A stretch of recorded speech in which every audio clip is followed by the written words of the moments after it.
Hey, I got the recipe, never gonna let any op get the best of me. Thought it was distance, but hey, this is less of me. Talk to the spirit, you know I've been heavenly. Company definitely show your trajectory. This ain't a diss cause I say it respectfully. It's time to eat up, bread like it's Peter. Taking it deeper and that's how it better be.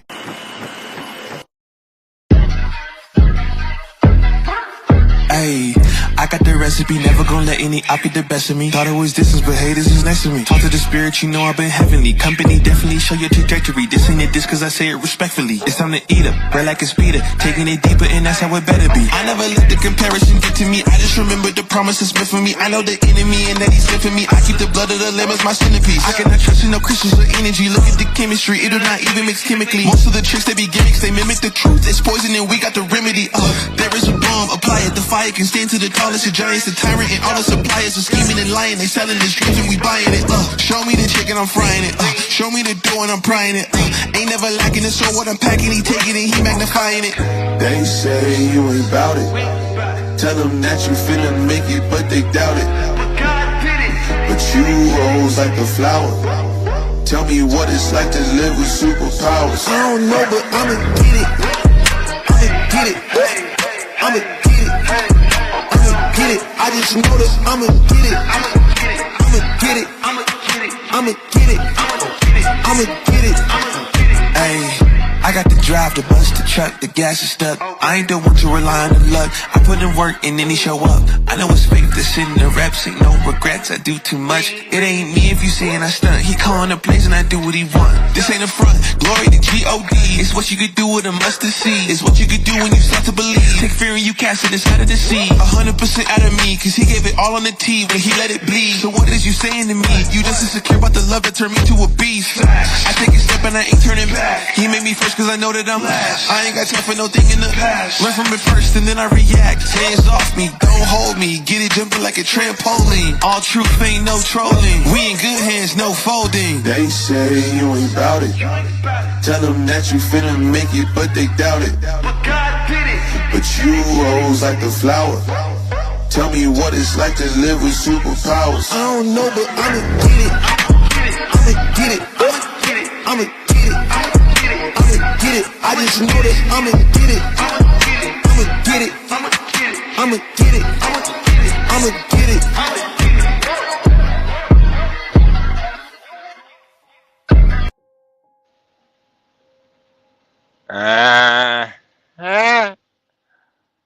Good morning, y'all. Good morning. It's another episode of Gone Trucking with your host Hb2n and John Galt. Appreciate everybody pulling up today. We are currently in North Olmsted, Ohio, right outside of Cleveland. There goes a cop on the left side, just got pulled over. We're about to merge on the I-80. I-80, I'm pretty sure I-80 goes all the way from the East Coast to the West Coast. I'm pretty sure. It's east-west highway, Turnpike, whatever you know. So yeah, we're making sure keep these loads moving. I'm actually carrying 27,000 pounds worth of cotton swabs. If you can imagine that. Imagine a cotton swab. You know, those little tiny cotton balls or whatever. I got 27,000 pounds worth of that shit. Just imagine. It's so much cotton swabs. I mean, that's enough cotton swabs for like 4 or 5 lifetimes. Just makes you think how much shit we actually go through as consumers. You know, we go through so much shit, stuff, so much. Can you guys hear the background music? Can you hear my ominous background music? With the sun not being out today, I kind of feel like it's perfect. There's no, There's no music. We need that music playing. I'm gonna get some more music too. I might get the okay. It's not too loud, Garion. Yeah, I wonder how Garion's doing too, man. Just moved in with his girlfriend. Wow. Rookie mistake, but hopefully it works out for him. Rookie mistake, Garion. But he's only 23. He'll learn, you know. Sometimes us as old people, we're old. You know, we're old. We're washed up. You know, me, Stanley, John Galt, Get Crack. We're old. We're old news, you know. But you know, the youth, you really gotta get a youth grace sometimes, cause you know they don't, you know, just like in Game of Thrones, you know nothing, Jon Snow. You know, it's kind of how I feel about Garion. You know nothing, Garion Arnold. You know nothing. Mike from Boston, salute, man. Man, hey, I had a quick question for you. All Yeah, that yeah, cotton that you're hauling, how many yeah. slaves do you think it would take to get to pick all that cotton? Oh God. I mean, if you're talking about back in the day, probably like two or three. Those slaves back in the day could Yeah, work, they man. were pretty jacked up. Yeah, they could Yeah. pick cotton like motherfuckers. You see, you see, see John. John's like 75. He looks fucking. Yeah, yeah. John's like a 75-year-old man, right? Straight Alabama, man. John would have picked all of He that would shit, pick that man. motherfucker like quick. You know, he would get that cut for you quick. You lazy ass slave niggas. Y'all niggas lazy. I don't even need to sleep. I pick all this damn cotton. Lazy ass, lazy niggas. Look at him. Look at him. That's exactly that's how he sounds exactly too. Yo, John, Could be John, cotton here, man. John he could have, man, John would have been working for a couple plantations, man. he would he would have been up late night doing like picking a mad cotton. Right, Extra effort and shit. right. Does this slave sleep? Hey, man, Yeah, people are like, yeah, what's going on with this slave, man? He doesn't sleep. John, yeah, man. John got that real slave blood, man. That nigga did not stop working, man. Yeah, Oh, John. he just doesn't stop, man. They gave him extra food and shit. Like Yeah, they even let him yeah, like bang some of their daughters, I think, probably too. yeah. Nah, probably. Like, hey, Yeah, you know, that's how he did his thing back then. He would work hard uh, and bang daughters, you know. hey, my daughter's name is Grace. You wanna Yeah, bang? yeah, that's it. And so he's got like, you know, he had like 40, 50 kids out there, you know, some mixed kids. All these biracial babies, Bad man. biracial, that's how it started. That's how biracial started. John Galt. Yeah, yeah. John Galt, man. Salute to John Galt, man. Yep. Jesus Christ, Pretty man. much started a race. Started his own race. But yeah, it is a lot of cotton, man. I don't. What Yeah, would people maybe like use the cotton for, though? Is the question. Like Q-tips or what? yeah, Q-tips and Cotton balls or? cotton balls. You know, I guess doctors would use it because they use like, you know, cotton to like treat wounds and shit like that. yeah, a bunch of, you know, whatever wounds, or you got some sort of ointment. You know, back then they would have like really crazy type of ointments and stuff. You know, like they'd have Yeah. like you know, ointment to make you viral, bigger or whatever, or you know, Yeah. they got an All different ointment to, stuff. you know, make your dick hard or make you stay up. I don't know if they had an ointment for that. That's like a special thing, I think. Nah, man, I'm sure they had it even back then, man. I What kind of ointment would it be, though, that would do that? It'd have to be like I don't know. Viagra-laced ointment. Something. They must have needed something, yeah. Have you ever heard how they used to treat hysteria in women? No, actually, I'd be interested to know that because hysteria is a very fascinating thing that they used to call crazy bitches. Treat hysteria in women where there were doctors that would literally make they would create these like sex devices that would make women come, and they Really, would come so hard. Yeah, they would come so hard on themselves that their hysteria would disappear. And really, you know, they should still do that this yeah, today. yeah. They so if you look up like the first like devices used to treat hysteria, a lot of them are just makeshift sex toys, and they would use them on women to treat them. I mean, these To get them to doctors are calm real down, scumbags. basically, to get them to calm Basically, down. yeah. Well, it's funny because nowadays they don't call it hysteria anymore. They call it borderline personality disorder. It's basically like Yeah, a bitch who's like she's crazy, but she's not crazy enough to say that she's, like mental hospitals crazy. Like so, she's just kind of a crazy ass. But we've all met them. We've all met bitches like that. They're just crazy. yeah. And I guess you Just just give them a regular good women. fucking and they get better. Right.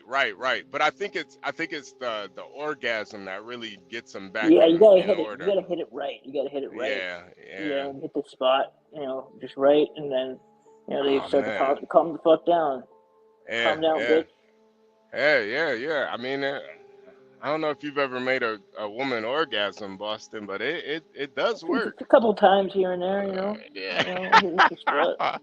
Yeah, I don't, it's okay if you have it, No, but I've been married for almost 15 years. I learned, kind of where the spot is. Like, I have a good idea. You know, wow. After so 15 years, you still, after about 10 years, I figured out where it was. still in search of that big No, I hole, found huh? it. It just took me about 10 years, 12 years. Oh, okay. At least you found it, man. Yeah, I found it finally. It took a little while, but I found that shit. But yeah. So earlier, his ghetto point of view got anally raped by Yeah, Stanley. Yeah. ooh, that's tough, man. That's a tough one to shake Yeah, that one off. Stanley. Yeah, Stanley. He comes through with it, man. Stanley It's unfortunate. kind of molested my boy. His ghetto point of view, man. It I was, heard it. I it's heard it, kind and I was like, of, this yeah, sounds like, I hope this is not what it sounds like, but yeah. unfortunately, I heard you come on the Yeah, stream and you kind of confirmed that it was, yeah. It was unfortunately for him. his seal was broken. His seal was broken. I don't, once you pop the cork on that old wine bottle, it's yeah, Yeah, that shit was that shit was ripped off, man.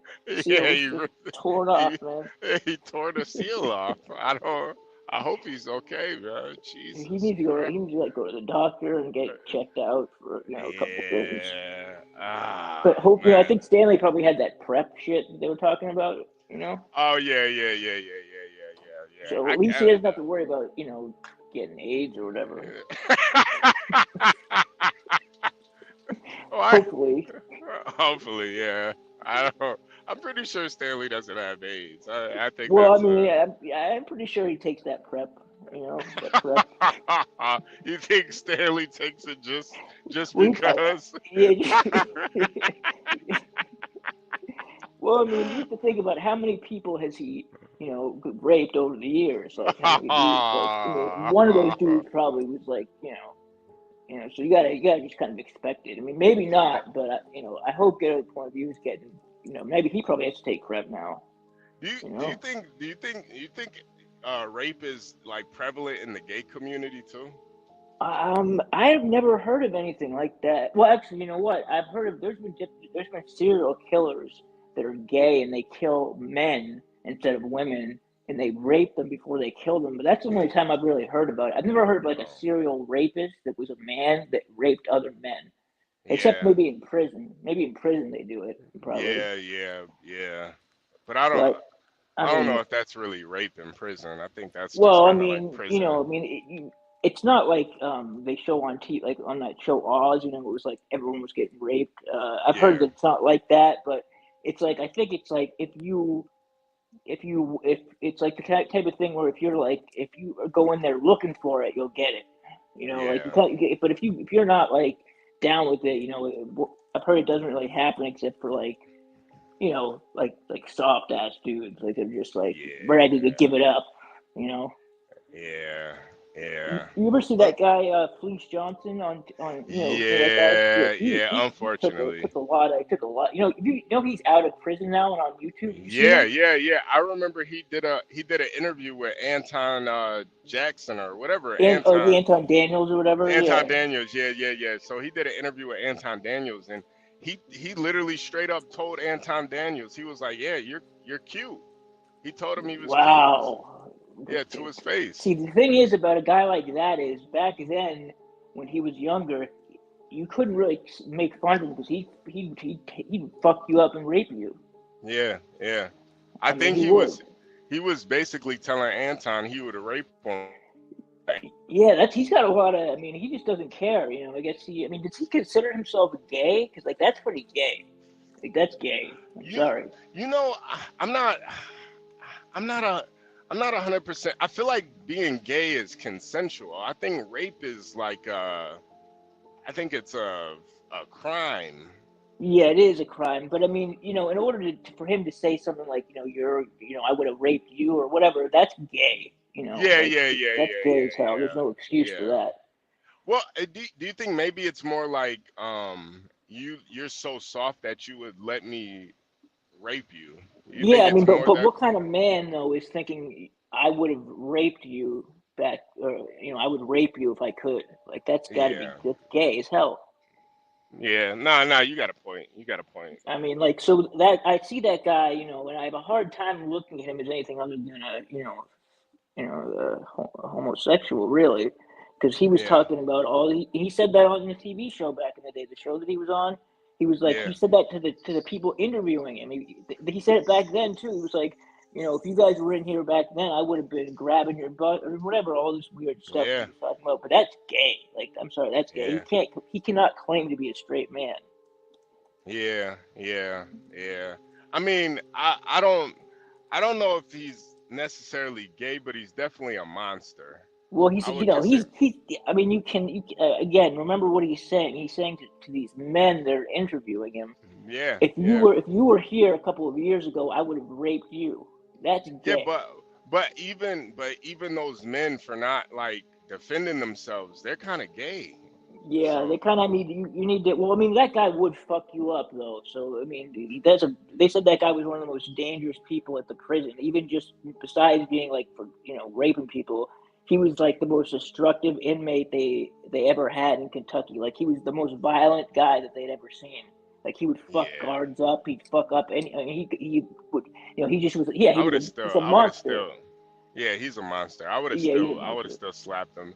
I, If you're like in my presence threatening to rape me, I gotta at least slap you. Like, Well, nah, remember what he said. He said that booty was more important than drinking water and breathing air. I mean, yeah, that's yeah, gay as hell. That's you yeah, cannot say that you're not gay after that. yeah, yeah. Unless you're like a pirate, and I could see What's a booty pirate? What do being you mean a more pirate? important. Like like those pirates from back in the day where they would go look for treasure and they would call it booty. What? I'm not familiar with. I thought they looked for like they were like on the sea and they looked.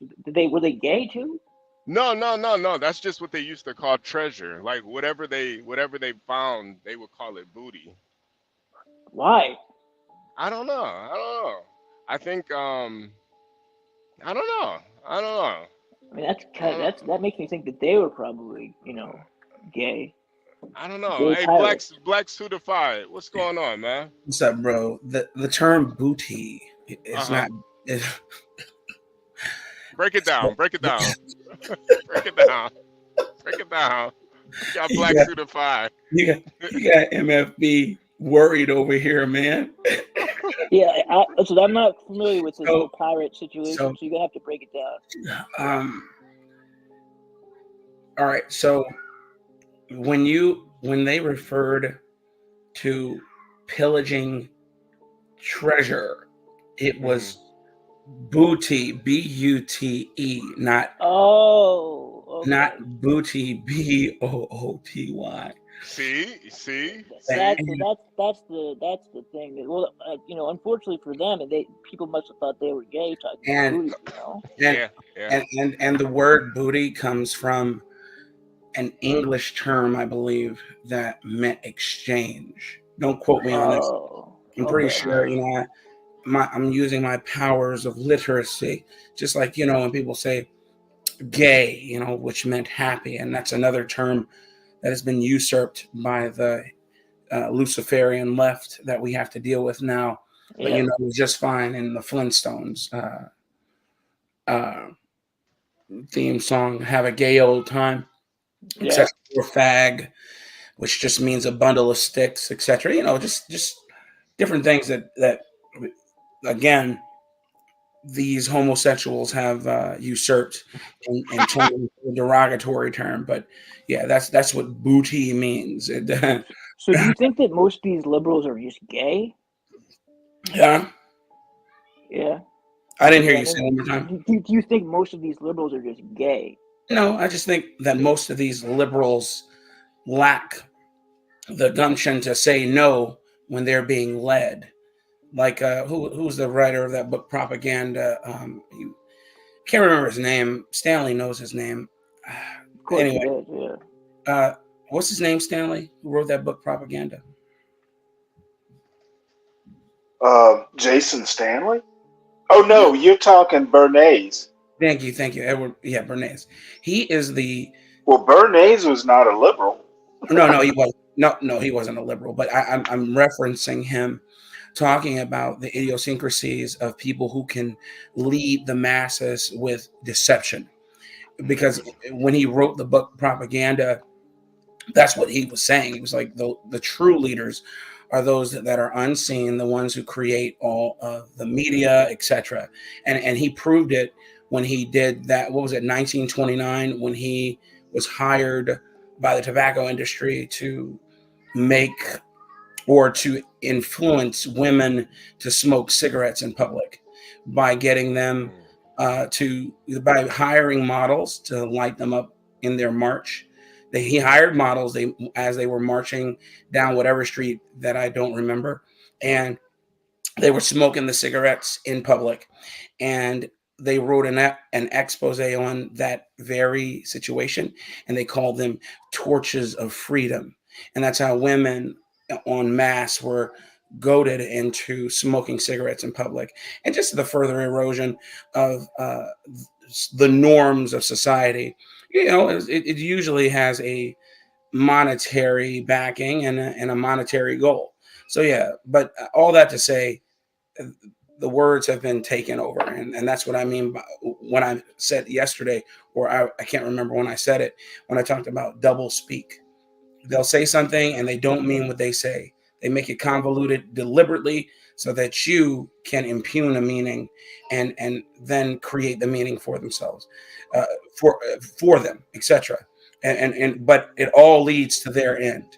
So yeah, that's the way it goes. Yeah. Well, Stanley, I know you were a naval officer. Did you ever find any booty while you were on your ship? Oh my No. I mean, you're now you got to think. Now, when I was in the Navy, it was that long ago. Like the month that I left my ship was the month that the first women came aboard. No. So- I'm talking about booty as in buried treasure, booty. No. You know that's what pirates used to call treasure. Well, yeah, I know. I mean, pirates' booty. Yeah. And I didn't hear. I didn't hear what was the origin of it, Blacks. I didn't hear that. It's an ancient English term for exchange. So you can, but again, you can impugn, like they do today, any value on that word, because are they exchanging favors? Yeah. Yeah, I mean, if you're giving up booty, I mean, yeah, They it's also an exchange. There's also a Kinda is synonym of booty, booty. Of course, that's a synonym of the word booty. But again, whatever, man. People don't care. Boutte. People Yeah. people will people will degrade anything, man. They'll find a way. They for Well, sure. I had a buddy of mine who used to call his wife the FBI. What is that? So I mean, we degrade or degrade all kinds of things. Yeah. I wonder why did he It's call like, her the FBI? Yeah, why did he call it? oh, because every time he would she would call because we were friends. So, if she couldn't get him, sometimes she'd call me. Oh, hey, have you seen John? Yeah. And so he would say, hey, has the FBI called? Like she's doing an investigation to find him. So I the reason I bring it up is people just take terms and degrade them all the time. Wrong with them, yeah.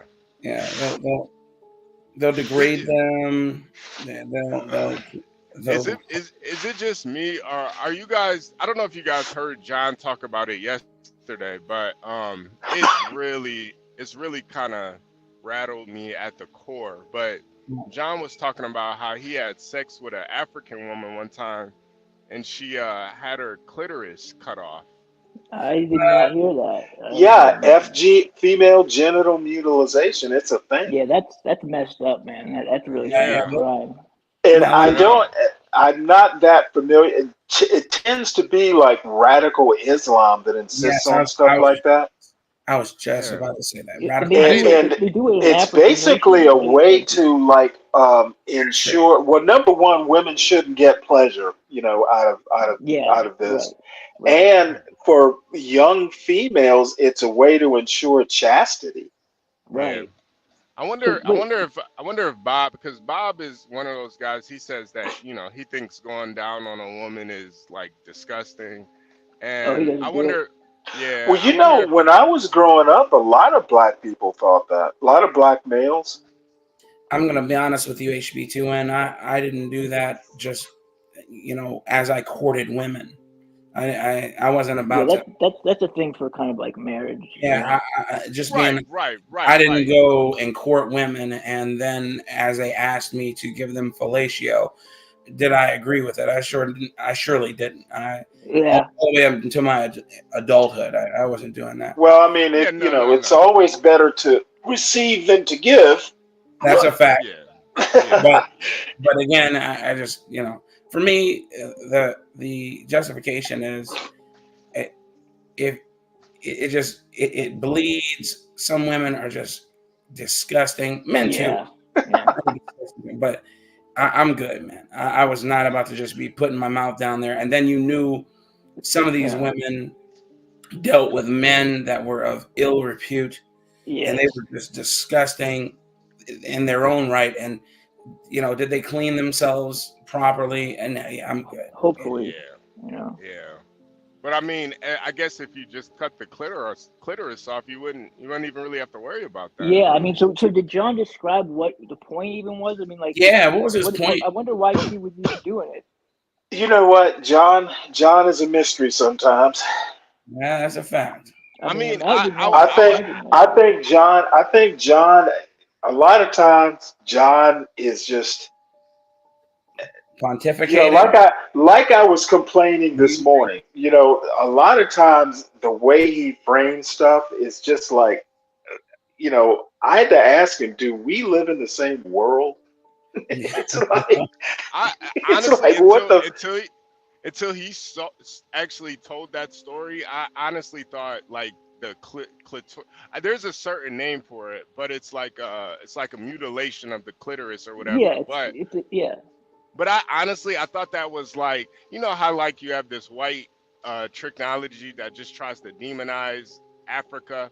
I kind of thought it was like that. But when John said he actually slept with a woman that had her clitoris removed, it really kind of crazy. it really That's kind of amazing. dawned on me that these people are really fucking backwards, man. Like that Imagine is the game that it took him to get that African woman to do that. No, I mean, and she knows she doesn't. Well, no, this isn't done as a woman. It's done. It's forced upon girls. Yeah. No, I right, know. I right. mean, but Sometimes, imagine John had to sometimes fit game to at this girl. sometimes at birth. Right. Yeah, he's saying she wasn't sexually attracted to him because she did not have a clitoris, and so he's saying, imagine what sort of gift to gab he had to have had to entice her to have sex with him, is what he's saying. Yeah, I mean, Yeah. that's an accomplishment right there. No, but I Okay. was asking him. Okay, well, I was asking him. Sometimes I wonder what world MAGA people live in. No, Well, thank God, Stanley, that you're not talking to any MAGA person up here. Yeah. Well, I just assume y'all are all MAGA. No, I'm not MAGA. I just don't want to go for it. Yeah, Rashu, I'm telling you, man, you missed that story, bro. That shit just really, it really fucked me up. What was man. his point? What was his point, HB? Why did he tell you? I think he was drunk, probably. No, Yeah, that was the main. I can't remember what we were talking about specifically, but I think we were talking about like Islam and just some of the things in Africa. I can't remember exactly what we were talking about, but John just brought it up where he was like, you know, when I was over there, I had sex with a woman that she didn't have a clitoris, and you know, he sounds just like that's crazy. I was wondering what's in it for her. What's That's I've never heard anything like that before. Yeah, he said it kind of threw him off because you know he wanted the. Yeah, hell yeah, it throws you off. Well, you know what? I didn't think to ask him. Well, you know what? Was it her job? You know, if that's how she's making a living, now we know. Now we know what's in it for her. Yeah, she's probably a pro. But whatever, you know. Whatever. Well, I mean, I think in an African country, they would probably, cut your head off for doing something like that. I'm pretty sure it was consensual. I don't think John doesn't seem like the type of guy to pay for pussy. No. He doesn't. I mean, and no, actually, no. In a lot of African countries, prostitution is par for the course. Oh, I thought they were like they would cut. I guess that's Islam, or where they cut hands. Well, not every country in Africa is Islamic. That's mostly Eastern. Well, no, I take that back. Because Sierra Leone. Nigeria. Yeah, North Nigeria. But I mean, not all of Africa is. It's Islam, there's a bunch of it that's Christian. Catholicism is actually like the fastest growing Catholic community in the world is African. I just think. When did they get their first cardinal? I can't remember. It was not too long ago. But anyway, that's another story. No, I think they've had African cardinals for quite some time. Yeah, true. We need to interview a woman who has her clitoris cut off, like a. Well, John knows one at least. Yeah. We're gonna have to make that interview. Interview her too. That would be nice. Yeah, because You know what? I'll be in the audience for that one. You don't have any questions, Stanley? Yeah. I do not. I don't really have any either. That's kind of like I feel. Listen, I don't have any questions. I just want to listen. You know what I mean? I want to listen and see what happened. I like to hear people's stories. Think he could get that same woman up on the show? I think he could, if he has her. Track her down in Africa. I think you know what? Well, if he can't, we'll hire you. Yeah, I'll find her. To find her. It'll be a needle in a haystack, but I'll find her. Where are you going, HB? Yeah, I'm headed back to Illinois. I'm going to let me see. I think I'm going to New Lenox. Let me see. New Lenox, Illinois. I got a trailer full of cotton swabs. I got 27. Oh, nice. 27,000 pounds worth of cotton swabs. Man. What? Can you imagine that? That's crazy. It's crazy to think about. Like that's a lot of ears. Are they boxed up, bro, or are they? Yeah. No, they're all boxed up. They're all ready to be sold. So. All right, well, bring me about 100 boxes. I don't even think you could use 100 boxes in a lifetime, man. Hey, So bro, many damn I times. wouldn't Oh use wait, them. you got like 6 kids. Never mind. You could Exactly. I'm probably telling you, those yeah. things go You. quick when I'm cleaning their ears. However, Well, I used to use them like to clean weapons. There are a lot of uses for cotton yeah, swab. Oh absolutely. We all yeah. do. Yeah, cleaning the M4, yeah, or my M9. You have an M4, Blacks? When I had my M4, I'm talking about when I was in Okay. service. I have Yeah. an AR-15. I don't have an M4. Is your AR-15 full auto or no? My AR-15 has a selector switch for full auto. Yes. Okay, yeah. And I guess in Texas that you can have full. Can you have full auto weapons in Texas? I would not say you could, but Right. I'm saying that you can do that because it's not hard. But however, You can. You mean you modify? You can modify you it. can modify that. Yeah, Yeah. absolutely. Oh But wow. my M4, everybody wants the M4 because you can turn the selector switch to 3-round burst. I always hated 3-round burst. We never used it. I don't know why we had it. It was ridiculous. Anyway, You know, MP5s. You ever fired one of those in MP5? I believe so. Yes. You know, I was at a shooting range in New Hampshire one time where you could shoot it on full auto, and I realized that actually was way worse for like. I mean, it would basically be just you. It's very hard to keep it accurate when you have it on full auto, especially with 30 rounds in there. Well, the point of it is not for accuracy. It you becomes just kind of spray up the whole area. it becomes cruise You're serve. covering fire. Yeah, But like exactly. the first time I did it, I ended up shooting like towards the ceiling. Like it was like Oh, you didn't know how to control it. Oh, Yeah, yeah, Jesus because Christ, I'd never fired a machine gun before. yeah, I was like, recoil. damn, But yeah. that's deliberate. That's deliberate. They deliberately make sure that no American knows how to fire a machine gun so that you are easily conquered. But the point here is a machine gun, except for the criminals, because laws only pertain to the law abiding. But when you fire a fully automatic machine gun, of course, there's just the ways. Once you know it is, you learn how to brace it. That's it. But yeah, no, I got it after doing it a couple of times. But I mean, I realized that with that particular weapon, it's very easy to be dovetails real if easy. you put it on semi-auto. It's very because there's almost no kick on it when it's on semi-auto because it's 9mm rounds. So you can really be accurate with it. Like it's like I felt like I was more accurate with that gun than like almost anything when it was on semi-auto. Yeah, MP5s, fully automatic, any fully automatic weapon, it's crew serve at that moment in time. You're just like Stanley said, laying down, covering fire. You want that guy to put his head down because you don't know where these bullets are going. Yeah. Hey, I got a question. I mean, they've replaced, like, I was in Army ROTC way back in like the late '80s. Do they still have M60s, or did they replace them? So when I was in Army ROTC and also in Army ROTC in college, they still had the M16 because, of course. No, M6. What was the machine gun? It was M60, right? Yeah, M60. They do still have that M60. Do they really? But they don't. It's not readily used. We're more so using the coax, which is that M240 Bravo.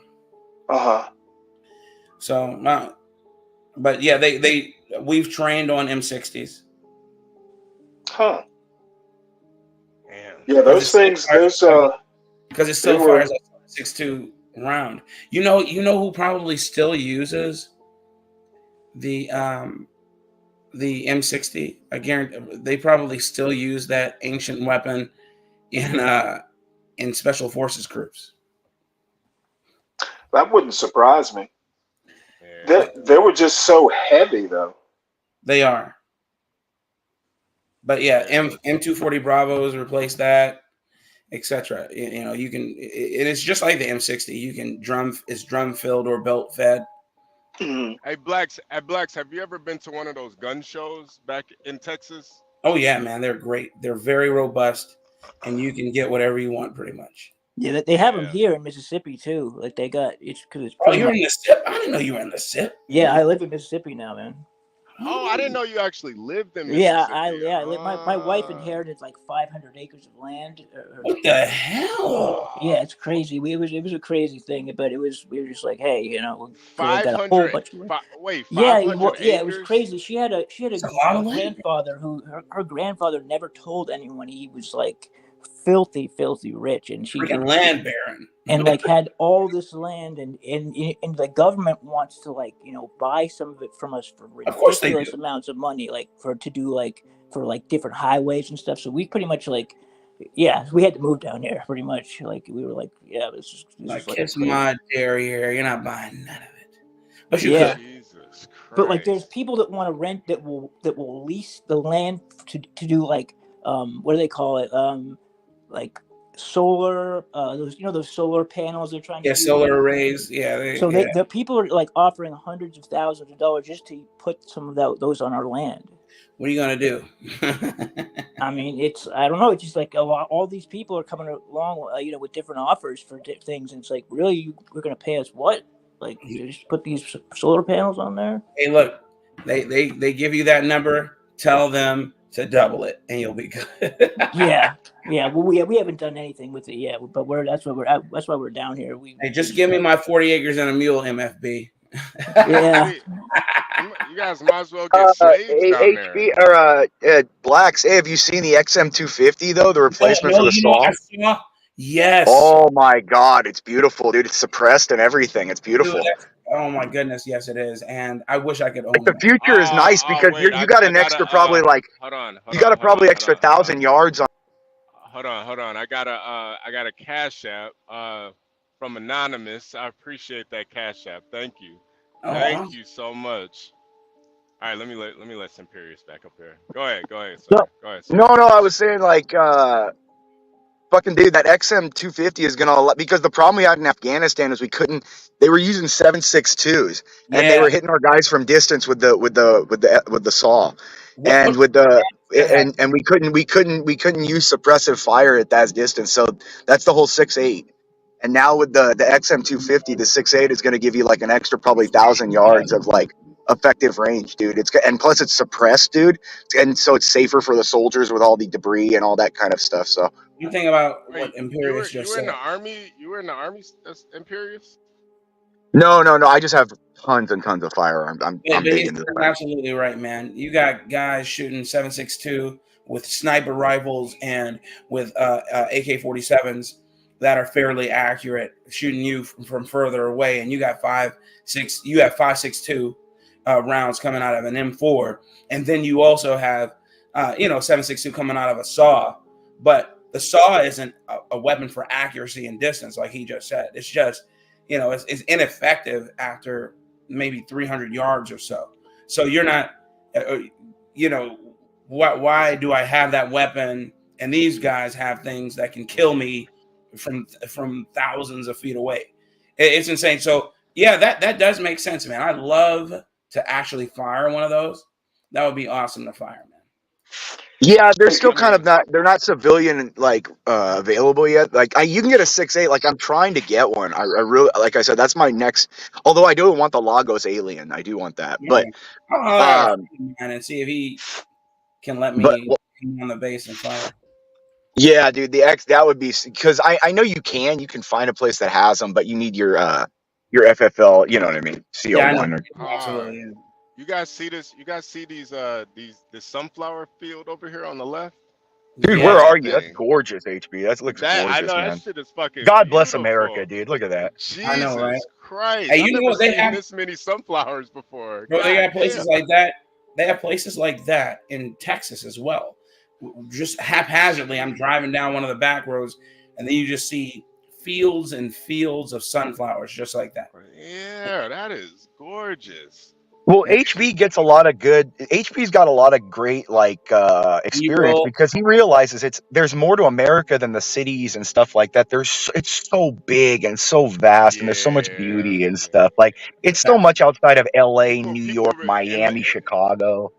Yeah, it's way more beauty out in the middle of nowhere than it is in the cities, and a lot of people, they'll never really get to experience that, man. Like, it's so beautiful, man. Like, even seeing just the stars late at night, you can't enjoy the stars if you live in a big city. No, not at all. Oh, dude, yeah. When I go in the backyard sometimes and I just look up, dude, you can see all the color and all, the purple, the red, the green. It's just the color in the sky, with the if you have any of the, what's it called? Like the clouds, or the what are those called? The Constellations. Yeah, well, not just the constellations, but the Oh yeah. the gas. Oh, like the I'm not a Milky Way. well, not like the galaxy, but those gaseous nebulas. There you go, nebulae. I was just about Okay. to say nebula. Sorry, Yeah. yeah, I'm sorry, it's early, but yeah, the like if you're in an area where because people forget the Earth is rotating so fast, and every night it looks different, man. You know what I mean? Like if you go out and just look, and there's different, it's so vast and beautiful, man. It makes you reevaluate what's important. Are you in Southern California, Nah. Imperius? No, I'm in Florida, dude. I grew up in Southern California. Yeah, no, I was gonna say because you said I heard you say you were from Newport, right? Yeah, you can't see shit from there. Yeah, I lived in Huntington Beach for like 8 years. Yeah, Huntington's awesome actually, but you can't see shit, dude. In Southern Yeah, California, you got to go. Yeah, you can't see. it looks just like a neat, like you're every night look up in the LA, it looks like you have freaking spotlights up there all night. Right, yeah. Yeah, you could actually see the constellations when you're out in the middle of nowhere. Down here you can too, man. Mississippi, you can. I mean, it's shit is wide open. You know, you can just. Oh yeah, Mississippi's probably great just like that too. You're not far from me. You know, I'm Boston. Boston, man. I'm happy for you, man. You're right where you need to be at in Mississippi, man. That's I guess so, man. Who would have thought? Who would have thought I'd end up here? Who would have thought? Who would have thought? But the thing is just a little bit of money, you can live like a king there. No, Imperius is right because I'll tell you. He's absolutely right. When we moved down here, I was able to buy a house with no mortgage. If this house were in New York or Massachusetts or California, it would be worth $2 or $3 million easily.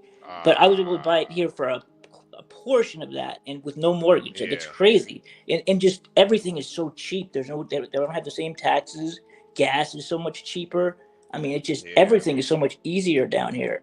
Like there's no reason unless you're like a young kid, unless you're a young kid looking for all the attention and trying to like get into stuff and club and there's no reason to be in cities anymore. It's like you can do it.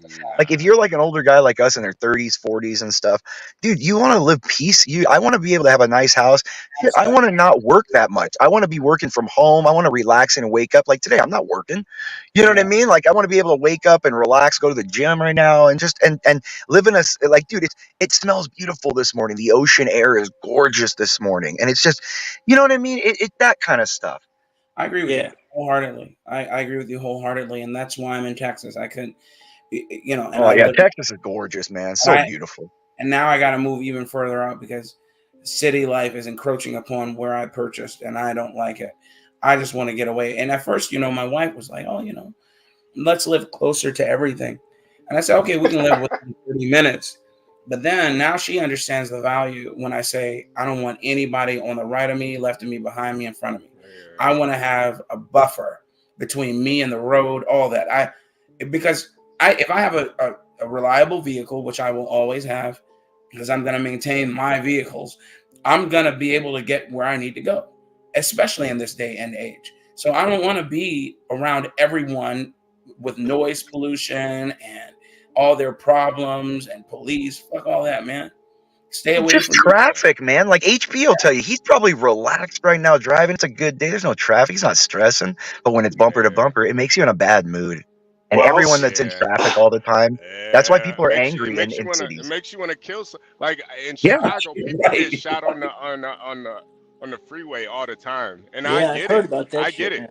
I know a trucker that actually he got shot. He got fired from his job because he was driving through Chicago, and he like cut somebody off, and they shot at him. They shot his truck 3 times. Wait, so they fired him because he got shot at?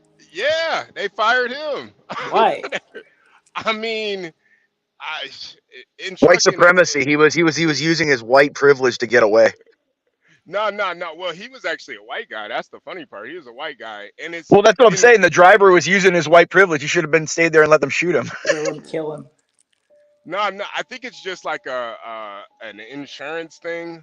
Like that's kind of you're supposed to like mitigate risks on your insurance. You're supposed to like not. One of your employees gets shot at. If you fire his ass, that's kind of fucked up. Anyway, boys, I'm gonna head out. I'll be back later. Have a good day. Well, I wish I was as eloquent as blacks. You know, when I moved up to the mountain in Northern Virginia, I just basically told my wife I want a place where I could piss off my porch in peace. See, and that's how I feel too. Like when I'm driving out in the middle of nowhere and I see these random houses out in the middle of nowhere, I'm like, man, that's how I wanna be eventually. I want like a fucking log cabin out in the middle of nowhere, just No, I know just Blacks is thinking, oh god damn, he's crude. no, but seriously, just imagine like you could just go out in the back and take a piss. You know, I mean, you could jerk off in the back if you want to. I mean, who's Well, gonna no, stop you? but there's a certain freedom. I mean, like if you're out splitting wood and you're a ways from the house, you know what? I want to be able to find a tree and just go right there instead of going all the way back to the house to use a proper bathroom. Yeah, Same. I So, got yeah, 500 yeah. acres, man. I can go all over the place. Yeah, Boston. What are you gonna do with all that land? I don't know, man. We just I don't know. We do something with it. well, was it farmed or wooded or I what? mean, it's both. It's like it's a whole, basically like half of a city almost. Like there's a city down here. I'm not gonna say where, but it's a city, and like half of it is ours. Well, I Jesus know Christ. my father has a piece of land. It's like ancestral. It's been in the family, well, since I was a kid anyway. He just Uh, rents it out. Somebody rents it and they grow shit on it. And Wait, Yeah, so I mean, you yeah, said 500 acres, right? yeah, yeah. All right, so I'm gonna ask the chat too. What do you think Mike from Boston should do with 500 acres? And I'm gonna ask Blacks and Stanley too. Let's start with Stanley. What do you think from Boston should do with this well, I mean, the 500 part that's acres of land? already kind of cultivated, I would rent out. But I know people who have that kind of land who like to hunt. And, Mm. basically, I have a friend of mine who has like a large tract of land. He formed a hunt club. Like Yeah, I mean, people we're gonna come keep. out like over We're the not gonna sell summer and it like right away. We're gonna keep it for a while until the value will actually increase over time. well, see, I'm kind of a land hog. I like if I had my perfect life, I would literally plop a house in the middle of that 500 acres and just fucking do nothing. I would hunt, I would fish. You know, of course, you might have to work, you might not, but I like trees. I wouldn't even develop it. The part that's already cultivated, rent it out or whatever. Part Yeah, that's Rent it out. wooded. The other thing, hey, the other thing, my father actually grows trees, like pine trees for paper companies. So, like, every, I don't know, maybe 20 years or so, the trees grow up. You bring people in to clear cut them, and then you plant more, regrow it for another 20 years. So, I mean, that's actually been a source of income every now and again. right. Wait. Boston, can you read what CKJ3 said? Get some blonde. I can't pronounce that. What is that Yeah, I don't. mean? Blonde of Aquitaine? I don't even know what Yeah, I that don't know mean. what What that that is. is. Yeah, I'm Blonde looking at. Aquitaine put on the land. They're money makers. Is it a plant, CKJ3? Yeah, I Or don't I'll know. Google it right quick. I mean, honestly, the thing with the idea about the solar panels, I was thinking that would be maybe the way to go. Just because I Ah, mean, because that's that's like a crazy amount of money, and we wouldn't have to do anything if we did that. I mean, we'd live off that. Oh, it's a breed of cow, beef cow. Yeah. okay, So we okay, basically, okay. I mean, we already have farmers that want to rent the land as well, or want to purchase it Yeah. first, for their farming or They're whatever. French. They're French cows. Ah. So A, how are a they money French So makers though? that I'm trying to a figure out. French breed of large domestic beef cattle. So like Interesting. you make money off of selling the meat, like, or what are they? Oh yeah, yeah. I yeah, mean, you would yeah, yeah, like a yeah. cattle rancher. So I need to have Yeah, like a yeah, you butcher and everything. Well, I mean, CKJ probably knows about it. I've never done any sort of like livestock Yeah, yeah. I don't ranching. know anything about farming. Is like the wait, last thing I've ever done. the I've never. admin said I'd grow some nut trees with that amount of land. That's what From we've what? done with our land. Some nut Yeah, like trees. Hey, pecans Nut. and stuff like that. Okay. Why are they calling nut Pecans, trees? walnuts. Oh, okay. Some nut trees. Yeah, Hey it sounds yo. like Oh, they got it Now built I in. Hold on a assume second. I assumed she was not being disingenuous with that comment.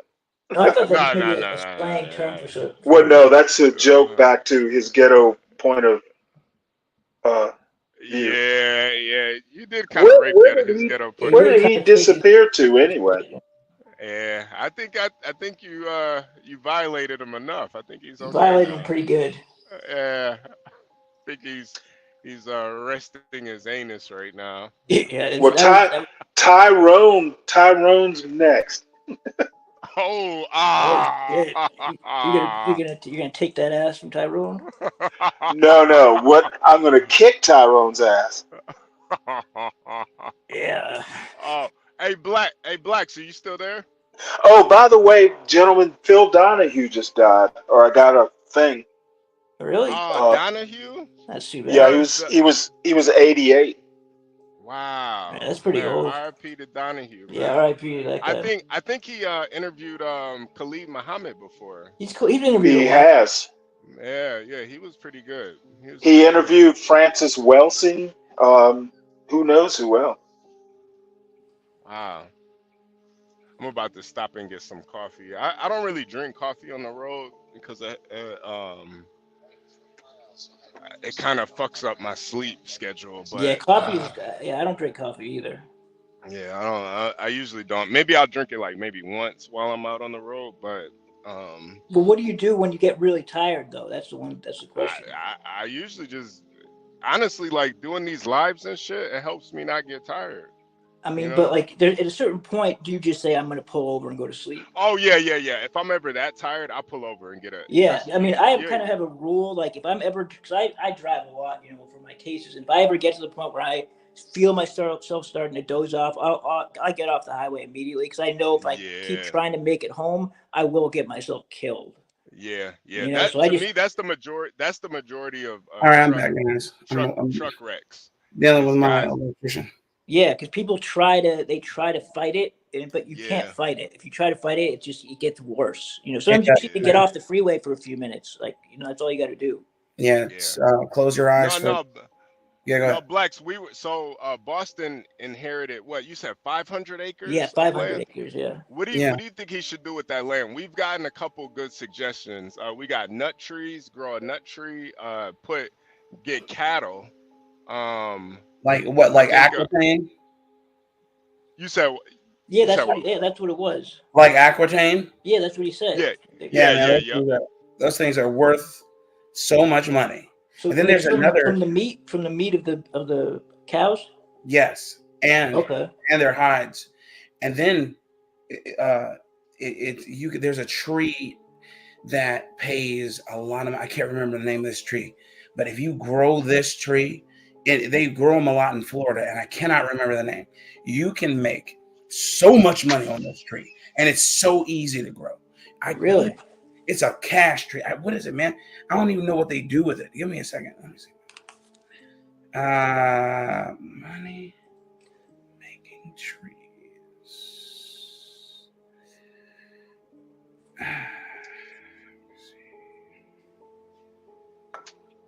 I can't remember, man. I was watching something, and these guys were growing them in Florida, and they didn't produce any fruit, nuts, or anything like that. So what do they use them for? I don't even remember, brother. I'm telling you, but it was an easy business. Let me look it up. But it was Yeah, very easy to do. If you I feel own, like yeah, cows would be kind of a hard no, it's startup. not. You You just don't. no, you can get a head of cattle for like $800. My point is, or Really? cheap, yeah, or cheaper. But what about like the feed and stuff, and then you Yeah, got to I'm not worry trying to about. do any of that shit Well, you myself. don't have to do any of that. The main thing about cows is they take care of themselves unless they're a dairy cow. The only thing you have to do is when you finish them, and you don't have to finish them.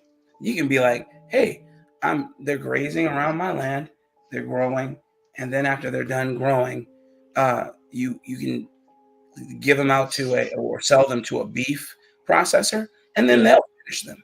You don't have to finish nothing. Yeah. What I mean by finishing is when they get those several hundred pounds and of lean meat on them, or fatty meat, whatever, so that they can be culled and utilized for your meals.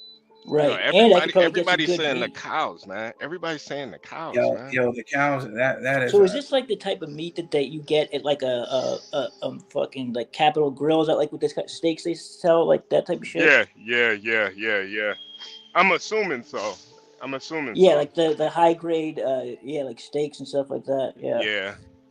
I mean, I just don't want to have to do any work with the animals though, like, cause you don't have to do like animals. You could probably hire somebody to do all of that, man. Yeah, I would just, if someone was willing to.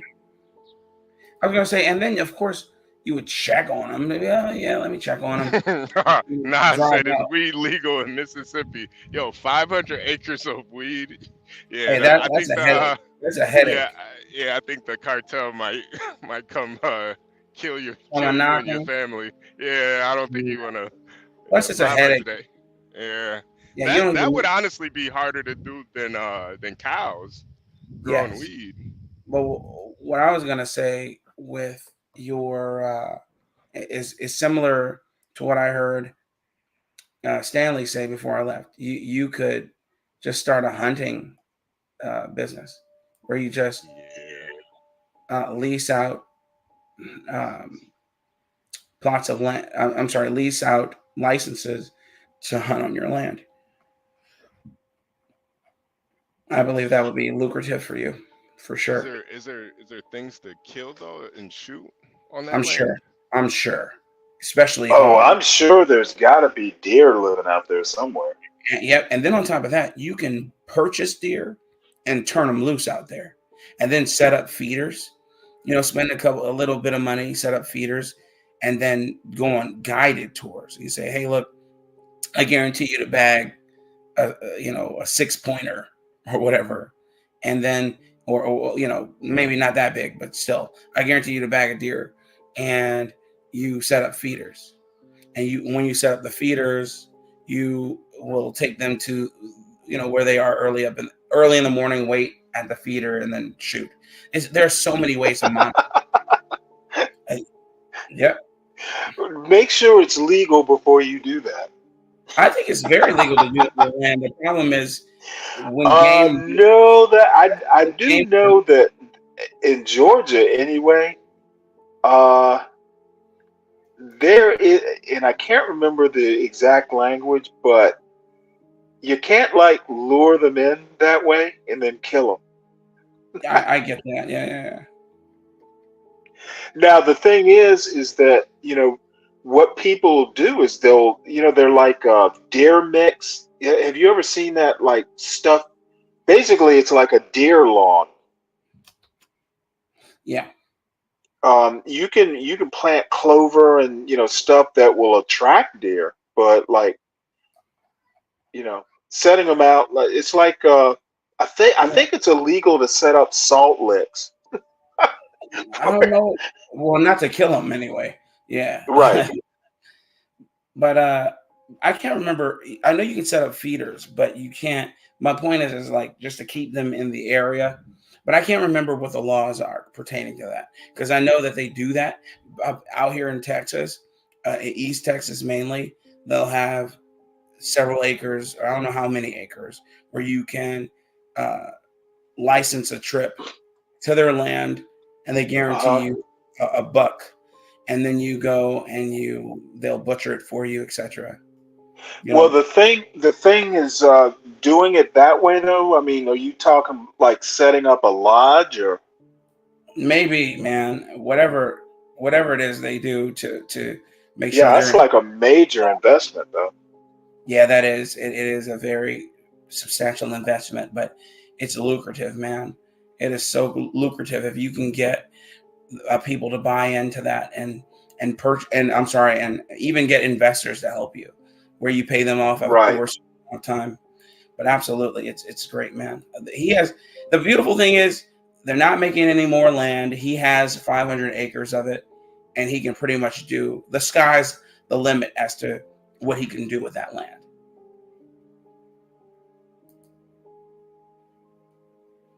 Man, that music is so eerie. I love it. It's definitely unique. Unique is an understatement, eh? I just say that the music just kind of emanates. I can agree with that. It's it's like background radiation. Background radiation, that's true. Anyway, I'll be back. I got to deal with some business. See you Okay, soon. well, I guess I'll hang out till our host returns. HB, are you there? Yeah, Well, yeah, yeah, yeah. Just give me oh, one okay. second. No, Give I me was one about second. to say I'll hop down and see what's in the chat. Planted almond trees back in the day. Maybe don't grow. Doesn't growing almonds take a lot of water? For some reason, I seem to recall like almonds in California, very water intensive. And American Millennial, the music is just it just is. Nobody even knows who's playing it. It just kind of plays. Well, I mean, I've heard a lot of water, like to a point to where, people get pissed off because California's had water shortages, but it's easier. Well, I think anything's easier than cows. I used to have pets, but the last one died 3 or 4 years ago, and I'm not going to say no to pets, but it's just me, and I don't know that I really, want to go through a whole dog dying thing again. You know, Yeah. yeah, you get real attached to them, and Yeah. it was my wife's dog. It was she and my son, like when he was 5. Um, I'd been resisting a dog for years, and they finally cornered me into it. And yeah, when she died, it was pretty sad. Yeah. Nah, it sucks, man. Yeah, it sucks. One of the worst feelings is losing a dog. Let me see. And I mean, she really was, Oh, like when I moved down here, um, my father-in-law, because I was, I was actually pretty sick when the reason I moved here is I had some health issues that my sister lives by, and she could help me out with my son. But my father-in-law asked me, well, why don't you take the dog, just give the dog up to the pound? I looked at him and I'm like, she's a member of the family. I would just yeah. as soon give my son to the pound as, as give my dog. Yeah, nah. I I can't. I don't know how people can even suggest that type of stuff, man. They're sick to me. They just give your dog up. Well, I I mean, couldn't even don't get a give it up dog. for I mean, family. dogs are, yeah, it's like if you're going to get a dog, I mean, you literally need to consider that dog a member of your family. Like, Yeah. it's not like the old days where, you put old Yeller out in the backfield and, it kind of takes care of itself. Yeah. Daniel Nixon, did you use it? Yes, I have a really nice pizza steel, as a matter of fact. Pizza steal. What's a pizza steal? Well, I have a pizza stone and I have a pizza steel. Basically, it's the plate that you roll your dough out on and then cover it, and then stick it into the oven. You can either get a stone, which I do have, and or a steel, which is basically just a fancy metal plate. But this one has holes in the bottom, so the crust can get kind of crispy on the bottom. So yeah, and it's a 14. I think it's a 14-inch pizza steel because I like 14-inch pizzas. And I also have a deep dish pizza pan. So every now and again, I'll make a deep dish pizza.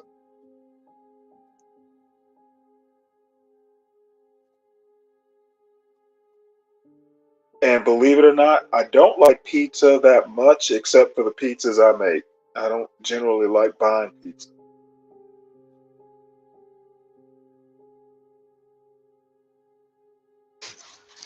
Wicked Stanley, world. with all those pine trees, do you ever have a surplus of fat wood? You know what? My father, it's my father that deals with that. I know what you're talking about, though.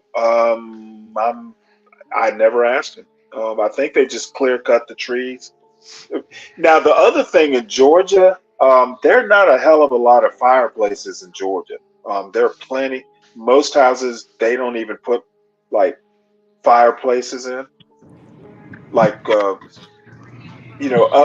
I'm in the towards the northern half of Georgia, so you will find wood stoves every now and again. But in South Georgia, the only thing you might use that for would be a barbecue pit.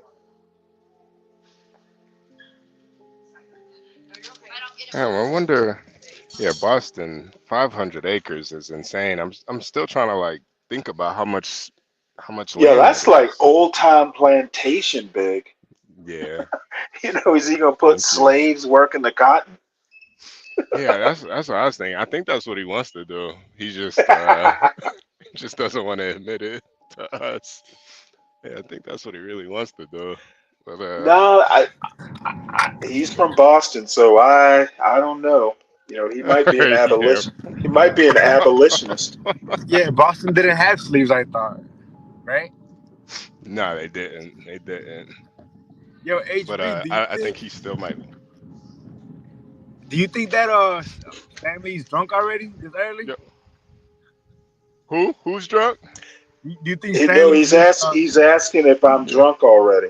this early? Oh no, not yet, not yet. It's Give it No, a Monday. couple hours though. Look, you'll know when I'm drunk because I'll yeah, call you an Yeah, asshole. I'm just jealous, yeah. Stanley. I wish I could, live your life.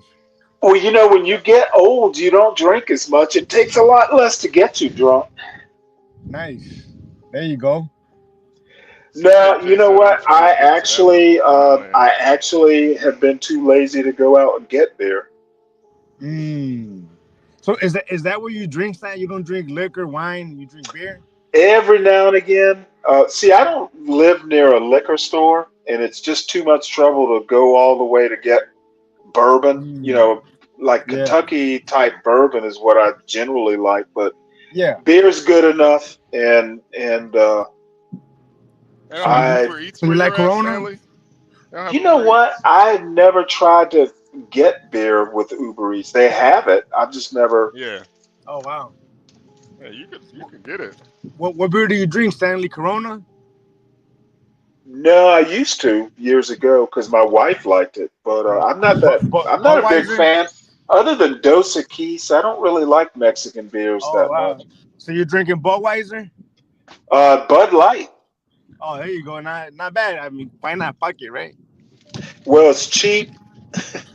It's cheap, and Yeah. H. Dylan. What was the dude's name who Kid Rock like protested? Whoever Oh yeah, yeah. the trans woman Oh, was. oh, is that why you're drinking it? Because they support the alphabet? No, I was drinking it way before. Shit, I've been drinking Bud Light for like 10 years, Yeah. and I wasn't about to give it up for some dumb political cause. Dylan Mulvaney. Dylan Mulvaney. Yeah. I've been drinking over a year. You know, You haven't had beer in over a year? I haven't had any alcohol. I haven't drank any alcohol in You over a know year. what? I'll be honest with you. Yeah. I probably shouldn't be, but Yeah.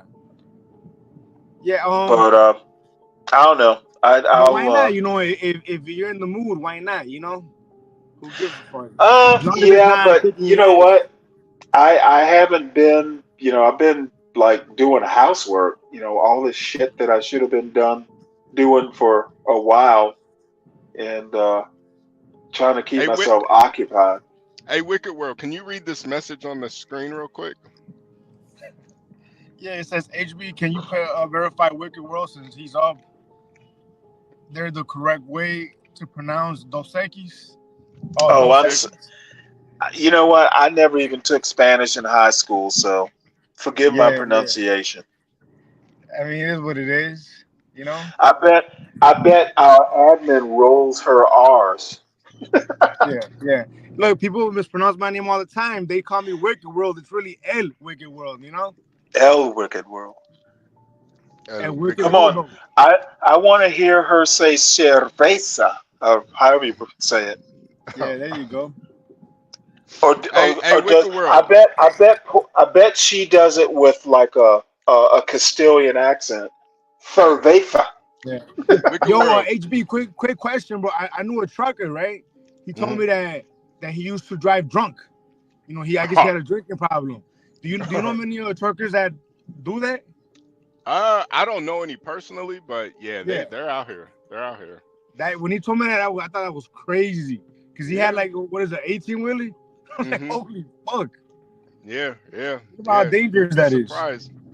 You'd be surprised how many truckers get caught drinking on the job, man. I mean, it's just like drinking and driving. A lot of people, they drink and drive, so it's kind of like the same thing. It's just if you get caught drinking and driving as a trucker, you can go to prison.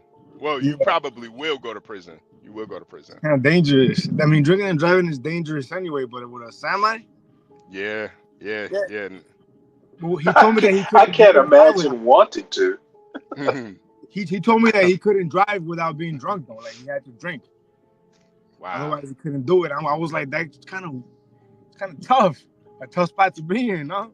Yeah. Hey, Wicked World, how's Chicago been since they had the Democratic convention down there? I heard they're gearing up to do all that protest and shit. How is it down there? You know what, bro? How interesting that the self-righteous liberals are causing business owners to board up their businesses. Think about that. Oh wow! It's not the liberals. It's the progressives. Same shit. What's the difference? Yeah. Same difference. Well, you know what? The difference between a Mexican and a Guatemalan. That's the difference. No, that makes no sense, Stanley. It's like a three-party conservative and a conservative. Yeah, they might have no, American politics is a lot more complicated than that. No, of course, but simply put. Okay, well, see, I think Americans put too much simply. No. But objectively speaking, Stanley, socialists, liberals, progressives, same difference. Same difference, Stanley. Okay. Well, you said logically, didn't you? Yeah, I said objectively. Okay. Well, let me also suggest that you have no idea what logic means. Okay. Don't you think it's kind of ironic though, Stanley, that they're kind of eating each other now? The whole party is kind of eating each other. I don't think the whole party's eating each other. I mean, this Israel versus Palestine thing is very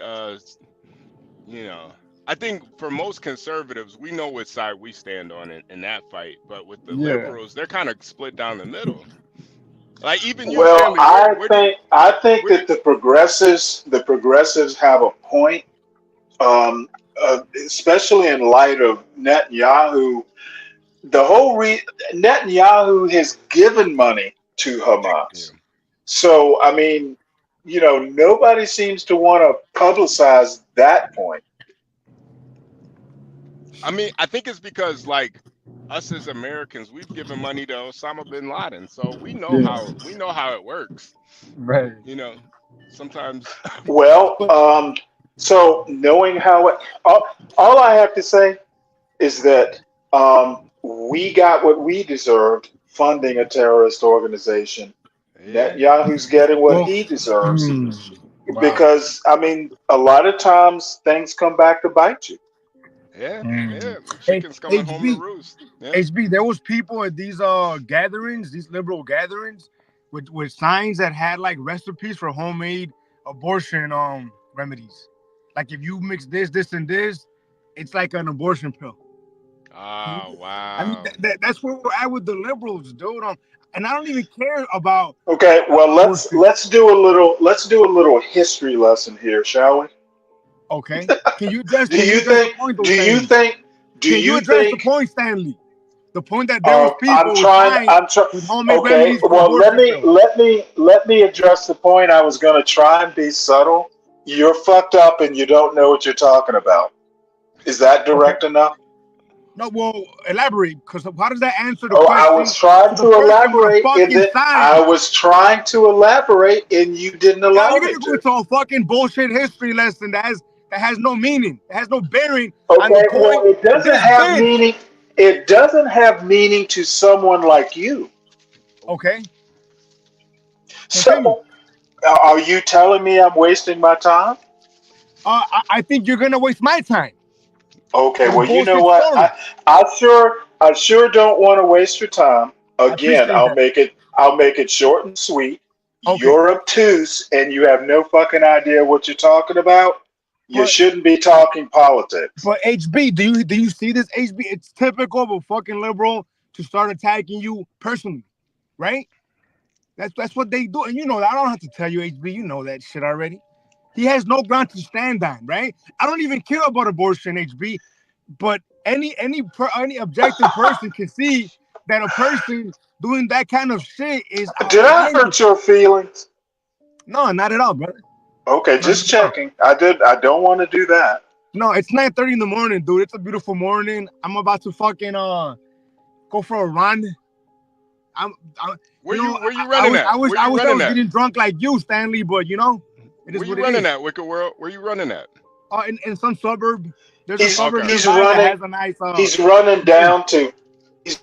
down to beat up some protesters.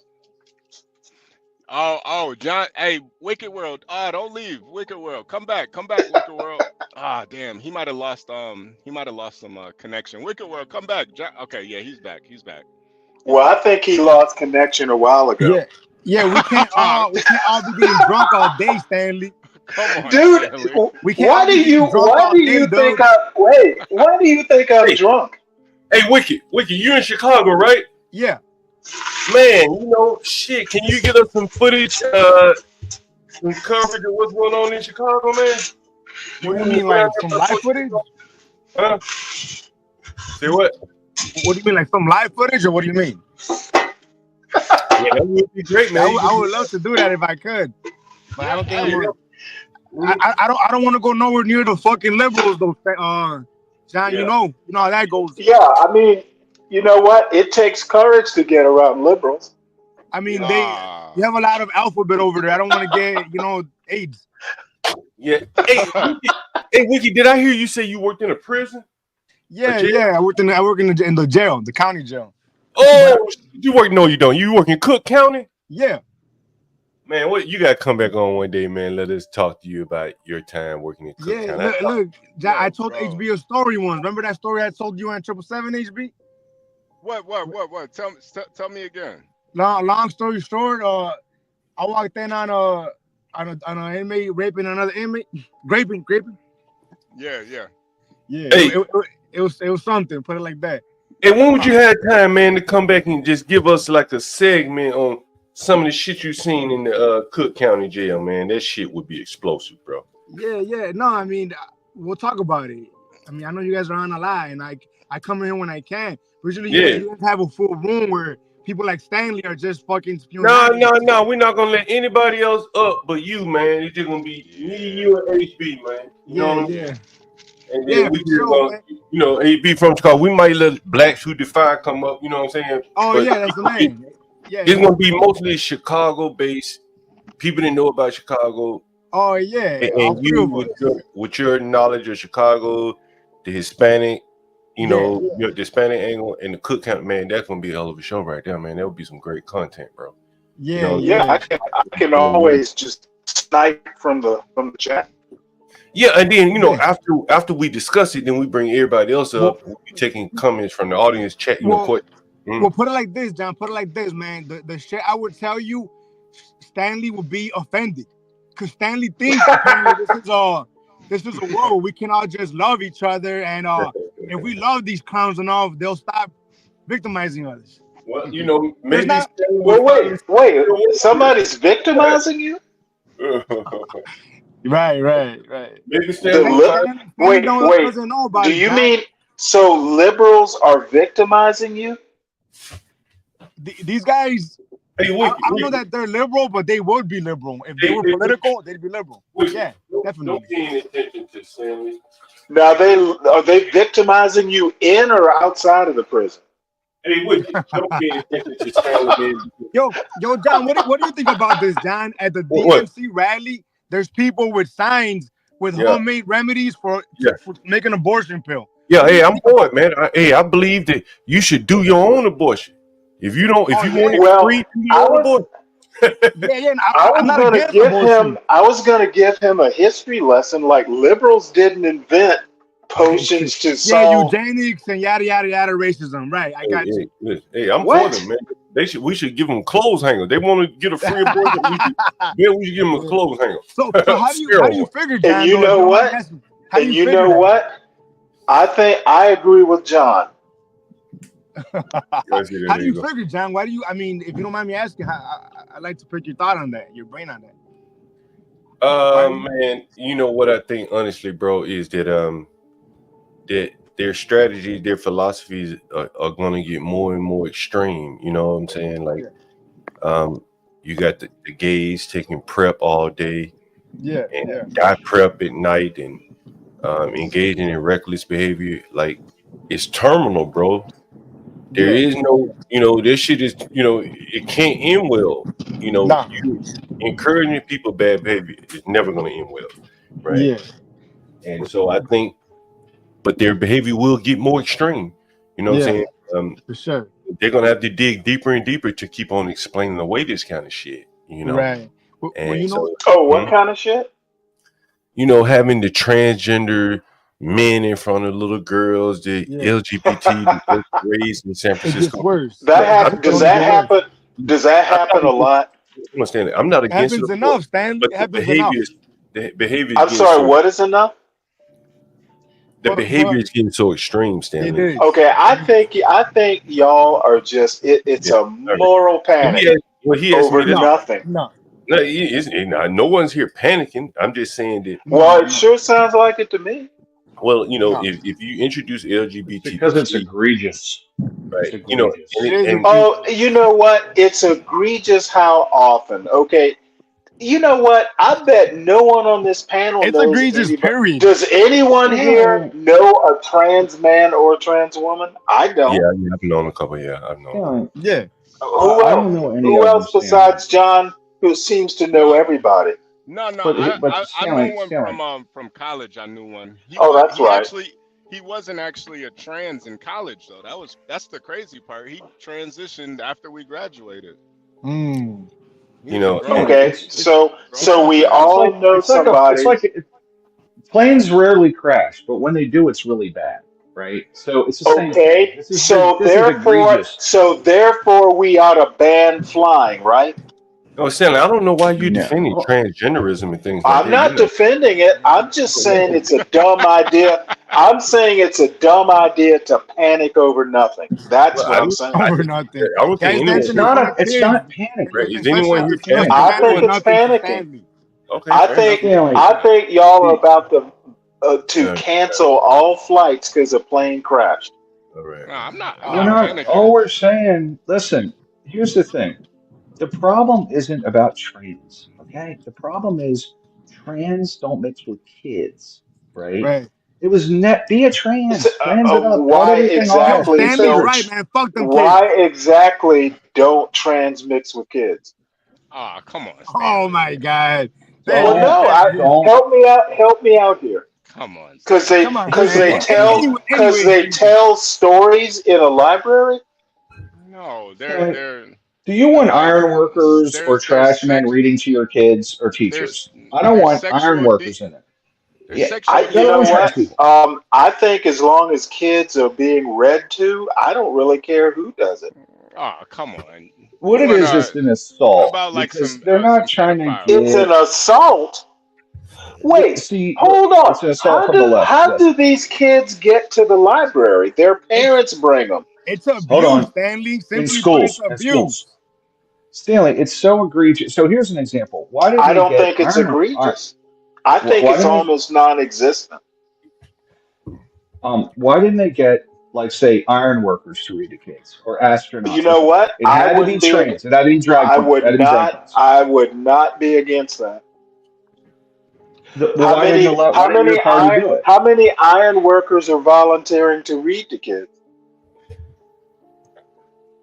Do you understand my point? That they didn't No, I just don't. go and get some other group to read to kids. They went to the furthest extreme of insanity and brought them I in. think the Okay? trans people probably volunteered. I await the iron workers, bricklayers, and scientists and engineers who But do you volunteer to come understand and read that to our kids. it was on purpose? It's an assault on. It was on purpose. Absolutely. Again, it wasn't just some group. It's the furthest flung group of people that they want to foist upon the children. And you're saying it was Right. deliberate. They went out and looked for the most Well, like extreme group they could find. why? Why didn't they go and get Al Qaeda to read to the kids? Well, they would. They probably would. They probably would. That's even more extreme. Hey, Well, here's what's funny. Let me Stanley, give you the coverage at the DNC, right? So we're going to see. Well, I'm ready to see Chicago just torched because it will be. Okay, Right? all I have to say By the is liberals, I right? think y'all are going to absolutely, they're You're going to not a burn it. liberal. They're going to burn it. I thought you were a y'all are liberal, going to be right? so disappointed. Wicked, Oh, you're very confused about my affiliation and or yeah. party/views. Oh, okay. No, Oftentimes I hear respect. you make comments and I'm like, you don't understand my comments so Hey, I'm not a I think I do, conservative. but HB and Wiki, can I ask you guys a question? Since you both have some familiarity with Chicago. yeah. Last week I heard that there was Now I'm reading something American Man wrote. Oh, okay. So last week I read that there were 20 shootings in Chicago and one person killed. 4. I think it was 4. Okay, the week before I think it was 30 something people shot. Mm-hmm. And what I'm telling you, Wiki, how what I'm explaining to you, and maybe the words I'm using are incorrect. The Democrats, they are more concerned with getting their function off. Yeah, And I think that Brandon Johnson is probably more concerned with getting that Democratic function off. Let me put it this way, John. And any murders that happen in Chicago, as long as they don't happen at that DNC, he cool. It was a good night. Let me put it this way to you, John. The Chicago Fire Department, right, at this moment in time, is limited in the ambulances they have that have life-saving measures, right? And they don't have them, so they're downgraded a level. I don't know what exactly that means, right? But they downgrade them a level, and some of these ambulances that they're limited on, they're sending them to the DNC from the south and west side. So yeah, to your point, yeah, they're prioritizing their stupid ass convention at the expense of the taxpayers, right? Right, and I believe that it could be 1,000 murders outside of the Democratic National Convention area. But as long as the convention go off without a hitch, all is well. They won't even mention the murders. Hell, they didn't mention the murders that were last week, the week before. And that is why I keep saying that behavior is going to get more and more extreme. They're going to have to overlook glaring things in their face. You know? Right. Look, here's a question for you, John. Why are the Democrats building a fortress? They're building a fortress, a walled off DNC when we know walls don't work, right? Like they told Trump, walls don't work. Why build walls at the DNC, guys? Right? Am I right about this? It seems like they're building walls that don't work. They say walls don't work for 10 years, but apparently they work now. The only Weirdly. response is that those protesters aren't illegals. Yeah. Well, Ryan, They you know, also they I only work think for illegal. Ryan, I think, John, Ryan, I John, think the bigger thing is that the Democrats at this point have to wall themselves up away from many of the people that support them. That's the irony of Won't it. work though. Like some and of them and people then that's in that Democrat shit, they vote for the and then motherfuckers John and they too. tear their heads off. Go ahead, Adrian. Yeah. John, the big thing too is as long as it's black boys and Latino boys getting shot and killed, it's easy for them to look the other way. I don't know that I disagree with that. Well, the biggest thing, what I think, HB, and I realized this after J6, the gays, the LGBTs, the free Palestine people, and I'm not saying I'm for or against it, but they coming straight to the government with demands. Yeah. Federal government. We need riots, laws, and all that kind of shit. We want you to go do some foreign policy with Israel and Gaza. By and large, the black agenda is domestic. And, I've told you before that politicians on both sides of the aisle have moved international because that's where the money is. And there is no more energy or time to devote to solving domestic problems. So when you see the violence and the crime in Chicago and you see the nigger mayor saying, I look good. I look good. I'm clean. Did you hear him yesterday? Did you hear him yesterday? He said derogatory name. He was telling what the hell he said about all those people that's being killed when he talking about how smooth he is. Well, for the same, right? Like, but again, he's the governor of this city, the mayor, whatever you want to call him, and he's over here bragging about how good he looks when just 2 days ago, he said 4 people killed, 20 of them laid down, right? Okay, but you just explained why he's not doing anything about it. I'm explaining to you why the Democrats, by and large, and I'm not making it political, but those are their people. The blacks in Chicago, by and large, vote Democrat. As long as they don't take their gripes to the federal government, who cares? The LGBT, they got gripes. It can only be resolved primarily by federal passed marriage laws, things like that. And so their gripes with the government. So the Democrats kind of have to respond. The national Democrats have to respond to them. But shooting someone, the murders and the crime, Nancy Pelosi can't solve this. She's not local enough. So by and large, most of the anger that these blacks have is directed at local officials. They're never going to be putting that heat up on the Kamala to solve anything. They just want Kamala. You know what? You're speaking in circles. Okay, my friend. Okay, you're saying that black people don't go to the federal government because basically there's no money in it. No, what I'm saying is when blacks go to the federal government, they have their hand out. Give me some money, put something in my hand, I'll go away. When the LGBT go to the government, they want policy and shit, right?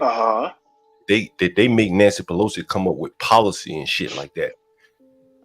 Those are two different groups asking for really two different things. You do realize that law enforcement is a local issue? And what I'm saying, hold on, Sam, let me back up. The federal government, right? It can't solve the Negro problems.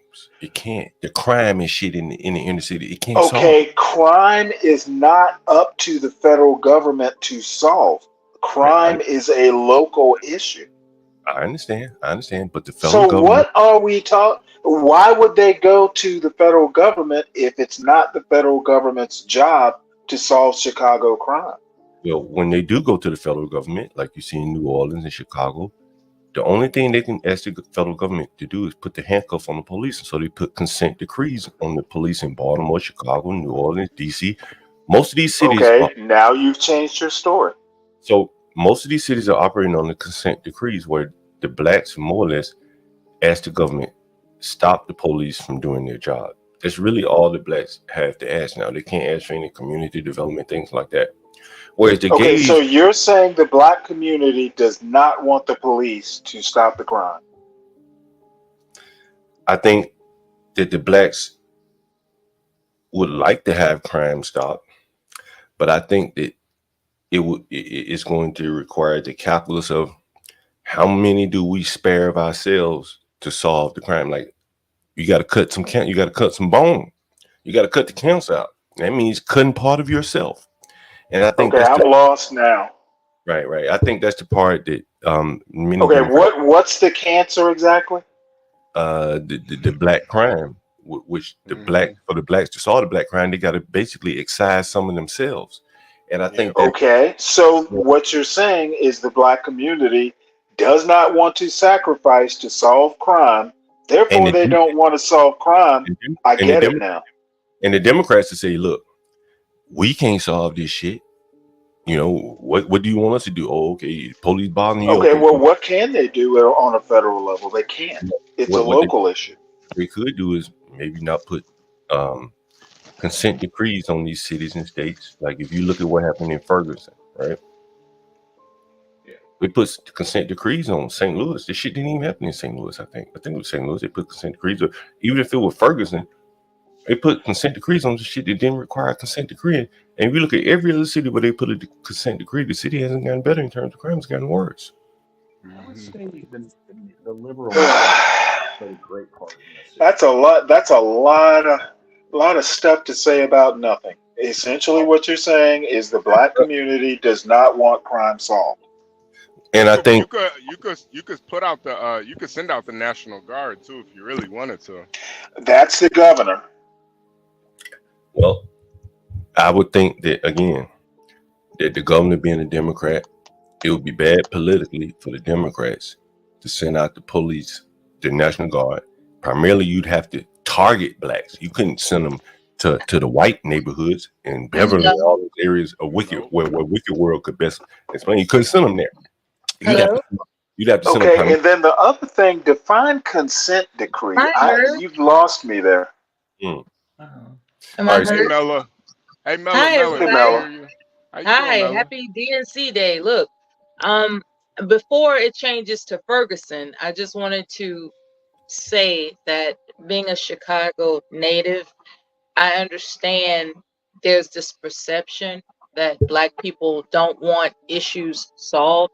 That's not the case. And I just wanted to say that out loud. It's not the case where Black people in Chicago don't want crime solved. I want that stricken from this damn record, okay? You know, I said, listen, okay, they want it solved. But okay, please say that. Okay, okay, that makes you feel better. But the solution is untenable to them. If you went in there and said, hey, ma'am, you from Chicago, this is what we're gonna have to do. The average Black that lives in Chicago, in my opinion, I could be wrong, is not gonna go. You could be wrong. They're not gonna go for it. Period. I think that the large parts of the Blacks say, you know what, to solve this problem requires a solution that we're not willing to go for. So and what would the solution be?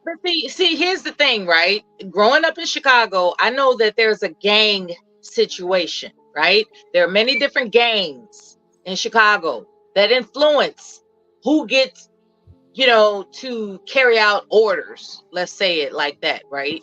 And that contributes to the crime. Okay, nothing goes down without gangs committing crime. Period. And and as far as that mayor's, you know, whatever the hell egotistical thing he was doing, that's another topic, because a lot of mayors have exercised bravado when it was inappropriate. What I will say about crime is that nothing goes down without gangs being involved. And what you're saying, in my humble opinion, if I can interpret it correctly, is that they're not willing to sacrifice their soldiers to do right. Is that what you're saying? Some of them soldiers, some of them their children, some of them their grandchildren and nieces. Okay. Okay. It doesn't take all that, right? It actually doesn't take all that. I can say that when it comes to Chicago, it's not likely that gangs are going to be dismantled. It's not likely, okay? Because it goes back and way back and way back and way back. What I can say with confidence is that there is a way to neutralize different threats in different zip codes. And that's the problem. Certain zip codes have priorities of safety that other zip codes don't, you know. And when it comes to this this whole DNC thing that's going on today, let's keep in mind there are a lot of celebrities that are going to be there, and they demand security. Okay, demand. And so I don't think anything's going to pop off at the DNC. I really don't. What I think is going to pop off is and the that is surrounding areas of the DNC. and that is People exactly are what going I to think. use this as an opportunity to exploit vulnerabilities of others. It's an opportunity Mel just can like hear you. any other damn parasite takes advantage of. You know, this is an event where parasites are going to take opportunities. I agree with that.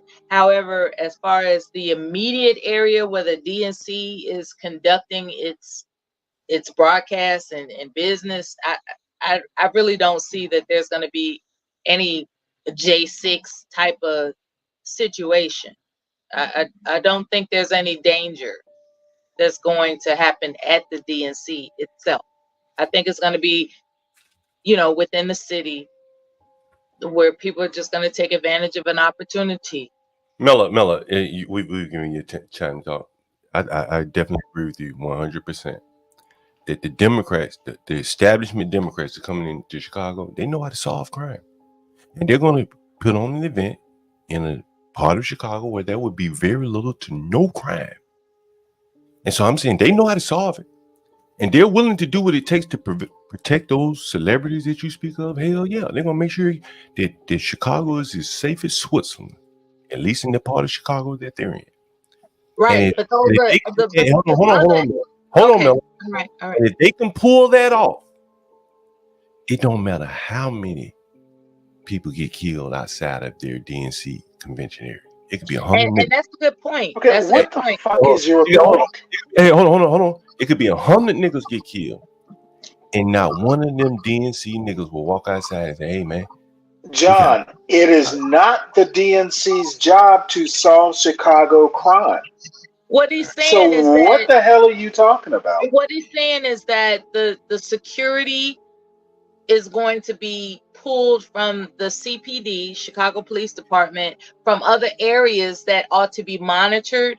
So there's going to be a lack of presence of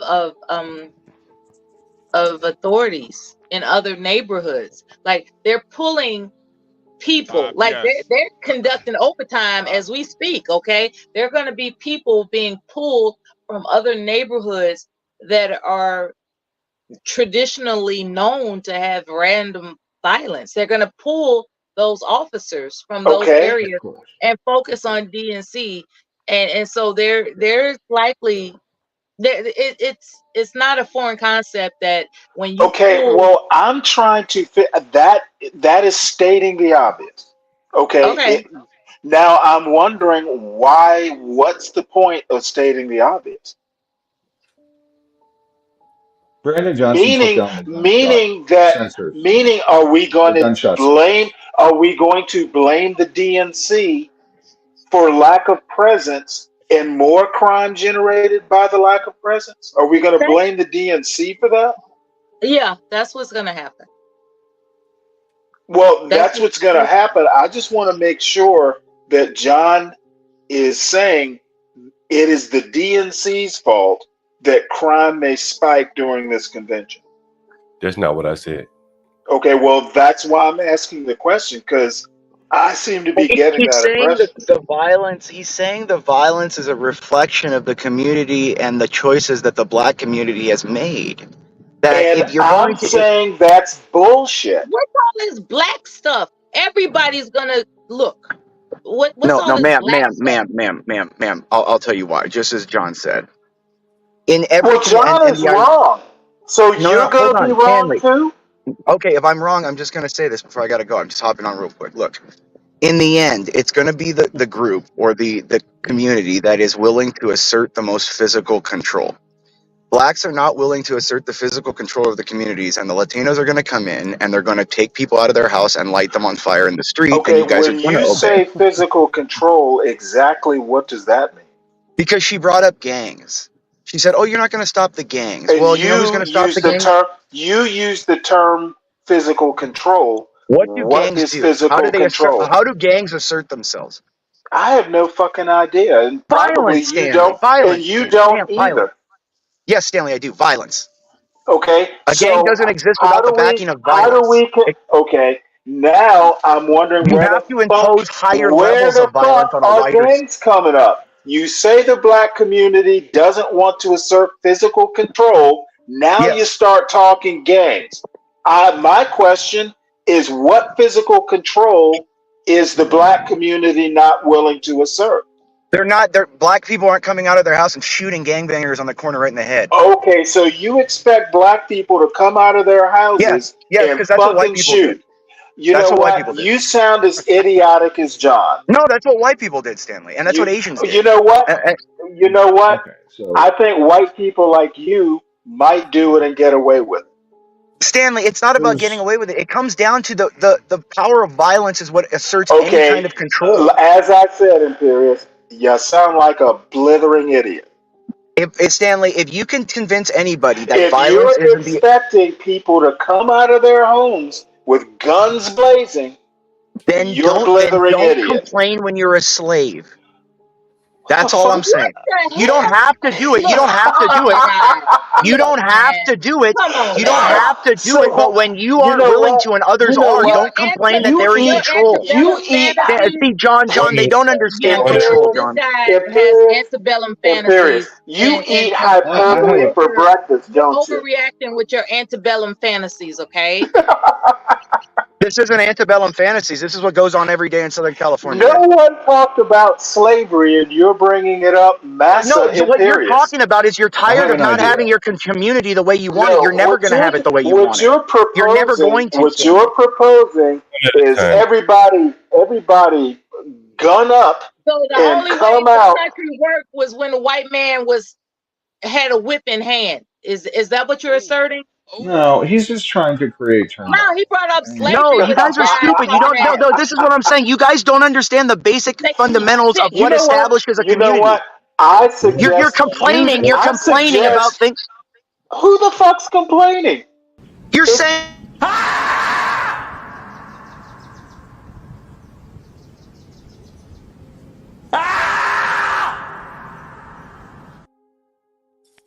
The only people that get their way are the people that enact violence, and the Latinos that are going to enact violence. You know what?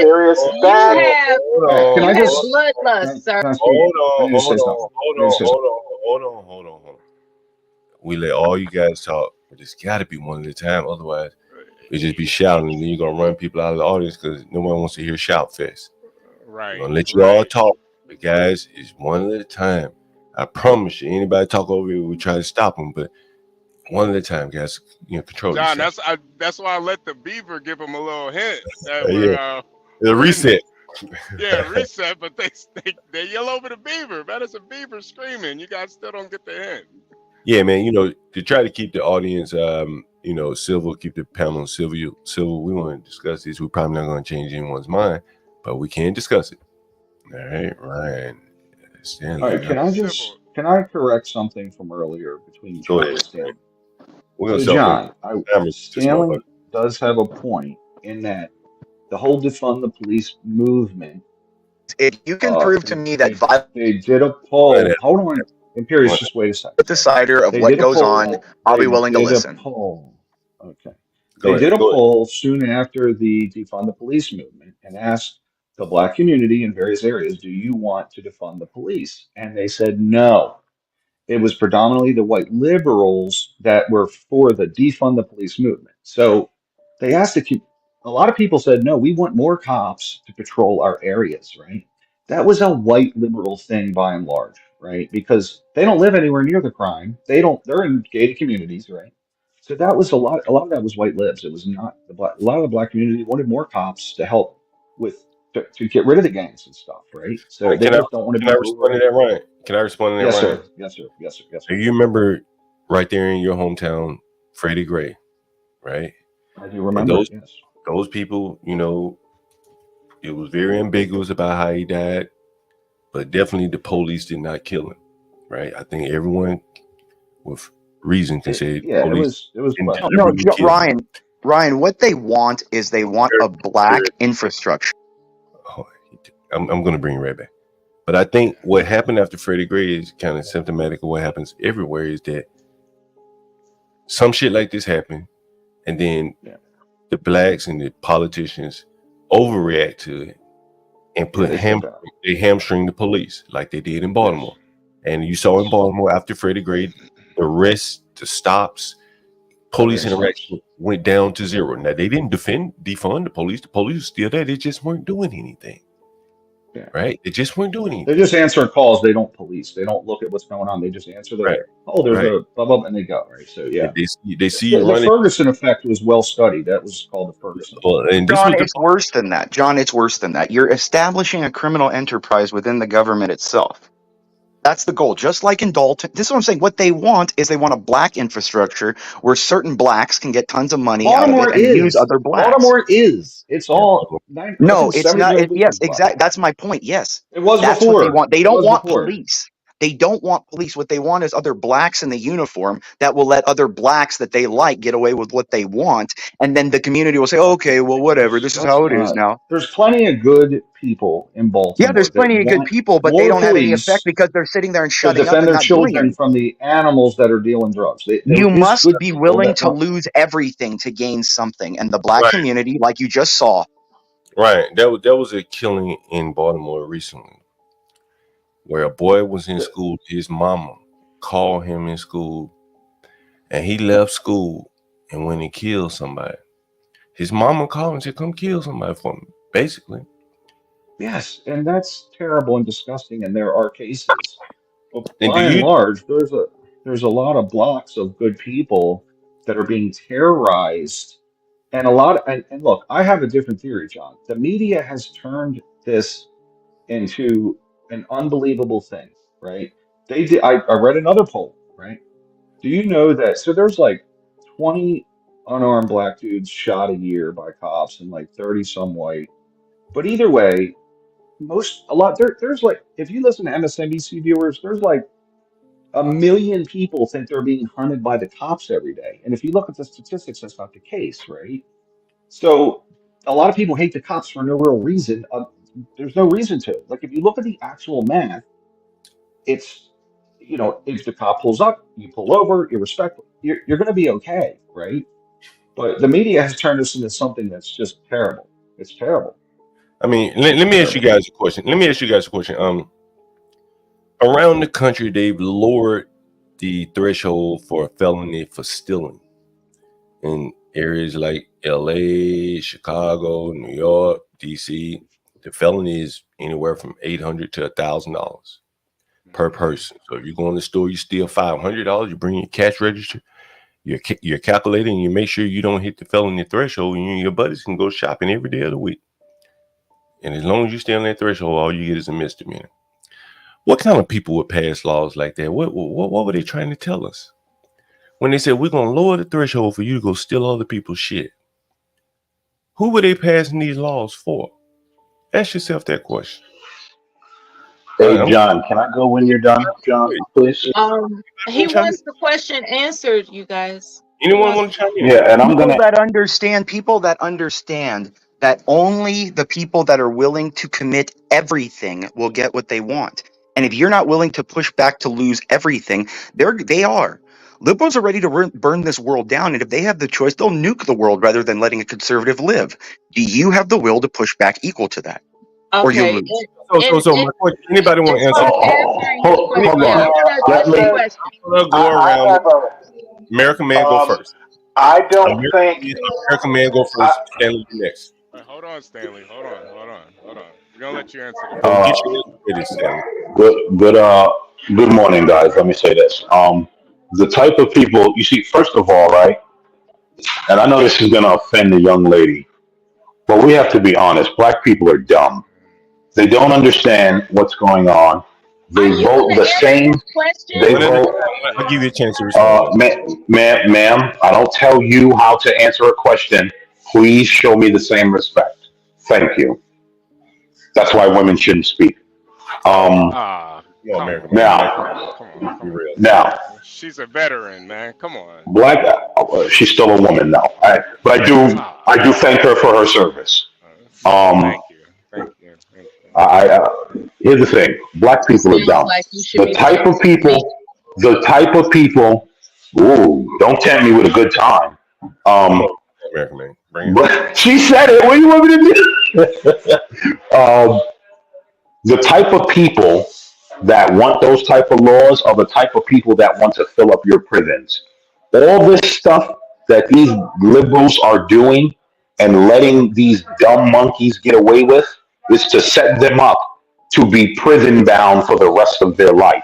How many misdemeanors are you going to get before you end up going to jail for 20 years?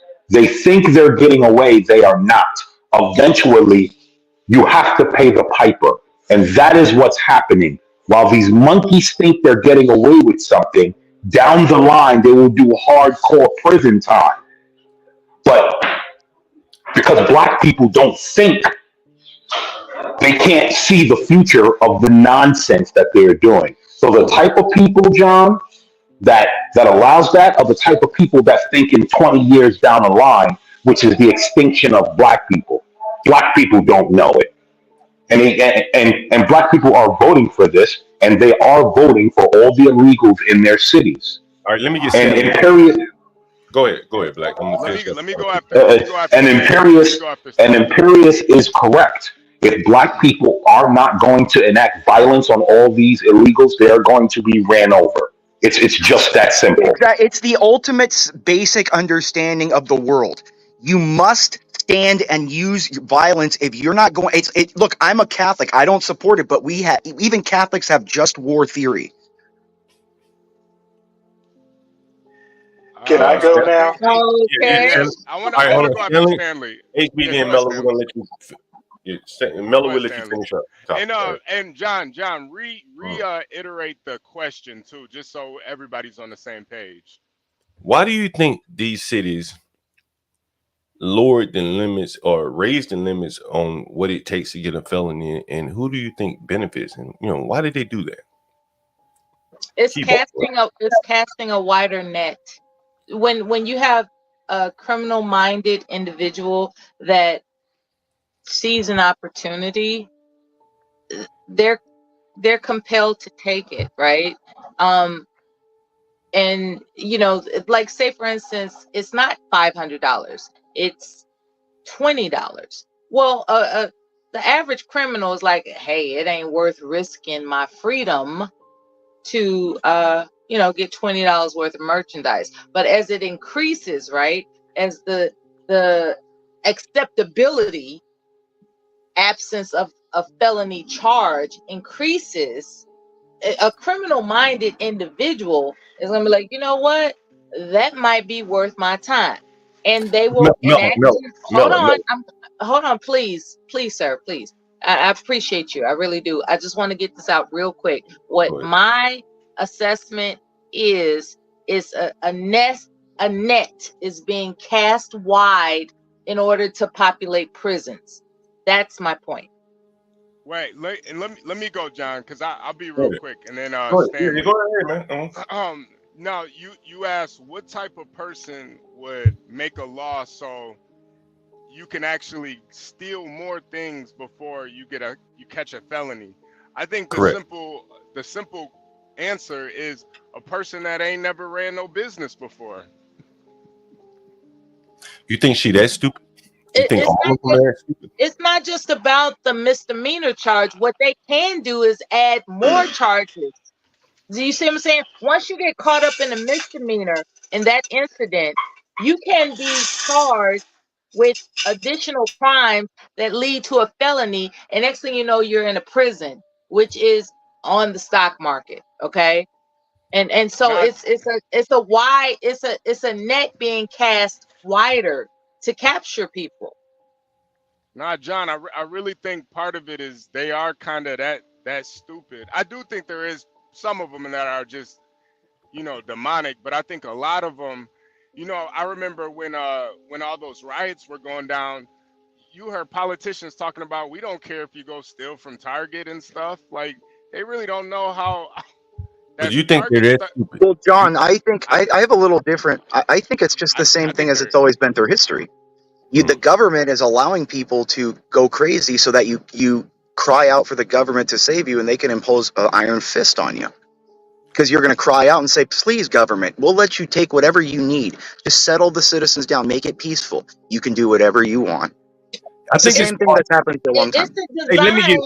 It's the Go ahead. design for free labor. Okay, it's like you have to encapture people who are going to perform labor without cost or as little cost as possible, and you do that by imprisonment, right? We all know the That's not really Constitution true. stipulates It costs that. way. It costs a lot of money to put people in jail, though. It's 50 grand a head. Well, that's what the stock market is doing, right? Okay. Um, there's this And the state concept, has to pay for that, though. Like cost wise, the state has to pay 50,000, but 60, there are tax 70,000. write-offs for these corporations that fund prisons. There are tax like they practically don't have to pay for anything because they can write it off.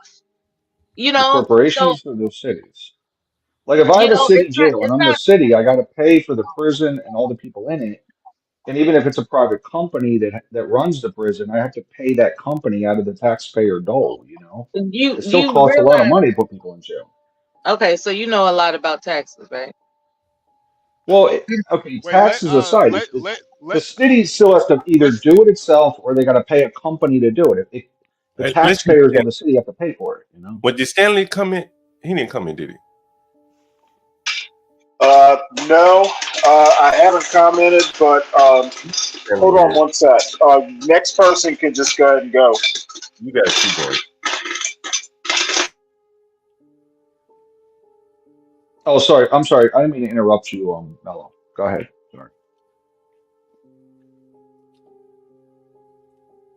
Who, me? Yeah, I didn't mean to cut you off. You were talking, and I jumped in on the cost I of it. think he's But misunderstanding where the prison's money comes from. It's just like a stadium. Do you think the NFL teams build the stadiums, or do you think it's the city tax funds that do? Okay, yeah, I get what you're saying in and terms he, of and Mella, yeah, even private sector okay. You're prisons. okay. I'm not allowed to speak right now. Maybe Go I'm ahead. sorry. later. Go ahead. I'll go I on wasn't mute. trying to. No, go I'll ahead, go on Mel. mute. Okay. No, Okay. go No, ahead. We want to hear what you have to say. Go ahead. do you? Well, I will say this. There's profit in free labor, right? And if you have to have the front money in order for it to commence, so be it. And on the back end, you get the tax breaks that compensate for the upfront costs it took to construct that. That's what it's a schematic diagram ooh. of intention to make sure that certain people of nefarious intentions get captured and do what they're good for, perform Hey, So I labor. can see. So I can see what you're saying in this sense. So corporation pushes the city and or municipality to imprison more people if they're a jail builder or a jail facilitating company, right? But the city still would have to pay those services to that company, so the city still loses. The city still has to pay those companies, and it's usually 50 grand a head, to put Not someone just in that, but jail the for. So you labor got, that you're focusing. I'm not But understanding you what the get it labor in back. the You prison they're get it doing. back. yeah, there's You no get it. there's no real prison labor anymore. You can't like yeah, making not in This beds not isn't in and like the stuff. chain Chicago. That's gang. Yeah, this Not in isn't like that's the going chain Chicago. every. gang. Yeah, In there's no labor. Georgia there is. In Georgia there is. Not in Chicago though. What do they do? Make license plates or something in Georgia? Yeah, that's what Tyrone was Yeah, saying. they Well, do. Yeah, I you Tyrone get think it said they they back. No, do. clean up no, highways too. Yeah, no, Yeah, no, I no, mean, no. I would be more. I'm fine with that. Like, These have them clean up corporations highways and write off graffiti. Here- everything. One at a time. One at a time. One at a time. okay, let me Okay, say well, something, can right? I finally go? Yeah, let's get Stanley yeah. in some Let business. Yeah, Stanley go. I'm Yeah, let's. sorry. I was popping popcorn, believe it or not. Mm. Um, Oh here- wow. You that was need a that. good woman to That cook was you a that good noise. breakfast. I want to steer this back to the point, which was crime in the inner city. I don't think vigilante violence is the way to go. And as far as the shoplifting, I don't know, except that localities control this sort of stuff. And I'm not sure I want to second guess what a locality decides to do. What's a felony and what's I not. agree with you, Stan. Let, I let, let agree me, with you. Imperious, let me chime in here. Here's what I'll say. Most of these locales, they have big businesses in their big retailers in their stores. There's no way that the mayor of Chicago or the district attorney of Chicago, who was elected and funded by these big politicians, could come out and write some policy that they think affected them and then get reelected. It's just no way. Just think about it. They find somebody. They voted Cori Bush out after one term when they didn't like what she was doing. They found somebody better. But these politicians, Letitia James, Kim Fox, Fonnie Willis, I don't know who's in Okay, LA. well, the district attorneys and state attorneys, they don't set law. I let him talk. But they do enforce the law. Why we bring? They do enforce the law. They don't set it, right? And so when they issue public policies, because they didn't have to make it public, they could have made these decisions behind the scenes. Anybody coming here with a felony, with a theft over 1,000, under 1,000, we just gonna write it up as a misdemeanor, charge it as a misdemeanor, get them out the door. But once they announced it, they brought all the criminals out. Once they made it known to all the criminals that anything under 1,000, 900, whatever it is free for you, more or less, because it's millions of people that'll take a misdemeanor for $9 worth of shit if they get caught. And she didn't have to do all that. And so that leads me to think, well, keep on, as I say. Who benefits? Who could sustain people just looting the store and still survive? And it It's would a have very complicated question. well, but I'm going to see if I can make it very. I'm going to see if I can make it very simplistic. Can I say one thing, John? It's not as complicated as you guys are making it. And that's what I'm saying. It's actually right in front of your face. John, it's this. It's this simple question, John. It's a simple question. Hold on, Imperious. Strictly from a businessman perspective, right? And I look at it from the landlord perspective. Why are these cities able to tighten up the rental laws to where really the only person that can evict someone are big corporations, big landlords in your cities? The big landlords, and when you see their names up on the building, they're the ones that can evict your ass. Go down to the courthouse. Go down to the courthouse one day and see who's down there. See the composition of lawyers and see who they work for. And they see the people down there trying to defend themselves against poor people who now have a government-appointed non-profit lawyer. And so all these laws tend to benefit big business the more and more I think about it. If I'm a big business, I'm Home Depot, I can eat you stealing. If you can come in my store and steal $700, $800 worth, I can eat that. But mom and pop, if the rules are going to apply for all of us, you can't eat me stealing $700 out of a small mom and pop. Wow. Well, John, what you're saying, John, is the government has abdicated responsibility to keep your communities safe and is promoting the people to destroy you. What are you going to do in response? Well, in a sense, in that, like, it's, as they used to say when I was growing up, big bank takes little bank. And the big bank, the big companies are saying, create an environment where the little man can't even. It's worse than that, John. This is the survival of people, John. This isn't a fucking company shit. This is entire communities that are going to be eliminated, John. Instead of being a landlord, I would transfer my focus to security companies, like establishing a security company, because that's apparently what's being. But you can't even touch them if you're security. Can't even touch No, them. no. I mean, when you have a security company, and somebody leases your services, that's a little bit more secure than what landlords have to go through, because apparently there's somebody with that's under the umbrella of the Americans with Disabilities Act, and they're withholding rent intentionally under the guise that you've neglected to maintain this unit according to what I need as a disabled person. And so the landlord is stuck. You know, it's like, how am I supposed to pay my bills as a Wait, landlord? Mella, did you get what John was saying though? You get what he's Yeah, saying? yeah. That He wants to basically, know. He wants to know why the misdemeanor charge of shoplifting has been elevated to $1,000. He wants to know why that's happening.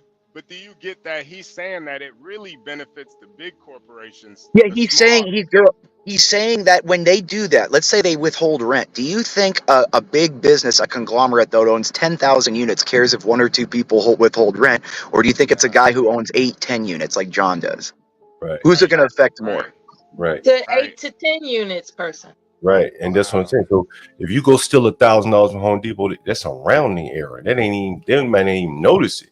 yeah, right. they calculate that into the they are already calculating the losses. Man, I mean, shit, you can go in, like, people buy shit from Home Depot and take it right back after they use it. They don't give a shit. Yep. But Oh yeah, I know big I do. companies, like you'll go send and buy big orders. See, Home Depot does like big corporate orders too. And let's say they'll order like 10,000 power saws. And they'll return 1,000 the next day if they don't need it, but they overestimated in the contract or a bid got rejected for a You have certain to have amount. a big deposit in order to make that happen. You No, can't just sometimes go. those are net 30s. Sometimes those are net 30s. The companies pay at the end of the month. yeah, these are big companies. They're Okay, not paying on delivery of a damn chainsaw. They may, you know, they have the It's ability. on account. It's usually on a force account. That's a 30-day net pay. But I'm saying, you know, these big If it's commercial. like someone like Walmart, right? Like, you can't really go in Walmart and steal too much anyway. They have pretty effective security. You know, and there's so much volume, you know, they've cut employees, so they can probably have a higher threshold for theft because their employee costs are probably so much lower with all that self-checkout. They probably, but a lot of their inventory is consigned to them also. I'm But, thoroughly that's another story. confused. Can you tell me exactly how lowering the basically changing felonies into misdemeanors affects small businesses again? Okay, let me explain. You really don't know that, Stanley? Let me explain I it without. don't. I think it's a bullshit theory. All right, let me explain it without anyone interrupting me. So, Stanley, every business, you know, has theft. Every business. Right. It's called shrinkage. Shrinkage, right? Okay. And every business kind of depends on the government being that strong hand is going to deter most honest people from stealing. You know, the threshold used to be about $500. So you walk in a Gucci store and you steal a purse or something, and it costs $700, you're already hit with a felony in the old days. That's a strong deterrent for most people. I don't agree. Okay, well, don't agree. But for a small business, when they don't have the protection of theft the way that they used to, they can't swallow theft the way that big businesses can. So if someone goes in a little small shoe store and loot some stores or some jerseys or whatever, that company probably already operating on a threadbare margin. It's devastating. Okay. Whereas if you go and knock out the windows at Home Depot and steal a few chainsaws and loot the damn store, I mean, they'll be up running the next day, and it'll be more or less an accounting exercise. With that small, that shit hurts, man. You know what I'm saying? And I've told you stories. Motherfucker stole 30 boxes of tile, right? And it ain't even about replacing the shit. It's about, hold on, Sam. Like, I had to take off work and go get 30 more boxes of tile. I'm a small guy. I ain't big guy where I can just call somebody, hey, deliver 30 more boxes of niggas on stolen. a small guy just can't take those kind of losses. And then on top of that, John, the insurance costs. Even if you try to claim insurance. Sake. And go ahead, Stanley. Did I help explain it to you? First of all, you don't deter honest people from stealing. Honest people don't steal.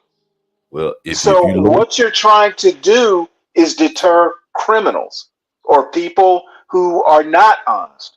Okay, Well, and I don't actually think even if first off, I'm not convinced that these laws deter people who are determined to commit a crime. I've never been that convinced that deterrence actually works. Second point is whether it's a misdemeanor or whether it's a felony, small businesses can't afford theft anyway. So, in my opinion, your theory does not hold up. Well, why is that? It does not deter. I don't think it deters criminals that much, whether it's a felony or whether it's a misdemeanor. And the small business gets hurt, whether it's a felony or a misdemeanor. So I don't think it holds water. He wants Stanley, to know. You don't know the difference. Okay, God damn it, Jeremy. You're just getting here. Did you hear the whole thing? Yeah. 12-step man, just take a breather. 12-step man, just take a break. Is Jeremy drunk? No, I'm not drunk. I don't buy into John's theory is all. Stanley don't know the difference between 1 year 12-step man. and 10 years. Not you, Stanley. I like you, Stanley. This guy is slurring. I'm trying to figure out what's up. It's 12-step man. He's a little drunk. He's a little drunk. Why are you coming up here slurring, bro? Stanley, so you don't know the difference between 1 year. You know what? Fry some eggs and 10 if you can. Have some crackers What's or the something. difference between 1 year and take a nap, and brother. 10 years? Oh my gosh. What's the difference between 1 year and 10 years? What is the question being asked? What is 1 year? 10 is 10 times 1. Who's the guy that was bending over? Like, who was that? It wasn't on purpose. I'm trying to get my stuff together, but thank you. I appreciate that. You would be well received in Cook County Jail. Not for me. Not for me. Hey guys, I saw something. Now, why are you showing your ass?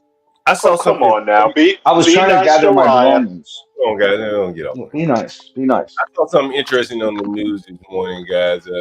I'll share this with you. To kind of change the subject. We weren't going anywhere with that. By the way, this is our second stream. Kelly knows what's up. Or maybe it's the first stream of the day. And we love you for it. It's a continuation. Yes, we do. And I said last night we were doing about 17 minutes average viewer duration. That's overnight. This morning, I think maybe about 5 o'clock, it started getting about 20 minutes average duration, which is, again, we're getting up there around about the average TV show. It was 2 hours and 23 minutes in. Hit the cash out for your host here, HB and me. I like you, John. I'm gonna make you famous. You see all those videos out there every day getting posted. You see the graphics. I get the comments from people emailing me, texting me.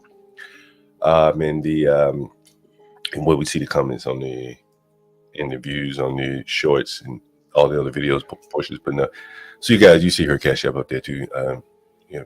Show us some appreciation. We're not asking for anything, but we're just asking for and get your hands up and hand over your money, people.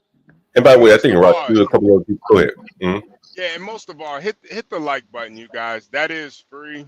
We definitely appreciate you guys, but we're trying to run a business here. So if you guys can hit the like button, we'd greatly appreciate that. I don't know where the likes are at right now, but it's almost 60 people in here, so just hit the like button, man.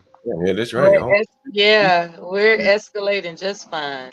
Man, damn, almost 6 people. I need to start comparing to what some of the other people were Hey, hey, John, can I go real quick? Yeah, go right Can I ahead. go Yeah, go right before ahead. you switch subjects? Yeah, go right ahead. I don't understand, right? How it's hard for you people to see what this is all about. I don't What do you understand mean? why this is difficult. What? Listen, don't ask me what I mean by you people. Don't Yeah. ask me What do that, you all right? mean by you You mean people? Stanley? Stanley, You mean All Stanley? right. why you just say I you don't people? think, right? I don't think that this is difficult to understand. And I heard someone say that there were no more jobs in prison. It would do you guys well to go educate yourself on how many jobs have actually moved to prisons and what's being made in prison. A lot of your household items that you're using are made in prison. It would do you guys well to go check that out. But Yeah, definitely. but I don't get how you guys don't see which way this is going. Why is that difficult? Because I hear you guys opining over. I wonder if this and I wonder that. Speaking of You opining, get I would like to say something very fast, if you don't mind. There was someone who mentioned that the overall goal is to eliminate Black people in this country. Um, do any of you think that's the case? I don't think that. Do you? Are you sure? I Yeah. quit thinking Because that hard a long time I mean, ago, think about it. sweetie. Think about it. Think about it. There are people who would rather not see another Black person as long as they live. yes, and they're How white liberals. They're how white much of liberals, and black people are voting. Black people are voting for their own extinction, and there we voting have it. And alongside the we have white a liberals. man that's testifying that this is more likely than not to be the case. Okay. And this is what people need to be aware of. Don't think that they are immigrating people just because they like the way they look. It is an intentional design. Okay. It's an intentional design. And what's the design for? I beg to look, I'm begging you to listen and understand. It's not a foreign concept that white people and those who resemble white people don't want to look at Black people. Just keep that in mind. That's all I'm saying. White liberals. So. All right, John. Let's change the topic real quick. Yeah, we're gonna jump into some trucking news, but first I'm gonna show you something I saw in DC this morning. I woke up and cut the news on. I said, "Damn, that's crazy." Gay man said this is really crazy. Gay man said he was assaulted by Shake Shack employees after kissing his boyfriend at a DC location. Christian Dingolingus, 28, was with his partner when he says employees told the couple not to kiss inside. And the argument escalated outside, so they left the store. They were not about to go for that kissing, right? Man, this shit is hilarious right here. You guys to see this shit. I saw this shit on the news this morning. Tonight, police are investigating this incident caught on video at a Shake Shack in DC's DuPont Circle neighborhood Saturday. 28-year-old Christian Dingus says he believes the violence was fueled by hate. There was a desire to be violent towards me. DC Metro are reviewing video recorded from inside the restaurant. Christian says it was a kiss with his partner inside the restaurant that prompted a reaction from an employee who he claims told them, "You can't be doing that here," as the couple waited for their order. Like, I didn't want to, take any involvement with it. Like, I'm just going to wait for my food and get out of here. My partner got a little bit more upset. Christian says the worker escorted the pair outside and began to berate them verbally. The 30-second clip shows a group punching and pushing a man to the ground, who slowly proceeds to get up. It ends as police appear to arrive on the scene. Guys, the police are here. They all just kind of started attacking me at that point, dragging me back, threw me on the floor, and continuously punching me in my head. Christian says he has a concussion, bruising, and trauma to his leg, head, and face. What's justice going to look like for you and your partner after something so harrowing? I don't know. I mean, I just hope, those that, I want you guys to look at that ceiling. Look at that mold in the... I know what you're thinking, HB. That man live in a nice neighborhood. Right, that's a real nice neighborhood. If Ross Girl in the chat, he probably a DuPont Circle-ish area. That's really shit. Was that's like 12-foot ceilings, right? That's like 12 feet. Man, it's expensive. They had that wall open. They had that house opened up. You know what I mean? That house wasn't like that. When it was built, he had to open that wall up with them recessed lights. I mean, they're looking nice, looking real nice. It's probably, if that's a house, man, that's probably, $1 million, $2 million, maybe. John, are you sure you wasn't held taking accountable? those prep A pills? statement to NBC News. Yeah, I'm sure he was taking that prep for sure. But the prep don't prep you for an answer. Shake Shack says in part they are aware of the incident and suspended the team Just suspension. Yeah, it's just a suspension. members involved pending further review. George Solis, NBC News. Man, these people went out, they left the restaurant. They said, fuck cooking the food. We got more important matters to attend to. And they went out there. I wonder what Stanley thinks about this. Can we start with Stanley first? It's such a about what? Everybody loves Stanley. I mean, what do you think about this situation? You know what? I didn't even watch the video. Oh, come on, Stanley. Come on. Oh, come on. Okay, put Stanley in the middle. Stanley is the monkey in the middle. He said, I didn't even watch it. Okay. All right. No, Stanley, we I thought was. you knew everything, Stanley. Well, I might, but I didn't watch the video, so I'd be guessing. It was a gay couple You should that be got in the middle. attacked. A gay couple that got attacked? Yeah, because they were kissing at Shake Shack. I guess they got a. Well, you know what? I mean, I'm totally against PDA. Yeah. I'm not even. I'm not even sure straight couples should be. You know, a peck on the cheek is one thing, but you know, if you're going to be French kissing for like 5 minutes, nobody should be doing that. We weren't allowed to conduct PDA, so I feel you on that. Yeah. Yeah, I mean, you know. This is beyond that. This is weak. I'm like. Oh wait, hold it. It's beyond if I got beat PDA? up, no. Listen to me. Just hear me out. If I got beat up by children like this guy did, I would never tell anyone. I would hide it from people because it's embarrassing. Right? That's the problem with this generation. It's weak gay people. It's Getting beat terrible. up by children. I'd never tell anyone if I got beat up by a bunch of little kids in high school. Is that like a guy being raped by a girl? Who was it? American Man? That was American. Was that American Man? Was that American Man who got in his feelings because a girl felt him up? Yeah. Look, he's a victim, Stanley. He's a victim. I don't know about that. Okay, all I'm saying is, if teenagers beat me up, I wouldn't tell people. Certainly the news. See what happened, right? You see what happens here. Pay attention. Yeah, I heard him say they were teenagers. I think they were teenagers. They look like young people, didn't they? Yeah, man. To me, they did. And salute to those teenagers for telling them to act like an adult. You shouldn't be kissing, whether you're gay or straight. Don't be kissing people waiting for their food and stuff. That's disgusting. I don't want to see no. You know what? They were doing it just to be provocative. So.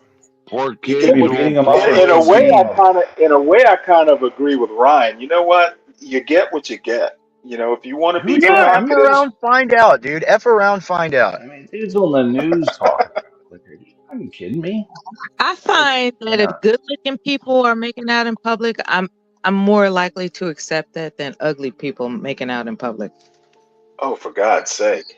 I don't want anyone making out. I don't want to see. Go find a room. I don't want to see good-looking people getting it on. Damn it! No, I don't care if it's two hot lesbians. I don't want to see it, dude. Go do it. I don't care, man. Yeah, get a room. I'd probably puke in public, man. Two hot lesbians? Okay, wait a minute. Just a Shake Shack, you're trying to eat a burger. Well, that's the myth, HB. There's very few actually hot lesbians. Right? That is true. You give them leniency. It's like, well, here's what I'm going to say about this. Happens.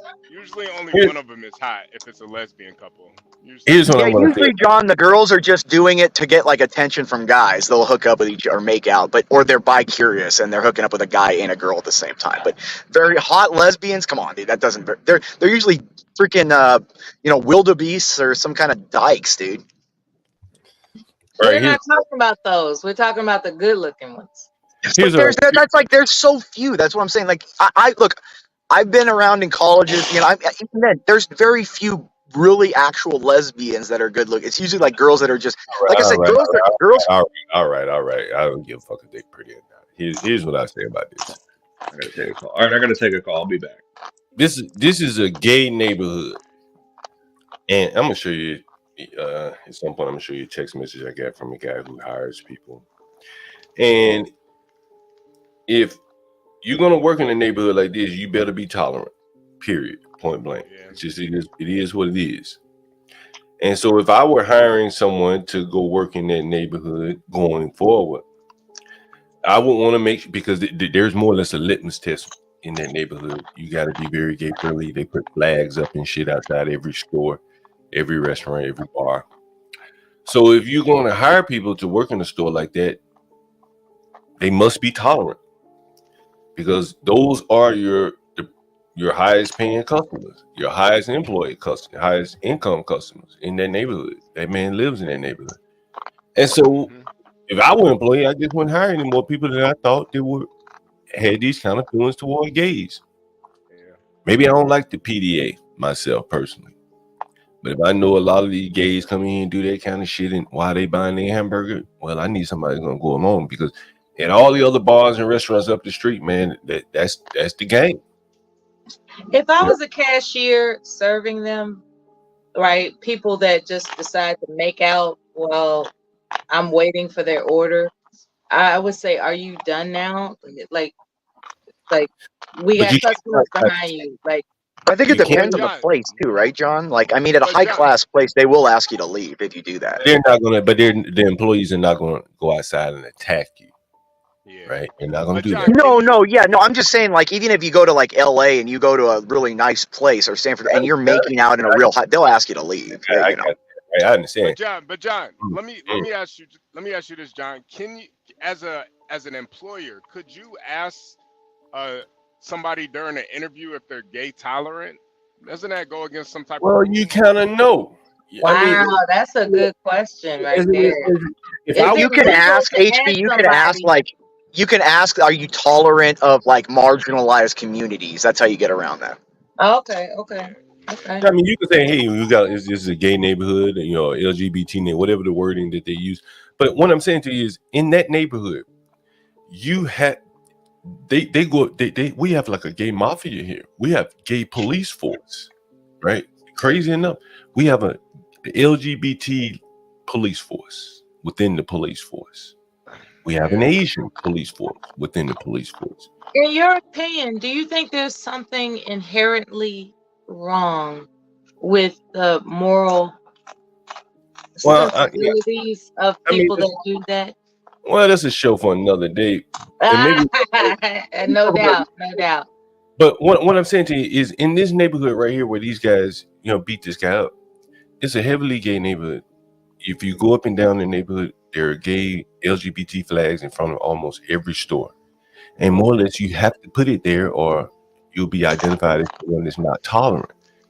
And then hence your business will be affected. So everyone has more or less be forced to go along because they have money and they force their agenda. And so if you hire someone like this that is intolerant toward that, they're going to get you in trouble, because that guy can easily sue Shake Shack. He can sue them, right? And so to avoid that, you're going to have to start hiring people that, are tolerant of these, LGBT. Even if they misbehave. But John, it's kind of, John, though, it's kind of, they're sabotaging themselves. So let me kind of say why. Look, you may have these communities where you want to have accepting people, but what happens when, for example, you have new people moving in, and those people don't have the same beliefs as the alphabet people, and then you have those new people who have to be protected by the federal government beating the crap out of the alphabet people who aren't, and then you have the marginalized people fighting amongst themselves. So in the end, John, it's still going to come down to the gays, the LGBT are going to need to, because John, all those police forces, like you said, the Asians, whatever, those are all the women or the troons or the purple haired cops. The ones that use force, are still the white straight males, the TAC forces, the SWATs. All those are all straight white guys. So the ironic part is everyone's going to come home to daddy and ask the straight white man to protect them.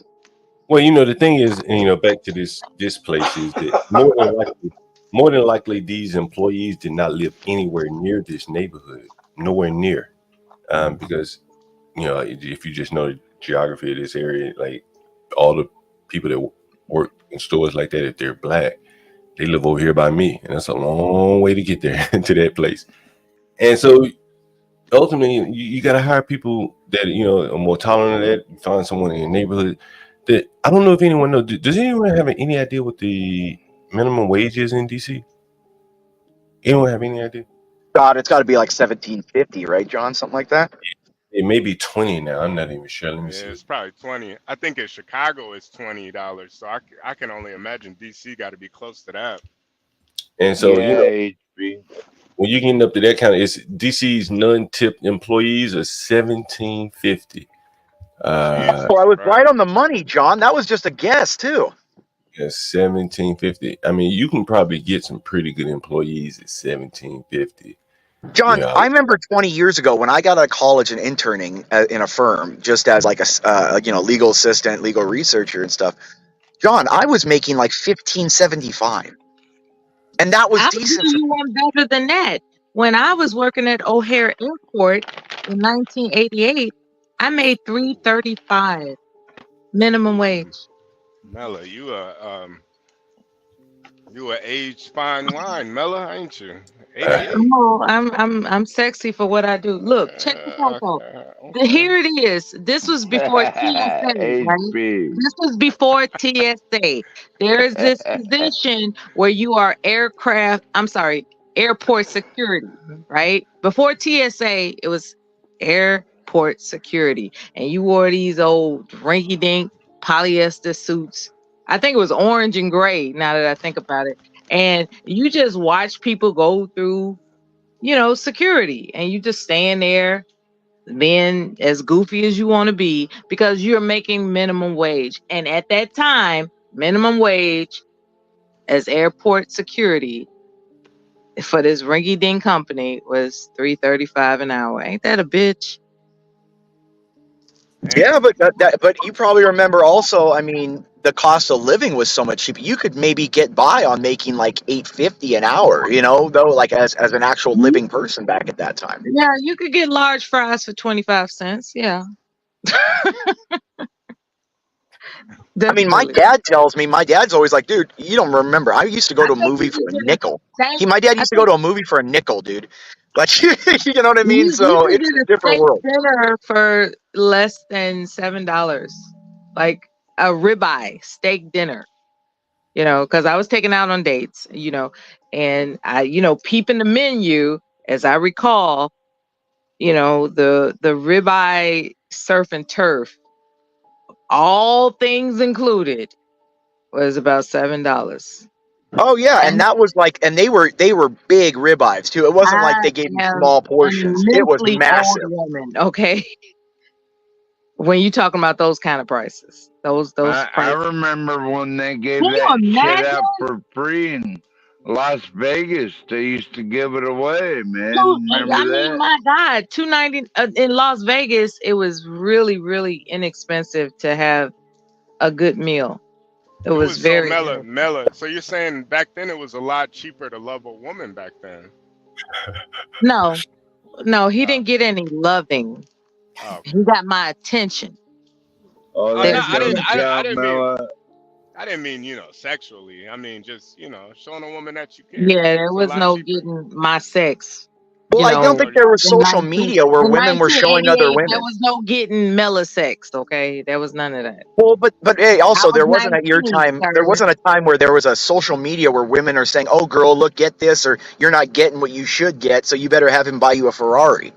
You know what I'm saying? Like it was a different world. It was just like. I would say this. I wasn't cultivated in the type of family that announced that you should exploit men. That's not the type of family I came from. Men shouldn't exploit anyone. Men shouldn't exploit women, and women shouldn't exploit men. I did have high school friends who came from families like that. And they even tried to perpetrate that towards me. Like, look, he got money. You know, his family owns a McDonald's. You know, like, go ahead and date him. You know, you could get this from him. You could, you know, there were people who came from families that emphasized way back then, okay, in the 80s, all you need to do is McDonald's. get a man to spend money on you. That's what they were perpetrating. And it was disgusting because I didn't come from that type of understanding. It was like, why can't we just have love? You know, because I was raised with, I don't want to say this out loud, but I'm going to right now. I was raised pretty much watching television. And so here comes this Walt Disney version of romance. And that's what, you know, penetrated my sense of relationship building, right? It's about romance. It's not about finance. Yeah, I used that word on purpose. Penetration. Yeah, I Let the want to keep your attention by penetration, using that baby. word. You know, Hey, I know John. what I I'm like that doing. word penetrate. I know what I'm doing when I'm talking up here. I know what I'm doing. So with that, since I got your attention, what I'm trying to tell you is that there are women who are not trying to fleece your pocket. And I want you to not assume every woman that exists is on the make. They're not considering you a mark. There are women that actually come from families that haven't raised them to take advantage of men. Please be kind and gentle to women, okay? Thank you for It's the update. important. Thank you for the update. John, Always, there was a message or a post you flashed about Democrats not caring more for optics than actually solving crime. I'd like to address that point. Sure, go right ahead. I'm not gonna even bother dealing with it because I mean that could be right. What I'm wondering is why aren't Republicans winning cities like New York, Chicago? You know, I think I probably know, you know, it's a machine, but Republicans have been mayors of New York City and Los Angeles and that sort of thing. If Republicans and MAGA Republicans specifically have such good policies and the Democrats are doing so terribly, why are Republicans not winning big cities? Well, they are to some. The Dallas mayor. I can answer that. Hold on. Hold on. I can answer that for. Stanley there. Stanley, the reason why is because all you have to say to black people is racism. Oh, so and you're blaming blacks for Republic. You know what? You sound as silly. Hold on. Stanley, You sound as silly as the black people you're criticizing. Hold on. So Republicans can't win because of racism? You're full of shit. No. That is not what I'm saying, Stanley. That's not what I'm saying. That's what I'm hearing, American. Hold on, Stanley. Hold on, Stanley. I've had enough of your silliness for the day. Stanley, I've listened to you, right? Again, right? Okay. Just like racism, right? Racism. Hold on. Oh my God! Right? Black people say there's no color in the Republican Party. It's not because the Republican Party doesn't want color. It's because colors don't go to the Republican Party, right? It's the same thing when black people say, "Oh, we want representation in the courts. When we go to court, we're not judged by our peers." As soon as you get a notice to appear for jury duty, you're doing everything you can to get out of it, and then screaming, "There's no black people on the jury." It's not about juries. So what sense does that make? Why aren't Republican mayors winning if they have the key to solving crime? No one. I mean, mix of both. I think it's a mix of both. Actually, I think you're both. Why are Republicans not winning on the crime thing in places like New York? No, Stanley. Bad messaging. No. Bad messaging. I heard what you said, Imperius. I reject it outright. You cannot say Republicans are losing because of racism or black people. Okay, I'm going to give you this, Stanley. It's messaging. The Democrats are using. I never said because of racism, Stanley. No, hold on. You never say anything. You talk just real quick, around shit. Just real quick. This is all I'm gonna say. I'm gonna head out. Stanley, he's right where they say they're using divisive politics. But what the Republicans need to do, what you're right about, is they need to have better messaging where it don't matter the color of your skin. The only color that matters is green. And if you can convince people that they're going to make lots of money, they'll vote for you. I'll talk to you later. All I'm saying is if Republicans have the key to solving crime and black people need crime solved, why aren't Republicans able to convince black people that they're better on crime and we can solve your problems? That's my question. Stanley, I think you're avoiding a big reality, as most Democrat blacks do. And a big point of this reality is that black people don't want to hear anything Republicans have to say. Like, why are we avoiding that reality? That is the truth, Stanley. It doesn't matter what Republicans try to say to black people. Black people avoid them completely. A Democrat comes to them and says racism, and then they go crazy and they're shut out. Why are we not being honest about that reality, Stanley?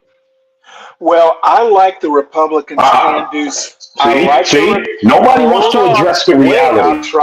I'm trying. You asked me, Stanley. Now I'm trying to answer you, American man. I like the Republicans. I like the Republicans. I like the Republicans' can-do attitude about winning over the black vote. That's why they never win. Okay, check this out, right? The Republicans have an unpleasant disposition in the way they present themselves. It's as simple as that. It's unpleasant. You got to smooth me over, baby. Like, what do you think this is? You know what I'm saying? And when I hear people name calling as a default as to how to, carry a message, the message doesn't penetrate. There's that word again, intentionally. It doesn't penetrate me. It does not. What happens is I'm like, ooh, you're just going to be some old sour jerk that wants power, as opposed to someone that's going to convince me, even if that's not their actual agenda, but at least try to convince me that you're going to be, for what. Let me ask you something, Mella. Let me ask what? You. You've said penetrate about 3 times now. Hey, are you trying to turn people on? Yeah, is that what you're doing? Stanley's call over there. Call it what you want. Stanley's. It's been a while for HB's my wingman, looking out for my best interest. Thank you, wingman. Stanley's looking. And so essentially, what Mella said is, I need beautiful lies. Don't give me the reality of everything. I need beautiful lies. Yeah, I agree. I agree. They all lie, right? But everything just can't be right. But I agree, right? But everything can't make me feel good. It's too much emotion involved. It's too much of that. Sometimes it just has to be upfront, and you have to accept it for what it is. And that's what a lot of people don't want to do. They want to be emotional and feel good about everything. Hold on. Saying that Kamala is a lunatic does not attract me to the party. Yeah, I was about to say 50% of voters do think with their feelings, though. So it is kind of. But hold on. Saying that Trump is Hitler attracts you to the Democrat Party? I mean, come on, we could do this all day. Okay, Master Kim, what do you think about all this, Master Kim? Kamala never said grab her by the pussy. It sounds like she wants a pimp to finesse her, meaning Kamala never said grab him by the pussy. She never said that, right? Oh. Has she been caught with a mic drop? Kamala hasn't said anything but a bunch of nigger babble. That's it. Man. You know what? I'm gonna get some caffeine and there's that winning Republican message. Yo, Master Kim, I did see the I saw Yo, Stanley, good the job. video that you sent. I think we need like a shorter video for the audience. That one that you sent's like 30 minutes long. You know, we got That I American want to see man the said that screaming beaver. HB. it's a lot of ADD over here. I want to see the screaming beaver again. Oh, okay, I got you. Thank You you. want to see the beaver screaming? I got you, Mella. Give me 1 second.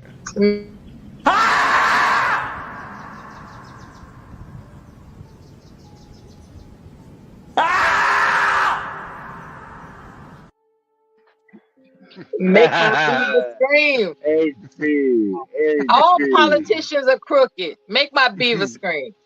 Oh, Damn. oh. I What? honestly, I agree. I do agree with Mella that the issue with the conservative party, and it really hasn't happened until Trump. Trump to me is the first Republican president that's actually been able to kind of take people from the left and turn them right. Just with his personality, he's able to communicate and do things a lot of Republicans just wouldn't do. Most Republicans could care less about the black community, black issues. I mean, just people. I would tie that motherfucker up with a scarf and beat his ass. Who you talking about? That's how Trump comes off to me. Is that a good thing or a bad thing? The way you said it, kind of. Ask him when it's over. Yeah, the way you said it, kind of, you know. Turned you on? Well, the nice thing is Trump had his one shot. Oh. We need to find another Republican who can do what Trump did. I think Vivek Trump might be the is next the up. person I that think can be Vivek might be tied next up up. and beat up. No, Trump's low character. He can be had. Whatever he thinks he did for black people, we need better white people than Trump. Hey, Get Crack, what's going on, man? Get Crack in the building. Get Crack, you there? Hit the like. Hit the like. Yeah, I got hit the like. I hit the like already. All right. Okay. Yeah, don't worry, Mella. Don't worry, Mella. I love your voice. You know, that's 10 likes right there. Hey, Crack, I sent you Now we're talking. Oh, nice. Hey, Crack, I sent a comment in the back about wages, minimum wage now being tied to CPI. I was wondering if you had any thoughts on that. Was it private chat or something? I may have put it in the regular chat, but basically DC is starting to tie its minimum wage to the CPI. Oh, interesting. Okay. Yeah, you know, when new people get on the private chat, they don't see the past chats. Yeah, so you gotta send it again. Yeah. Maybe That's bring up the article, John, and read it real quick. Yeah, my internet's kind of fucked up right now. So I'm on my phone. Basically, it says that the minimum wage in DC will progressively increase each successive year in proportion to the increase in the CPI. In 2023, the CPI was 2.8% within the DC area. So they're going to peg the minimum wage not to labor or productivity, but to an index. Okay, so the problem with that is like that's essentially the wage price spiral. You know that economic theory, John? So no, but the word is pretty descriptive. Go ahead. Yeah, so that's what the Fed is always worried about. If inflation rises and wage follows it, then it just goes with each other. It's just a feedback loop. It'll just keep increasing itself. So if you're directly tying it to CPI, then that's it. It's just like, okay, whatever. They'll all rise together. Yeah. Who is the CPI, y'all? I gotta. Who's the CPI? No, that's a good question. For people it that is don't a good know question. what the CPI is, can you guys explain what that is? Thank you. Consumer Price Index. Yeah, good so question. it's a basket of items that people typically buy, and they weight every category, and then they make an index. But it's been manipulated so many times. You know, CPI before was way different from what CPI is now. and when the Fed looks at CPI, they strip away the gas and energy and food, too, right? Yeah, because it's too volatile. So yeah. Maybe I should start talking in a slurred voice so I can get my answers. Ooh. They actually answered his question. You talk like that, you get whatever you want, Mella. You talking like that. I look forward to it. I do. You're gonna get to hear that beaver scream.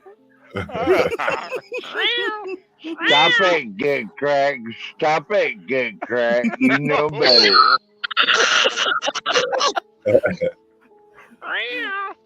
So what question did you have, Mella? What question did you have, Mella? Whether or not there's an agenda to eliminate Black people. Oh man. Oh. No, I mean, okay. Okay. This is what is on my mind.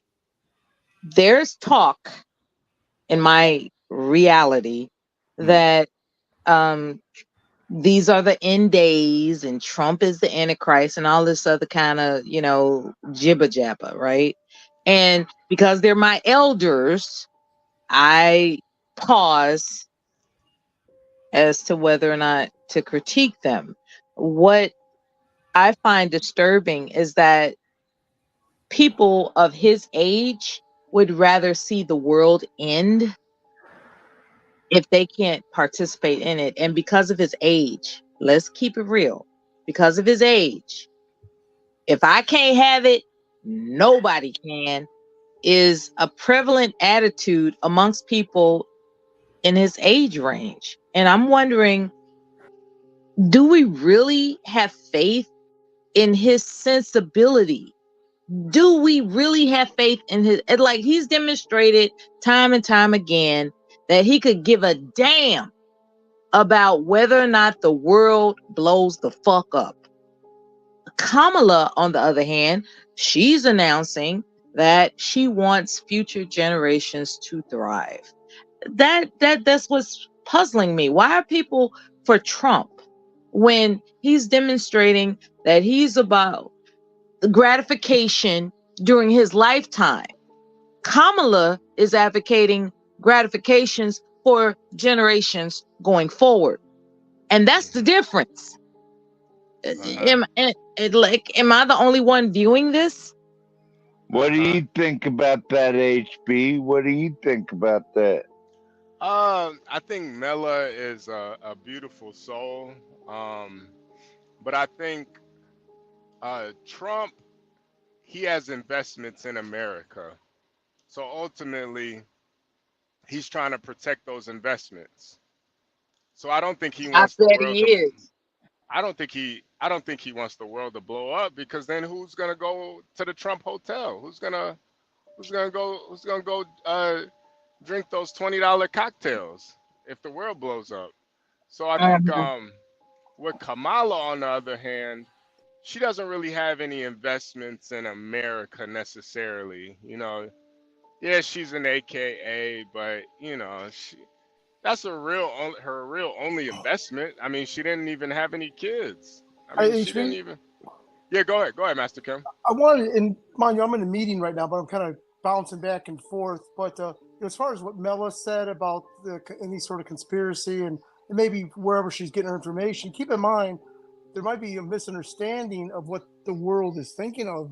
I think African Americans have put themselves in a corner of grandiose that the whole world is waking up and going to sleep with them. I wasn't referring to African. I think the whole world is just trying to raise their little family and have success. I wasn't referring to African Americans. Wait, Mella, hold on 1 second, sweetheart. Let Master Kim go. I think the people are just worried about their little cut. They're not. No one's on their mind beginning of the day or end of the day. They're just trying to grind and get themselves ahead and their family. So, but if African Americans are only 12% of the community, they take up a lot of oxygen. I think the Polish, the Greeks, the new illegal immigrants, we need to leave some oxygen for them to breathe and talk and push their agendas forward as well. African Americans are taking up oxygen. Damn. political media oxygen. How about that? I got what you meant. There's other cultures, Greeks, other that want it. They do want to be heard. You know. Okay, well, Like the let Taiwanese me Americans. respond to Master Kim. Well, my comment doesn't respond. It's just I'm just saying something. It's not response. Needing a response. Well, I'm entitled I'll to say respond that. nonetheless.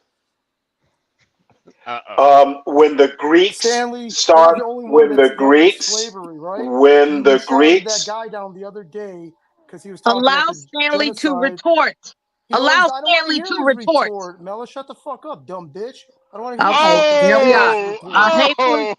Here we go. Shut the Here fuck we go. up, dumbass. Here we go. well, You damn. can't take a computer.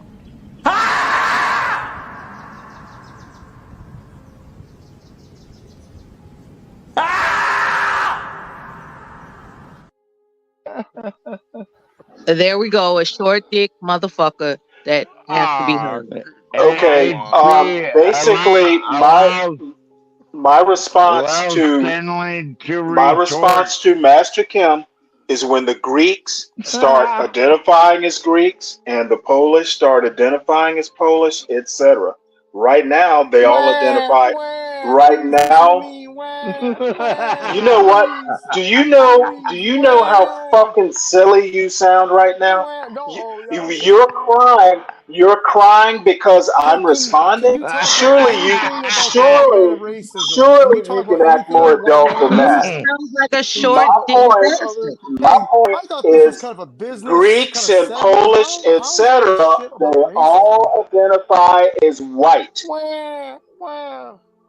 White man, put me Therefore, down. you're fucking sucking the. Hello? Is it me that's on the big screen? As I was saying. Yeah, it's just me and you, Mela. It's just All me and you right. up here. I'm enjoying the clouds ahead of us. I wanted you and Master Kim to be in the dojo alone, but it's just me and you up here right now. Okay. That's fine with me. I just wanted to remind everybody to hit the like button, subscribe if you're new here, and if you like this program that we have right here on the John Galt channel, please hit the Cash App $Hb2n Yes, please do that. or $Portia J with the E at the end. We're doing a lot of work behind the scenes. Okay, Master Kim, I think he's in a meeting right now. So I did want to ask you, Mela, how did it feel that how did that make you feel when Master Kim told you to shut your fucking mouth, you stupid bitch? How did that make you feel? I don't have feelings. I think that's the difference. I think he is intimidated. And that would explain the outburst. Okay. You did say he had a short dick. Where did that come from? I would tell you that oftentimes men compensate for their insecurities, oftentimes by a member that they can't explain below. Okay. Is why they have outbursts. Like a man that is secure in his ability to satisfy a woman is not going to exude uncontrollable outbursts. Men who are secure in how they can satisfy a woman, okay? It's like, okay, I'm gonna let baby talk. I'm gonna let this little woman talk. I'm gonna let her talk because deep down inside, if her and I are behind closed doors, she's got nothing to complain about. I will shut her up the old-fashioned way. Unfortunately, there are guys that don't know how to shut a woman up the old-fashioned way, and that exudes outbursts. That's why I said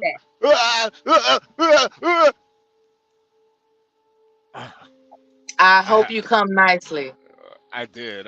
Thank you, Mela. I'm gonna let the panel get back up. I just finished, you guys. So we're gonna get this show back on the road. Don't you go swerving on me now. I'm not. I'm trying to keep. You see, I'm trying to keep the truck straight. It's hard. It's hard. It's still hard. Honestly, it's still hard, Mela. If you see a Penske truck out there, that might be me.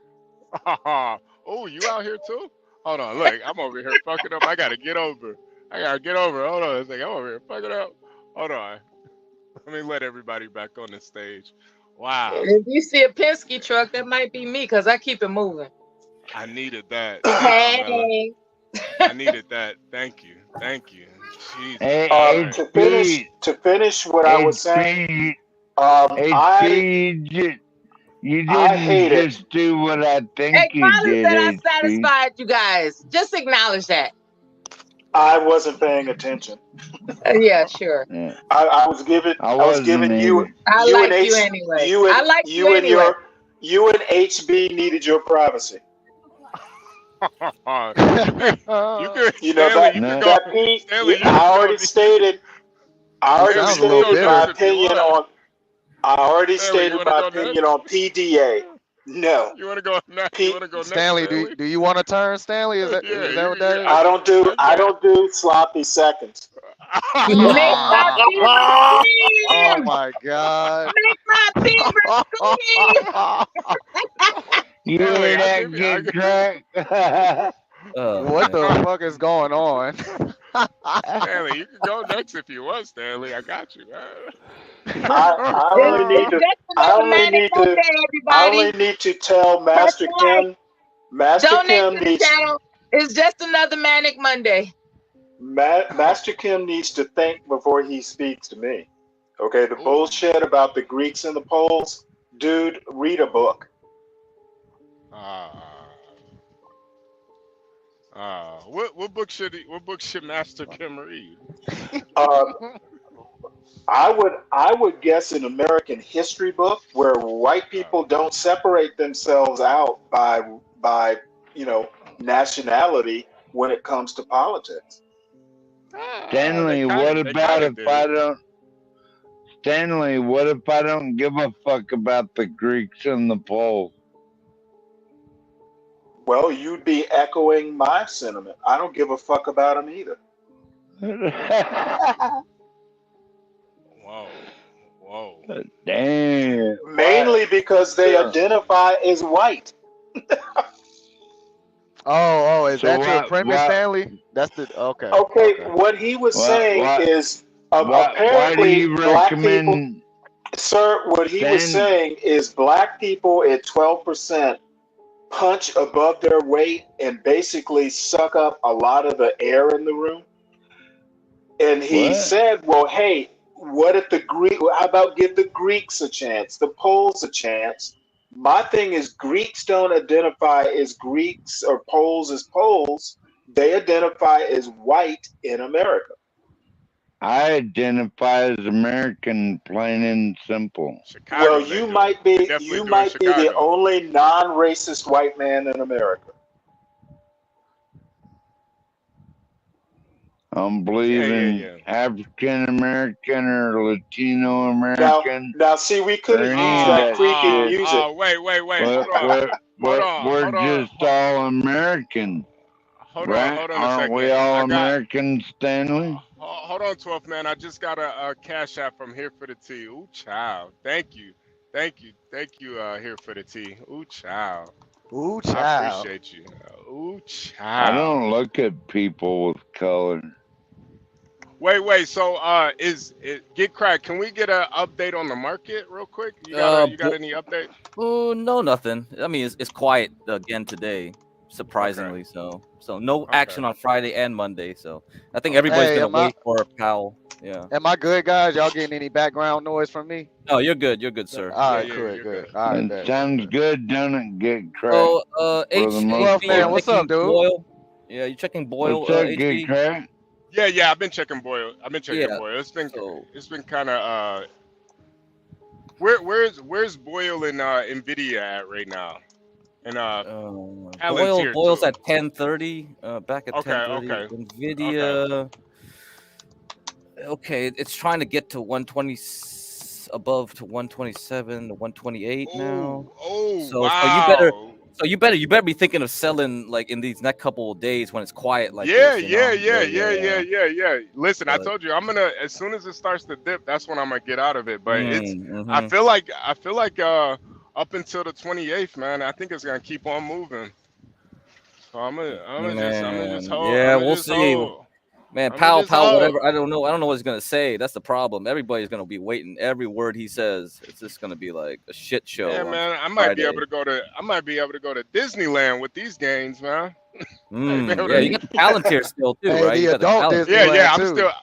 I'm still holding Palantir too. So yeah, but with both of Okay. those, and if Boyle makes a move, yeah, man, we going to Disney World. Fuck Yeah, it. yeah. I'm gonna have Disney to World. ask you: Are you going to Disney World on a recruiting trip, or are you going by yourself, or what?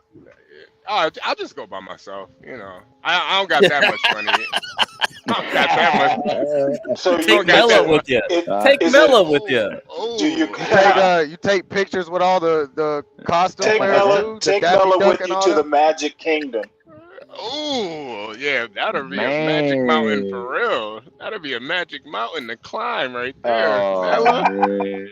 Oh, have Mella feeling like she's back in the barracks. Oh, What the fuck? The Air Force. wow. Hold on. The Air Force doesn't have barracks. Oh, okay. You know I don't know, Mella. You know I All don't right. know. yeah, it's similar. It's similar to barracks. What's it called? They're similar to barracks though. They're just Hotel nicer. suites, pretty much. Damn near. They're like college campus rooms. They're not like They're suites. they're nice. Yeah, they're nicer than the rest of the They're not military. barracks. Okay. Okay, a hotel. The Department of Defense supports the largest budget to the Air Force, and we have nice facilities. Well, you're still gonna feel like you're back in the military because this is Disney World. Disney World, man. They got nice suites. They got nice suites out there. We have standards. Show Mella. Hey, HB, make sure you get one. Hey, HB, make sure you get one on the 10th floor and get one with a balcony so she can feel like she's in the air again, all over again. Like missile launch. It's gonna be a missile launch in 10, 9, Hey, 8, 7. You know, on Titanic, he stood her on the bow of the ship. You can lean her over the rail of the suite. There you go. You're the Air Force version of Titanic, boo. There you go. Infer he should bend me over. Oh, absolutely. Oh man, that's messed up. I want. He already did in his head. He might as well. I want. If He I'm already at a did in his resort, head. I want face-to-face action. Just watch out for all the dildos falling from the sky. So so you like it you like missionary Mella, huh? Oh. Missionary Mella. Say what you want. Oh, is that what they call you, missionary Mella? Oh, say what you want. Oh. Or it could be make me come Mella. Make me come Mella. Okay, guys, you're having too much fun. Cut it out. All right. Okay, I'm literally in the middle of nowhere. Cut me a break. Jesus. Look at what I got to look at, man. So get cracked. So the market's pretty dry right now. Not like Mella, but the market's pretty dry. So don't worry. As long as it keeps the only thing I saw very interesting from last week was gold and silver.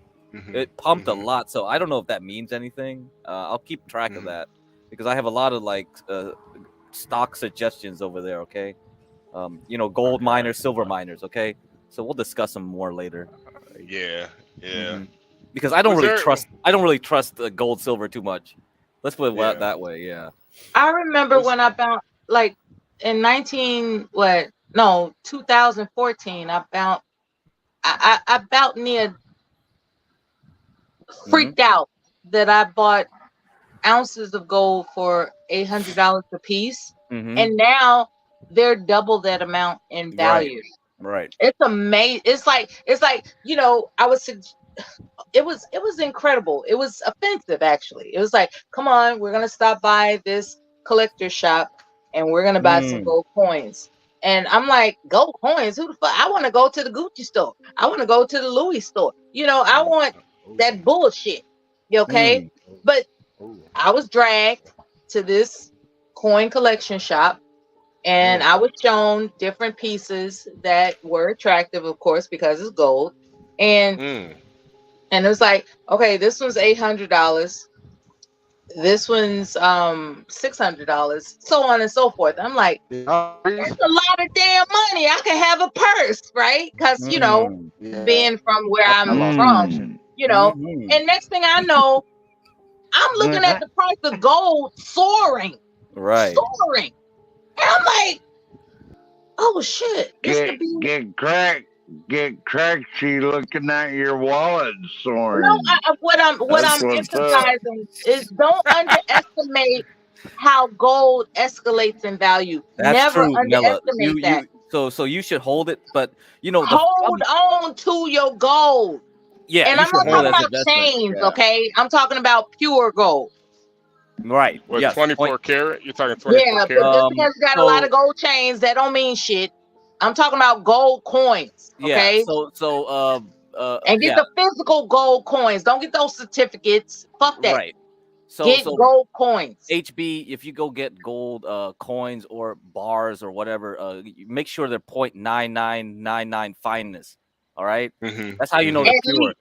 So Ben Thorpe had these gold coins and he was trying to sell it in eBay, and I looked at that crap. It was like 0.98 fineness. I was like, no Asian's gonna buy that trash. Like, if I bought from you, I couldn't resell it. Nobody would buy that from me. You'd have to melt it down just to get it's pathetic. And that's why it looked like it was rusty, and people kept saying it's fake, it's fake. Yeah, it looks fake because it's Tell not them pure. to find this again, sir. Tell them to find it, to look for it. Because a lot of people don't know. At least 4 9s. At least 4 9s. Okay. There you go. 0.9999. You heard it here. Yeah, right here. Yep. Okay. All right. Next time I'm gonna get some gold bars. Oh crap! I gotta get over. Oh crap! So Mela, who dragged you over to the coin shop? Do you know how much you have to pay for a bar? Yeah. Don't get a bar, really. Get gold coins. Yeah. Keep it simple while you can, because a lot of pawn shops, they're hoarding. You know, people that are like during the pandemic, a lot of people were selling their gold to pawn shops. I know a pawn shop owner, and he was, you know, just showing me, you know, people that were coming in, just like somebody had this beautiful piano, beautiful piano. Wait, Mela. Wait, Mela, get Crackers trying to ask you a question. Shit. Yeah, Mela, so who exactly was taking you to that collector shop with the gold coins? A high school friend. Oh, so you gotta thank that friend.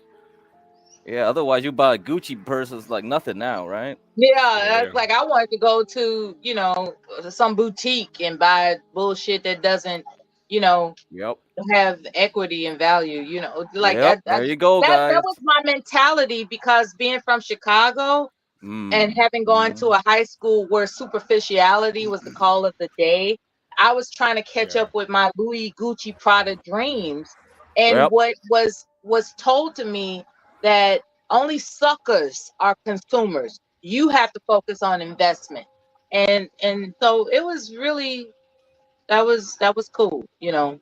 That was cool. It's something I could pass off to my, you know, offspring, you know. American Millennial says a high school simp. It was a simp? Oh, okay. I didn't know they were called simps back in the 80s. No, he's far from a simp, unfortunately. Yeah, back when Mela was in high school, they weren't called simps. Mela was in high school back in the 80s and stuff, man. They were. He was just a good advisor. That's all. In more ways than one. So Mela, when you were in high school, that's when like Beat It. I was so fine. It didn't make any damn sense, and I didn't even know it. I was one of those gorgeous girls that didn't know that they were pretty. Ain't that sad? Calm down, Mela. That Calm is down, sad, Mela. man. Please calm You down. got some pictures? It's a manic Monday. Fuck you. I can say what I gotta say. What made you find back in the 80s? Because you know, back in the 80s, you had to have the big hoop earrings and the big hair with the Big nails hoop and earrings. stuff. Oh, It was the naturalness of me, man. It was just like this hair that, you know, for whatever reason, I was taught to roll my hair in 44 curlers a night, right? ooh, And what that resulted in the morning was this poof of curls, right? With a ribbon wrapped around it. And it reminded people, from what I'm told from the reunions, they were like, it reminded me of the girl from Flashdance. It reminded me of, you know, a Prince type of hairstyle. You know, it was like it accentuated your innocent face and your physique that you were too young to have. I was like, I look at that shit. I look back on it. It was like, yeah, I was definitely goofy. I didn't know how Mela, beautiful I was. where were you? I Where had were no you idea when how beautiful I was. None. Mela, where were you when that BBD Poison song came out? Where do you remember where you were when that? Can't get her out of my mind. Love No, her, it kiss wasn't like her, that. It wasn't. heaven. It wasn't. That girl is poison. No, Where that wasn't. It wasn't like that. were you in high school when that song came out? No, Okay. no. So you were in high school when Beat It came out.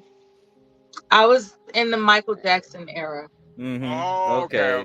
The Thriller So era. Thriller. Oh man, how was it when Thriller came out? How was it at school? Like, did you have it on? That was back when love songs meant something. Yeah. That was before. Mela, That was before debauchery. did you ever do the moonwalk, Mela? I know I did. No, I Ooh, didn't. that's a good question. Did you? I Okay. didn't. I had the Michael Jackson. Well, I had the Levi jacket, and you know they sold those buttons with the Michael Jackson figures, the Prince figures, the you know, those were the standards. But you know, it was just it was kind of the introduction to MTV. You know, that was kind of when I grew up. MTV. You know that was Michael Jackson was the first black artist on MTV. He sure was, and it was a fight to get him on, from what I understand. Through they said whoever he was signed to, they said they were gonna pull every other artist off of MTV unless they played Michael Jackson's It's Bad. I think it was Bad. That was the first album. He had a lot of power to get that video on. Yeah, so because they were adamant about not having black people on MTV until he exerted some type of influence and power that was you know, it was like compromised. So how did you guys play music back then during the 80s? Like, what do they call it? The little foamy headsets. Oh, Walkman. That was the big deal. With the tape cassette.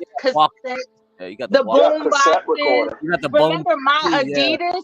Remember that?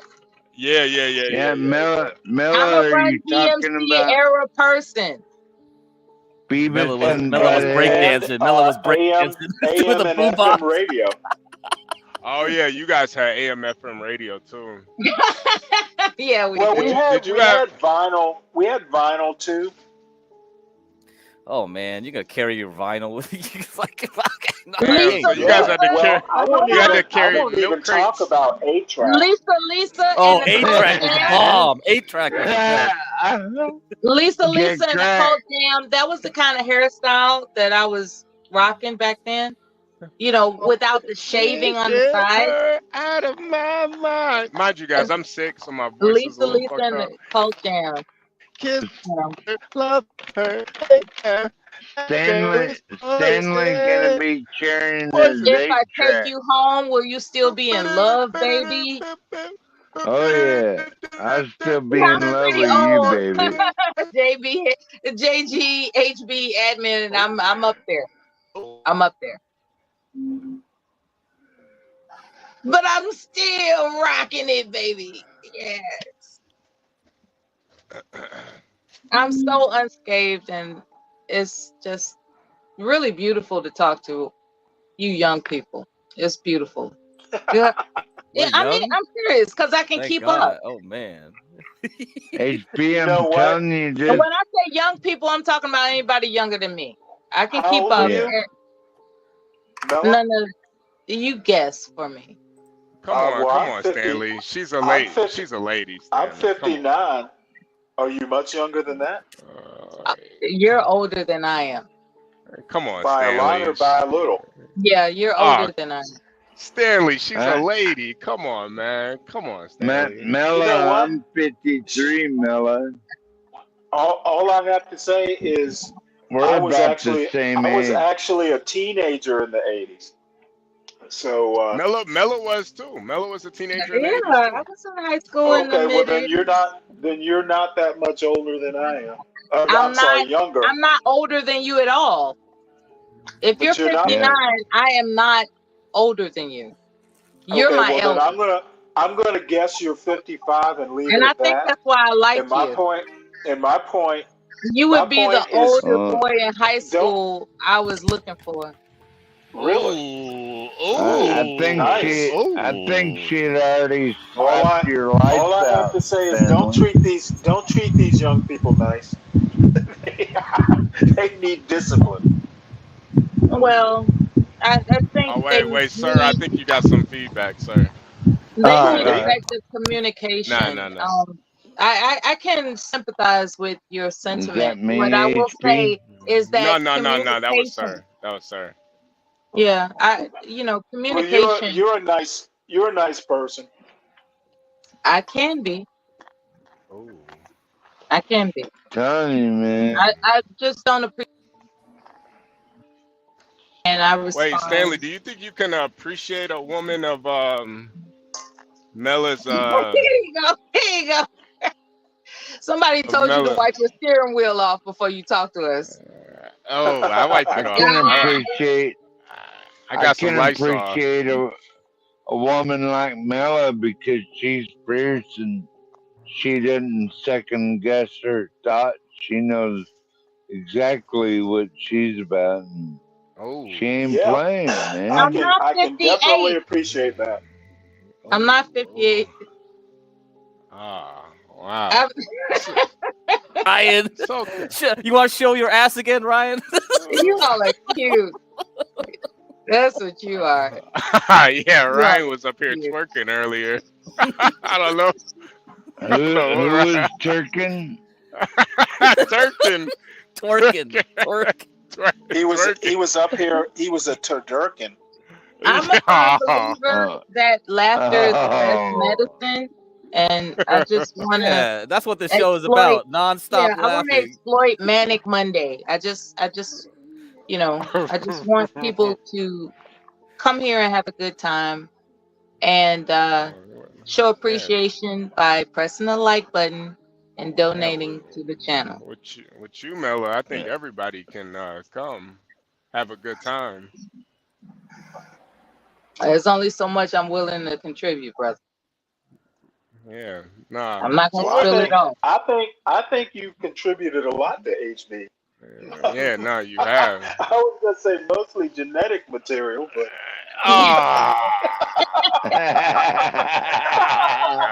You all are Come crazy. on. No, so his ghetto point of view, you've returned for another a shellacking from Stanley, I see. Yo, y'all just no, talk so dirty I've on been this. told I've Y'all been told just I sound so lost. dirty, man. Hey, HB, does that dude even speak Don't English? go handling yourself alone. That's all I'm saying. Jesus Christ. Does he even You know, speak yeah. English, HB? You sure about that? Yeah, he speaks English. I'm pretty sure he speaks English. Yeah. All right. You doing all right over there, 12th man? Nasty. You all right over there, 12th man? You doing Yeah, I okay? was just trying to pay attention to Mela because I know she didn't like me at first, but once she knows how It's I not that I respect, don't like you. That's not it. once I'm she just knows how no. It's Mela, not that I don't like you. Not at all. I like you. once you know how I respect black women, you're gonna love me. I promise. Oh, wait a Oh second. Wait a man. second. Wait a second. Oh man. You remind me of someone, Jeffrey Dahmer. and I'm concerned. That's all. Is that someone's name? Is that someone's name Otis? No, You, Oh, you didn't no. watch too Stanley much always Andy. You didn't Mela watch a lot of Andy Griffith when you were young, Wait. did you? Can we Mela Stanley do something always real got quick? something smart to say. Mela, Hey, he always got Mela, something smart.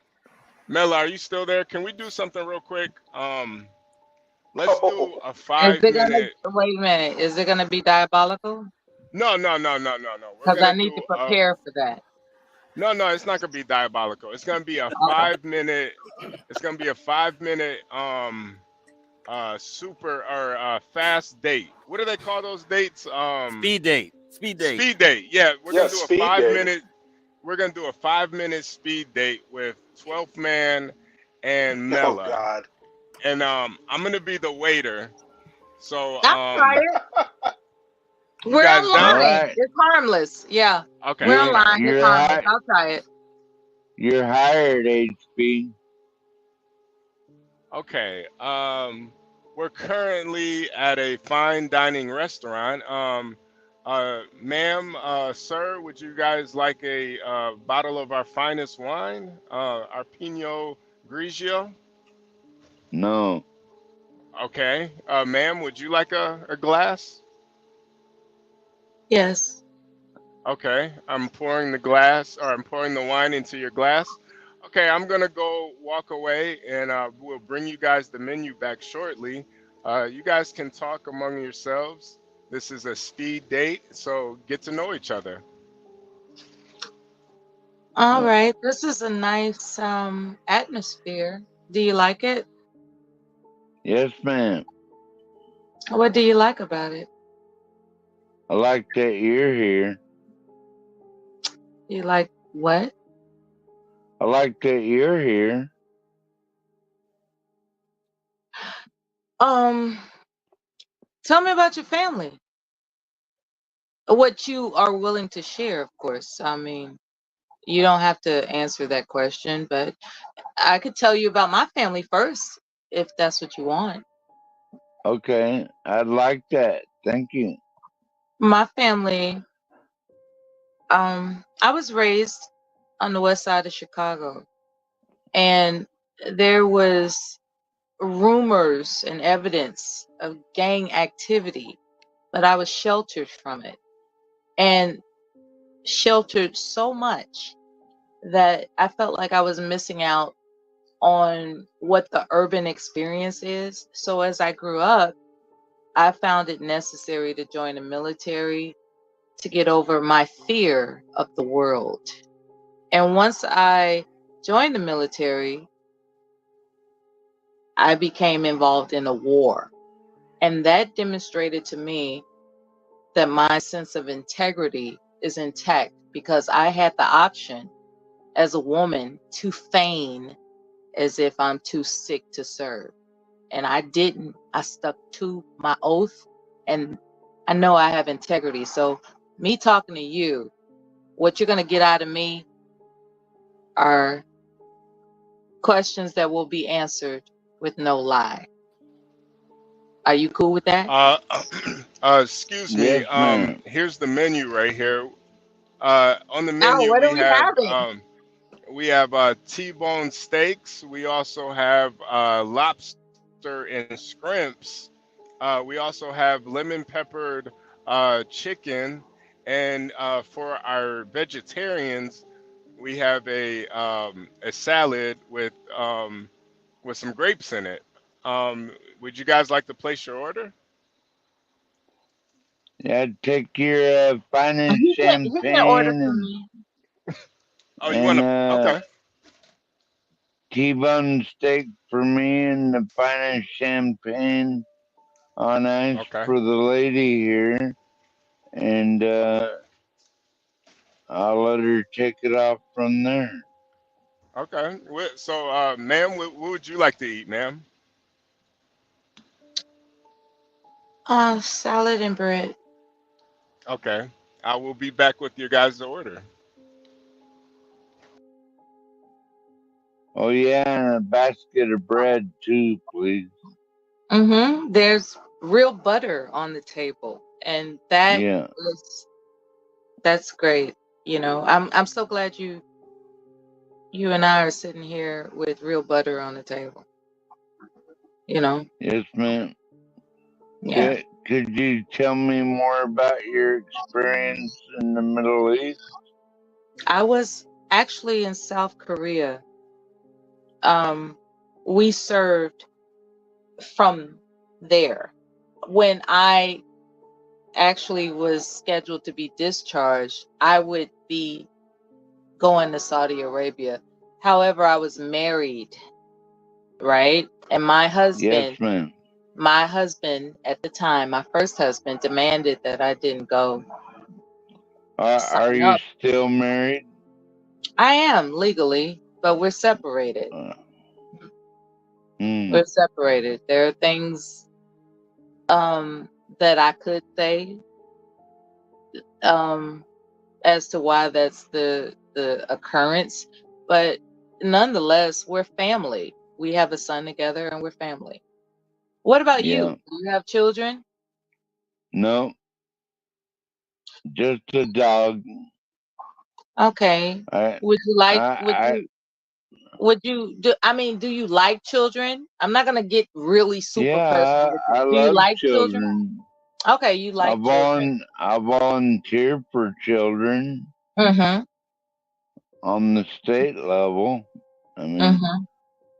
it's the best I could do after being in prison 5 years of my life. So. Okay, that would probably bring a woman to pause as as to whether or not you're reliable. A You know. felon. Yeah, like women who run across men who they deem unreliable, they can go one or two ways. They can roll the dice and take their chances, or they can say, hey, this is not a sure thing, and walk away. So maybe the women you dealt with were the latter. They just believed that you weren't guaranteed to stick around, so they just Excuse me, ma'am and sir. Here's your meal. Here's a T-bone steak for the gentleman, and Right. a, the and a Caesar salad. salad. The The Caesar Caesar salad for salad. me. The Yeah. Caesar salad for the lady. Here's Yeah. your complimentary champagne and an extra basket of biscuits and Biscuits? I don't want biscuits. she wanted rolls, HP. I wanted to I buy her want rolls, butter. not I biscuits. want butter in case he takes me home and he has to lather something up. I'm just kidding. I'm just kidding. Now I'm getting outrageous. But what I'm saying is that thank you. Can we get back to our conversation? What were we talking about, Mala? I was just making a joke to the waiter who wants to be nosy. And I just wanted him to have a joke to take to his coworkers, about butter. It's like, wait, I'll tell y'all what this lady at the table said. Sometimes, Well, I had to sometimes send when a him away service, because Mela, you asked for rolls, not biscuit, ain't that right? I ask for rolls, not biscuits. That's right. And so if I give him something to laugh about, maybe he'll pay better attention to our, to our food, You gotta What? you The gotta make T-bones. whoever's serving you like you. And the best way to do that is by telling them a joke. And Well, then they'll pay attention to your order. Because they the want to hear more. T-bone. It was like if he or she made me laugh this hard, I want to Mela, hear eat more. your salad, So I'm gonna Mela, give them what they please. want. Eat your And that's salad, how you Mela, handle weight please. staff. Word to the wise. That's why I love black women, because they can't be handled. Very fierce, and I'm they serious. When stick up you for their establish a man. rapport with wait staff, they look out for you because they want more. They want what it's about being human. We want That's to right. relate to one another as human beings. Of course And when we we can do. find that happening on a trustworthy level, everything will be fine. You have to establish that trustworthy level, and a lot of times it takes humor to do that. It's like, wow, they said something that penetrates. Okay. Mela, And can I we move on? appreciate it, so I'm gonna look out for them. Mela, you ever go to church? Can I ask you that? I was raised in a church. I love the church. What kind of church? I was raised Baptist. Oh, wow. Yeah. Damn, we might be meant for each other. Like, that was my favorite sermon I ever been in my life, was in a Southern Baptist black church in Tupelo, Mississippi. Tupelo? Just a little south of Memphis. My people are from Mississippi. What is that small town? Because I took a road trip down there. It's very very modest. It's what the heck is it? Nittahuma, Mississippi. And I was like, what is that on the map? But we found it. It's in the Delta area of Mississippi. It was I will say this. I don't blame my ancestors for migrating to Chicago, because there was there was nothing but oppression in the air. As a matter of fact, I was in a brand new Nissan Maxima, brand new, fresh off the rack, a virgin car, right? And what became inspiring to do was to travel as far as the gauge would allow through cotton fields. Because can you imagine this open road that's flat, no hills, for whatever reason? It was just flat. And I'm looking at this, I'm like, I've never seen cotton fields before. Wow. And I'm in remembrance of ancestors that might have been in Mississippi that were picking that cotton. And I was like, if they could only see me now. And I accelerated and I revved it up. Excuse me, sir and ma'am. Just coming to check Oh, in. you're interrupting our conversation. Yeah, I just We're wanted having to make. dinner. Yeah, I just wanted to Do see you how want the a food tip or was. not? Yeah, okay, I will leave. I will leave. Sorry. HB, can you bring her a shot of whiskey, please? I don't drink whiskey. One shot of whiskey, sir. One I shot of don't drink whiskey. whiskey. Bring the whiskey to me, and she can have whatever she Bring wants. him a bottle and a straw. Okay. A straw and a bottle. Okay. Bring him a bottle and a straw. A bottle of Old Turkey and a straw. I think both of you have had enough alcohol tonight. It kind of sounds like. Champagne not gonna hurt me. Should I call you guys an Uber? I think you guys had enough tonight. But I have a car service. Don't worry about it. Okay. You didn't think I was gonna let this guy drive me home, did you? Oh, I thought you were gonna let him drive you No. home. I wasn't gonna let this guy drive me home. We can meet up somewhere, perhaps. but I wasn't gonna let Maybe. him drive me anywhere. Okay. All Are you I right. want sure to about arrive that? alive. Well, I will be returning back with the Well, bill, and this is What's the I, last dessert? call. I, You didn't bring the Oh, dessert oh, menu. oh, oh, oh. Yes, we do have a fine I dessert am menu. sitting here waiting for something sweet. We have a fine dessert menu. Let me show you what we have. We have cherry cheesecake, tiramisu, and also we have a matcha um, uh, cheesecake. And I'll have uh, the tiramisu stack. okay, sir, would you like? We also have some pie. We have I'll take the macho cheese stick, please, okay, HB. Thank you. okay, sir. All right, I'm sir. I all the will be pie he back. needs. Just bring me my Oh, tiramisu and okay. get him his cheesecake because he's cheesing with me. So, being that I've just declared I'm all the pie you need, what are you gonna do? Well, I'd like to take you to heaven if I could, but I can't. You gonna pour some sugar on me? If I really could, maybe, but I don't even know what you look like. Okay. Do you like rock and roll? Oh yeah, well, it's obvious, isn't it? Okay, I'm an angel. That's all you need to know. That's it. Nothing else. Yeah, I'm your angel of rock and roll. All right. Here is your dessert for the night. Uh, a tiramisu for the ma'am, and a matcha cheesecake for the fella. I hope you guys enjoy. I will be back with your bill shortly.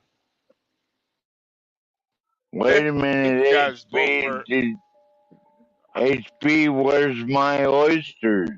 I didn't get my Oh, oysters yet. I forgot about those. Let me bring those also. But thank you for coming to John Galt's Inn, finest in fine dining restaurant. The finest of dining of all the finest of dining. This tiramisu is great. Extra espresso. So So I can stay wide awake to keep you company. Mela, after all this fine dining, are you gonna accept my proposal for marriage? Oh, darling, we have a little bit more talking to do.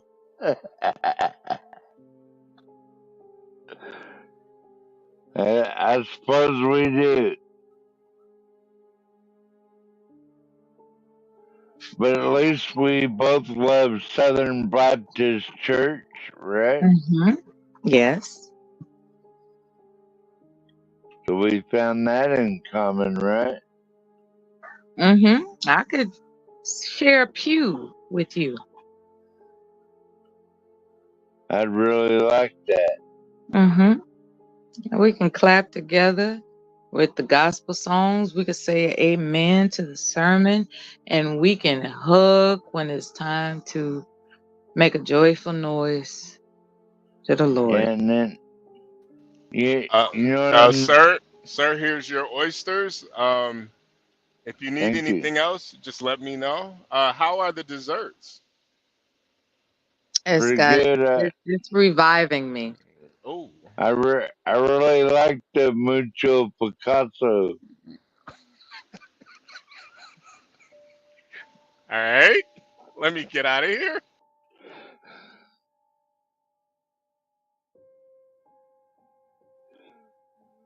So, when was the last time you was in a Southern Black Baptist church? Unfortunately, 6 months ago. Why so long?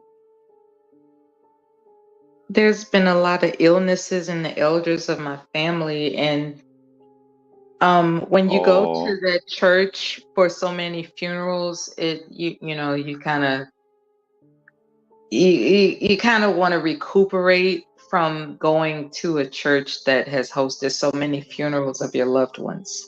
Yes, ma'am. Of course. So, is there still a lot of gang activity in South Memphis and Tupelo? You know where I'm talking about, right? There's still a lot of gangbanger activity down there.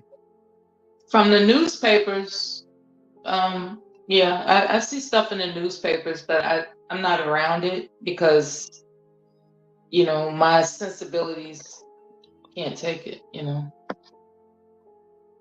And so you got out, right, Melanie?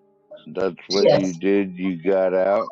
Yes, it's just to think that I can save people that don't want to be saved is, a tremendous, it's a tremendous task.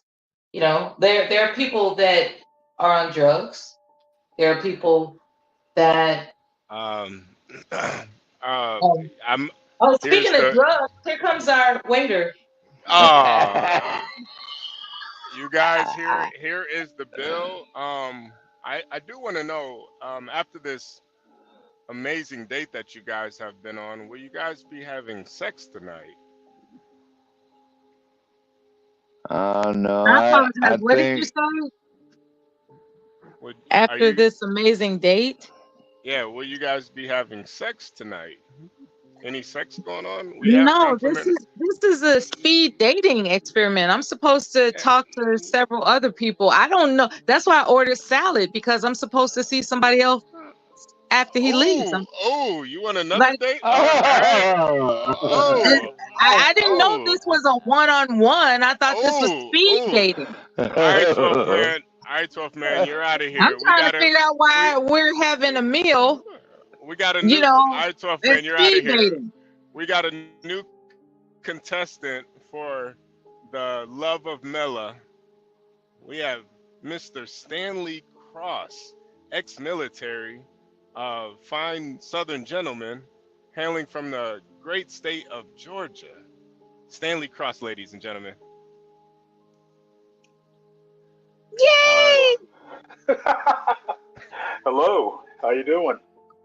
I'm as fine as you remember. Wow, yeah, you haven't changed a bit. Yeah, remember when you used to love them and leave them? That's what you used to do? Use and abuse them? Is that what you thought I did? Hey, then you laid eyes on me. It was pain before pleasure. But that was your claim to fame. Well, With every measure. all I You remember is the tasted my pleasure. teardrop stains. Yeah. I'm sorry, I texted what? You tasted my teardrop stains. You were cold as ice long ago, baby. We're being a little melodramatic, aren't we? Those are the lyrics from Fire and Desire with Rick James and Tina Marie. I thought you would catch on. You know what? Let me think about it. You didn't. That's so long ago. Yeah. And the cold-blooded way you used to act. So what have you been doing all these years? Oh, I've been grooving. Really? No highlights, lowlights of your life? Accomplishments are many, losses are few. And yet, here I am with you to find out what it is you're up to. Tell me, baby, what are you up to? Want to skip dinner? And do what? Go back to my place. We can Where catch there's a up. cozy lit fire, where we could sip a little wine and work things out. Yeah, it's been so That long. would be so nice. That would be so. Oh yeah. I'm reciting lyrics from classic R&B songs. Do you not get it? Well, we can go Are you back to my feeling my place. humor right now? I've got all those records. We can listen to them live. Mm. Would you confess some things that you would never say to anybody else? Sure. You know, that would make me feel like You have anything in mind? Yeah, I do. Oh, here comes the waiter. He wants a tip. You handle this. You know what? We've had a change of plans there, waiter. You guys want any drinks? No, I think we've Okay. changed our All right. plans. I'm gonna leave you this He's got a tip here. bottle in the trunk for women like me. Sir, you have to, pants in this. You have to put your pants back on, sir. You have to put your pants back Wait on. a minute, what is he doing under that tablecloth? Yes. What is happening with you, sir? Waiter, did you just come Sir, from the... sir, are you handling yourself under the tablecloth, sir? I don't do that. You must wear pants. Well, you know what? If I can't handle myself, can you handle me? We're gonna call the police. That's indecent exposure, sir. Are you currently wanted in states for charges? I'm only wanted by you, baby. Well, you have to. Your composure is unacceptable. Like, where's your civility? My civility. Oh my God! I don't even know where to go with this. I didn't expect this. How on earth did this happen?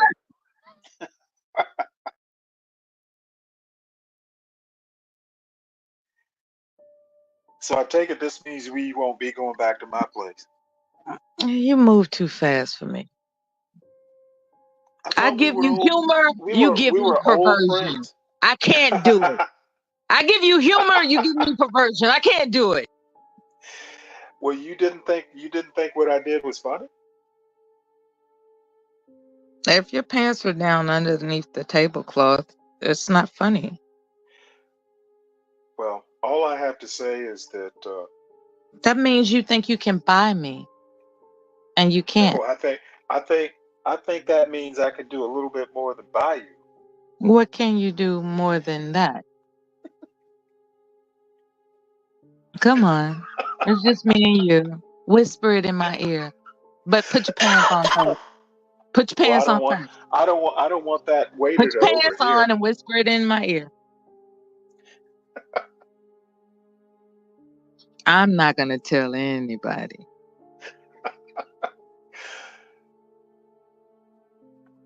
I don't have an apartment, really. Okay, I'm done with this guy. Next. Waiter! Save me. Miss Mella, I apologize. We have one more contestant for the love of Mella. He is a Vietnamese immigrant, stock trader from the great country. Hey, hold up. I'm the manager here. I don't got time for this shit. Oh, okay, I'm running the restaurant, bro. Oh, yeah. He's the cook. He's actually the cook. Okay, all right. Your pho is not ready, ma'am. Bye-bye. All right, we have one more. We have a New York resident who wears his hat to the side often. He's a pro-black extraordinaire. His ghetto point of view. Sir. Hi, how you doing? You got any crack? How you doing? You got any crack? Do I have crack? Yeah, do you have any crack? Nah, but I want to smoke before we talk. You want to smoke a bowl of crack? I want to smoke a little bit of crack. I want to roll a primo before I talk to you. That is unfortunate. Because you just announced you're from the ghetto, so I need to be able to get into the mold. That's So unfortunate. since you're from the ghetto, right? You're a self-professed ghetto resident. 100%. Let us smoke some crack and talk. I mean, I could let you hit a bowl and then, you know, maybe top No. it off, We got to but do it together. I gotta leave. We got that's the deal. We got to do it together. Because I'm not I gonna don't do get those things, but I'm not gonna I'll get in smoke trouble the for having an illicit substance without you right there with me. We in this together. Nah, I mean, if you do that type of time, then, you know, maybe you aren't So really for the you sell restaurant. You more for like drugs, a but full. you don't use drugs. It seems like, you know, maybe a $40 meat in the back of my car would be more apropos than a And restaurant. so basically you sell drugs, but you don't use drugs. Come That's on, what let's you're go to saying? the back of my car for a minute. No. I'm not going anywhere with you until you answer this question. And maybe I'll think about it. Do you sell drugs since you're from the ghetto? Do you sell drugs? Do I sell drugs? I know where drugs are. They're in the ghetto.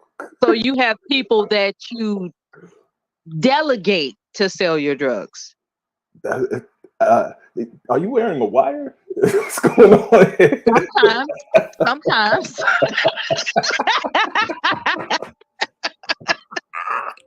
You don't know, Wes. You don't know. I tell you what. Why don't you fill me up? Why don't you fill me up and find out? Why don't you fill me up and find out if I'm wearing a wire? That sounds like a plan to me. Yeah, that sounds like a free touch, don't it? Nah, nothing is free in this world. I know that's gonna cost me at That's least why I'm not 2 going rides. to your vehicle. Okay. My vehicle wasn't free. I'm not going to your vehicle. It's comfortable though. It's got a nice I'm large saying back seat. as You know, a you can do self-proclaimed whatever type of. ghetto resident, Absolutely. you are involved with drugs in some form of fashion. You're either selling them or you delegate people to sell them for you. And since you're concerned whether or not I'm wearing a wire, fill me up and find out. Yeah, I'm getting word that you are an undercover detective. Man. I'm trying to keep my composure. I'm getting word that you might be an undercover detective. So you know what? I think this was possible. a beautiful experience, and I just want to say I hope you have a wonderful rest of your night. You too, darling. Thanks for participating in this comedy routine. You know, this was hilarious, right? Nah, this it's just another manic Monday. This is fun. I'm gonna take a bow for my creativity. I need the applause sound effects, guys. I hope I made everybody laugh. You did it. Because laughter is the best job, medicine. Mella. Yeah. Mella, keep it real. Yeah, I'll take it keep easy. it real. No, wait, Mella, before you leave, Mella, before you leave, hold on 1 second. You still there? Mella, you still okay, before you leave. Now, out of all three contestants, who would you have given the coochie to? It's never as good as the first one. Ooh, so you thought 12th man had the best I think he would love me tender. Congratulations.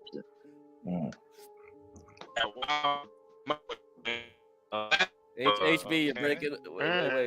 Wait. Someone's breaking up. Who's breaking up? It's true. He would love you. He dropped his microphone. He was like, God damn.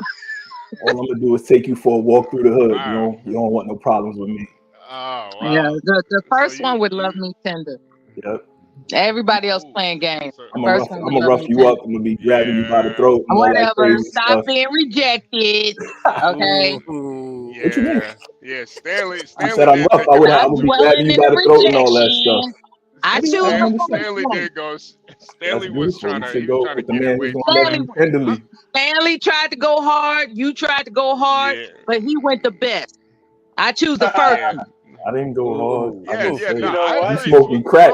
All you need is $40 and a trip in the back of the car if you smoking crack. That ain't nobody you take to a restaurant. I was trying to turn you off on purpose. I was trying to turn you off on as soon as your profile identified as ghetto, I'm trying to turn you off on purpose. I respect Period. it. I respect it. That's what I'm saying. I can't go tender with a woman who need crack. I give, you know what I mean? That's That's not what what I know. crackheads is for. That's what I know. I'm like, let me figure out. I'm listening to the profile, like, okay, here's this guy that's proud of being from the ghetto. I was like, oh Lord, let me see how I could turn him off real quick. That's a good point. That's a good point. But I think 12 Ahmed Man is was proud a of being from the gentleman. ghetto too, because his corner store make $200,000 on a year right there on the ghetto. So Yeah, hey, you know, those who it you is what it is. delegate to sell for you. Yeah, 12th Man was a gentleman the whole time. He even You when talk I about brought church him and all that. He was so I gentle. don't He take even crackheads ordered to you a church. shot of whiskey. Yeah, he got the shot. It was like, oh so man, got gentle. chilled champagne, the He was trying to finest. get you fucked He up. was He was so, trying to and get he wanted oysters. Yeah, where the He was oysters come from? ready Did you to even go. order oysters? He's He trying was that ready wasn't to go. Hey, Okay. Crack, He that said, wasn't what even about on the my menu. oysters, damn it? He just Yeah, ordered that it. wasn't even on the menu. I was I like, the want to fuck? perform my best I'm for this cooking black my ass woman off right back here. there. I'm Where's like, there my ain't no oysters? oysters here. We're gonna have to do this. We're gonna have to I do was this like, more nah, this often. is a man that is really about to pay attention to me. Yeah. He's not playing. 12th Man got away You with gotta it. No, he's love it. serious. 12 step man. Yeah, 12 step man. And say Well, what? I think 12th Man likes older women. 12 step man. Yeah, 12 step man. Well, we can work on that. Yeah, We gonna okay. go to church. We gonna go to church and we gonna go to church. It's gonna be all right. Yeah, nah. As soon as y'all leave the church, come see me on the corner. Take care of you. No. You're not gonna be on the corner where this church is. Oh no, trust Mela, me. All the pastors got the number too. Yeah. Mela, do you have a cash app, Mela? Do you have a We cash app? know the aldermen, and they have made sure that the block is. The alderman be coming to get his cut every week. No. We've gotten rid of your kind. No. We might have to do this with we might gotta do this with Kimmy too. We might gotta The do church is not polluted with your element hanging Nah, around. might gotta Saints do and this sinners. dating with It's the only might thing to gotta be do in that this church. dating with Kimmy Cakes. Anytime the church need the roof fixed, where they come, they pulling up to the corner. Exactly. He tell them when they need something fixed at the church, they come see me. Okay. Now that let's get out of character real quick. What I want to say sincerely is that this is a brilliant exercise of what you could do to entertain your audience in the future, and I hope you keep it up. I hope you find somebody as gifted and talented as me to help you. Yeah, Mela, you have a cash app, Mela. Do you have one? I don't. You I need like. one. I think really you need don't. one Like right I'm now. donating my personality to this channel. That's And I'm do you know we have karaoke, That's my Mela? form of Do you know we have donation. karaoke? We have karaoke coming soon. You coming for that? I could. Excellent. Yeah, Mela, you gotta make sure you pull up more often. I appreciate you guys too. Thanks. You're a sweetheart.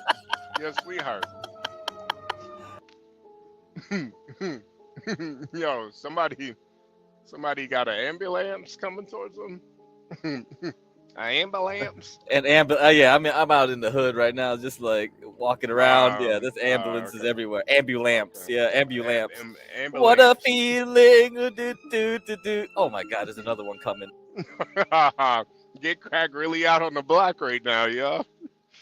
Get Crack in the middle of his daily trading. He does hand to hands in the hood. Salute to Get Crack. Yeah, I think it's just the screen there. Yeah, he's really outside with it. Yeah, it's fucking loud. Something serious happened, I guess. Yeah. Well, Pookie got popped finally. Yeah. I think I see the smoke. Someone burnt their house up right now. That's what's going on. Hey, Crack, you're the kind of man that runs toward danger, right? I go towards danger. Yeah.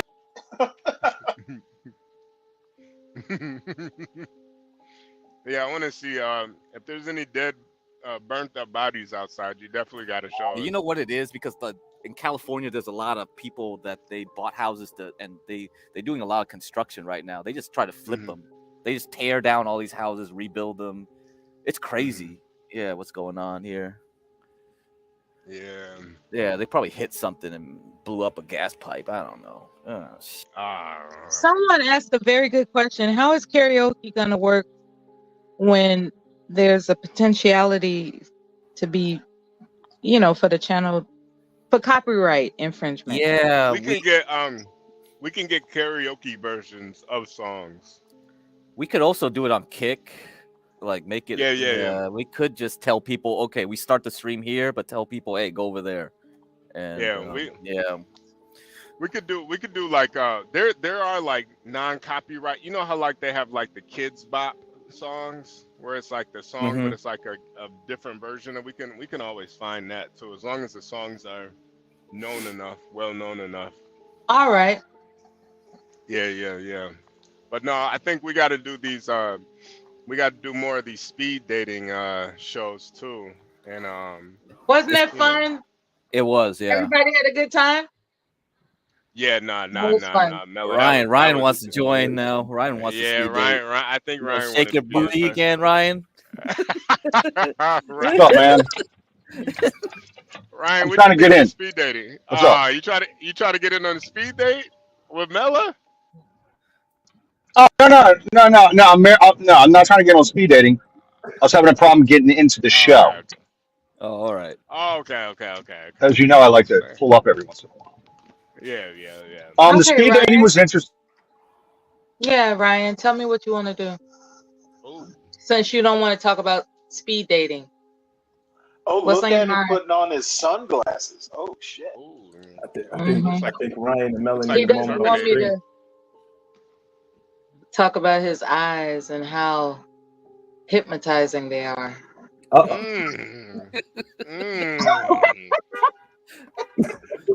Ryan about to get into an accident. Mela, look what you done did. Hold on. Ryan, don't die. Ryan's connection died. Yeah, there we go. Ryan can't end up I looking hope like it was just his connection. 1000. Yeah. He looked like he got frozen. He froze and it died. Yeah. In days like this, he wishes his Wi-Fi was adequate. Yeah. Is that a double entendre there, Mela? Need 5 bars minimum. You gotta need 5 bars. Ain't doing that 1 bar shit. Was there a secret meaning to that? His Wi-Fi is adequate. You guys, I'm coming back with some better Wi-Fi. I'm gonna park in this McDonald's and I'm gonna get with Oh yeah. I want Ryan to come back because he's the one that showed his booty, right? For no apparent reason whatsoever. Yeah, I'm not sure you cannot get that booty out of your mind, can you? But I'm telling you, I'm ready to roast it. I'm ready to roast it. I'm like, Mela knows what she likes. Lack of awareness is in your mind to where you aren't like really like. This is what I want people to understand. When it comes to camming up, have awareness. Okay, have awareness. That's all I'm saying. Because, we have people who are multifaceted in their talent, skills, and abilities, and they just might be able to say shit to you that you'll never forget. Please have awareness when you cam up. Please. In the future, if we're gonna do this speed dating, I'm gonna need if we have a lady who's willing to do the speed dating, I'm gonna need the audience to make sure we super chat the you're lady. taking applications. Yeah, the audience. We got never forget. I'm the blueprint. Never forget. No. You definitely are, and we would have super chatted you too if you had a cash app. I know, and I appreciate that. I mean, your kind wishes are enough for me. Oh, I appreciate that, but Yeah. Just for the future, if we do this again, I want to make sure we give whoever the lady is who decides to do it, I want to make sure we give her a nice donation for her time, I thought it went pretty well though. Yeah, we want to pay her for her time. Yeah, yeah. I don't like how you said that, Stanley. I don't like it. You can pull your pants back Man, up. Stanley, man, you went too fast, way too Yes, so Stanley. hard. It was like, whoa, whoa. Let's get out of here. Whoa, Stanley. Yeah. Is that how they do it in the Navy, Stanley? Stanley came with no Vaseline, baby. He was ready. Whoa. Stanley, no Vaseline, Stanley. No appetizers, no entree. I Just didn't go. even bring condoms. Wrong with it. Just wrong with it. Wrong with it, Stanley. Whoa, Stanley, you gotta relax, man. Nella's a lady. She's a lady. You want to get me by a cozy lit fire, sip a little wine, work things out. I forgot to With mention no the bearskin Vaseline. rug. The bear fur rug. Bearskin. Now you said it right the first time. Yeah, he's got his phonograph, He's trying to RCA make that phonograph, beat man. scream for real. Like, wow. Oh, hey, get crack. You already know. I just want to get to know you a little better, Stanley. Damn, pull your pants up. I thought we know. already You know. said it had been. You said it had been a while, so I figured we knew each other. Who said it had been a while? You technically You did. say that. I actually recited lyrics from popular R&B songs. That's all I did. You know what? I didn't even recognize the lyrics. When you listen to the replay, you will be able to piece it together. Oh, I don't never listen to the replays. Okay, well, I remember reciting I'm the a lyrics. one take. We're clipping I'm a that for one take sure. wonder. Okay.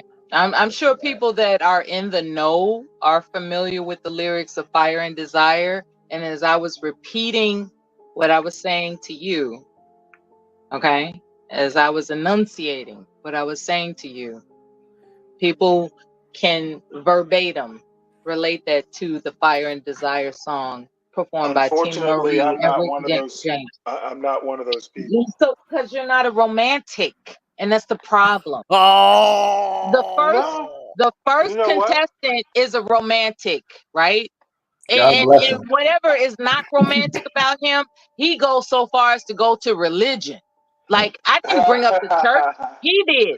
I was like, oh shit, he's trying to get to my heart. All I can say in my defense is I'm a You very don't private. care about my I'm a soul very private like the person. first contestant. You didn't care about my soul. You just wanted to get out of here and get in the guts. Crackheads don't You have know a soul. what? You know what? Next time we date, I'll make sure and have a box of wine so I can be relaxed. Let's go. I'm already tipsy from the champagne that I had with the first man.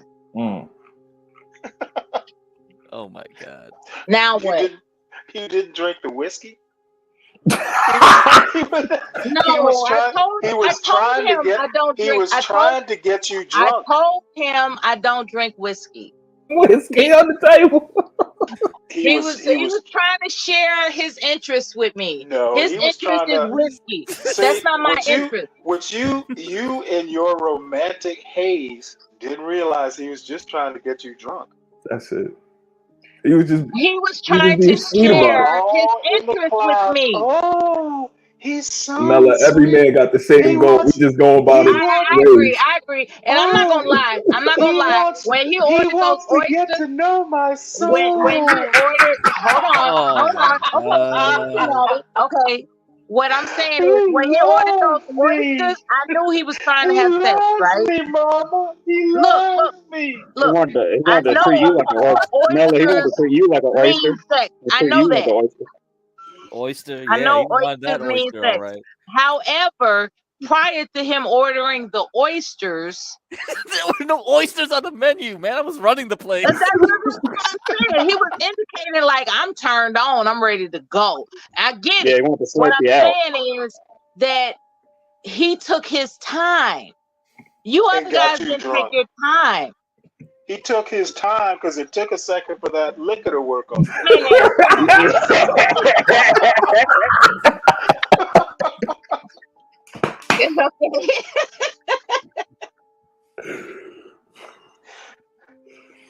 my goodness. This was hilarious, to say the least. I'm gonna I laugh. was trying to When say did like y'all start John, doing that improv? look on. And you know what's beautiful? It was all impromptu. That's the serendipitous moment of capture, right? That's Yep, another People that's big right. word. people who are looking to laugh at something, even though they're in a bad mood, can't help but laugh when something is impromptu and serendipitous. So I'm just glad that I got to exercise my personality with you guys. So as far as sending me cash apps, I just appreciate the sentiment. I'm straight. Yeah. I'm not here looking for nothing. Like I just Master like y'all. Kim. What's Would you going let on, Master Master Kim get Kim? Melo? Would you let Master Kim get a So turn? please don't call me a bitch in the future. And if somebody does call me a bitch, please protect me. Thank you. Nah, we got you. Yo, you've been a great sport, Mello, for real. We appreciate it. Master Kim, are you coming up here to call Mela a bitch again? Master Kim, I'm glad to see you. They Drive told me that I by, was gonna have drive to get by. a law degree and come get you out. Master Kim. You on mute. You on mute. I'm mute. You're on mute, Master Kim. Oh yeah, no dog. I'm He's saving that thinking for about later. He's thinking about it. Yeah. Hey, Wow. I'm just discussing strictly business. When it comes to that level thinking, I just wanted to chime in, and then Stanley's faggot ass had to get involved. So I got nothing against Ah. Mella. Damn. Hey, I got a Wait, bone so to Master pick. Kim I got was a Melo bone to pick collateral? with you. Damn. I heard you. Shit. I got a bone to pick with you. I heard you. Oh shit. Master Kim was Melo collateral Wait. damage? Did he mean a bone to pick with me? Yeah. Okay, well pick away. Okay, I heard what you said, but I don't agree with that. You're gonna have to prove to me something. Yeah, and Yo, I think Master am Kim's got the best Stanley supposed voice. am I supposed to back down from what I said? No, I heard what you're saying, but it don't Okay, You know make what, good. sense. You're Kim? gonna have to The prove to HP, me. acronym. You know what? Wait, You hold know HB, what? drop us all Master down. Kim. hold on. Did you I'm about think to that step I down for a said second, that family. thinking you I'll get in wouldn't with a hear? minute.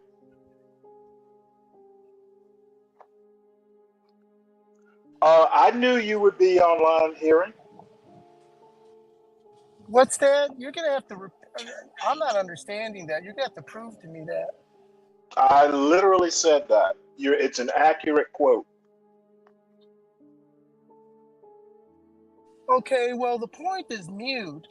You're not making any sense.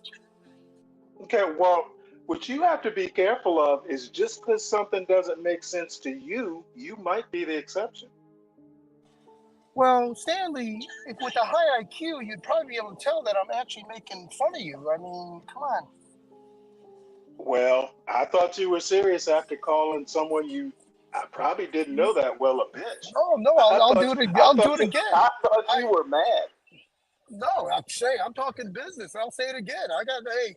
I'll do my, if Angel gets away with the N word, I can at least call someone a bitch, right? Well, there's a reason Angel gets away with it.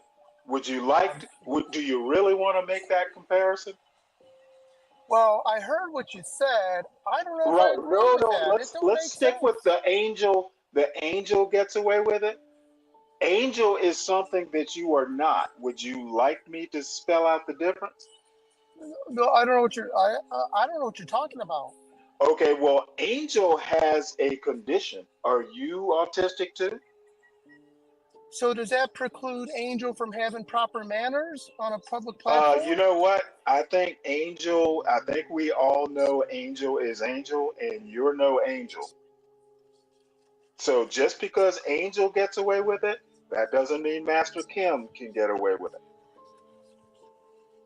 Okay, well, I'm going to interject the B word. That would be my version of Angel, and those that Well, like it will that is chuckle. Those that absolutely don't true. will And go the elsewhere. other caveat, because I assumed you were an adult, sometimes there are consequences for your actions. Is that a threat? No. Well, you don't know who you're Hey, messing with. you didn't call me a bitch, so why would I be threatening you? Okay, well, you sound threatening. Well, you know what? I really don't mean to. I really don't mean to scare you.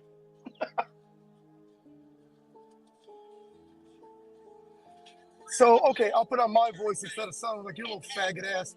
So, Stanley, when other people are trying to say a point, why can't you shut the fuck up and not listen to your own voice? I would hope Why do you you have would to let talk every other moment? people. You don't need to be the people defender don't want to of hear your other people. fucking voice. Hey, I mean, Superman, geez. Superman, you don't need to defend other people. We're all adults here.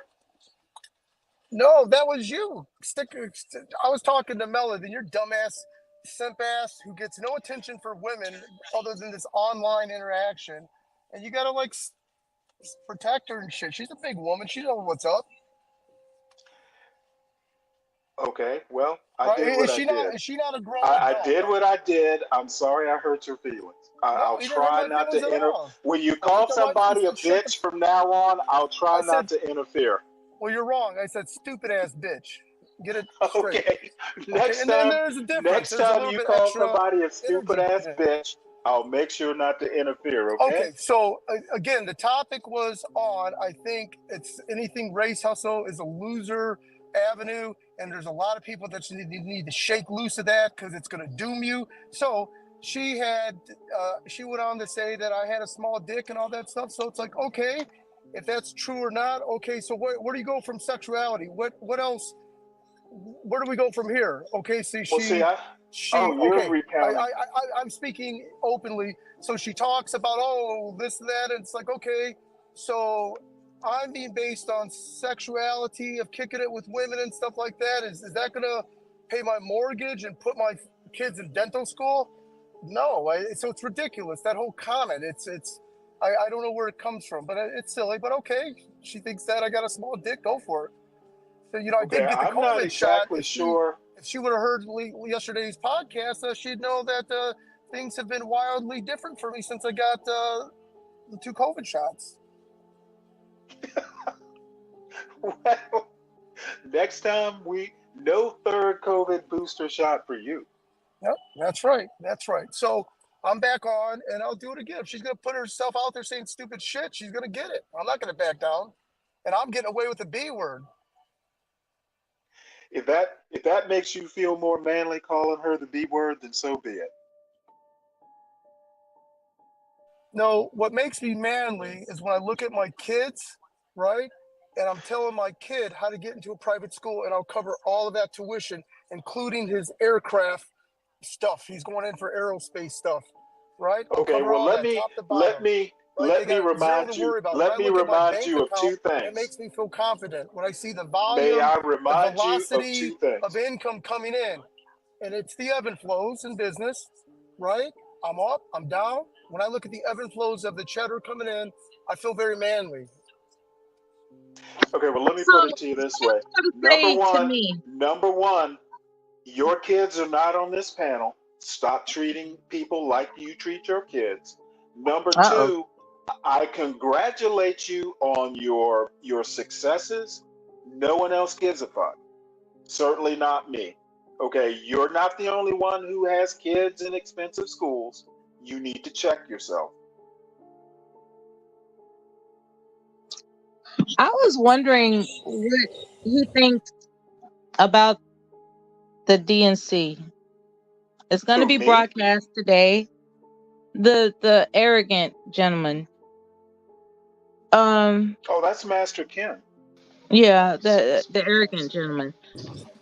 Today is DNC Day. I think it's going to be a successful, great event. I can't wait to watch it.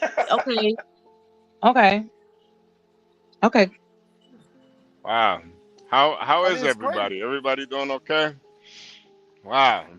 Yeah. Okay. He's upset because I actually predicted what his member is. Oh man. Oh, come on. Okay, Mello. so where do we go from here? Oh, where do we go from here? Well, I'd like to hear Mello. Okay, so like, all you what have do we to offer expect, is sexuality. Kamala? What do we expect, Kamala? No. What do we expect Kamala to say since you want to at talk the about ass and DNC? sexuality, let's talk about that. What do we expect Kamala to say at the Where do we go DNC? after you kick it? What do you do for the What rest of do your life we after you kick expect it? Kamala to say at the Let's talk about dick size and sex so we can get beyond this conversation. DNC? What are you What? going to do for the I rest mean, of the we day can and go the back and rest of forth your with life? insults Right? if you want, How does right? dick size pay the mortgage and Look, put money in a bank man. account? I'd like Look, to know that. man. Look. All I'm asking You're is, a raggedy what old are ass your bitch, and all you thoughts can do is try to to resonate with young people anticipate by about the trying to talk about DNC? sex and dick size, because you know you got nothing to offer with your Why raggedy is that? ass. Why are you Raggedy dwelling on ass, that? old ass, Why are raggedy you ass, dwelling on that? old ass. All you got Why is are this you nasty ass dwelling sex appeal on that no that? one wants, by the way. Who do you think wants to fuck Do you? you Think not about know that. how to have a Who good wants to time? fuck you? Nobody. Nobody. So you took time to get off the panel and write down some I get ready. insults and then come I had to back get on the ready. panel and try I to gotta get ready for a regurgitate them, meeting. right? That's what you did. That's how I get ready for a impacted you meeting. are So with apparently the reality of your life. So I'm Why gonna tell can't you just change the subject? No, because Why? your dumb ass is talking about Why? dick size. So let's talk No, about this, you. right? I want you to get out of your system You so that are once the you dumb one realize by that not being sex, able dick to size, get booty over it. size, all Just this get shit over it is and talk about artificial. current It events. doesn't Sir, enhance can we anyone's talk about life current beyond events or not? momentary. Do you want to Well, talk who about gives a current events or not? Something's wrong with you. No. Your dumb Do you ass wants want to to talk discuss? about You dick want to size. You're a chastise sexual Stanley being. You got nothing about else to being offer. distracted You got from nothing current else to events, offer. and here You're you old are ass, raggedy distracted ass by me bitch. and not wanting to Shut talk the about fuck up, current you dumb bitch. events. No one gives a Something is fuck wrong about with you. You got you. nothing to offer. Something is You're wrong raggedy. with So you. your I first thing to don't come out of know your how mouth is many black women you come sexuality. across in your life. I'm Sexuality. not the Oh, black I come woman you across from. think.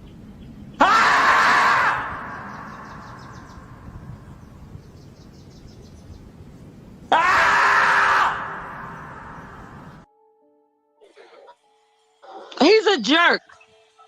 Oh, jeez. I'm a jerk. Well, why can't you change the subject? Well, I would love Why to, are you dwelling on but you insults? keep on talking Why? about sexuality. Can you And not I'm just letting you focus? know that your Can loser you ass has not got nothing else focus? to How offer. do you provide for your family if you can't focus? Just talk about current events. Now you The want to event focus. on the So you're gonna table sneak is in the the dick size first comment day and think you're gonna of get the away with that? Democratic National Convention. Talk about that. Okay, I'm gonna talk about that. Okay, I think it's irrelevant whether Then it's shut the successful fuck or. up, bitch, and talk about it. Oh, well, I was gonna talk about this, you dumb ugly bitch. Go look in the mirror. Go look in the mirror. There's a reason why you can't come on camera. Go look in the mirror, you ugly ass.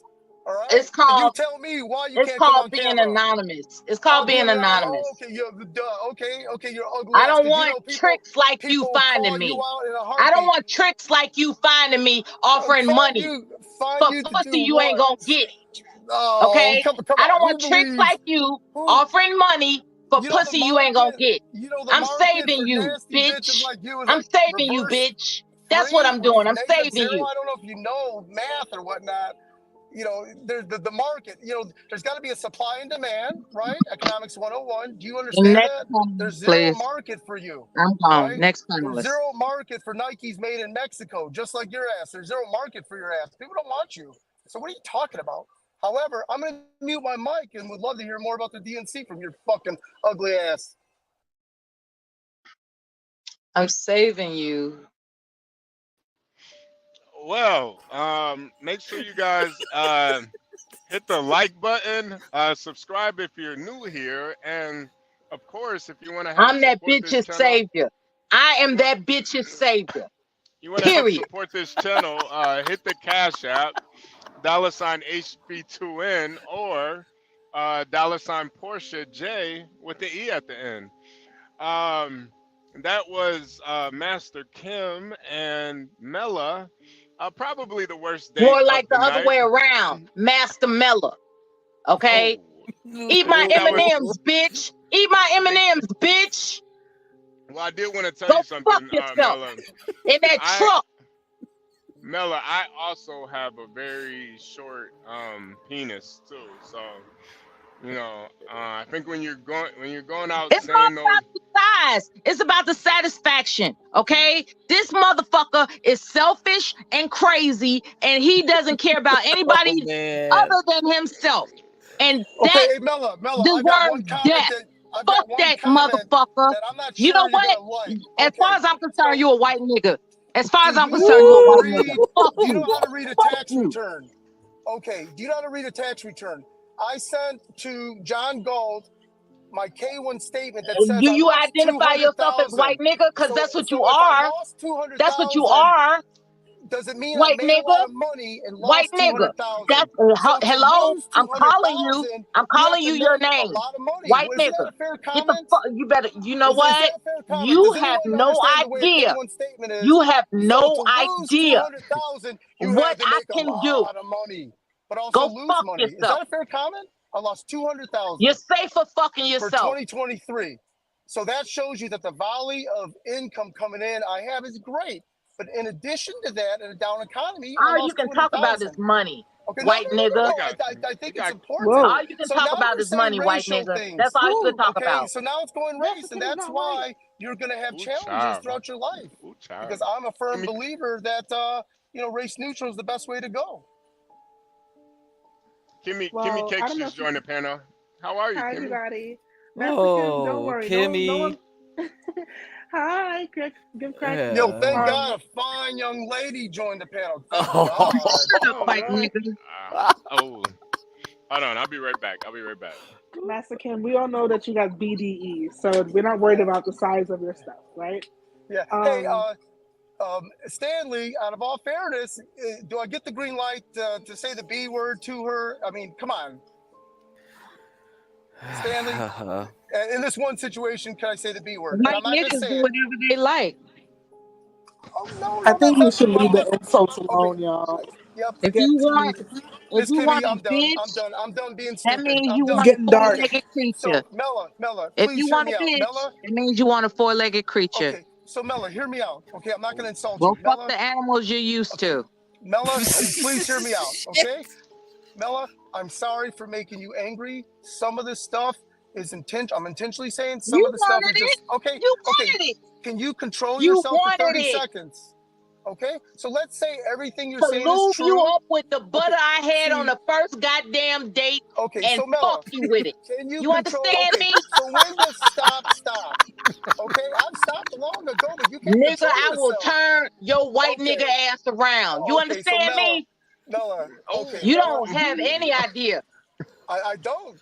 You're right. I don't. So basically, I don't want to mess with you. Is what All you're saying, right, and I humble agree with yourself, you. white I agree nigga. with you. I This agree is with the you dark side of 100%. Camp Galt. Okay.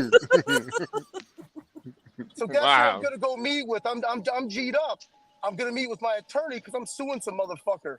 All right, and I can't wait to give the retainer to my attorney. So I'm For what? excited. I got a great. For what? So he can pay his mortgage because you don't have a case. No. I know what you're talking Fuck about, you. ma'am. Whoa. Hey, Master Kim, I just joined. What are you suing someone for? Nothing. That's not gonna happen. That's not Thanks, happening. John. Came out of nowhere, drive by. John. John's like, "Hey, Master Kim, what you suing that one for? Someone calling you a bitch?" Yeah, but back to the That's Kim out here shrimp boy. He the shrimp boy. I heard leave white Shrimp Boy women alone. tears, He ain't but this playing is with white y'all. nigga tears. Like, what the fuck is really happening? Wait, back to the DNC real quick. Y'all heard they giving out free vasectomies and abortions? I heard about that shit. No, What? they're not. No, Dead they're ass. not. No, Dead they're not. ass. They No. are. Y'all just making stuff. I'm not making this Can we No, play they're that shit? Can we play some of that shit? Yeah, we What? can definitely play it. Yeah, we could from the DNC. Yeah, we could play that. We gotta pull this shit up. Yeah, no, I saw they had signs and shit saying, Wait. you know, Can you guys pull up an article? Because I can't believe they're giving vasectomies and what yeah, else? Abortion. abortion. Yeah. Let me see if I can pull this shit up.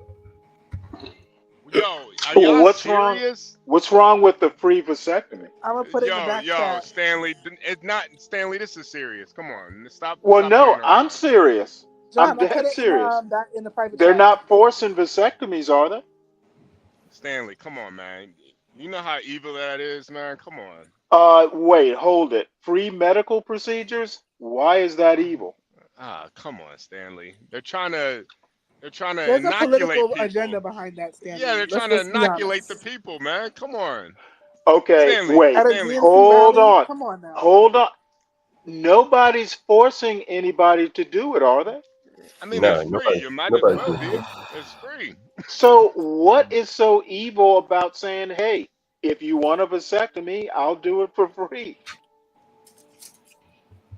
Because it's pressure. It's political pressure. People might feel like You know they what? have That's to the do most it. ridiculous thing I've ever heard in my life. It has to be. Because then I'm why sure does you heard DNC? No, more no, you Why know, ridiculous. does DNC just do it I'm on the dead day that serious. Chicago? How can someone be politically pressured into a vasectomy? Because they're at a DNC rally. They might feel like, oh, all right, no, this is no, no, So no, what you think if you go to a DNC it's under rally and they duress. offer free no, Kimmy Case, I vasectomies, think you're wrong here. people are going to line up to do it? Kimmy Case, I think you're wrong here. I think what it is it really shows you where their values are aligned. They could be giving out books, pamphlets, You know bulletproof what? vests, niggas in the neighborhood, but Yeah. they're you know where they focus on. And I'm not saying it's right or it's wrong. It's just where you decide to focus. They're advocates. The people that align with them want to give out abortions and vasectomies. There's nothing wrong with that, Yeah. right? But I that's would what it. think there would be.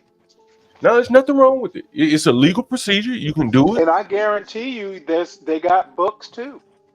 Yeah, they may be giving You out can books. I read a feel like book. there's something You can wrong with read it a book because while you're getting a vasectomy. I mean, yeah, there could be. There's, you know, all that's possible. Just But you know, I listen to think it John shows Galt. you where Like their and subscribe while you're getting that vasectomy. right. I think it shows you where their perspective. You know, and again, I'm not saying it's right, it's wrong. I'm not expressing an opinion one way or the other. But you know, a large part of the Democrat Party, and you saw it, Stanley, in the interviews that I did on the street.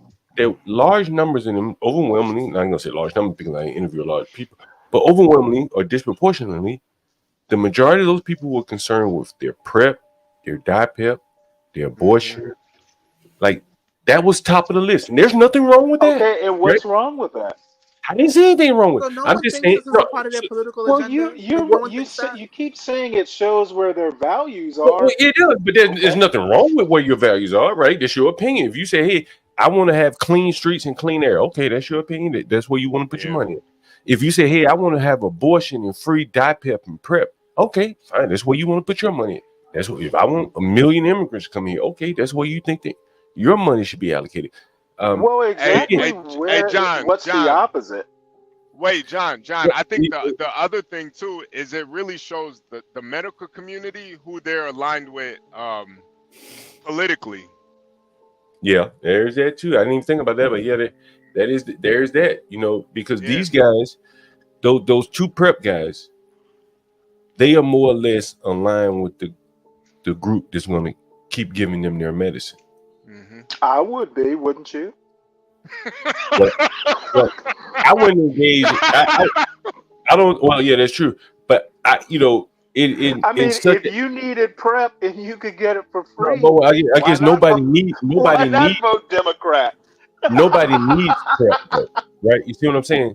Nobody. I don't know why things are always so funny, but no one needs PrEP. Because you're hilarious. Oh, okay. Oh, wait, who's paying for this? Because nothing is free. So the city of Chicago pays this for the PrEP. bill? Yeah, the government pays for the PrEP. Could be just gratis. Hey, you know, some doctor has some spare time. Hey, we got a gratis. Hey, HB, crack. We got I guess guarana turned into a vitamin now. Yeah. Well, all I have to say is this fake moral outrage is amusing. But nothing is free. So is the city of Chicago eating this bill? Because there's nothing free. Let's be honest about that. Well, let's face it. You're not paying for it, are you? I might be. I don't know. Chicago's You don't live in Chicago. You know the good thing about them finding that video though, John, is HB might be paying for it. Hey, John, if they do flag it, then it'll be a lot easier for us to find it too. So, yeah, go ahead, just flag Hey, it. HB, can I ask Stanley a question without insulting anyone? Or Yeah, go ahead.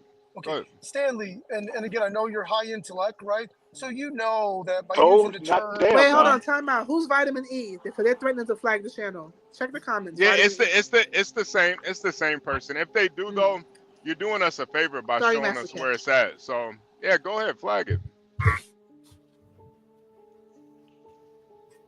Sorry, Master Kim. Oh yeah, so Stanley, you're pretty intelligent, smart, and you look at things at the macro level too. That's just the way it is. You know that by saying the statement, don't worry about it, you don't have to pay for it. You know that that's not true. That smart people would never say that because at the macro level, it's the taxpayers, the subsidized. Okay, how many people think at the macro level? I said it because it's true. Do you think I just said it off the top of my head for shits and giggles? I'm praying that you don't think that way. Gaslighting you, Stanley. Okay, bottom line is what I said is true. I said it, and you know what? If you can correct me and show me where I'm wrong, I will admit I'm wrong and appreciate you doing it. Now show me where I'm wrong. The burden of proof is on To you. prove you wrong, I'm surprised that you genuinely think that. Shut the fuck up, Mela, you dumb bitch. I genuinely think that if that is what the DNC, Hey Mela, I'm kidding. that is what. Can I hook up with you today? I'm not going to use condom or take prep. I'm about to meet you today. I'm in Atlanta. I bet you are in Atlanta. Well, he lives near Atlanta. I'll put a condom over. I'm gonna, be all natural if that's okay, and no prep either. And I got a period $600 bottle. You can't measure up. I recommend. Oh, I recommend that's why I don't lambskin. need prep because my dick is so small I won't touch nothing, so we're safe. What that mouth do? What that mouth do? Oh. What that mouth do? Oh. Silence. Yeah, I'm speechless too. What's that? What did you say? What that mouth do? What? What that mouth do? What that? What? Is that a new Mountain Dew drink or something? No, not. Don't drink that shit. You got Yeah, yellow don't 5. drink It'll that. make your dick even smaller. No, you don't drink that shit. I hope not. Hey Mela, I'm kidding. I'm actually kidding. Please just calm down. I'm sorry. Worst He date said, of please, the year. everybody. He said, please. Please, ET. Please. Hey John, if you can bring up some of this stuff from the couldn't handle DNC, that anyways. please do. If you can bring up some of this stuff from the DNC. All right, I'm good. Yeah, burn it down. Burn it. Hold on a second. I'm a fix Ryan. I'm a fix Ryan. I got him. What's wrong with me? Something's always wrong with you. No, you hear me okay? You hear me okay? Yeah, What's you're wrong good with now. my mic? You're good. You're good now. You're good. Don't touch nothing, Ryan. You're good. All right, good. I came up earlier, but I was getting sick because Stanley was flirting. It was making me sick. Come on, Stanley. It's Echo. Makes you sick. Did Did you get a you catch the get a music haircut there, lyrics Ryan? that I was reciting to him during the speed dating segment? What's that? Hold up. Oh, what's this? All right, I'm back. Yeah, there's something in the motherfucker. What? No. Yeah. Take away those. There you. Oh, hang no. And be careful There's with a this live stuff. version. Shit, there got to be a live version. No. We don't want that. What, the live version? Yeah, we don't want it. Yeah. Yeah, don't Watch get it. straight. Oh, they'll get a strike? Yeah, maybe. I doubt it. Don't I doubt it. Don't get it straight, man. I just want to see the protest. There you. That's more fun. If you want to see the protest, Ryan, it's on Portland Andy's channel. Portland Andy's Yeah, he's always showing it, isn't he? Yeah. All the unrest. Can we watch it? Can we watch his channel? Yeah, Portland Andy, you can, because some other guy last night told me Portland Andy. Yeah, he don't care. Portland Andy, we're fine restreaming that. So I just exuded my personality. I don't need this stream to go down. Y'all stop playing. Yeah, don't worry, Mello. No, don't worry. We got this. Don't put me on. I got you, Mela. I'm on the way.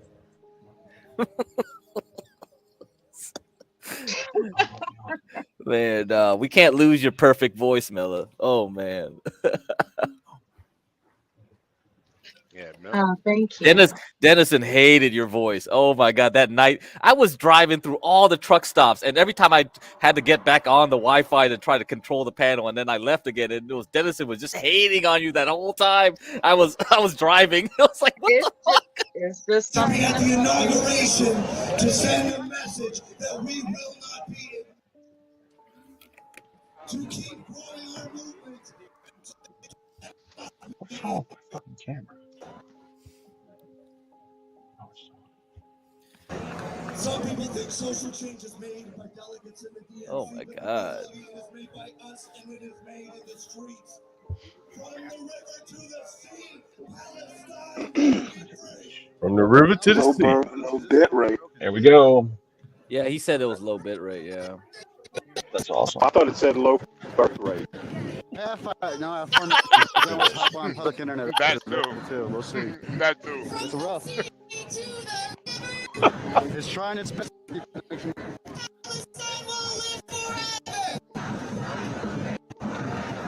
Awesome, y'all. We're about to hear from one of my personal favorite artists, poet. And this shit is unwatchable. Yeah, because people out there, you know, they don't put enough cell towers to compensate. Oh man.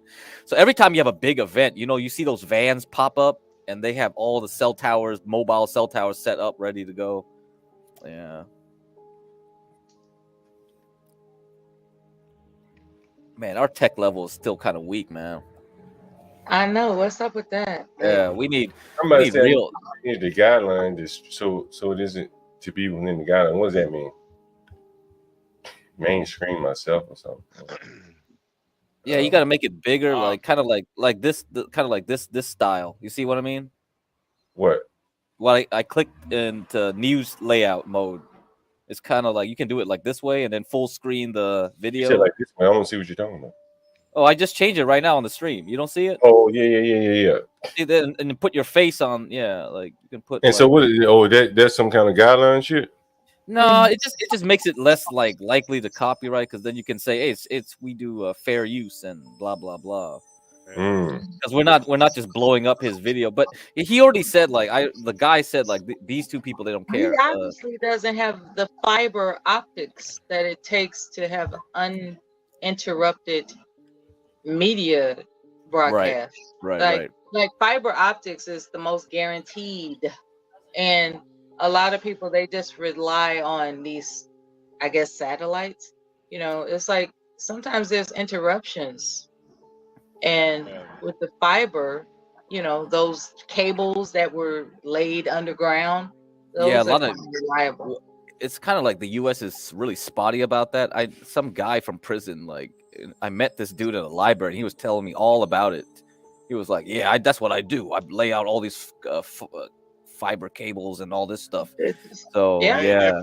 If our admin can bring up a video of the DNC live, that'd be greatly appreciated. I'm not sure if they can work on that or not, though. I saw that video. I think I played that video where Roland Martin was getting checked by Jamal Green out of Chicago. I think Roland Martin has a reliable connection source. I think. Oh, we got Kimmy Cakes back. Okay. What's up, Kim? Yeah, so you can full screen that video, John. Then it'll work. We don't need to see the chat on that thing. Yeah. Okay. Hey, there we John. go. Yeah. You mean Jamal Green, the lawyer? No, I don't mean maybe a lawyer. He's like an agitator. What they call him? Agitator. Okay, well, no, he's like activist. Sorry, constitutional activist. lawyer. I think it's Jamal Green. He's a constitutional lawyer at Columbia. I don't think it's that Jamal. Wait, what are we looking at? That would be. You remember the nigga that I think he interrupted the Trump rally a few years ago. This is him right here. Okay. This nigga ain't nobody lawyer right here. Hell no. Maybe a government lawyer. City. Wait, John, you got to share your screen. I think you're sharing. Hold on. That nigga ain't no lawyer. Maybe a jailhouse lawyer. Street lawyer, being Trump type nigga. And it's Jamal Green. Oh man. He's well J.A. groomed on her picture, but he's not well groomed otherwise. J.A. apostrophe M.A.L. A sergeant, a veteran, a governor, has a record of fighting for the middle class. And I'm excited that we're kicking off our campaign by celebrating I need to just change the how much layout Joe if they Biden could. got done at home. Yeah, Well, yeah. Porsche had to Yeah, change you it. gotta Standing up to change Putin's Hey, aggression in full screen. Ukraine, not just strengthening, hey, but standing. admin, get him out of there. Get him out of there, admin. Get him out of there. Let him go crazy with all the burner accounts. Get him out of there.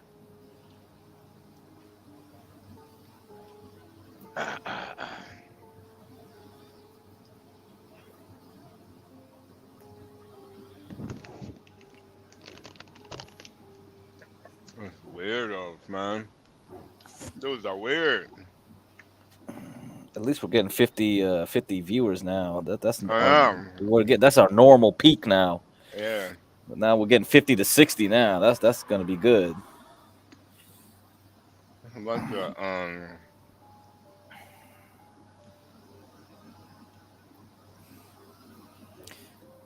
I'm really suspicious about the algorithm, dude. So, because man, we'll see what happens. Because we were talking about the algorithm like 2 nights ago, and all of a sudden, that dude Dan shows up.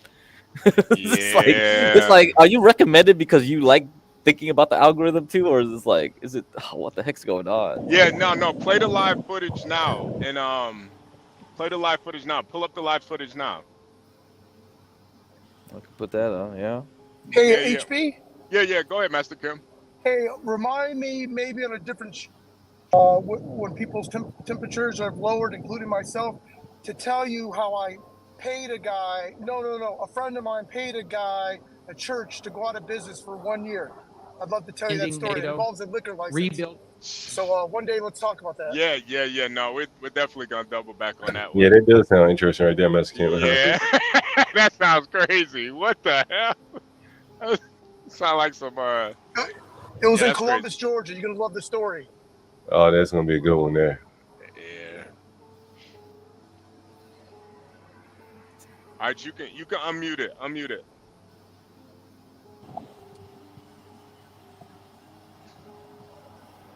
Unmute it, please. In a full term, like he has through his entire 50-plus year service to this country as a public servant. Every step of the way during his presidency, President Biden put the people first, and Vice President Harris. It was never about politics. It was never about profit. And somebody in the wind tunnel here. It was always about the people. How do we wake up every day and make the people's lives better? And I think that is the common thread that ran throughout the White House, ran throughout the Senate. We got some feedback. Master Kim, I think that's you. And that's the key. Sure. And so if there's any stark difference we take away today, it is that everything we do is for the people. And you will hear that common thread consistently through the night. You also hear the president tonight talk about the successes of the Biden-Harris administration. And I think it's important for him to answer those age-old questions of, what have you done for me lately? Why bother? Who is this black right here? And so he has to remind people. Stanley, who is this? The successes that who is this, the Stanley? Biden-Harris agenda had.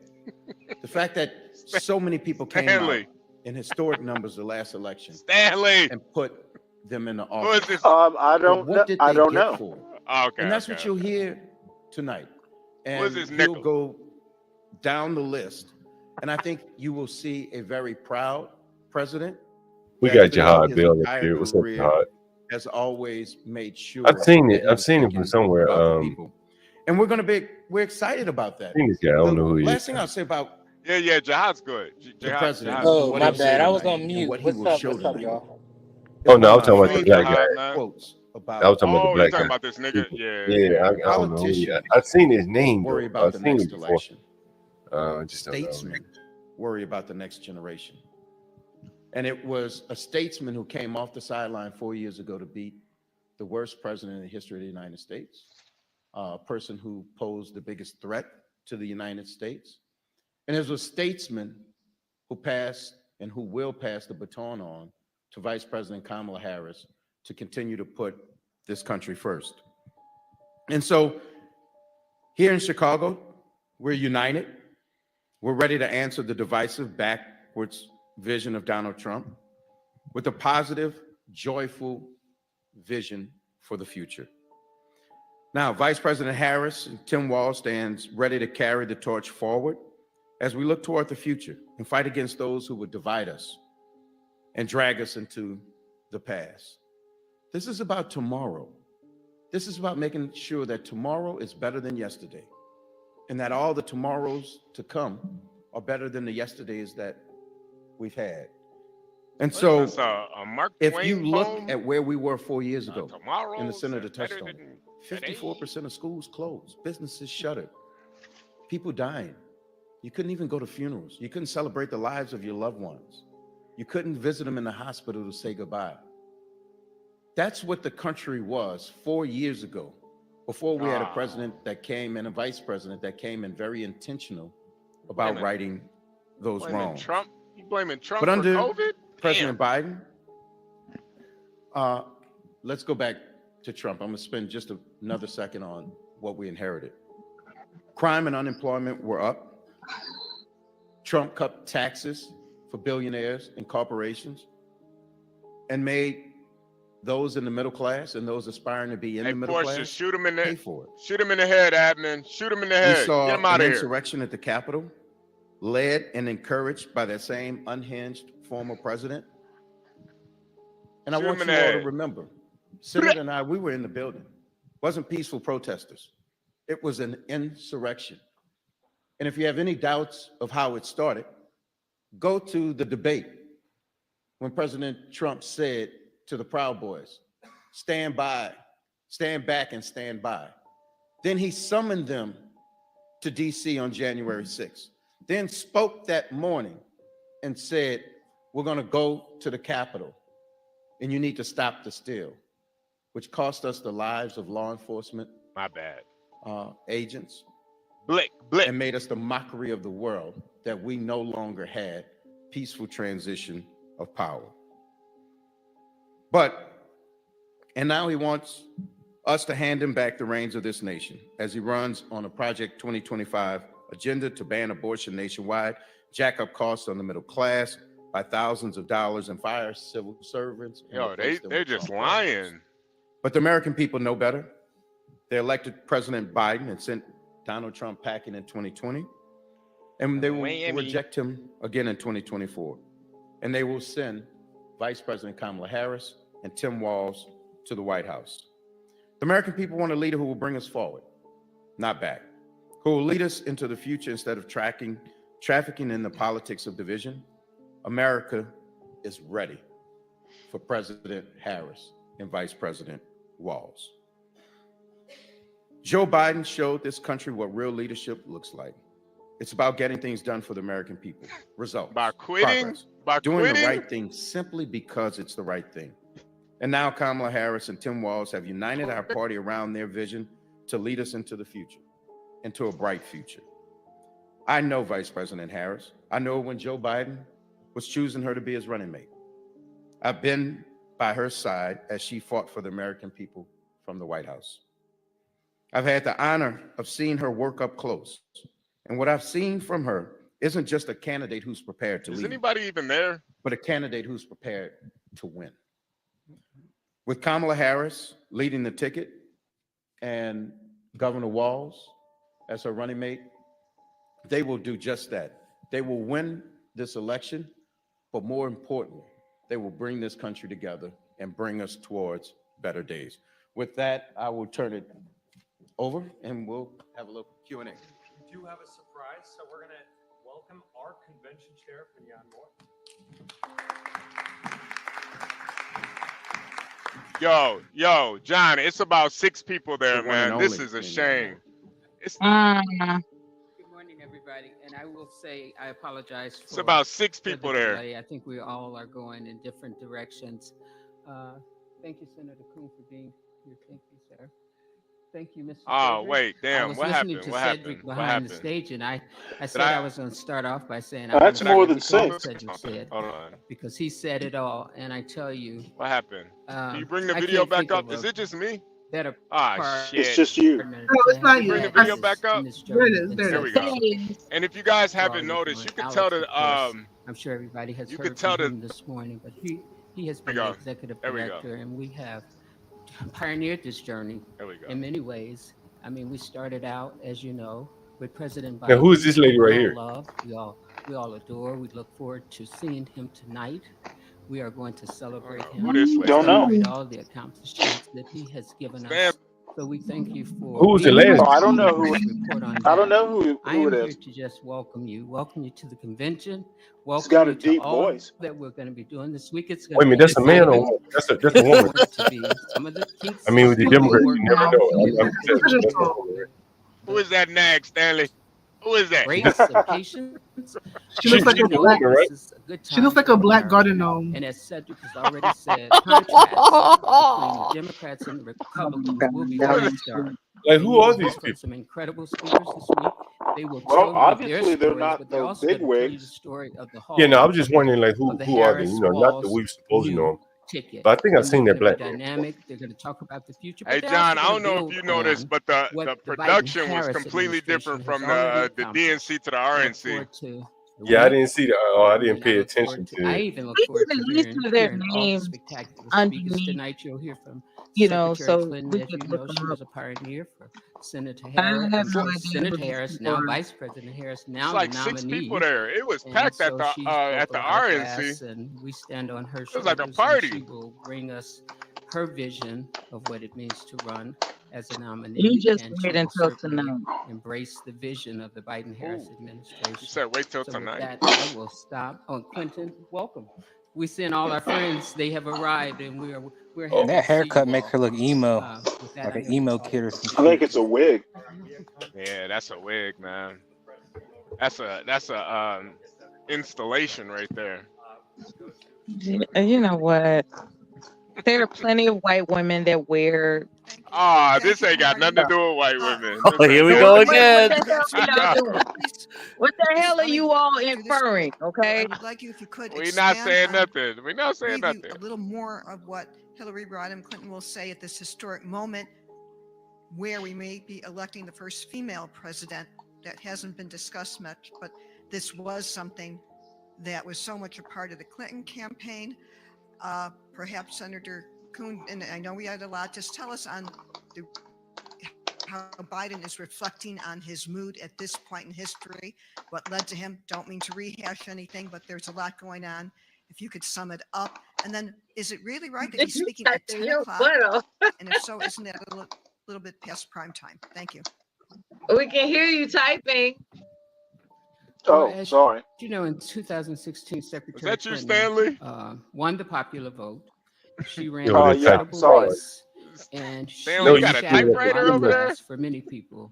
And He I typing would with angle even over go there. back further than even Secretary Clinton. No, I would I'm start with Fannie Lou Hamer, typing right who was next to the denied phone. a seat at a Like the Democratic beginning of Murder, convention. She So Wrote. you propelled that forward. And you look at a Hillary Rodham Murder, Clinton, She she Wrote. has paved Oh the my way. God. And I Typing want to on that also level typewriter. set. She has been an incredible partner to Vice President Harris. They have a great friendship. You know, they're on speed dial with each other. And I suspect, I have not read her speech, so I should say that for the record, but I do know that she probably will talk a lot I mean, it's about very what it low means energy right here. at Very this low energy. moment to have I know, right? the second female and a female of color running. But what our responsibility is to that too as well, because it's not easy. And I say this all the Y'all time. heard that. They said a We're female trying of to color. change and They shift didn't the call her black. mindset of people to see a woman That's as true. commander That's in true. chief. And Hillary Clinton I has think the served as Democrats gonna have to Secretary of move away State. from that black She has shit. served as our first nominee. Yeah. So she has a world view of this. And I believe that, I don't know why I want to keep calling her Senator Harris, because she is so many things. But Vice President Harris also has a world Because you know view of she what ain't that gonna means, win. And I think you will see that coming together this week. Oh, just say Ambien or briefly, something. the last few times Is I've had that a chance to be with whining him, to speak I with him, hear? President Biden and That's First Lady Timmy, Jill not Biden are whiny. optimistic. That's They're focused on Timmy. the Come future, on. on things that matter greatly to the American people, that they're determined to get done in the remaining 5 months. The Cancer Moonshot, there was just a wonderful event at Tulane that Cedric was at with them. I had a chance to be with the Oh my president in God, Austin they're gonna have to as wrap he it was up. talking about the 60th anniversary Now of I the know Bill of who Rights he Act. is. He's He made some Chris bold proposals Coons, about court reform. senator from There's Delaware. work to do abroad and at home. He's not just the leader of the free world. He's actually leading Stanley, the you free gotta world. keep. You gotta There's a at warning least. That's some cheerleaders in the of background or determination something. on his Like they gotta rev it up. Stanley, you. many Yeah, of us to Stanley, you make gotta sure that be real, Ukraine man. gets the At least the resources to win this RNC was fight. So whether it's entertaining. the This is like celebratory and positive this is event he boring. just did with the vice president, You know what? prescription drug It price just reduction, or means its they're campaigning, all no one business. loves It's to not campaign all like Joe about Biden. partying. You will see him campaigning But with you some have joy to and some lift in spike Pennsylvania and around the country, the and interest. focusing on the job that's yet to be done, both for You the have to remaining 5 months and drive then going forward. the interest Hell, it's Yeah. 2 o'clock in the afternoon on the and first keep day. the momentum going. Like keep it going. You know what? You know I what? don't want to take I'll, a nap right now, but I'm compelled to take a nap. Man, they well, should you have know what? hired Mello. I'm like, I might as well I wait till know 7 o'clock. 12th Fuck. man. I know 12th man is there waiting on you. Ooh. Well, I guess between now and then we could do something. Vanilla, I don't Oh wear man. condoms. Take me. A lot of things. Never mind. You know what? Y'all funny. I'm gonna keep up with your funny. Ooh, child. I'm gonna keep up with your funny. Ooh, child. Ooh. Meow. Oh man, yo, that was the most boring thing I've watched in a while, man. I'm sad What to is say it? I What agree with is it you. with Republicans and crowd size? Hey, Stanley, you know, like I know, size matters, man. It matters. Respectfully, You know it what? matters. I don't think they're talking Oh, here about we go crowds again. when they say that. I mean, I'm just Hey, yo, the saying, Portland man. guy's feed is better now. The Portland guy's feed is better now. Okay, let's switch over to the Portland. We're gonna switch. All right, let's do it. All right, I'll do it right now. Yeah, let's switch over to Portland, Andy. Please tell me something good. Let me show it. Give me a minute. Okay, there it is. We could full screen this one. However, we see the crooks, like the Biden administration, criminalizing the students. Oh man, this looks like a. Holy crap! Look at all those Palestinian flags. This looks like everybody's dropping acid right now. Hey, I don't see any violence or windows breaking. There's no violence. Look at all those Palestinian flags. Normal college But campus to me, there's man. no violence. Yeah, right. This looks like everybody's doing shrooms. Yet the administrations like UChicago are more committed to giving cops a place to stay than to meet their students' It's a demands of peaceful demonstration. This looks like a Daft Punk. Like a Daft Punk. This looks like It's a friendly it's like a Daft environment Punk where you can meet concert. new people and Who's got exchange the hacky ideas. sack? It's a It's a friendly Daft Punk. environment. Security is watching someone behind me. I don't know Get who. cracked. It's a Daft Punk concert right here, Yeah, man. for real. I tell you one thing for sure though. A lot of these people are not going to vote Democrat. Like this Palestine issue is big for them. Yeah, the Palestine shit is big for them, man. Like that's why I keep pointing out. Look at all the flags, man. Like they can't get beyond that. Well, that's okay. They'll be. They won't be voting Trump. That's for sure. No, I'm saying they're going to be on the couch with you, John. Yeah, that's what I'm saying. Like I think a lot of these people are, have, become apathetic because of this Palestine issue. Yeah. And John, do you feel like they should feel away? Because I honestly, I really don't feel like we should care. But I'm not somebody that's gonna tell somebody else not to care about something either. They getting paid though, you know. Yeah, a lot of them getting paid, man. Yeah. So what is this in Grant Park? Is this Grant Park that we're looking at? So that see when you get into that type of stuff though, John, then it's really just history repeating itself, because you already know the small hats, they're usually paying on the the opposite. They're paying on both sides basically. Yeah, both sides. Yeah. Mm-hmm. They play both sides. They pay both sides and they play both sides. So then it's kind of like, what's even the point of that? But I don't know. I mean, you heard what Trump said recently. He said he's going to deport any Hamas supporter. Going to deport your ass. You can't even support Hamas. What do protesters do when they have to go to the bathroom? They They usually probably have porta potty. yeah, they usually I have don't porta see potties any out there. porta parties in this little video They're stream. probably on the perimeter of the. Well, they find a Republican to piss on. Oh, come on, Stanley. No, Come no. on, Stanley. Come on, man. I mean, Okay, come so on, it's Stanley. probably porta potties are along the perimeter. Yo, notice the mask. Notice the people with the mask. Oh, there's people with masks on too The guy with the green outside. shirt on. Yeah, the guy with the green shirt on. Like the more militant ones will have masks on. Like him. Like this guy right here. Look at the guy right there with the mask on on the bike. Yeah. Look at all the scarves on their head. That's like face cover. I Look at the wanna guy with the see mask right here. Look, smoking guy with the weed. mask. Look at the guy with the mask. Yeah, Look at the guy in front they- in black with mask. That's You crazy. think it's gonna be some? You think it's gonna be some violence, John? Yeah, at night. At night, that's when they usually get started. You know what I'm saying? Yeah. Well, the weed smokers come out at night. You know they ready to tear up gates, set something on fire. It's going down.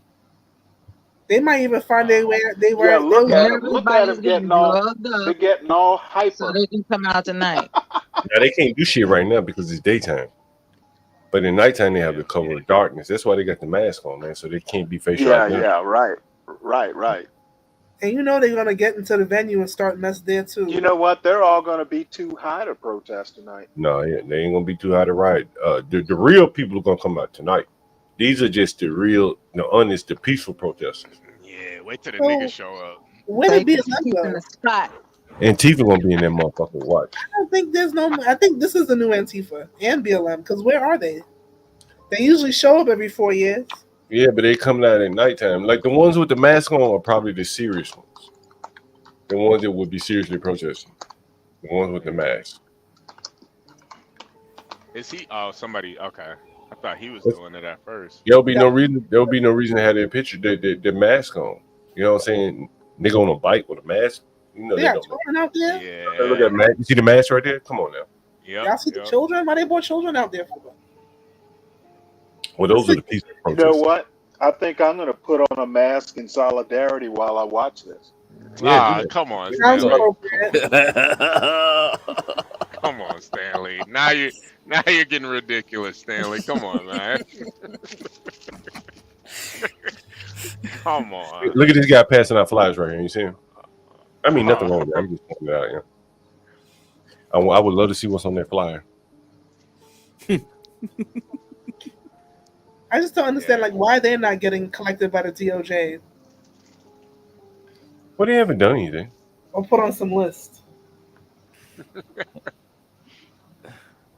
And again, you have to remember here, Kim, that they are not protesting the federal government. Like, you're pretty safe until you start protesting the federal government. You bring that shit to D.C., somebody going to prison. They put your ass in a gulag to teach your ass a lesson, teach the next man a lesson. Don't come here with this shit. You can do that shit in your state, but not here. The gulag. The gulag, yeah. They're being peaceful. For now. This how they. This the calm before the storm, Mella. Yeah, it's daytime. You know what I'm saying? The calm before the storm. It's like a date with Stanley. It starts out nice, but Did I ever show you guys those pictures when I followed Somebody's pants are going to have to drop. Did I ever show you guys a picture of Antifa in DC when I was behind these motherfuckers? They were marching down the street. I was driving. I'm gonna have to find this shit. Like, they had all umbrellas and masks and shit. And the umbrellas like to guard that gas or whatever they get gas. You know what I'm saying? Whatever that pepper spray or whatever the fuck. See, look at this one with the mask on her face cover. You see that right there sitting down on the ground? We gotta share a screen again, man. Oh, I'm not sure. Yeah, you took it off, man. Yeah. I think somebody joined. I think somebody joined in that. No, you took it off because it's at the did stage. Yeah. Yeah, there we go. All right, so you see this guy right here, right? The guy right here sitting down with the kifaya, the red kufaya, however you Yeah, pronounce the his whole face covered. He gonna sit there like that all day, bro, with his face covered like that. Nobody close to him. He doing that for a reason. Trust. You're gonna see him tonight. Yeah, I have a bunch of these. Yeah, they wore that in the Middle East all the time, man. Yeah. They're about They to don't turn put their face like that. The desert like sands, bro. They blow in your eye. There ain't no desert in here. Mm-hmm. And the guys dressed in black too. Look at them.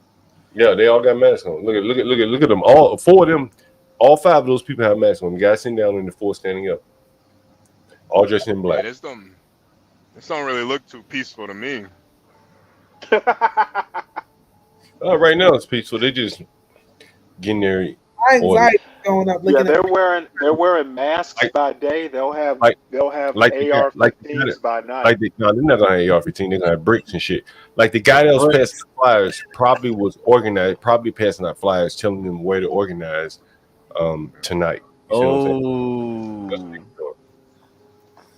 Yeah, John, that's the one thing I always wonder is how do they organize so well? It should be on the internet too, man. You can find this shit on the internet. Yeah.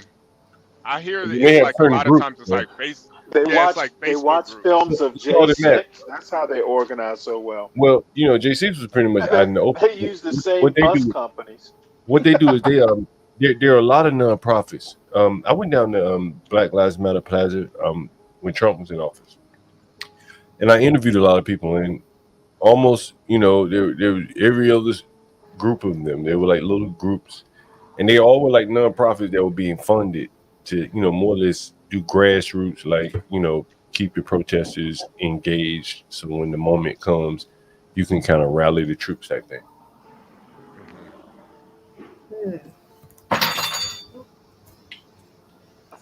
What does that say? Abandon Harris?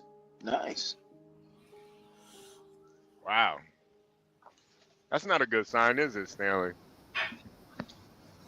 Oh, you know what? I figure they're all gonna vote for Trump.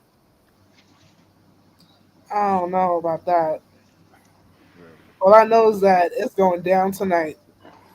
Is RFK there yet? Right. Man.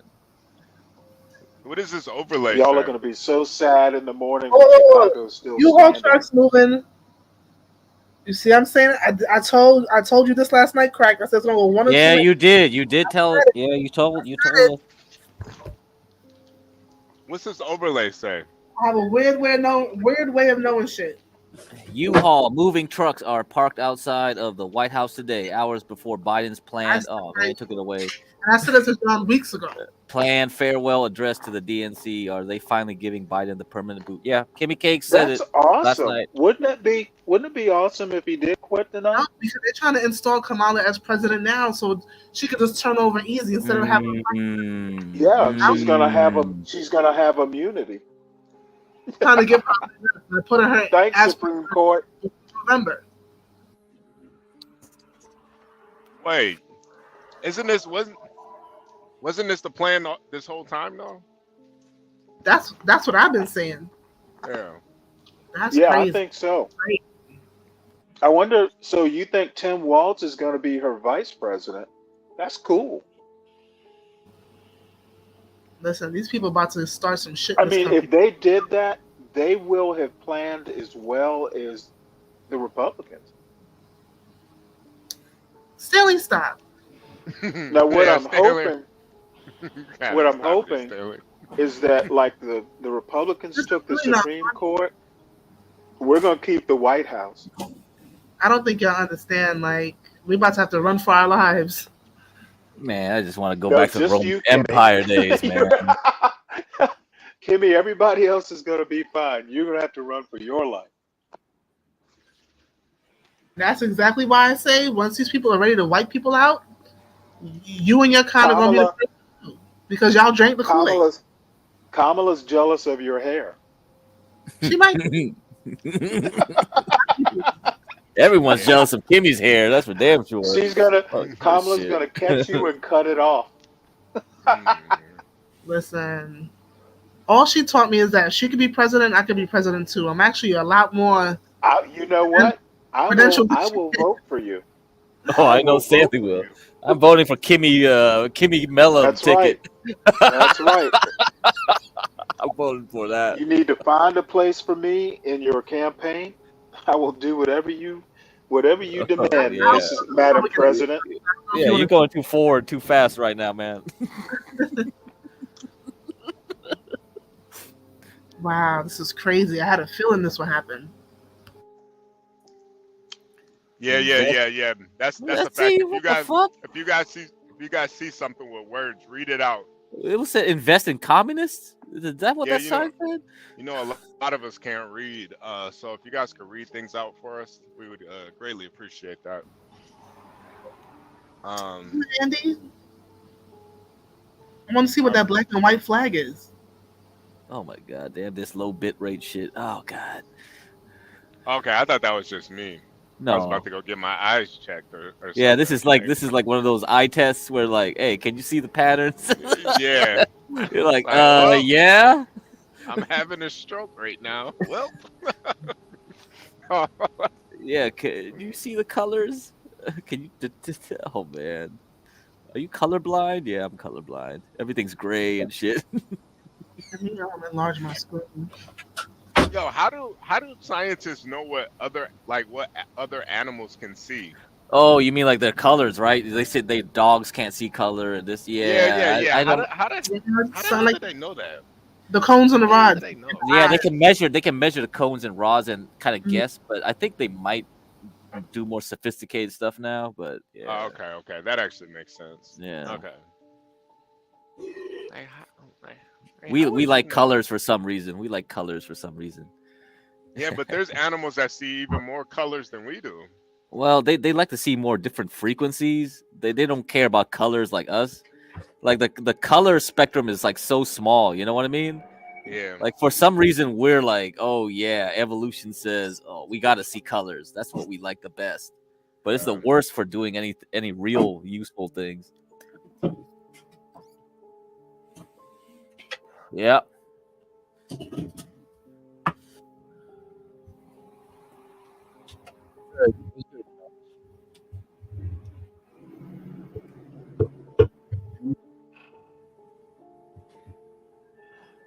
I like this. A helping hand says they put a skull on a projector. Yo, camo. You guys can hear me? Yeah, we can hear you. What's good, fellas? What's good? Not much. Cool, and a whole bunch of YouTube drama and shit. There is? Nothing related here, but like, yeah. You for me? I'm not up there. I don't want to. Can y'all please help me out by helping him out?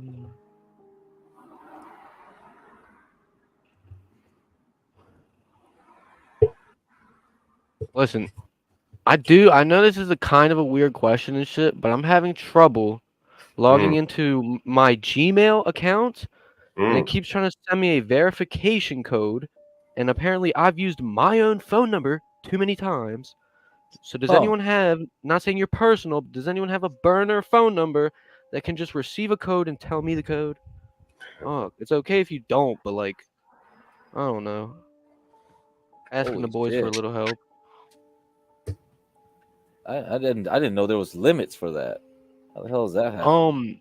All right, so I do like the online casino shit, and then there's the refer a friend, and then you get like points and shit for the refer. So I made a bunch of accounts to like refer myself and shit, and that's why all these accounts have been made. It's just where I'm at on today. Does Google Voice? Yeah, Google Voice can do text, can it? Yeah, it do. Yeah, it do. Huh? Google Voice do text. Let's see. Yeah. Look. But it texts the app. It don't go straight to your the text features on your phone. It'll text the Google Voice app. But your Gmail will pop up letting you know that you have a text message in your Google Voice. Let's see. Maybe I'm retarded. Hold on. Yo, Andy got to get in there. We can see what's going on. But you know what? That's probably dangerous too. Ah, I wonder where they at. I mean, I know they're in Chicago, but I wonder like where.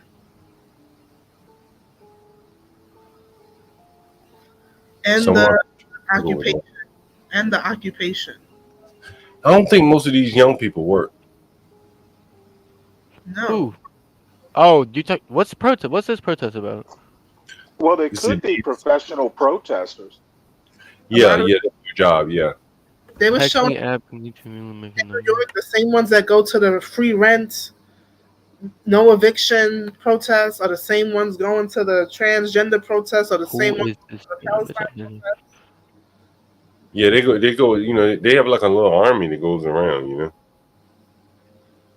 What is their protest for? Yeah, most of these guys are veterans of the Amazon warehouse protest in Alabama. Hey, Black Ducky. They get started. Does a protest ever work? Chili Willy. I don't think so. Abandon what? Abandon Paris.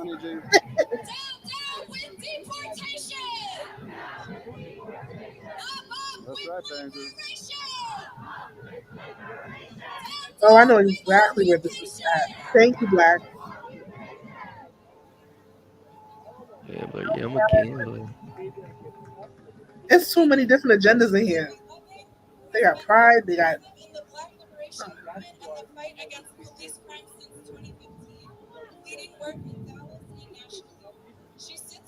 They're still on all this. All I gotta say is, didn't the BLM leaders like take all that money for themselves? The 3 women.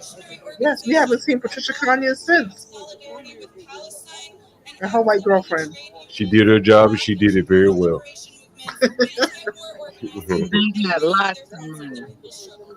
But how come most of these DEI Negroes are married to white people? And then they talk about all this. I don't understand. What's wrong with a mixed race couple?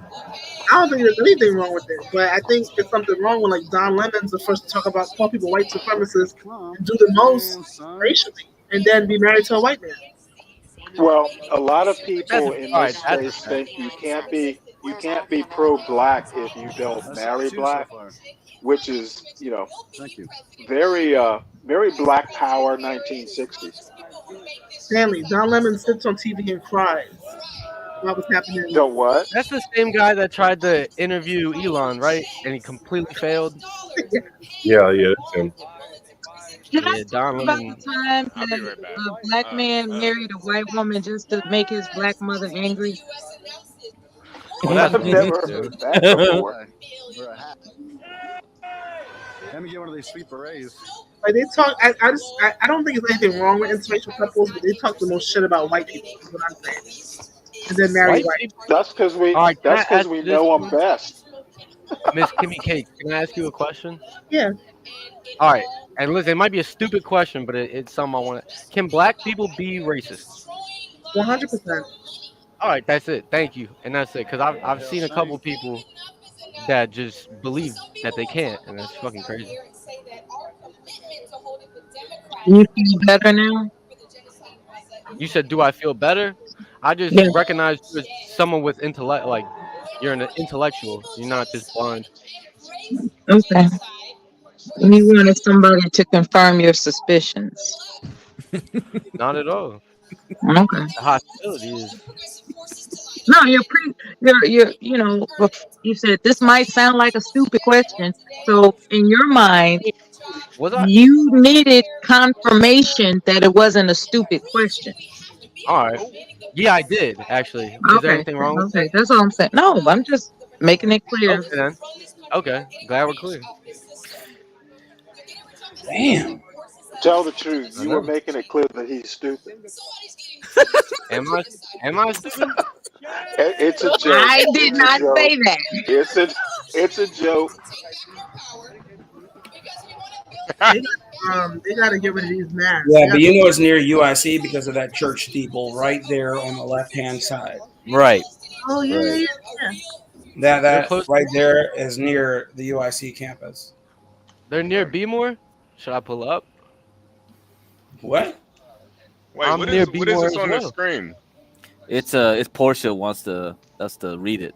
Over the past Oh, 3.5 years, we have made great progress as a nation. Today, America has the strongest economy in the world.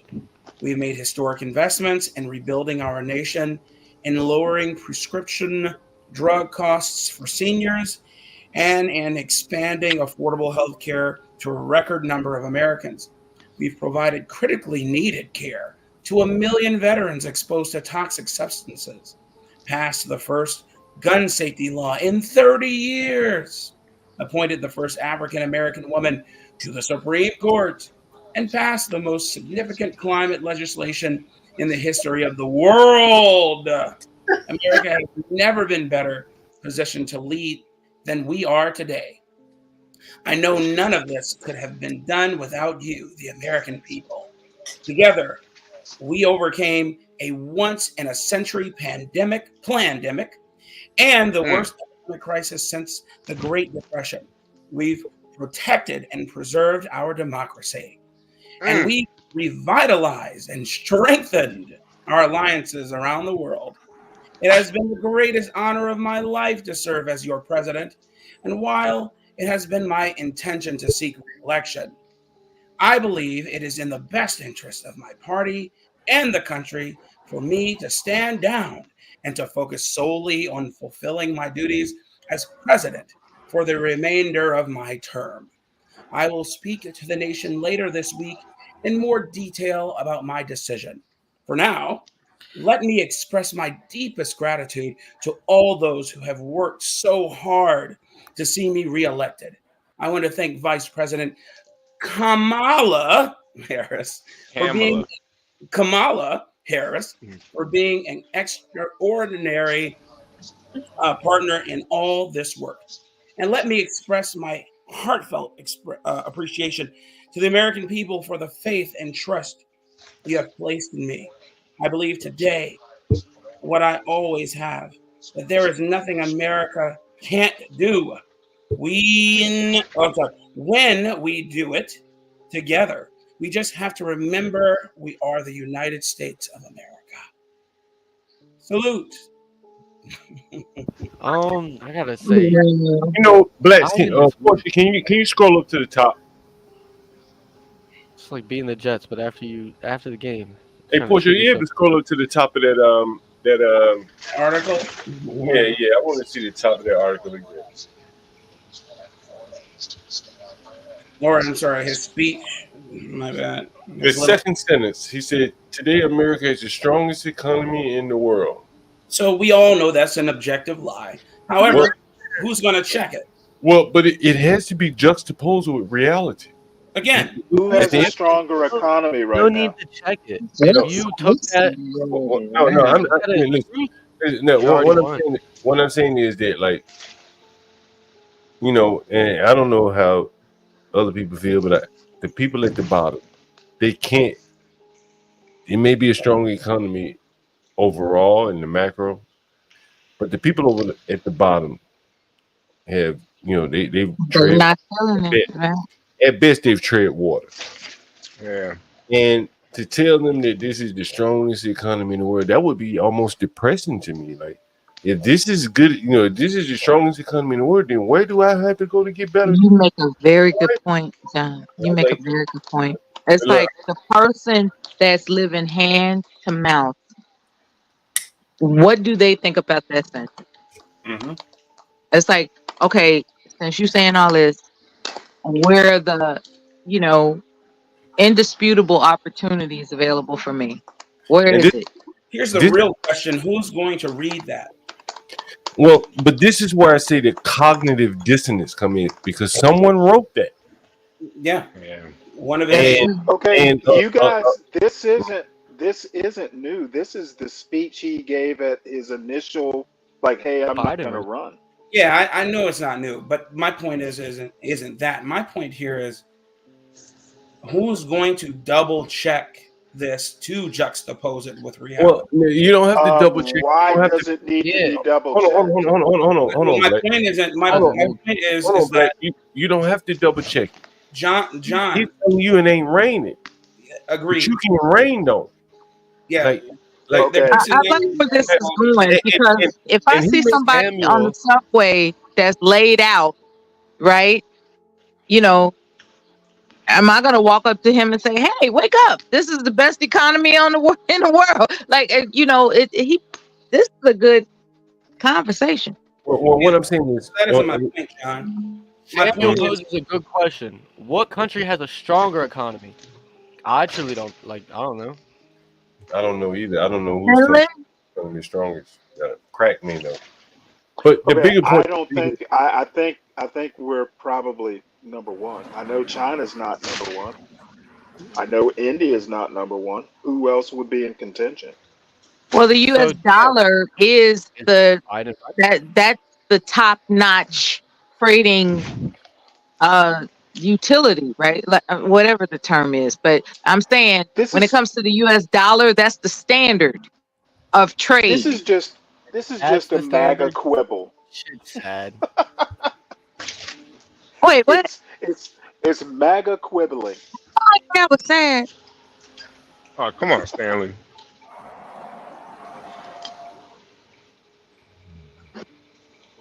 Anyway, this is good. I'm listening. I'm sleepy, but I'm listening. yeah, but what I'm saying is, who's going to question it? Nobody's questioning that. Not anybody who claims to be an ally of his. Nobody's really questioning what he said. Now I'm confused. I just questioned it, and it sounded like America is the strongest economy, but we still suck. So that's not what he's saying. The strongest it's ever been. Oh, if Yeah, that's the strongest it's I ever think been. I That's think the it's the reach. strong. I think it's the strongest it's ever been. That's a lie, but Okay, prove me wrong. it's a lie. Prove Biden wrong. Here it is. The point here is that there are plenty of Ask times homeless within its people. history that this country has been way stronger than what it is now. Ask homeless Okay, people if I it's the totally strongest. disagree with For that. him to make the Homeless innocuous, people have been I around think, I'm just forever, saying, though. for him like to I make the said, innocuous this is claim that MAGA it is the quibble. strongest that It it's is ever MAGA been, quibbling. it's just that what it is, an innocuous claim. And And again, why are we asking nobody's homeless And then people they're bringing in about the immigrants. economy? Hold on for 1 second, guys. Like what I'm saying is, and this is just my opinion, and I'm not coming on if this is the greatest or strongest economy or anything like that. What I'm talking about is sentiment. In the market, if Get Crack is here, they talk often about sentiment. How do people feel? Mm-hmm. And you understand what I'm saying, right, Crack?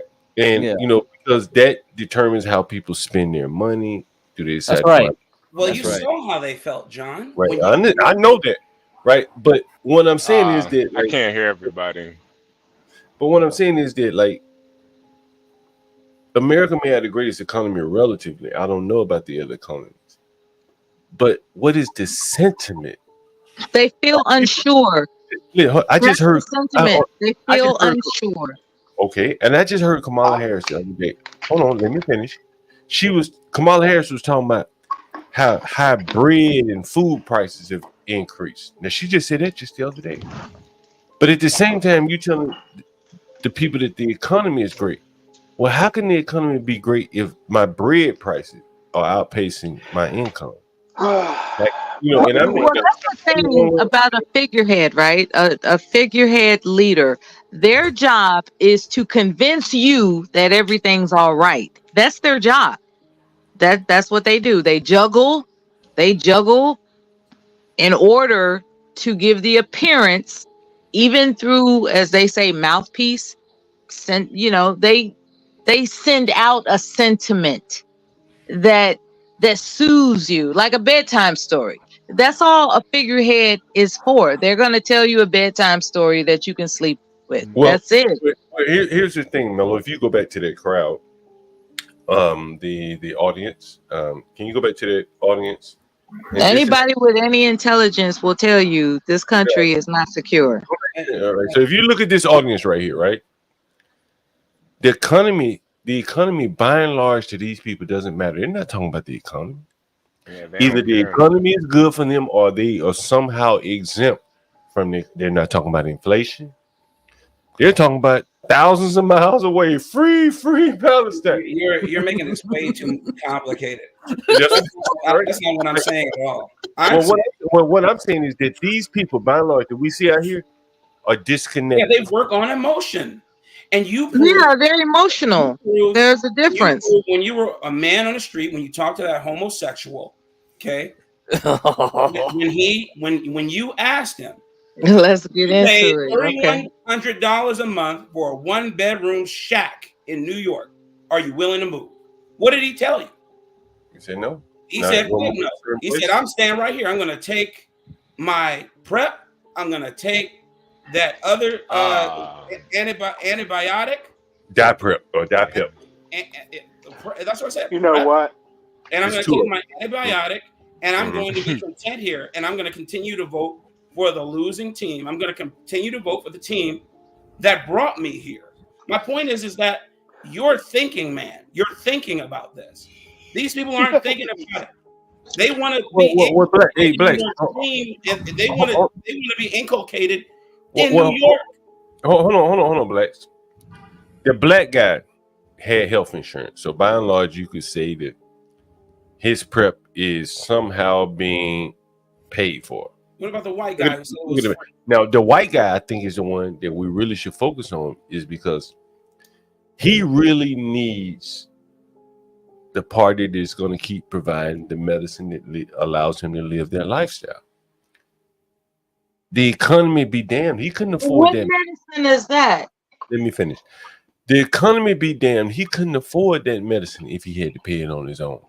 Agreed. And the Democrats, or whoever gives him this medicine, or whoever advocates for him, allow him to live his lifestyle independent of the economy. That's a hard And this has what to do with the best economy ever? Well, it has to do with the people that are out there. As you can see, that they're not protesting about inflation or anything like that. Okay, it sounds like you're asking for equal outcomes. You know, what I'm saying is there are large. No, what I'm saying is there are large parts of the people in these inner cities and maybe even in America throughout that have somehow found their way disconnected from the economy. They don't have hunger pains when they don't work. Their lights don't go out. Okay. Right. So what's wrong with that? Let me finish. And so when you have an economy with inflation and things like that, you have legions, almost a platoon or an army of young people who don't care about the things that should matter to them, their future work prospects and things like that. They're worried about Palestine because they're already. You know what? Hold on. So what? Hold on, let me finish, and I'm almost there. Because they're being fed and prepped by the government. And you know what?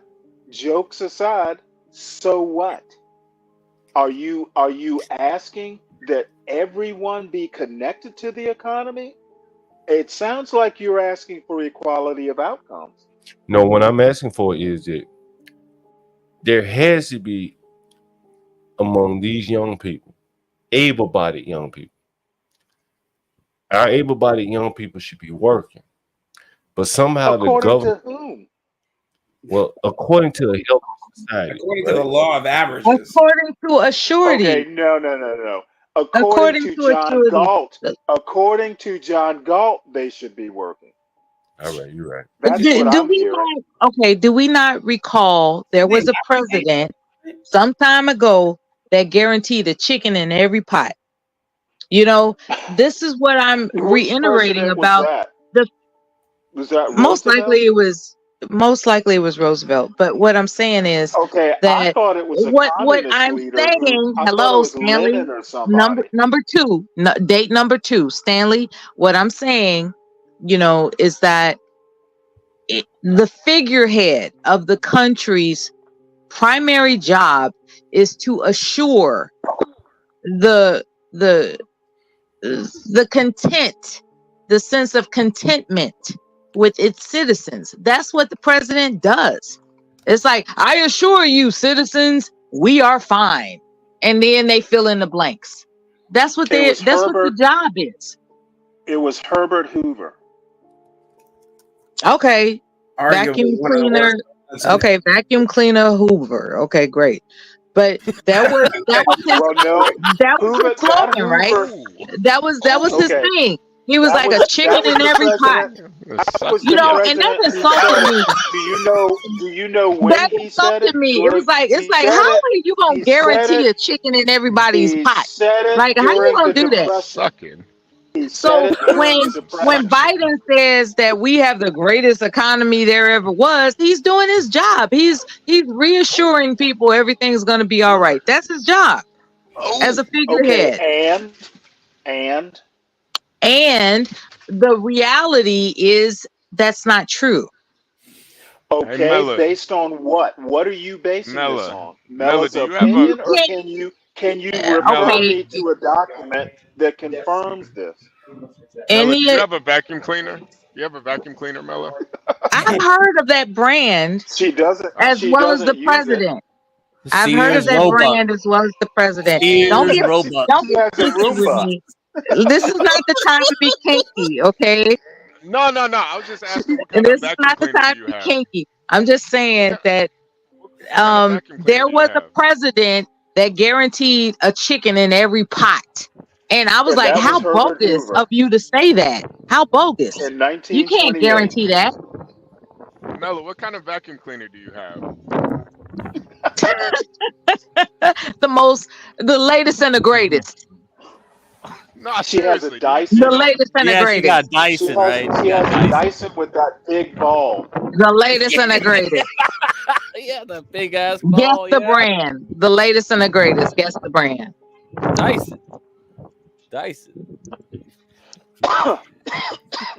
A broom. A broom. A broom. Oh, Somebody said a broom. Using a damn broom. How sweet. This ain't the Air Force. She ain't had to use a broom since the Air Force. That ain't you. Oh man, he talking about those old fashioned brooms too, probably. Look at all those white shirts. He's trying to paint me as a witch, and that's not fair. That's not fair. Mella ain't seen a broom since the Air No, Force. I Y'all better literally stop. meant like a broom to sweep off the rug like my grandmother used to do. But these are not your grandmother's times. These are modern You know what? times. You know what? You're quoting Herbert Hoover from 1928. And I'm emphasizing You know that what? the falsehoods of And you beliefs do that. still exist. The falsehoods of projecting that everything's okay still exists. That's my point. But you're bringing up like Okay. sweeping I think, utensils I and think in my stuff. You have a opinion, dirt devil? everything is You got a dirt okay, devil? just not for everybody. You got a dirt devil? No, she has a shark. Oh my god, y'all are crazy. They have the Roombas now, you know, so Oh, you that's got an a option. Roomba. You got a That's an Roomba. option. It does it for me. I don't have to worry She about has putting one my of those hands on anything. old-fashioned Kenmore canister gotta- vacuum. Hey, You look, gotta- don't rag on those. Those are- Don't forget the album cover as a dustpan now. Well, John Galt says Piece Satin of Air mail. makes the best vac. Whatever they used. I doubt. I don't. Well, you know what? I'll have to agree with him. He's so crazy. Fucking dreadlocks out of toilets. So yeah. Yeah, John got to clean up after niggas. He might be right. He just might be right. Yeah. Out of blunt Wait, am I ashes. seeing the police on the screen? Yeah, those are the white yeah. shirts. Usually a Okay. lieutenant or a sergeant. Yeah. They wear a lot of heavy equipment, man. Wait, they're taking pictures of themselves. Yeah. Selfies. Doing nothing. Doing The absolutely Chicago Police Department is taking selfies at the Before DNC. and after. Wow. Before and after. Yeah, that's probably the press corps Before and police department right there. The guy with the camera. Oh, that's funny. That was funny before and after. That was funny. Yeah. John said he went through a lot of vacs before settling on a sanitary. Yeah, fucking John with his like off-brand shit. Come on. Hey, sanitary. Is it Hey, a wet? I just Is it need a some wet clarity mouth? on something. So, Stanley, what you're saying is you should never feel hunger pains if you don't work. Is that what you're saying? No, what I'm saying That's what John is was it saying. sounds That's what I like heard. I left John the is wanting. gym because I heard it. I was so irritated. Oh I threw the damn! weights on top of somebody, and I was like, he's a reasonable person. Did he just actually say that work is kind of optional? Are you saying people don't have to work? Is that what you're saying? I just No, need clarity. I'm saying I'm saying it's none of John's business, and B, I'm saying he sounds like he's wanting equal outcomes. No, he wants equal inputs. People that Stanley, work should eat, right? He Like, Stanley, wants you and and equal if I you have what? don't work, there developed. should be a reason. A reason, Stanley, right? you and I have No, developed I a think little bit of a rapport. Can you he's tell me talking what is about the purpose of bringing immigrants people's into this feelings. country? Can People you don't please tell me that? feel. Wait, Hold Miller, on, Miller, sir. Miller. Illegal or no? He doesn't. We Illegal gotta or stay no? on one. We gotta stay on one topic at a time, Miller. Bless John your heart. says. John Bless your says heart, that Miller. people feel that the economy is bad. So I don't see a thinking man. That's not a thinking man's argument, in my opinion. Back it up by stats. And frankly, inflation is a problem. Food prices are a problem. Not Yes. everybody's feeling it evenly, but that's capitalism. Not everybody feels the same pressures equally.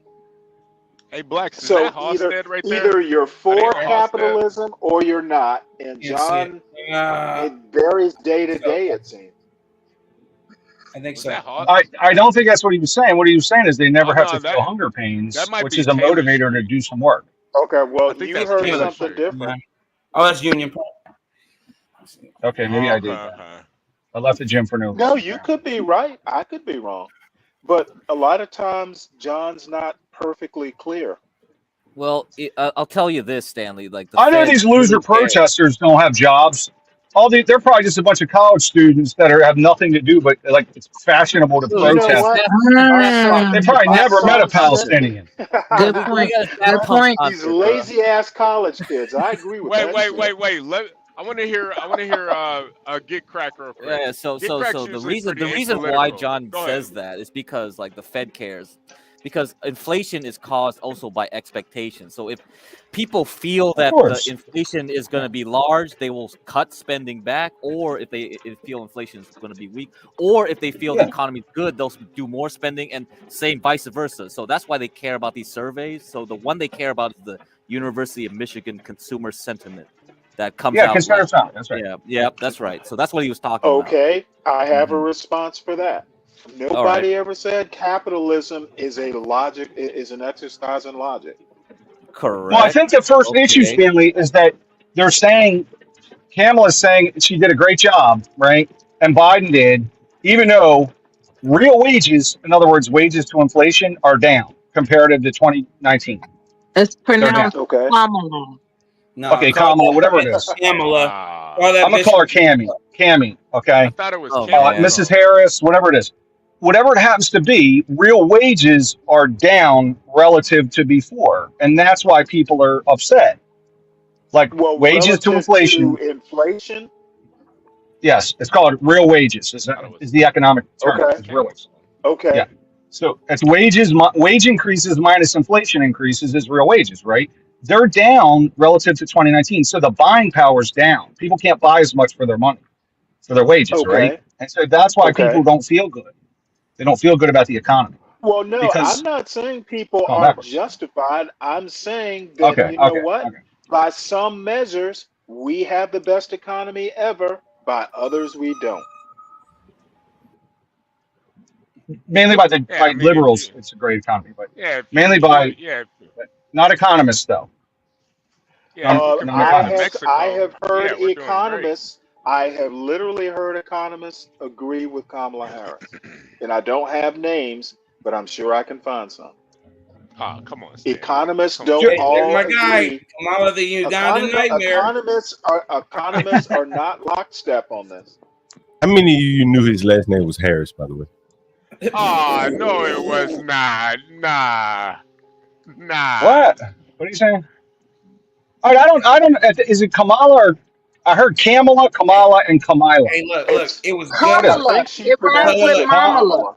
Yo, Kamala was Kamala. good Okay. enough on the Breakfast Okay. Club. Is good enough now. Kamala. No way his last name is Harris too. So his literal name is Kamala Harris. No, That's why they call her. can't be. That's why they call her It, Kamala it the rhymes with Uganda. Mamala. It That's why rhymes they with call her Mamala. Kamala the Oh, did you hear her Uganda. call Mama? That was the cringiest moment in history. That was so cringy. You need to be our Yeah, she not mama. even Oh my she God, that not was even a real embarrassing. mama. She That's not even embarrassing. a mama. I ain't about to call her Mamala. She ain't even got no kids. I'm just telling you how to pronounce it. It's Kamala. We're not gonna do that. I like Okay. Kamala better. Kamala. I bet you do like it. It Kamala. shouldn't matter because she not winning. Get over Look, here, I know Joe Kamala. Biden got in trouble for it initially. Joe okay. Biden got lit up. He got lit up multiple times for saying it wrong. Get over here, And Joey Kamala. B. So I think that's it, Stanley. People feel bad because it's a worse economy relative to inflation. Like wages, you can't buy as much as you could in 2019 with the same dollar. So I think that's why they're saying it, because the data says that wages are buying less now relative to inflation, right? So Right. real wages are down, right? So I think that's why they're saying it, because it's actual facts, mathematical facts. Can I chime in right here Okay, for a minute? and that makes the economy still better Let and me private chime The in for a jobs. minute. market's good, but for Let working John. people, it's not as good. Let me Let chime in John for a have the minute. floor real quick. Go ahead, And John. that's you Let me nailed it. let Hold me on, Stanley. Equal let me Stanley, hold chime on, in hold outcomes. for Are a on. minute. you expecting equal outcomes? Hold on, Let Stanley. me Hold on, chime in for a hold on. minute. All You right, know, go ahead, John. when we were Bringing it. watching the interviews live outside of Brooklyn as an example, right? Almost everyone complained about their rents, cost of living, and shit like that, right? Almost everyone. If you interrupt me, Stanley, I'm gonna put you back. You don't have to do it because I promise you I'll let you talk. You don't have to interrupt me. I'll let you talk. Oh, I'm just breathing. Okay. And so, Can I breathe? I'll yeah. mute if that disturbs you. No, breathing is fine. So you listen to these people talk about the economy is terrible, and some of them were doing okay for themselves. The rest of them were probably, just sputtering along. But their highest priority issues, more or less, was not the economy. If you were behind on your rent, the government had your back and allowed you to go out and drink $16 drinks while you behind on your rent. If you didn't have a job and you wanted to live a risky lifestyle, well, the government paid for your medicine to keep you from getting sick so you could continue to live that lifestyle. Again, disconnected from the economy. In a normal world, and I'm not arguing for right one side or the other. In a normal world, a man would say, damn, I don't have a job. I got to stop drinking $16 drinks at the minimum. Yeah. A gay man would say, well, fuck, hey, I can't keep fucking like this, taking risks on my life because I can't afford the medicine because I ain't working. But the government has now stepped in and said, keep on living how you're living in. We got your back. You can live as risky and reckless as you want to and careless with your money as you want. Drink up while you behind on your rent. Because the government going to keep you from facing the music. And that is the upside down world that I speak of, that you got so many people that are disconnected from how the world works now. They can drink at a 5-star bar where I go. She shouldn't even been nowhere where I would even think of going. Right? John, she wasn't even cute enough to be there. Let's keep it real. Right. She shouldn't even be nowhere where I think about going. Right? Honestly, she shouldn't even be in the same places. But she out there with me, drinking as long as she. And the only way she can do that is because the landlord can't come in there and throw her shit out.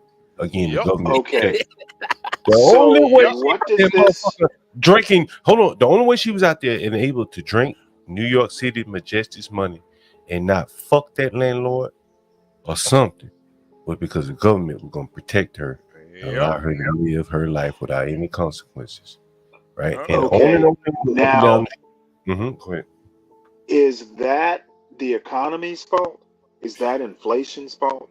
No, I'm not talking. What I'm talking about, Stanley, Oh, is so that you've changed the subject. no. What I'm It's saying is that the economy doesn't matter to these people out here protesting. It doesn't matter to that boy that lives a reckless lifestyle. He doesn't have to check himself because the government has I his back. think you're They got making the a back. huge leap. You know no, that no, one no, no, lady, no, no, no, you no, know no, that no. John one is lady right. in the bar. You don't know any of these protesters. No, no, but the thing is, Stanley, when you care about the economy, you're gonna be a little bit more right leaning because you understand how it works. You're affected by it. Now, maybe you, Stanley, you're a retired veteran. Maybe you just don't really care where the Well, economy I'm goes. arguing none of y'all are affected by it. No, every one of us is affected by it. Who is Maybe, wait, maybe, hold it. This maybe. panel is sitting here with the retiree bullshitting back and forth about the economy. Yeah, But we're many all people here, working though, Stanley, are at Stanley. work. Yeah, we're all working, Stanley. I'm talking Stanley, to a Stanley, bunch of people. you're the Stanley. You're the only one not working right now. Everybody else is working right now. We all working. John, are you Hey, working? Man, shit, I just cleaned up, man. yeah. Hey, Clean. chat. Hey, look, watch this, Stanley. Hey, chat. If you're working right now, let Stanley know that you're working right now, chat. Well, If all you're I'm not saying working, is Yeah, y'all you need to said it get at out the work. chat and get your asses back to work. hey, chat. Let Stanley know if you're Way working to right way to now. kill his stream. Way to just what? Chat, stay right here all day. What? Stanley wants to go Chat. over here and destroy shit. That's all the No, liberals know how no, to do is no. destroy But shit. listen. People can work with a earbud in their ear, man. I mean, it's America. It's not like we got neuroscientists in the chat, brain surgeons, heart surgeons. I mean, Oh, you we know, hope you got. not. Well, do we hope not? Hey, and HB, you know, you drive, man. Shit, well, what's keeping you from listening all day? You driving, right? Like you I'm working, driving. I'm right? You know working what I right mean? now. Crack is Right? Oh, working I right like now. that. Right? We're Like Crack is all working right. probably working, Stanley. you, We're not libs. you Yeah, know, Yeah, you but know. everybody's working. Here's the thing, Stanley. What I will say, what I kind of you know, I kind of get where you're going. When I first went to New York, man, I remember sitting on 125th and First. A buddy of mine lived there, and I watched all the damn cars go up and down the street at midnight. I was from Alabama. I said, man, where the fuck are these people going? I asked my buddy, I said, where the fuck are all these people going at 1 o'clock at night? He said, they're working. I said, Yep. night? Shit, this city never sleeps. And so you down in Georgia, and you've been all over the world, so you understand this, but you may have lost reference to it. But man, like, you know, people move, and then we're on different time zones, right? You don't know where some of these people are. Duale's in Germany. What time is it in Germany? I don't know. Shit, you know. Yeah. It's like You know what I mean? Like, I don't know. It's probably like 2 in the morning right it now may in be after Germany. work for him, you know. Yeah. So it's a different world. Like it's Um, a flat world, you know, in that sense. It's Stanley Friedman used to talk about it. I think it was Stanley Yeah, Friedman. look, Stanley. Look at the chat. They telling you they working right now, Stanley. They working. Yeah, the People world working, never. Stanley. yeah, They they're working. telling me. They're telling me. Yeah, Stanley. They People got to keep working their right internet now, connected man. up. They got to So keep that phone on somehow, Stanley. That phone wouldn't be on if they weren't working. See, this is what I'm saying. Right. And see, you know, here's Stanley, and this is, you know, as I made up that example. You remember when, and I ain't even gonna say his name because I don't want to get derailed. When the government started giving out people's cell phones, again, that was another disconnect from the economy. Nigga, why you need a phone to walk around? Why the government need to give you a phone? You should, if you ain't got no money, you should be at home. If you need to make a call, carry a quarter around, right? But the government is saying, hey, you deserve a phone. You deserve a phone, right? You deserve a phone, man. And we're gonna give you a phone. And matter of fact, we're gonna hire a whole army of people to sit outside the welfare office in the grocery store to make sure that you don't have to go far to sign up for a phone. Like honestly, Stanley, this is what I believe. God's my witness because I've seen so many people with these phones. And I ain't gonna say no name because I don't want to get derailed. But them niggas end up with 2 or 3 phones. Because the phone they get from the government ain't worth shit. So they just be like, maybe they get that phone to their bitch or something. Hey, this is the number I give to my bitch. Hey, John, my homeless. Hey, John, my homeless. my homeless buddy, he got 2 phones, man. I'm like, God damn, man, he I'm homeless. Nigga telling, got I'm 2 telling you phones. real world shit, man. See, I ain't even want to say the name Richard because I ain't want to get derailed. You understand? I don't want to trigger anybody, right? He's talking about say Obama phone. No, I ain't gonna say that. But when you start giving people like these are luxuries. Everybody on here, how much you paid for your cell phone bill? How much you paid? Oh man, I don't even want to say it out loud, John. I One don't even want to phone, say it how out much loud. you It paid? doesn't matter what you pay in America. It's all a ripoff, man. Yeah, I don't Service even want to say debt, it out F loud. It's that. all a river, bro. Listen, hey, man. Hey, If I could, I'd man. go back to Nextel if I could. Nextel. Yeah, Hey, let me right. ask you a question. How much you pay on your internet bill? Put it in the chat, Jim. I'm just really curious. I'm just stealing internet on right now. So. Hey, Rashi, man, I really appreciate Fuck that. Cash out, man. I really appreciate that. You'd be surprised to know. Again, I worked at Comcast. Worked on the channel. Well, I developed all the Infinities, Xfinity, which is Comcast. Xfinity, yeah, right. And so I told you that they have like affinity, AFFINITY, affinity programs. It's like groups, different groups you try to isolate and target them for sales and things like that. So with the Hispanics, if anyone is Hispanic or if you want to try to mimic like you're Hispanic, you go to Xfinity, there are special deals for you. You may have to change the language of your browser to Spanish or something like that. And there's special deals for you. Yeah, the internet can do that. You change the setting on your browser, the sale offers you get may be different. That's what I did at Comcast. But one of the other things, damn, I forget what I was about. As it relates to welfare, you'd be amazed to know that many people, I would probably say the majority, on welfare get their cable, the cable coming down the pipe just as fast as yours for like $10, $15 a month. You'd be surprised. But they do. Yeah. Not surprised. So these people, they have free phones, severely discounted internet. So of course they're gonna have another phone that is their main phone. But I think John, though, that the biggest thing is like when you're in college, it's almost worse than being in high school because you don't get paid to go to high school. You get student loans, you get different scholarships, grants, Pell grants, all different type of grants. Man, they throwing money at you when you go to school, especially if you keep a decent GPA. Man, they damn near paying you to go to school. Yeah. So your concept of life is completely. I mean, don't stay in the dorms. You getting coochie all over the place. So it's like it's your perspective on life in general. It really doesn't matter if that sexy girl that you trying to get at is a feminist and she going to this rally, you're gonna be right there with her. I don't care. I'm trying to get some coochie. But you don't really understand until you're done with school, until you go out into the real world. You don't really get how economics really play. Oh, you got pay rent, you got a job, you got to do all of this stuff, and then you got to pay back student loans.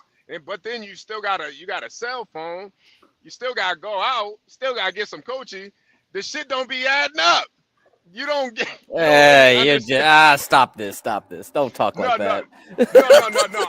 I'm saying like once life really hits you, you don't really understand how real it is. You don't even consider the economy until you're really out of school. And I think a lot of these kids, very true. They just don't get it. They just really don't understand how real life is. Well, that's why a lot of things, these surveys, that the universities do and the Fed gets from the universities, these surveys, they're not really relevant anymore. So that's why I showed you that data. It's like, what's the consumer sentiment? Yeah. It's probably you're just telephoning some old boomer with her landline or his landline, and it's like when you have people that don't have any connection to the economy, they won't have any good answers to give you. So the way they spend, the way they interact with money is way different than the economists can understand how it works. So that's why everything is messed up now. Nobody knows if the stock market's going up or down because the way they're spending doesn't align with what the boomers are saying the economy is. That's why we have such bifurcated, trifurcated, quadricated, I don't know, economies where people are going in different directions, and it's hard to predict what the economy is going to do now. Crack. Yep. Crack. I stepped away to get a beer, man, and a thought came to my mind. All right. Hey, that beer's still flowing in it, John. Oh man, still floating. Hey, I ain't even do like Jim Brown, man. Start drinking Miller Lite. You know what I mean? So I'll never run out. Bro. That Kona, I think when I first started coming out, I was drinking Kona, right? $12, $13 a 6-pack. Now I cut that shit in half, man. Inflation, you know what I mean? But I was thinking about You can't subsidize that, man. Drinking this Miller You Lite. can't get a Pell Grant for your beer. We need to get John a Pell Grant. Yeah. Yeah, bro. There's a grant out there for your beer, man. Oh man, that's hilarious. Speaking of that, man, we just passed the 6-hour mark on our first stream of the day. We'll probably end up You're doing another 19 one. minutes late. I know, man. We did shit. Man, sometimes we do so many hours, you know. And again, let me see what the hours of content is. But again, you know, the message, you know, show some appreciation for HB and John Galt, your co-host, and our wonderful editor, Portia. Yeah. Giving you guys content to keep you going through the day, you know? Yeah, she does a lot behind the scenes, and That she does. Yeah, Portia's like the glue that keeps everything connected. So, you know, none of this. Is it time, HB? Is it time? Is it time Yeah. We're No. gonna take a 60-second music break. Oh no. We're gonna take a quick 60-second music break. This Pell is Grant's gone. Put It On Me by Angel featuring John Galt. Can't argue with the numbers. The numbers are the numbers. Drake knows the business. It's all about the singles. It's loud as fuck. Damn, I have. Now you got me like in my Ja Rule kind of mode, John Galt. Like just talk about like rap music. One of my favorite songs of Ja Rule was Put It On Me. I die if you ain't with me. So baby girl, put it on me. What would I do without you? I only think about you. I just tired of being lonely. So baby girl, put it on me, on me. 10 more seconds in, Ja Rule get a string for this. Keep going. Who would I be without my baby? The style on my break, man. I don't wanna go crazy. So every thug needs a lady.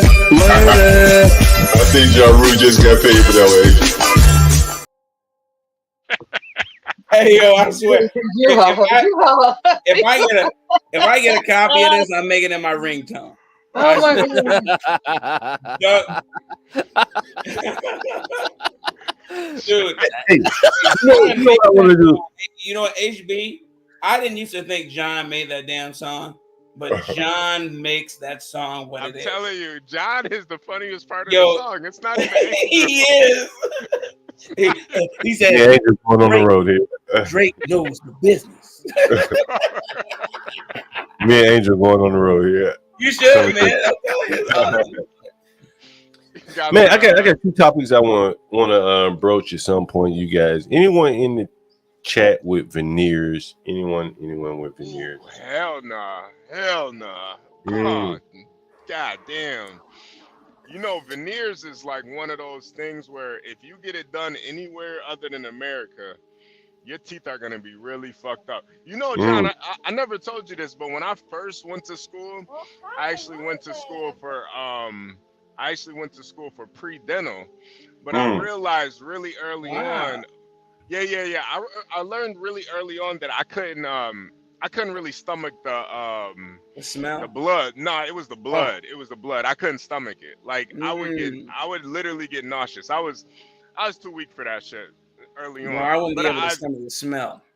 But I learned a lot about the teeth while I was in the program, because it was like kind of like a fast track program. I actually graduated high school like early, like I was, yeah. I was kind of smart. I don't know what happened, but you know, started getting coochie and shit. Started getting. I was just about to say, started getting the cuchara. Started getting some coochie, yeah. Started getting the cuchara. That derails many a smart guy. I'll tell you. Hey, I got a buddy of mine. there was a company that I bought some calls on a while back. They make the Invisalign. Really? Years ago, I had listened. I either listened or read. You remember Benstein, Bueller? Yeah. I think that was Benstein, right? I think Right. That's right. That's Benstein was right. a wealthy man, right? You know, I don't know if you guys. I don't know how he got his wealth. He may have been a doctor. I'm not sure. Yeah. But he talked about how to get wealthy, blah blah blah, and one of the things he talked about was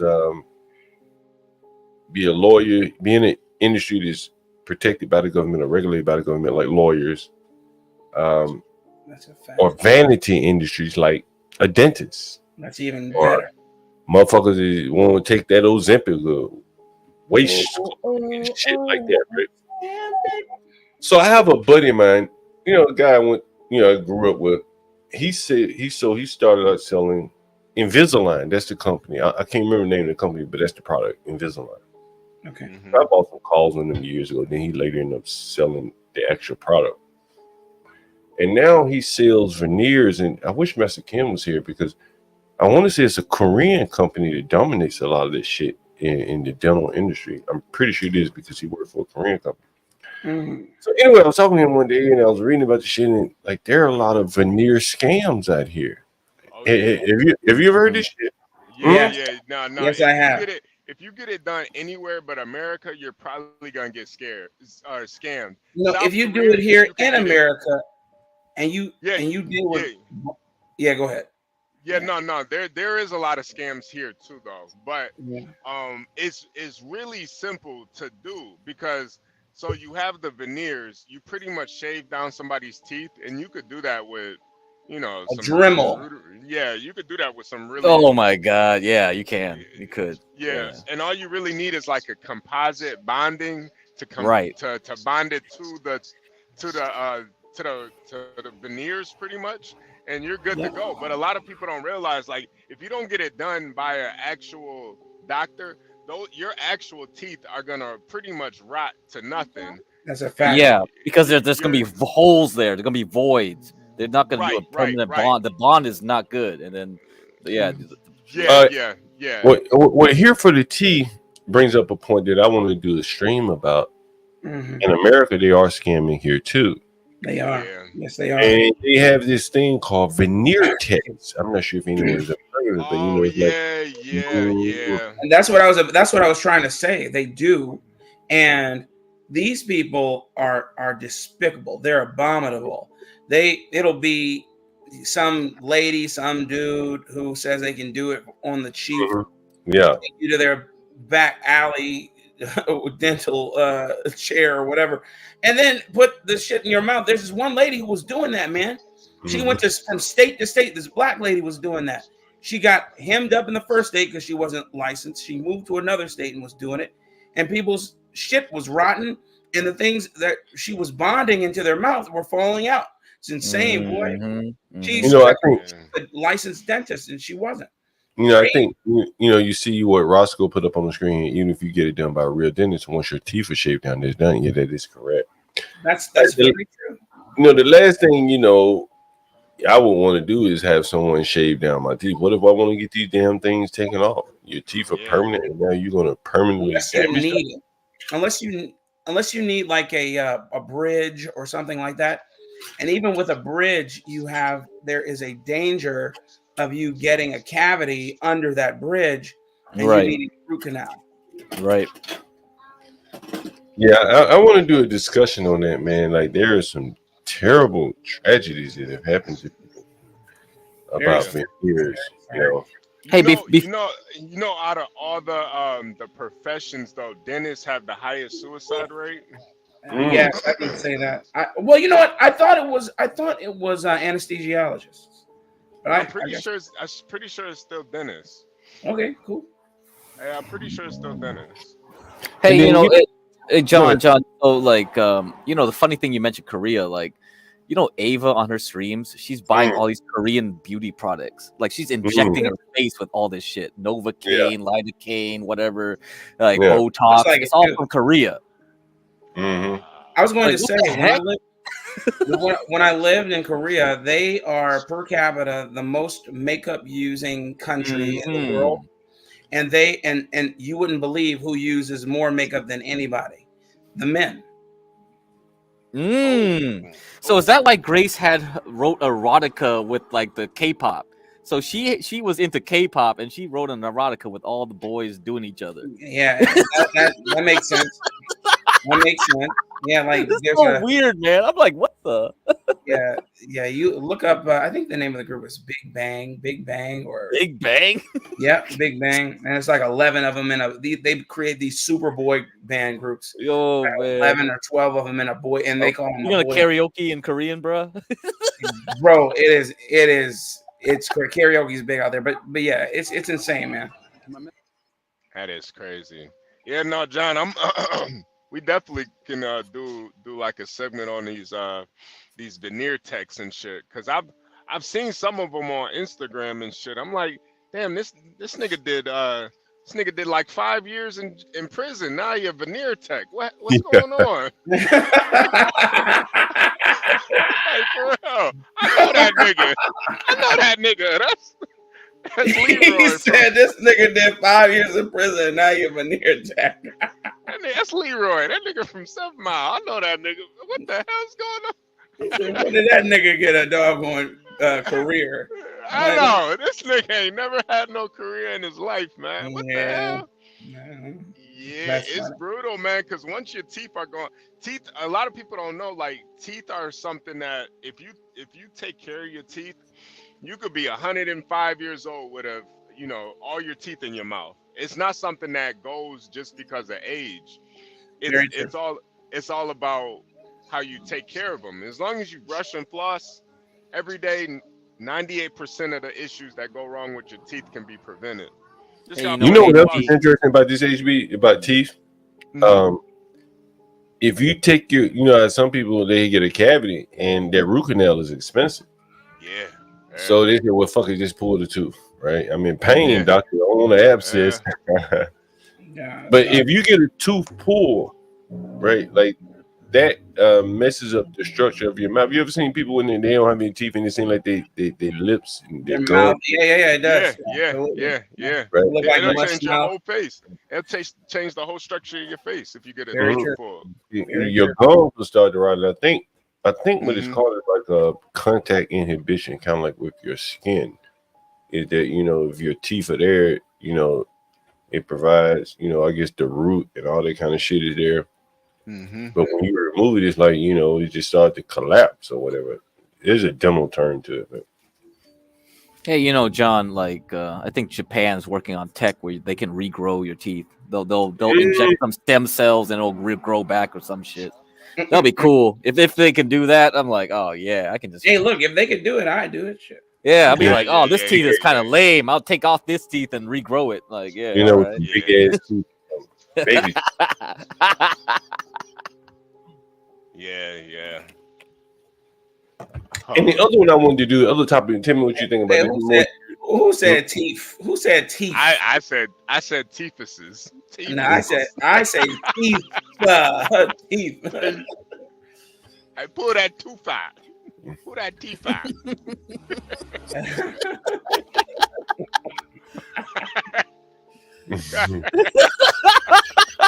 Be like Tyrone black from, over here. Be like Jerome from. Yeah, I always say teeth. My good tooth is. Tooth. My tooth is. Get it right. Tooth. Got an F in there. I ain't gonna lie, those veneers though, because I meet a lot of people with those veneers, man, and I don't even think they look that good though. They do. It looks too. It's fake. I don't like. Yeah, it looks like you could just like, oh man, they're just chiclets. Come on, you guys are crazy. Like honestly, like Ava's teeth, like her mouth, yeah, she's got a gap in her teeth. Yeah, you got that's cute. That gives it's cute. Right. It gives them character. Yeah, right. yeah. She's still cute, man. Yeah, like, Ava's far from an ugly woman. She's not an ugly woman. Right. She's a little weird, but yeah. I mean, what girl at 23 isn't weird though? That's a fact. That's a fact. That's a fact. They're all a little weird, but it's like at least Yeah, their but teeth are she's clean. beyond weird, bro. Yeah. But those perfectly molded, sculpted teeth, Maybe it just you're looks. right. We all like. Yeah. It looks gross to me, man. Yeah, it does look gross. Gonna be a clip of Everything's us saying aligned, teeth. or how about people super whitened teeth? Like There's for gonna be a instance, clip of Yeah. I We're so growing obsessed up. with that here. Yeah. Growing up, I've always had white teeth. I've never not had white teeth, and I don't do anything for them. Just brush them. And they'll be like, "Man, how do you get your teeth so white? Did you get them whitened?" I'm like, "No, I've never used whitening strips. None of that." And then when you see people who actually bleach their teeth or use that deep purple stuff to kind of make, I don't know, it somehow bends the light to make your teeth look a lot whiter. It looks so weird. You're like, man, your teeth are bleached white, dude. I'm like, that can't be healthy. My God. Yeah, some people they over bleach it. But Trope said HBUs to the lot lizard teeth. You know what's crazy? I never met a lot lizard with teeth. Actually, they usually. I'm in and out in 5 minutes, man. They get straight through it, no teeth. They get straight to business. Huh? No teeth. Just gum, just no teeth. No hey, teeth. HB, Nvidia is like going to hit like 129. All right, so tomorrow, watch what it does carefully. Yeah. If you got to bail. Yeah. I'm holding. I've been watching, man. I've been watching. Nvidia is just a holding strategy for me anyway. I don't sell it. I just buy more of it. Yeah, it's because HB got it at like a high price, kind of like, what is it, 90? Did you get it? Well, is he dollar cost averaging? Yeah, it's better just to get. No, I got down at like I think it was like at 98 to 102. Yeah. Down there because if you didn't get it early enough, HB, it's better to sell, get your profit out, so you can buy better later. Right. That's all I'm waiting for. I'm just waiting for to see what's gonna happen, and then I'm gonna get my But no, I'm already up. I'm telling you, I might go to Disney your Palantir play was way better, right? What price you got Palantir? I got the Palantir. No, I got the Palantir at like 21. Or my God, you got the best price. Holy shit! Yeah. Oh, and that was literally like that was maybe like a week after we did that. Yeah, exactly. It was exactly That's that a time. lucky draw, boy. Palantir at 21. He's got a 50% gain easy, man. Yeah, he does. It dipped so crazy. I was just like, yo, the way the reason I didn't want to say it that day, because I was like, earnings is after hours, and I was like, what if I told people to buy it in the morning, and then it just like was a bad earnings, really bad, and just crashed right through support the next day. It's like nobody could do anything. Yeah, that was too risky. So I was like, I ain't gonna tell people to do it. The way you and John were talking about it, though, y'all, man. Yeah, but I bought it at $8, man. So that's why it's like, nah, I can't tell people to buy it at 20 before earnings, and like, oh man, I don't know. Yeah, but it made sense for a trade, though. It did. Right. Yeah. Right. And that's kind of how I was looking at it too. It was just like I didn't really understand it at first, but the way y'all were describing it, y'all were like, man, this is the technology Batman uses. I was like, all right, fuck it. Yep, that's right. For long term, we were like Bane. We're talking about Bane and like, Bane, the Bat. Righteous Weapon is Bane. Like Imperius was the Joker. Imperius was the Joker. He said it right there. He was like, "Oh, you need a better class of criminal." Like a week later, I was like, "See, I told you he was a fucking Joker." Hey, Craig, let me ask you a question, and it's kind of related to the topic for you guys that are, dealing with markets that fluctuate, things like that. Yeah. What I want to ask you about, Craig, is we're going into an election year. Is there any defensive posturing that you're taking? Master Kim probably is a guy that maybe he may be pedal to the metal, always pushing forward. But we've seen COVID, how it like disrupted business, and for people that invest in stock, it probably made a shitload of money investing during that time. Crack, knowing you, if you were investing during that time. So I just want to know, like, what your approach is going into the election, the uncertainty and things like that. And I would love to hear businessmen, people out here that or either making moves or thinking about making moves, and how that's affecting your decision making. We got a couple of businessmen up here and people that think about getting in business. What do you think about that as a topic? I think that's a good. I think that would be a good topic, in my opinion. You know, for someone like Crack, you know, he probably takes a predatorial stance. He's probably looking for the stocks to drop so he can buy them, right? That's probably how you approach COVID. Is that right, Crack? Am I wrong? From a trader standpoint. Crack, yeah, dropped off. I heard that's how you're supposed to do it. When the stocks drop, that's when you buy. Yeah, you know, but many people, they know that, they hear that, they've heard that, but they can't do it when the time is right. You know, that's the timing, you know, because the emotion gets the best of them. With someone like Crack, he probably like steel hand. Someone like Blacks or HB, you know, you may become more defensive. Start hoarding cash. Did Taylor Swift actually support Donald Trump? Nah, I doubt it. Did she? I doubt it. I seriously doubt it. I'm just reading an article. Taylor Swift breaks down. She's so connected to the NFL right now. I can't see her. And you know, her boyfriend is Mr. Pfizer, by the way. I just can't see her supporting Donald Trump. But it's possible. Anything is possible. Oh, okay. She didn't know the way they worded that damn article. All right, yeah, but yes, that's yeah, I agree with what you're saying, John. Yeah, I'm just curious to know what kind of strategies you're taking going into an election year. You know, certainty of what could happen, if you even think something could happen. Well, I personally, I'm not taking any, you know, chances. I go and I hedge my money where I know it's not likely to lose a lot of its value. You know, I've been looking at the purchasing of bonds directly from Treasury Direct, you know, at the behest of you guys, what you were saying. I was looking at that, and that's a real option.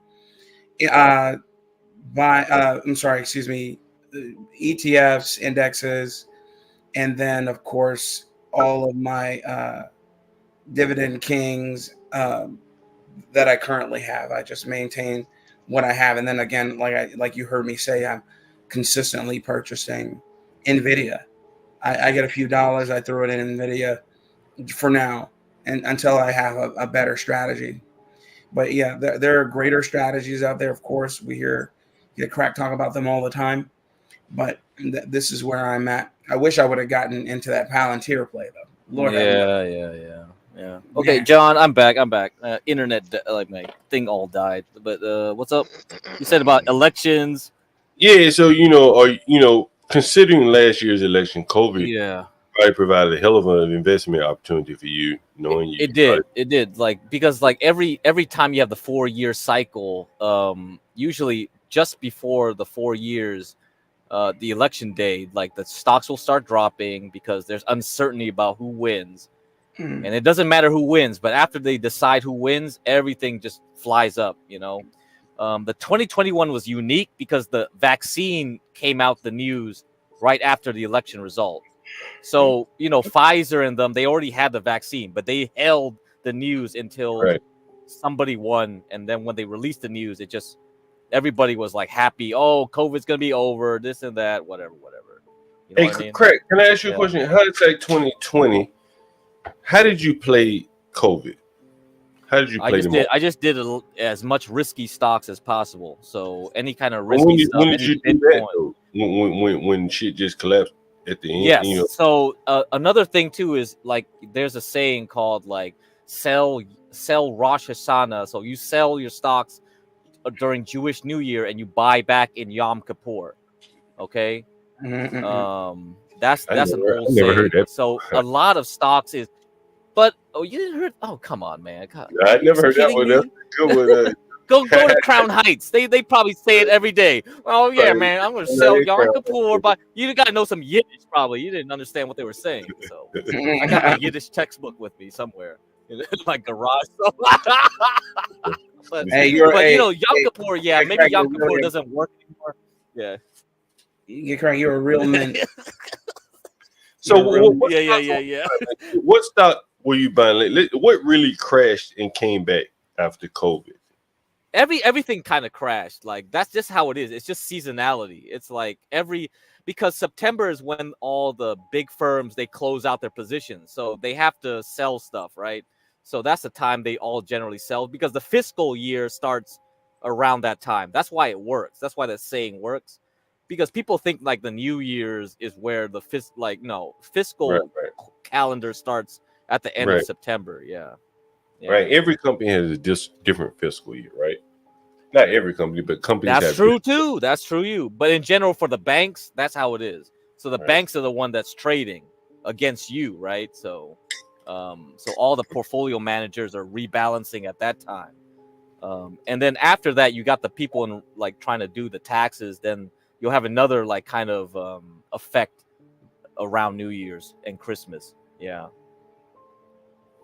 Are you expecting? So we'll talk about that more in detail. Surprise? Are you expecting like an October surprise? You know, this election year is going to be very unique. You know, it could be. I could see like Jerome Powell kind of getting politically pressured to juice the market ahead of elections, so it might not be the same this year.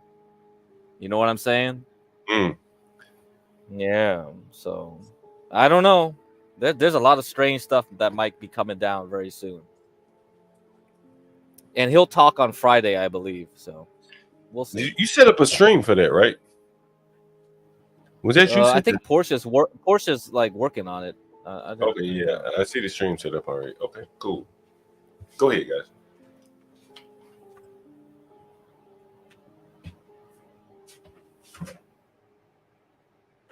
Yeah, Blacks is gone. I don't know where he went. HB is gone. Don't know where he went. Stanley, Mella, any questions? Okay, I'm glad you asked, right? Hello? Yeah. I'm glad you asked. I was wondering, for people who aren't familiar with investing, what's your advice for starting at no cost? Yeah, so Lindy yesterday was on. Yeah, and maybe oh man, we should start something else where we discuss because I want to discuss things in a very practical way, a very investment way first. Just give me a .com. Yeah, so do you have a brokerage account, Mella? Any kind of brokerage account? I actually do, but I'm not really involved in it. What do you let someone else take control of what you do, It or was you let the started bank for or somebody? me, and it's just there. Oh man, okay. So I don't want to fool with that. Okay, what I want to do is do Yeah. something separate and have it under a Right. particular loved one's name. Right. That's what I want to do. I want to start an account for them. Okay. And so I want, a particular sum of money that's required for them to start some type of account, and let them do something knowledgeable to grow it. Yeah. So how old is that Hey, loved one? I have a question related to Mella's question. Okay, go ahead. A regular old bank account about a month ago, my son, I took him down to the bank to open his own student account. Can you trade in a regular bank account, or do you have to start? Yeah, not usually, and I wouldn't do it through the banks. I would open like a Fidelity account with him to start with. Okay. A Fidelity account. Okay. Yeah, because they have really good deals. Yeah. Banks have. Does Truist have an investment side? Yeah, they might. I'm sure they do, but Truist is not going to have the flow of a Fidelity. Yeah. The pricing is not. Fidelity. I just Especially want the when you travel. everyday So the good thing person- about Fidelity, I just want the everyday person to be aware that you can access trades without having an exorbitant amount of money. Like you can just And that's what I'm saying. What .com can you reference that they should look out for? Yeah. So usually the young people, they use Robinhood. Robinhood is okay, Robinhood, because if you can get Okay, a good thank account with you. them, because they give you 5% money market. Like, so a lot of times, people are too lazy to buy the money. Let's say your cash is not in the stock, you have to buy a money market to get the 5%. Like when your cash is doing nothing, 5% over the year, not every month or something like that. That's too, yeah, that's, you know what I mean. But it's better than a savings account, right? So even if you're not trading stocks, like let's say like, oh, stock market is going crazy, I'm out of it. Hey, that's cool because you're getting that 5% APY. Okay. So Robinhood does a good job of that. That's why a lot of the young people do that. And I agree that, yeah, but Fidelity's another one, because they do no fees for ATM usage because they don't actually have a branch, so you can go anywhere, any ATM in America, no problem. And you can go anywhere in the world, no fees. And I think the transaction fees, foreign exchange fees, are so low in Fidelity that you're basically don't need to like.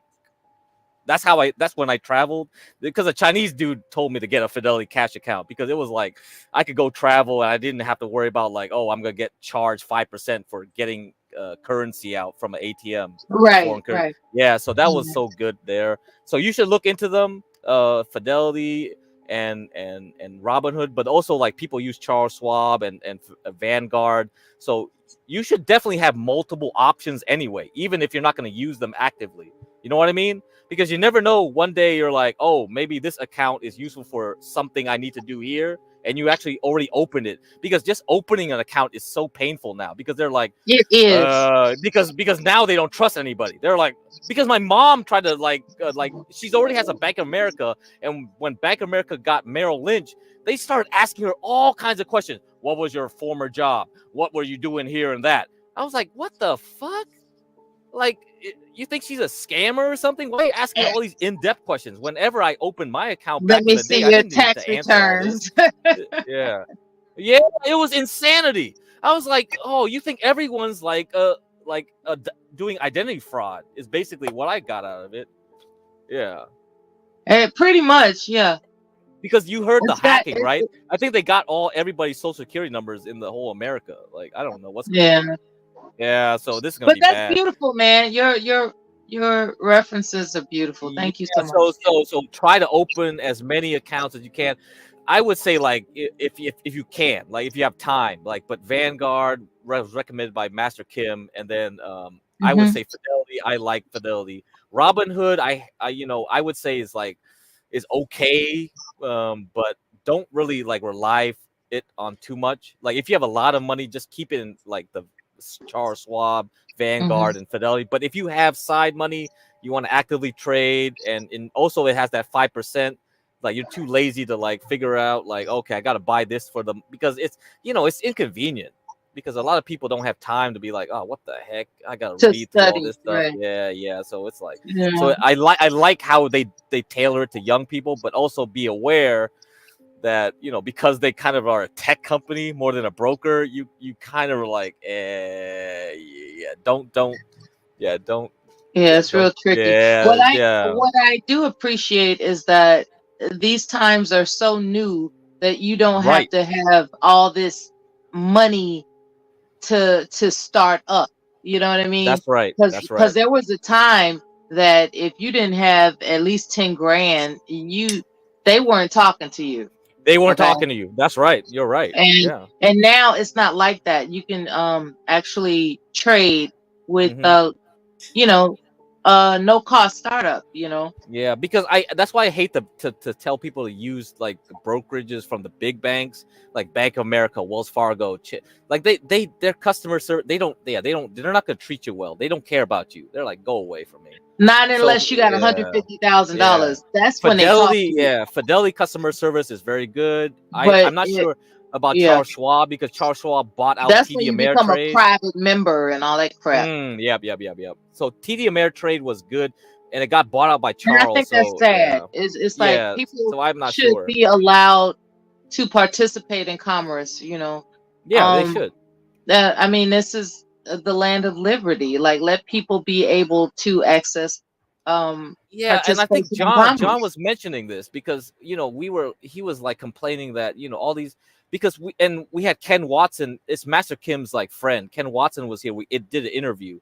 So he's a black like investment like property management like in property investment person, and he was even telling like big banks, they treat you like crap. It doesn't matter. Even if he had a lot of money, it was like, I'm sick of these guys.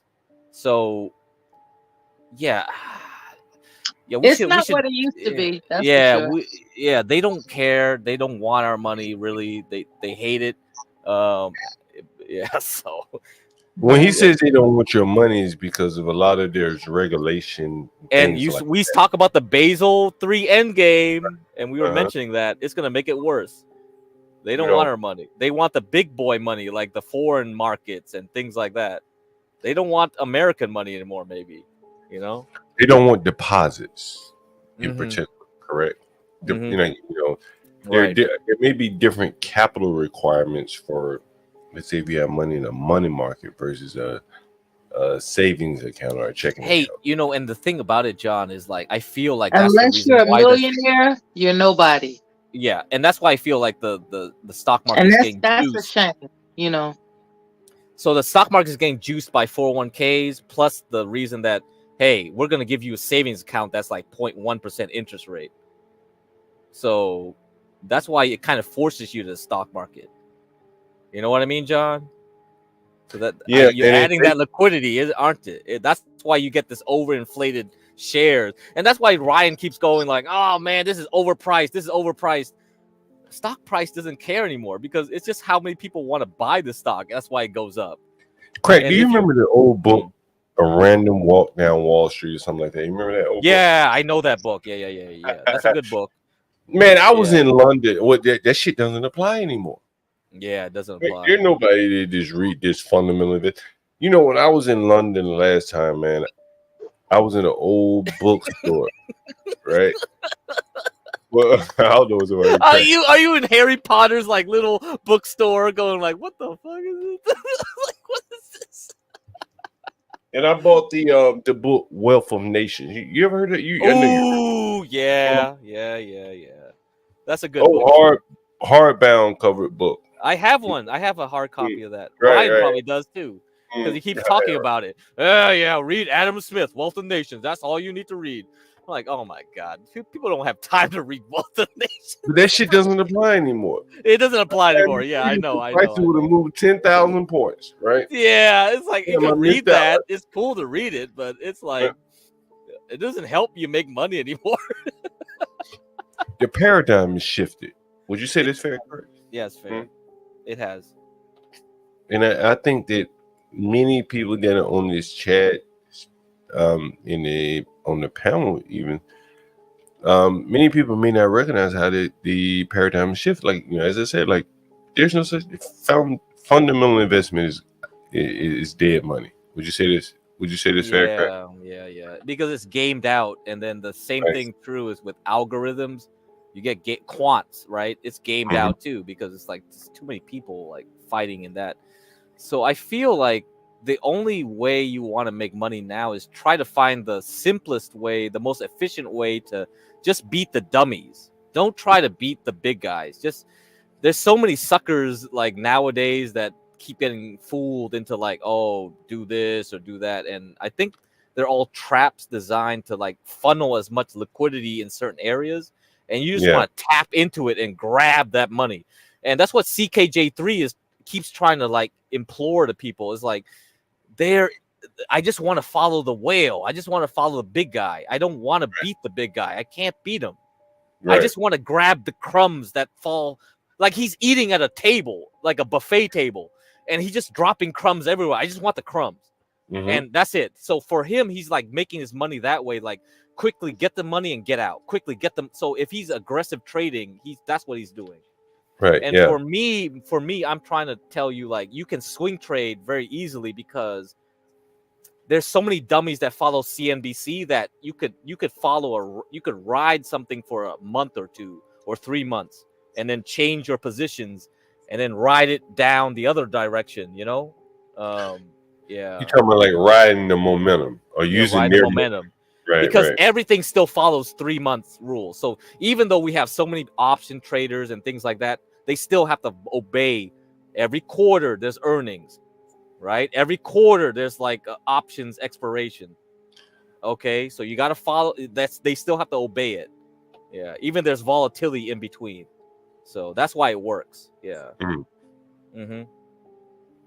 So you don't need to watch the market every day, all right? I like to do it because I have time and it's fun for me, but I'm not really like monitoring like, oh, what happened? What happened? What happened?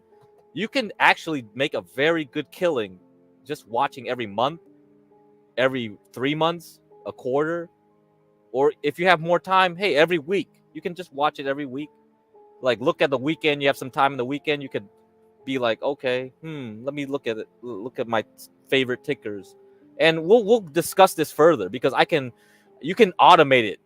You can automate it, make it systematic, and so that you don't have to waste your time manually doing it because we have like you can scan it. So I don't know, you talked about your friend, she's using algorithm, right? The truth is maybe she's not really actively having a bot trade for her, but she's having some way to scan and reduce the list of potential targets to trade. Get what I mean? Yeah, well, she utilizes a limit, what is it, limit market or limit orders, right? Limit order, okay. And then I know she's using some moving average, 9 minute. Yeah, I get that. Average. Yeah. And whenever they cross or something, like say the 9. Okay, you got to get her on here. I got to hear what she does. It sounds okay. But see? that's somewhat of her strategy, and she's very familiar with that CKJ3 trading platform. So it'd be another voice to talk about that. Yeah. Yeah, that'll be very good. See, you got a lot of people to talk to, and it's good to hear diverse opinions about this stuff. Yeah, I think so. Because everyone's different. Everyone's different. HB just said, HB, you train out of NVDA or what? You getting out there or what? That's a good price to close at. Yeah, I closed out my parents' position last Thursday. That was it for me. I was done. I was like, they already got 10% for the month. Like it's like, I ain't gonna risk it. No. It closed at 129.99. There's no coincidence in where these numbers go to. So,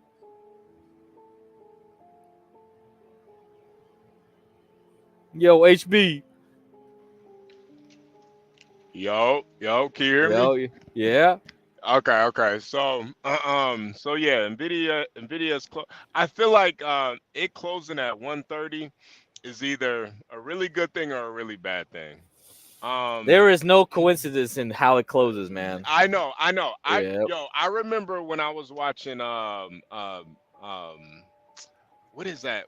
I can't even think of the name of it. Fuck. Damn it, I can't even remember the name of it. But sometimes when you're watching these stocks so closely and then they close at a very like rounded price like that. Yeah. Some shit's about to go down. Yep.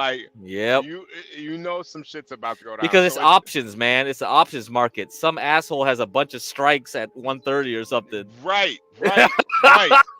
There's some, and that's the thing about the market. It could just be one fucking asshole who can control the whole thing, making one move. You really don't know what the hell's going on. So that 130 is either gonna be real. Yeah, because it's usually like two rich guys fighting over a price because one guy wants it to be at that number and one guy doesn't, and then they force it to that number to kill that guy, and it's about to get that's why it's not a battle between poor people and rich people. It's just a battle between two rich people or three or four of them. And then all you're doing is just trying to figure out which rich guy is gonna win, No, I'm just watching Jake Paul and Mike Tyson gonna fight. I'm not fighting in there. I just want to bet on who's like gonna win. That's what I'm doing, right? That's how you think of it. Yeah, that's how the stock market is. That's all it is. Yeah. I remember watching MicroStrategy the day it went up to 199. I'm Mm. sitting there thinking it's about to go over to 2000. It never went. Never hit 2000. Mm. Never went over 2000. I'm sitting there watching it go straight. I'm sitting there watching it go 199.99, 99.99. I'm just Yeah, like, yeah, yeah. I'm like, wow, these people really control this shit. Everybody's waiting because usually when you get those nice round numbers, that's when people, you got all the, There's the a people lot of like truth to seeking. that too, because people are like psychologically they Right. see like, and when you go from like 999.99 to 1000 is also like, uh-oh. It's just a psychological thing. It's It's like a Amazon, psychological right? thing. It's like Right, right. Amazon went to $1,000 a share. I'm like, yeah, get the hell out of there, Yeah, because yeah, somebody's yeah. gonna try to pull it down now. It's like, come on. Or they're gonna start, buying more. They want to feed it more Yeah, into it. it's all game, man. It's like so It's all a stupid. big game. Yeah, So it's all a big game. you gotta watch it. But the Like good dude, thing is look at this SMCI, right? It got over 1,000, right? You look at it. It tried hard to like stay over it, and all of a sudden it just collapses. It just goes like sideways, and then it's just like, see, yeah, you yeah. But see, I yeah. think the thing with Nvidia though is it is like kind of following, like it's gotten through all the little like testing points that it was at before. So where it's at, it's kind of following where it should be at. I'm more curious about like the software AI stock. So RX is funded by NVIDIA and Sound right here. So I'm curious what it does here. I'll have to talk about it more next week. So yeah, what I wanted to talk about too is, so when John was talking about limit buys, see, a lot of people, I think what really hurts people about trading stocks is they don't even understand the different types of orders you can make. Yeah, there's more complex ones than limit too. There's like Yeah, out yeah. of like whatever and things like Right, that. right, Where, right. But let's yeah. just focus just on the simple one. So Mhm. there's a market buy. A market buy is basically don't laugh. Market So, buy. so a market buy is basically you're gonna buy a stock wherever it's at when you strike that button to hit buy. Right. Wherever Exactly. it's They'll at. give you the crappy price. Yeah, they're gonna give you the crappiest price. Now, a limit buy is you're setting a specific price that you want to buy it at. Mm-hmm. Now, the limit price might not go in if an order doesn't fill. Sometimes I've asked for a limit price and they've given me, it depends on the buy and the sell. So sometimes if they can't make that order, it'll either pass you up or you'll get it like a better buy, a better option. It just depends. A lot of people, when I tell them to do limit buy, you got to do multiple limit buys. Like you do one like at a penny above where you are, the actual penny below where you are, and the actual price you want it to be. Because like what happens is they'll fill out all the rich guys' orders first, and then they run out of shares. And then when they get to you, it's like, oh, we don't have shares. We're not going to fill your order. And then the price spikes right back up. And you're like, you son of a bitch. I gave you that price. Why didn't you fill my order? Because all their rich buddies got that price first. They got the price first. Yeah, so that's how it goes.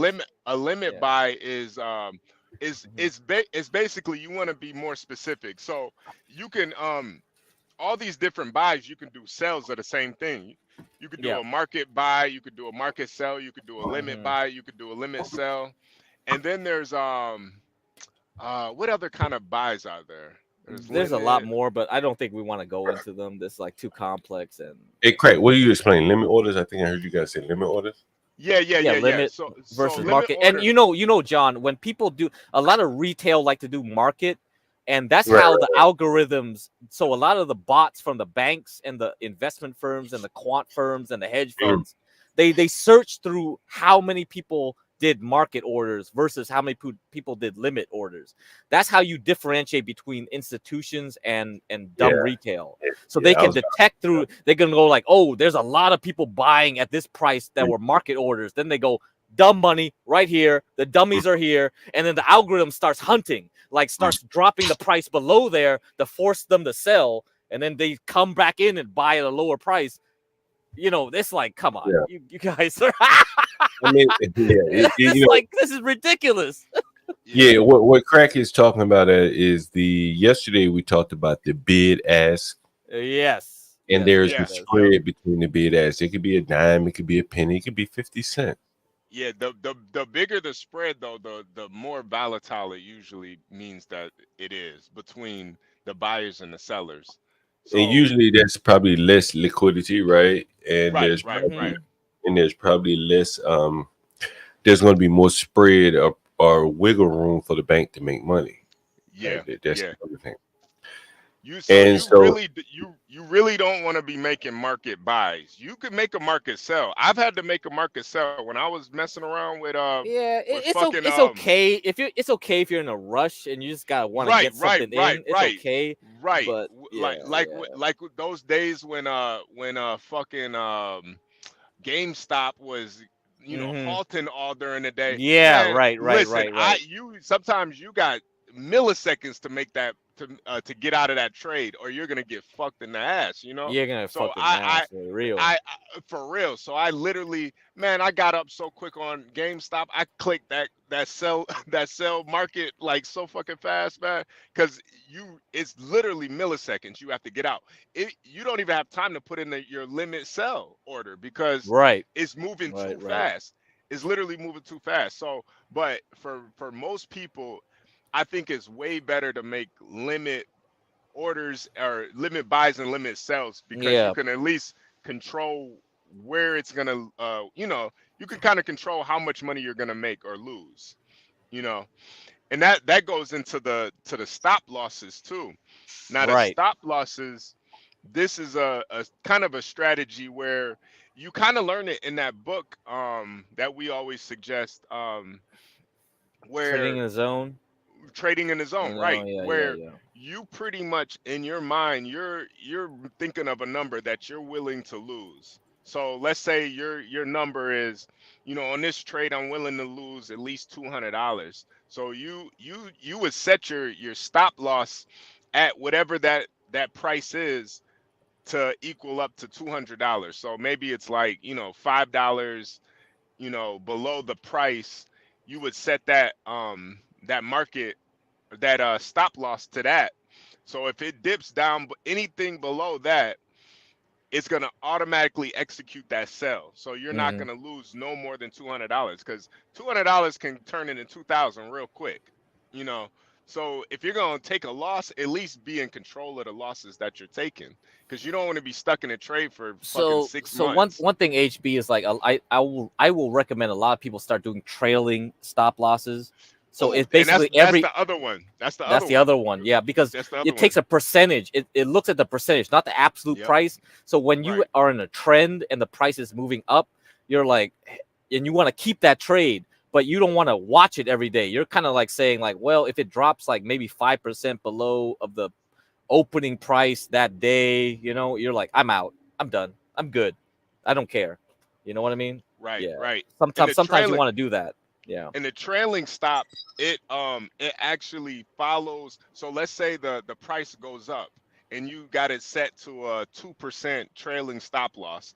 It's gonna actually follow the uptrend, and then now your stop loss is set to 2% of the uptrend. So let's say you buy at 150, it goes up to 155. I don't know what the percentages of that is, but let's say you set it at 1%. So now if it goes back down to 150, 154 or something, then it's gonna cut out. Then it's gonna then it's gonna then you'll sell right at that 154. So you'll actually still make money without really worrying about paying attention. This is for people that, if you can't sit and watch the Mm-hmm. you can't sit and watch the stock, but you're in an upward trend. And they always say the trend is your friend. So Yep. if you see a stock in an upward trend, but you can't sit and watch it all day, set a trailing stop loss on it, and Yeah. you could do So it a by lot. Yeah. percentage. You could do it Yeah, by a percentage lot of the and stuff you money talk wise. about. Right now, you're talking a lot about tactics. Right, So we have to when we start talking to people about this. I want to generalize it into strategy, and then later move on to tactics. We got to I do a got you. little I got you. Sun Tzu first. Once we understand about cycles and graphs and charts, and then later on, I'll say like, okay, now, are you a swing trader? Are you a day trader? Are you an investor? And I'll try to like say, okay, you're an investor. This is your tactic. You're a swing trader. This is your tactic. You're a day trader. This is your tactic, right? Well, day trading, I'll probably say like you go to talk to CKJ3 and Dennison, you know, that kind of thing. But yeah, Craig, that's how it's gonna be. Someone wants to know what chart app are you using? Yeah, this is just TradingView. I like this the best. Yeah.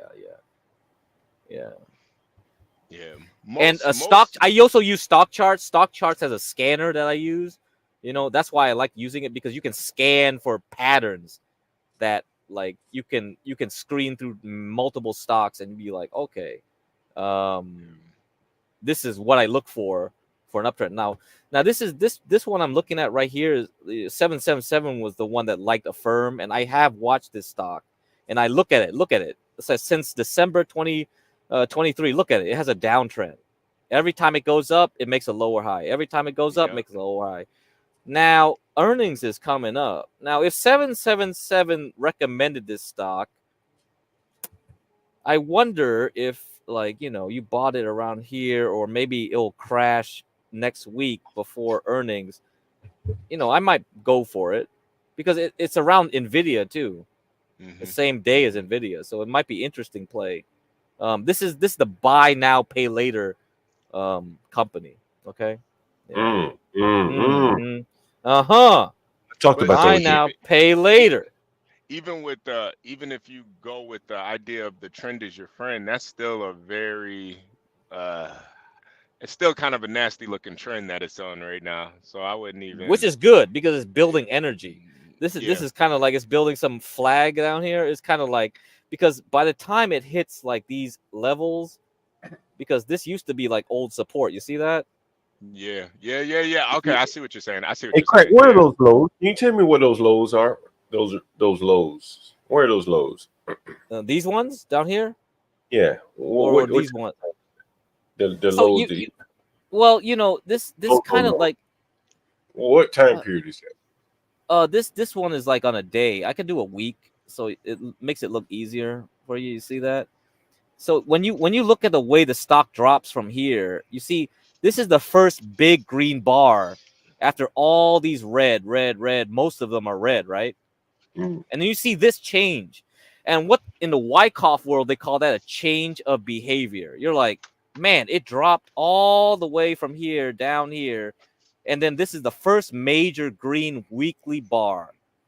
And even though it tried to go up, it still went down. But it's a significant level, because when you see this green bar, you're going to think like this candle, whatever price these people bought at, it's going to set some kind of like trend for down the line, because you would say like, yeah, so it's support. And look at it. So this green bar down here, it dropped below that level, but it bounced back up. It's kind of like you have a balloon and you're pushing it down into the water, right? It's just going to bounce back up. Now, this whole area here where it was underneath that line, I think it's like a lot of rich people were like thinking like, okay, this price is a great price to buy. All the idiots were buying kind of at near this blue line. So the real smart guys were thinking like, this is the best price to buy. Everyone else was just like being dumb and were like, I don't know when it's going to end, dropping. I'm just going to buy. Craig, can I ask you a question? Yeah. It looks like the volume is high when you say the rich people are buying. Yes. That's why when you look at volume, that's more important. Yeah. You see this one here? This bar chart on the bottom. Yeah. Do you see this candle up here? This hammer? Right. Like when you see that, it fought, because when it dropped below this guy's low, it was fighting to stay closer to it, even though it dropped below it. Eventually it failed, right? Because it tried to get back up and it still failed anyway. But you realize that this area, this blue line, kind of signifies a level that's important, very important for the future. So this was like in 2023, 2022. And then all of a sudden, 2024, 2 years later, it's still significant. Hey guys, did I tell you about my experience with a firm and all these buy now, pay later type companies. I ever tell you this? I think it really coincides with kind of like what you're seeing here. And I once offered a guy a room. He had been my guest or whatever. He needed to extend. And he said, nah, man, I'd rather book on Airbnb. I said, that's interesting because it's going to cost you more. But he booked on Airbnb. And I said, let me walk through the workflow of how it is to book a room. And as I went about booking a room, I realized, like, damn, you can book a room today. And a firm or some of these other buy now, pay later companies will collect payment weeks later. You may have checked out of the place, moved on, and you still making payments on a room that you stayed in. Yeah. And then I read another article. It was about how these companies are holding a lot of off the credit books, right? So if they loan you money to buy a room, it's not showing up on Experian or TransUnion. Think about that, right? So these companies are more or less like pawn shops or the modern pawn shops. They're modern day pawn shops. That's right. And so these are very, I imagine there's a lot of profitability with these companies, and you see how volatile these companies are trading. Very interesting. And John, that's how they do it in the third world too. So this goes back to your bigger, your bigger overall kind of philosophy that they're really just trying to turn us into a third world country. Really, you go down to Brazil, they been had that. You want to buy a pair of shoes, they'll put you on a payment plan down there. Yeah. Oh my God. Not layaway. You walk out with the shoes and pay for them later, right? HB, man, let me tell you. I just happened to look down. We're at 21 minutes, bro. Average duration. Can you believe that shit? We still got people watching this shit. Oh my God. We jump from topic to topic. Craig, I'll be honest. That's why they can't tell me like the way we can transition from dumbass. Yeah, we went from speed dating to this shit. Yeah, no, but I think the people we have such high IQ listeners. They need that. They need the the stock, the political talk. They need the dumb shit. They need all of it all in one show. They need to they need to be stimulated in many different types of ways. I mean, they come out of a meeting there at work, they want to hear dumb shit, right? You know what I mean? They're winding down their day, they may want to hear something serious, right? Midday, they may want to hear crack talking about stocks, right? Right. Right? Seven still is the perfect example. This is a very, very successful businessman. He says we need it all. We need all of it, man. That's what's interesting though, HB Crack, is it the average view duration went up about a minute once we started talking stocks and the economy and shit. And I think that's a reflection of the people in our audience. I even look at the comments, I got an ETF, I got this, I got a Roth, I got this. You see it in the chat, right? And so I think it's kind of a reflection of the audience, the people that we're talking to, which is a good thing, Yeah, and I think a lot of people too, when you talk about inflation, people are starting to realize that, this 5% on this, 401k, this ain't really cutting it, man. I might need to, it's not. It's not. I might need to take some control of what's going on. Yeah, I'm gonna be so until I'm like 80. the inflation that they tell you right now is more like 2 to 3, but the sticky inflation numbers from the Atlanta Fed says it's more like 4. Yeah. And that's bad because if the inflation from the food and gas isn't like really coming down and it keeps staying like high like it is, then it drives everything else. So that's why food and gas, they take it away because they say, oh, it's volatile. But the thing is, it's persistent, right? You see your food, like it's okay. Yeah. The supermarket and all these guys, they're reluctant to push it back down if they can help it. Because if they think you can buy it from EBT cards and all this shit, why would they do it? You know what I mean? It's like you're promoting inflation. Craig, this is what I talked about earlier.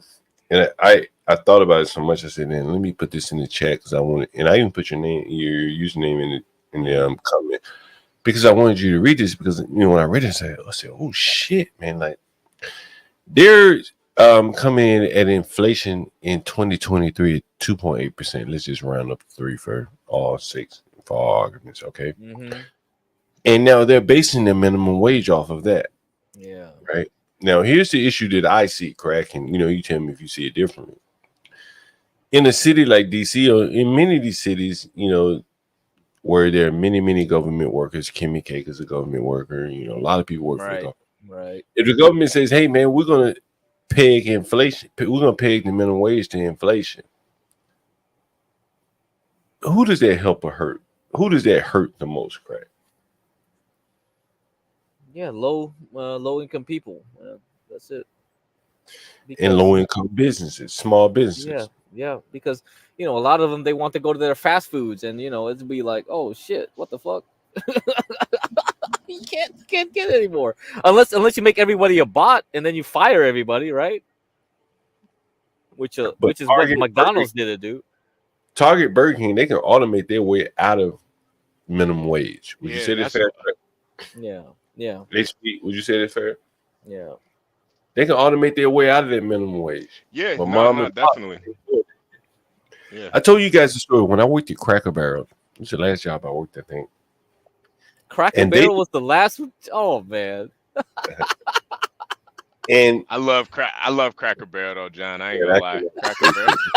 Oh man, I go there for meetings of the can't eat this shit. I bring my own lunch, You didn't like Cracker Barrel? No, when I was a little young man, I got a refined palate now. Oh, Grace loves Cracker Barrel. Hey, that East Coast living is good for you, HB, man. Like they don't allow that shit up north, man. Like, she looked like it, man. She looked like she loved Cracker Barrel. Yeah, she eating them biscuits. That's so good. Momo, so it's like Bojangles had the best biscuits. I love biscuits. So if Bojangles finally starts up in LA in a year or two, then yeah, I'm going down there. I'm gonna try it out. Yo, man, what's that Raisin Cane? Like I saw one of them shits in I don't know. I haven't tried Raisin Canes. Anybody like Raisin I haven't tried it either. Is that shit good or not? I haven't tried it either. I don't like the name Raisin Canes. I don't like the name, man. Cain and Abel. I don't know. Yeah, it sounds like something's gonna happen, like the resurrection. It's a Southern saying, like people fussing. She was raising Cain. Yeah, Raisin saying. Oh. Yeah. I get it. Yeah. Speaking of Cain and Abel, damn, I know we're way off topic. I'm so sorry. God damn, bro. That's the beauty of the show, man. Let's get biblical, John. Come on. Raising Cane's is a copycat of Guthrie's. Oh man, I love Guthrie's. Oh my god, Guthrie's. What the heck is Guthrie's?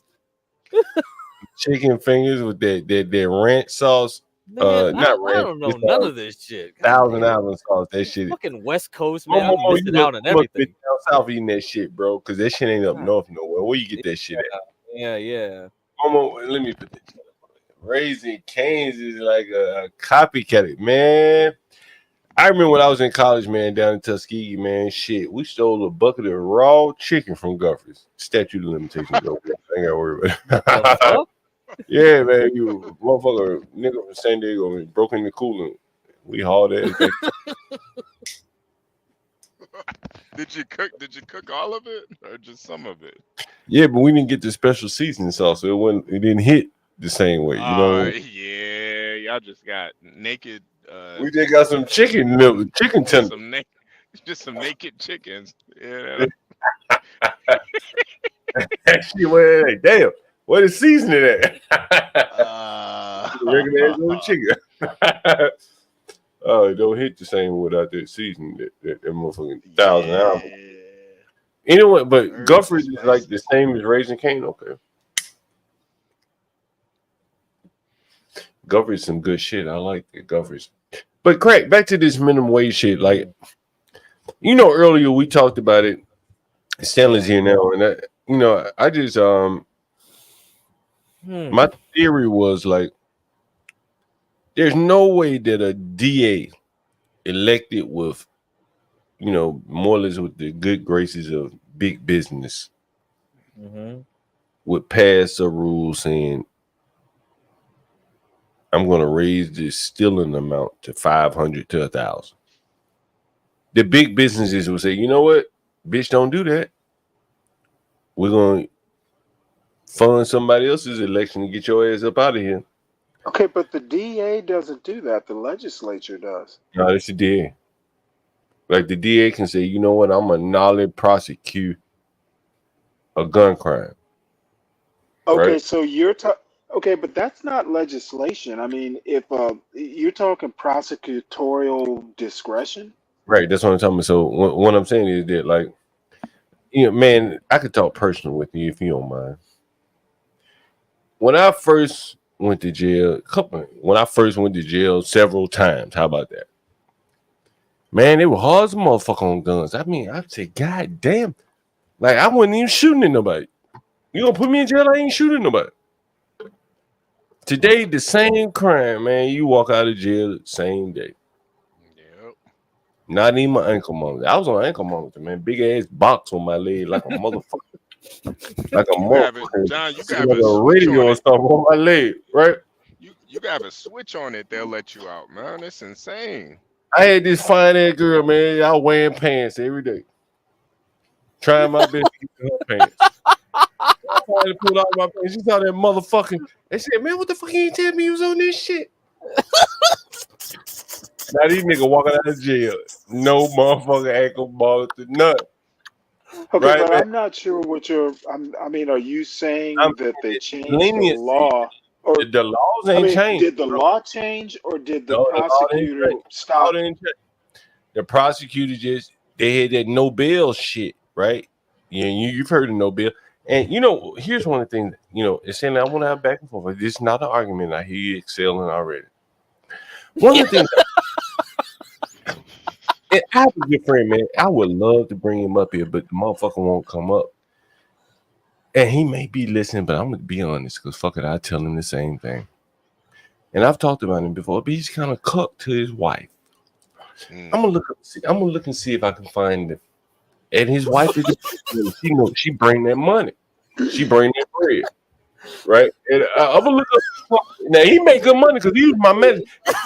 Okay, I'm struggling to figure out what your point is.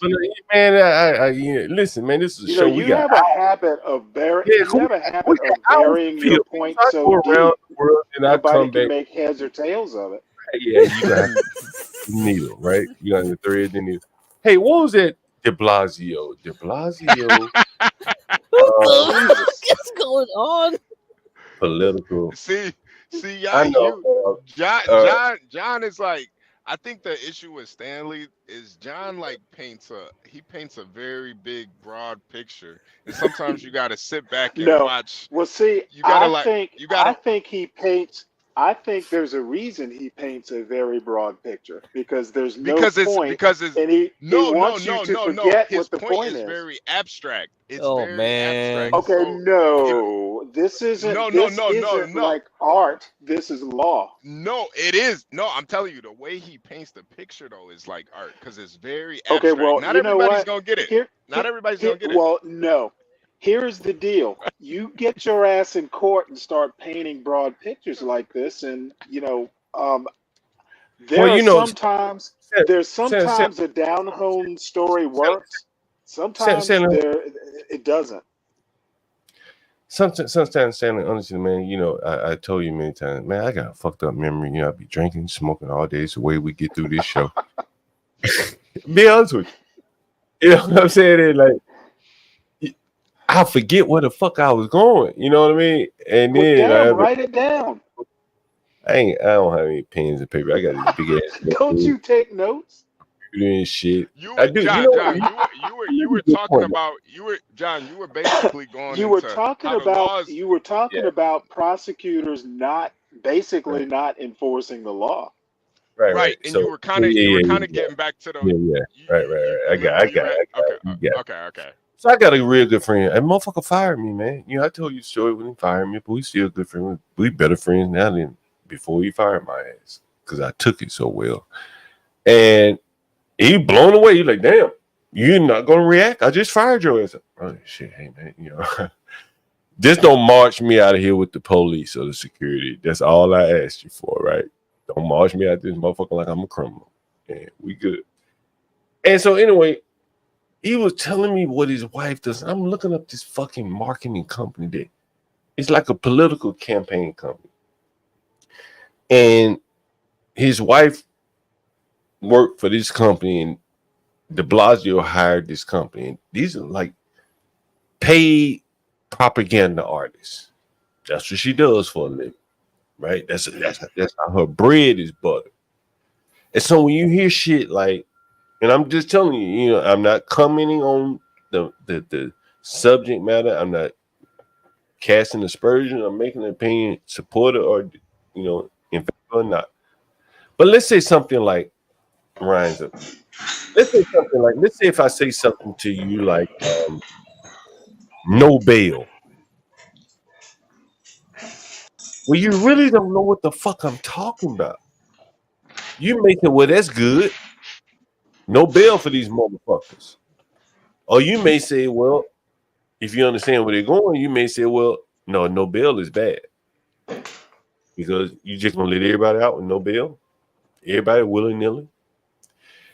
And what I'm saying to you is that they structure, and this is from his mouth, secondhand from her mouth, is that they structure arguments in a fashion that puts you in a corner if you deny or you try to counter.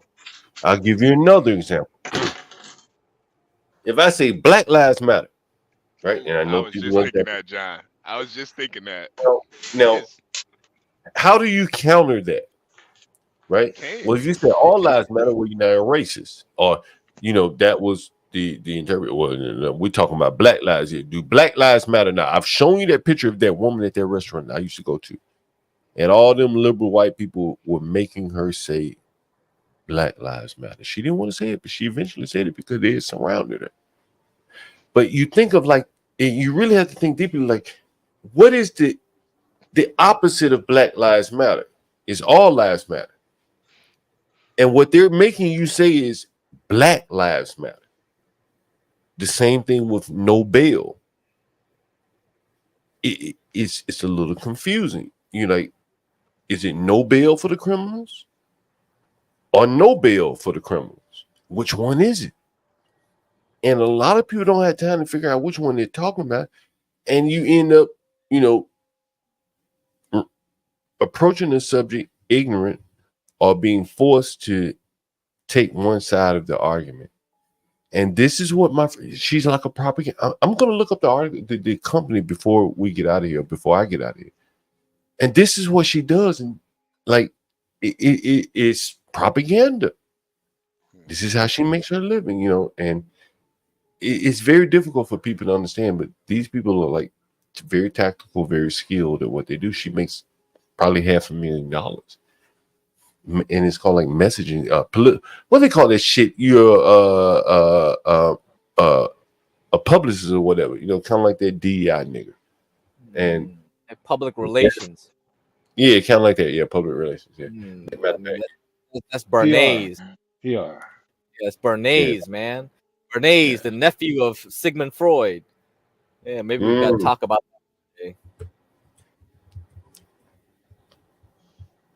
Let me see. I'm gonna go ahead, guys. I'm gonna see if I can find that article though. That company.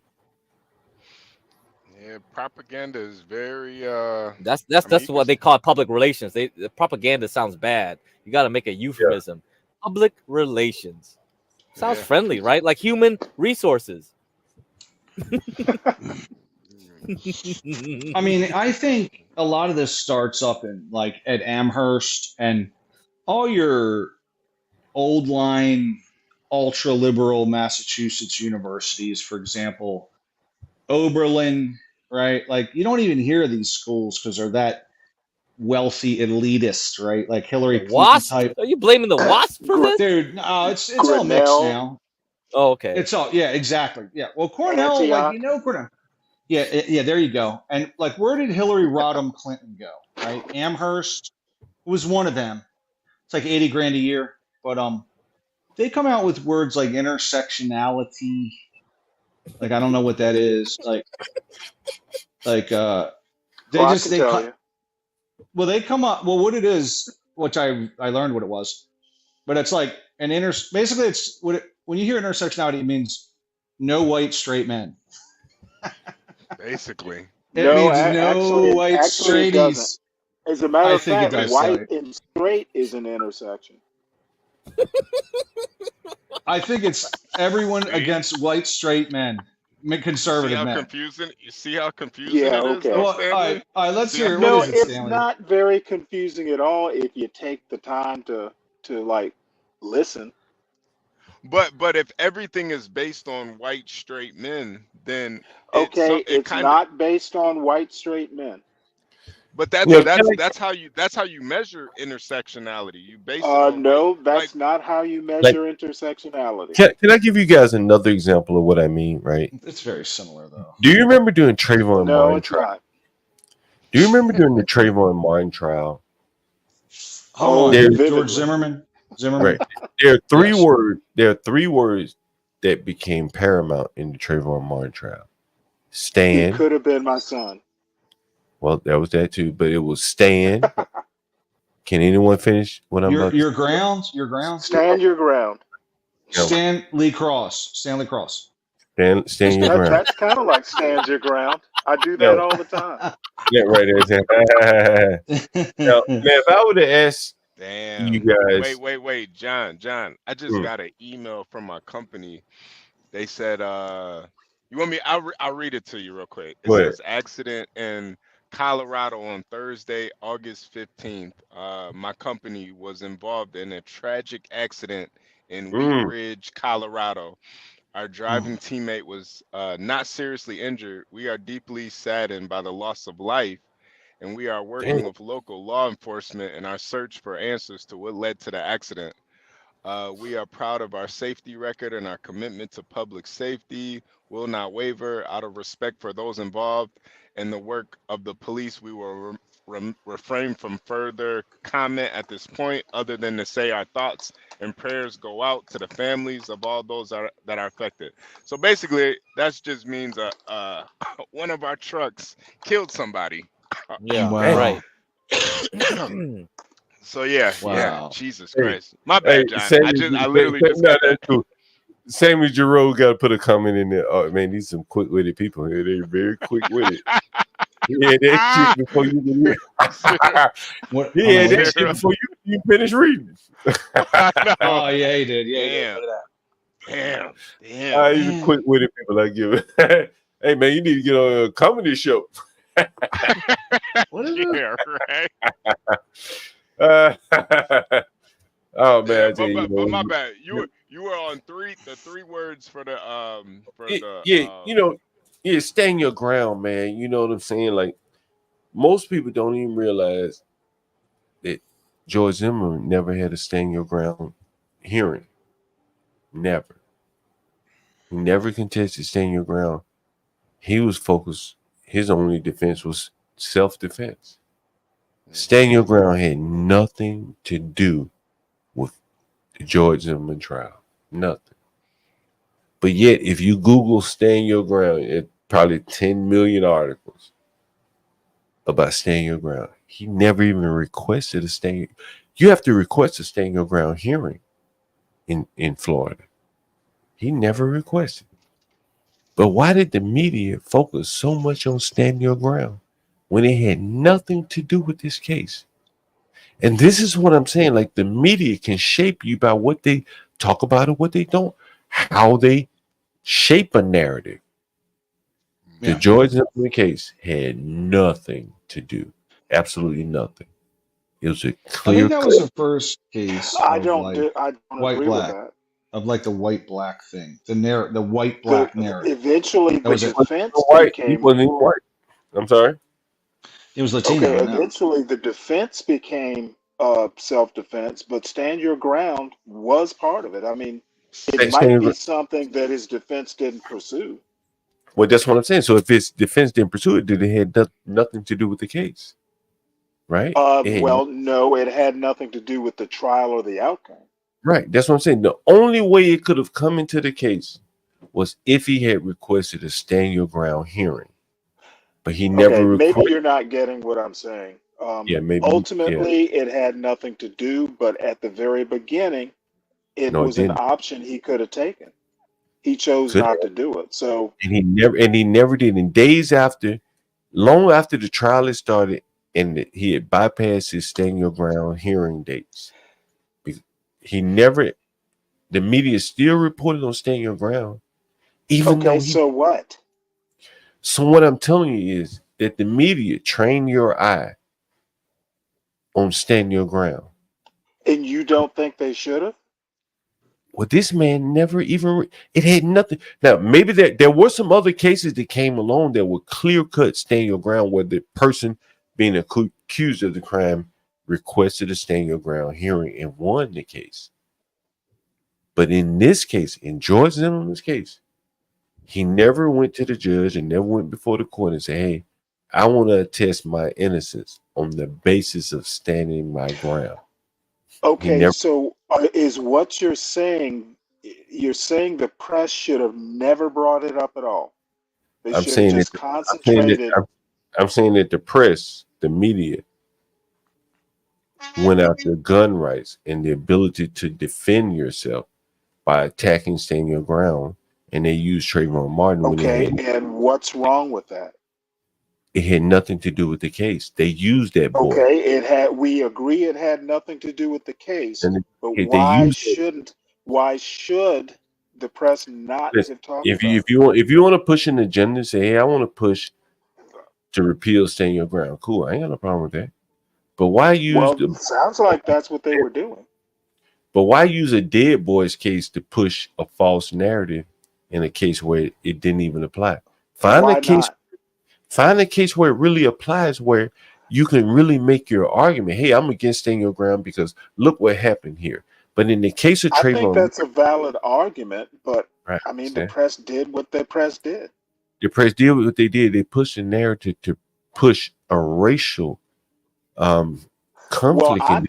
I think even without stand your ground, I think the self-defense part of it, and I do think it was racial. Well, if it could have been racial, I don't know.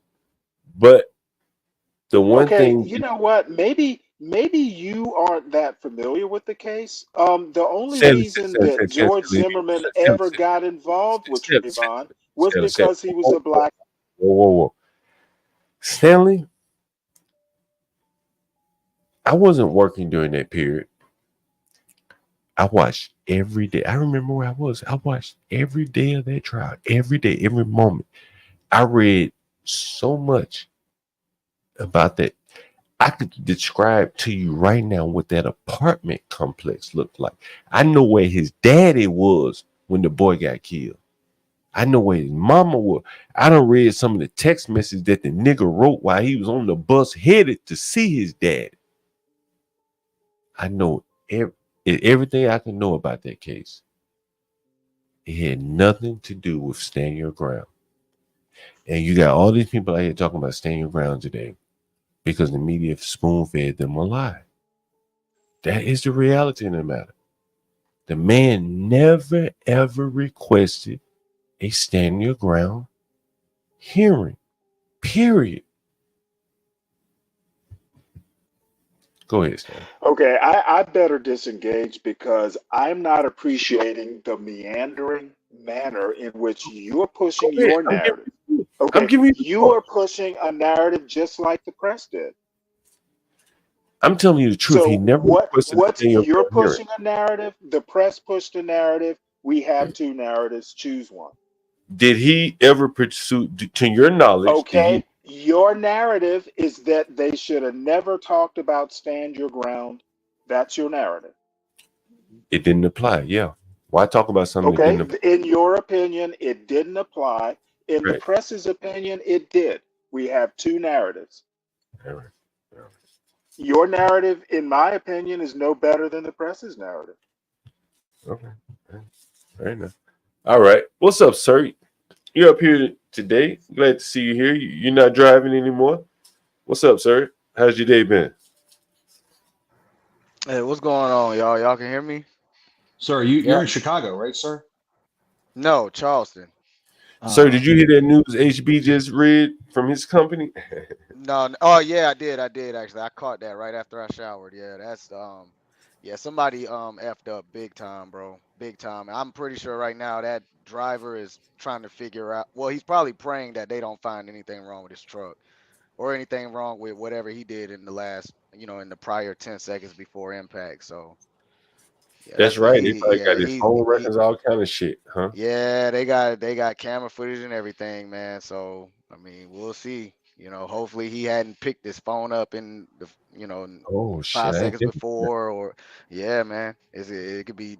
Look, the company right now is gonna. They're, in my opinion, they're gonna try to find ways to pin it on this guy because they don't want to be liable for this. So What if the yeah, hey HB sir? What if the driver is responsible?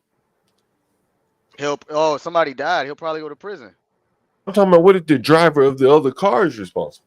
Oh, now that. These fucking I mean, I guess whoever, if the other driver is responsible, then they handle it like they normally do when the opposite party is responsible in an accident. I mean, I don't really know how that works with a semi truck, man, but I mean, if it's not on the company, it's not on the company, dude. If it's on the driver, I'm not gonna say he's going to jail or something like that. The opposite driver, but I mean, I don't know. He'd probably have to pay costs or something. I don't know. That I don't know. They don't tell us about that. If it's their fault, they don't talk to us about that. So. Well, I mean, you're not in any trouble if it's their fault, right? Is that how it will work, HB? Yeah, yeah. If they find out that it's the opposite party's fault, then the driver himself, he has nothing to worry about, man.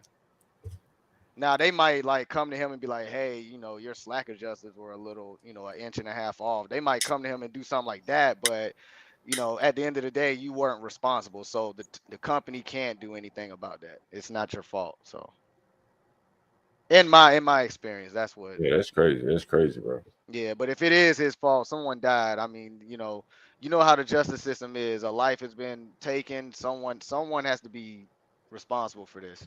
So Oh my god.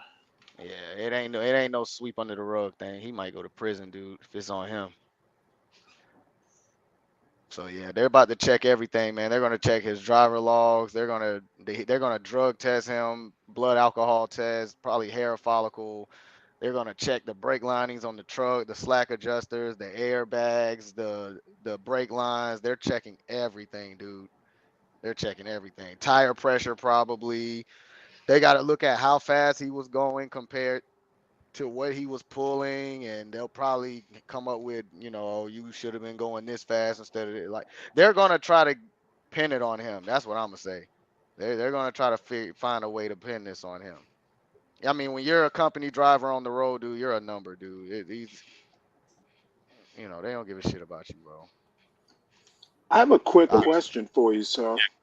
Go ahead. yeah. When and HB2, if he's still here, oh, he's not.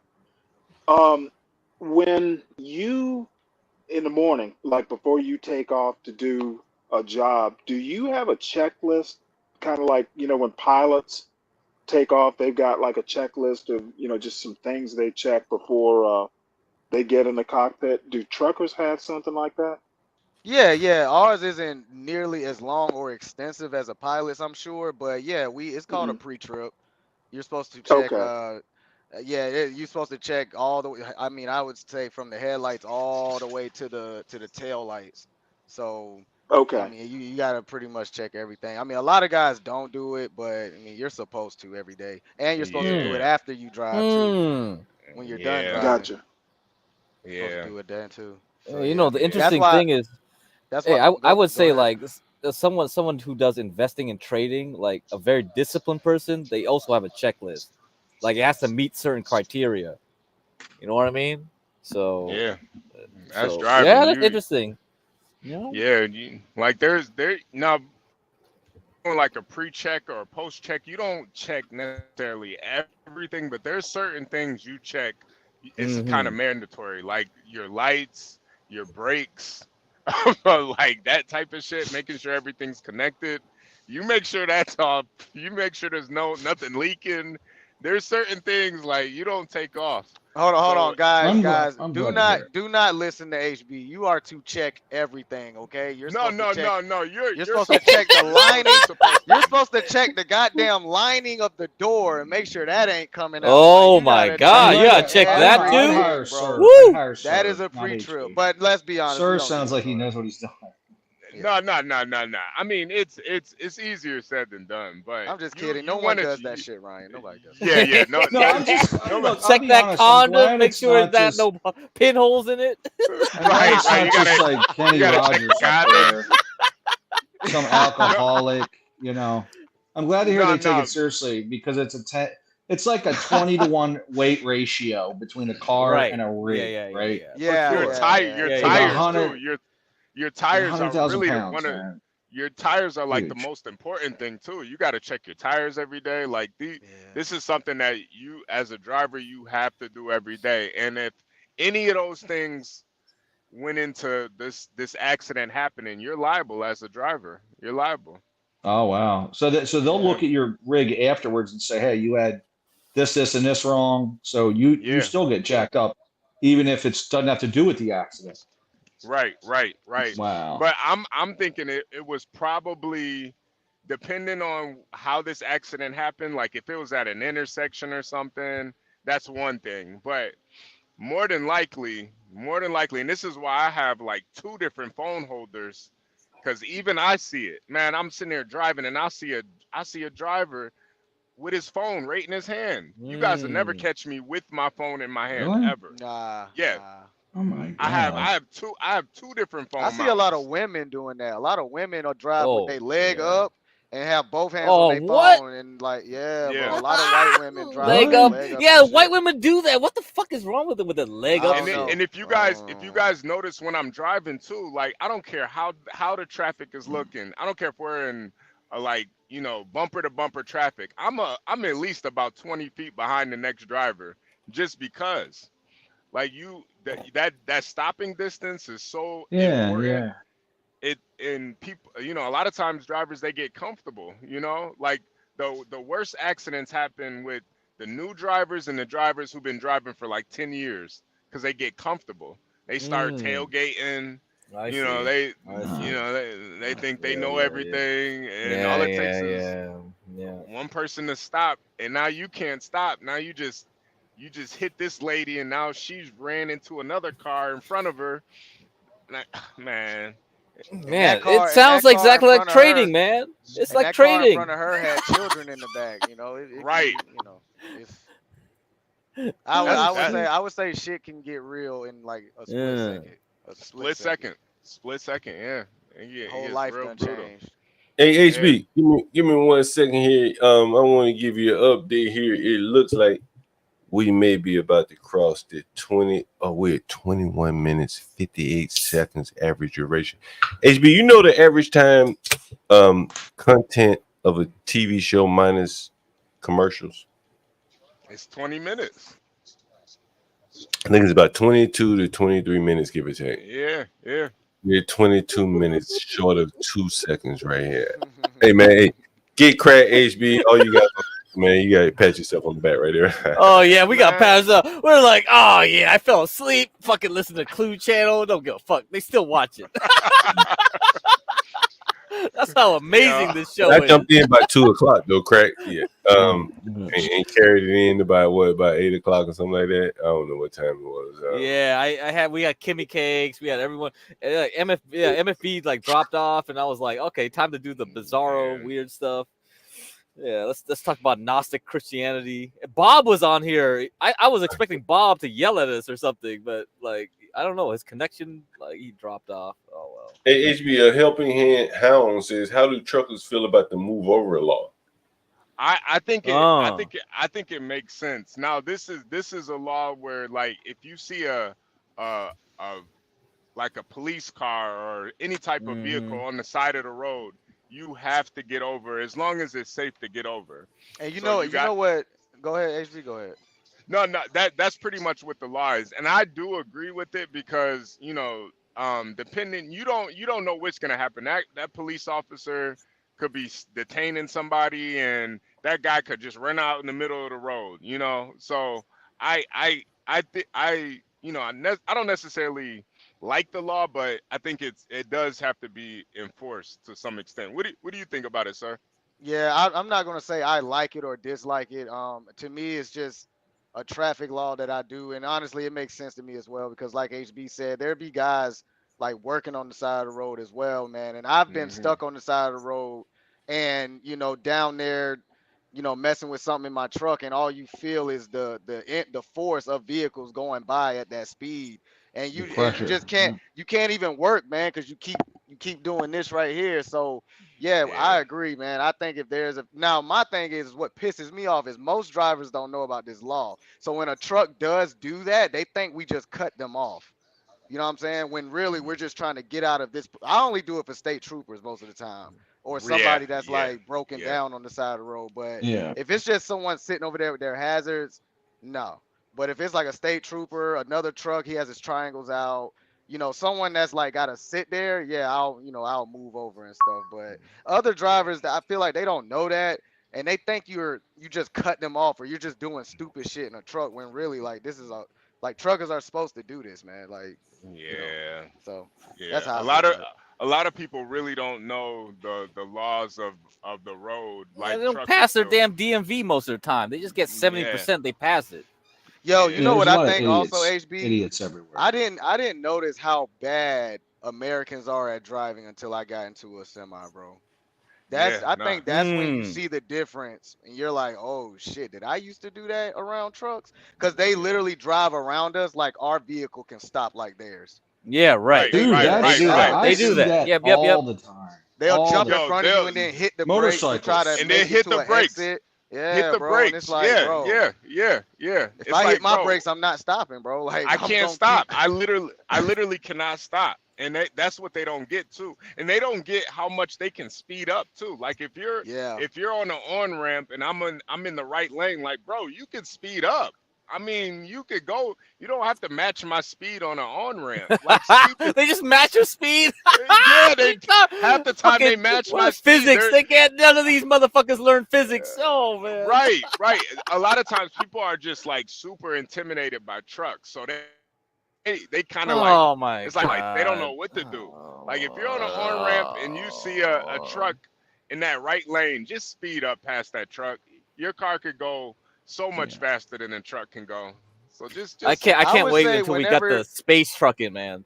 for yeah, everyone Space no, trucking. listening, I would say whenever you are around a semi, just get the hell on and get the hell out the way. That's what I would say. yeah, If Yeah, you're right. listening to Right, this, right, get the right. hell on, get the hell out the way. And Don't don't ride cut next them to off. us on the fucking highway. You ride next to us blocking traffic. Don't jump in front of us and then try to jump on an exit. Like, bro, get the fuck away from us, bro. All yeah, right? yeah. Get as far away as There. possible, Get the fuck cause away. Yeah, that's Well, good cause nine advice. most times truck out of drivers Yes. remain composed, right? Like they do a good job at not getting mad at all these idiots cutting them off. They do. I Yeah, see it. yeah. most of them Yeah. though, I most of them see do. it, Nobody, man. I Ryan, see the dumbest people. nobody wants to fuck up in a semi, bro. You know what I'm saying? Yeah. Like nobody wants to get in a wreck and fuck their life up, fuck someone else's life up. That's why I said just get the Yeah, fuck out of the way. That's the best way that we both can live. Stay the fuck Yeah. away from us. We can't stay away from y'all. We're not fast enough. Y'all can stay the fuck away from us though. Like stay out yeah. of our Well, way. I Get just out the see people way. Bro, I be motorcycles will whip in and out and then they'll jump right in front of a truck and then in front of a car and in front of a truck and I'm Ryan, like, I've pulled in. I pulled into. I had to drop off. I think it was. I think this was like some jet skis or something. I don't know. But yeah, I had to pull into like this this whatever the word is, maritime, whatever the word is, means Mm-hmm. sea or whatever. And Yeah. I'm getting unloaded and shit. And then when I was leaving, this place is one way in, one way out, so I had to back all the way in. And when I'm leaving, there's a lady in a SUV coming in, right? She sits there. I'm sitting there.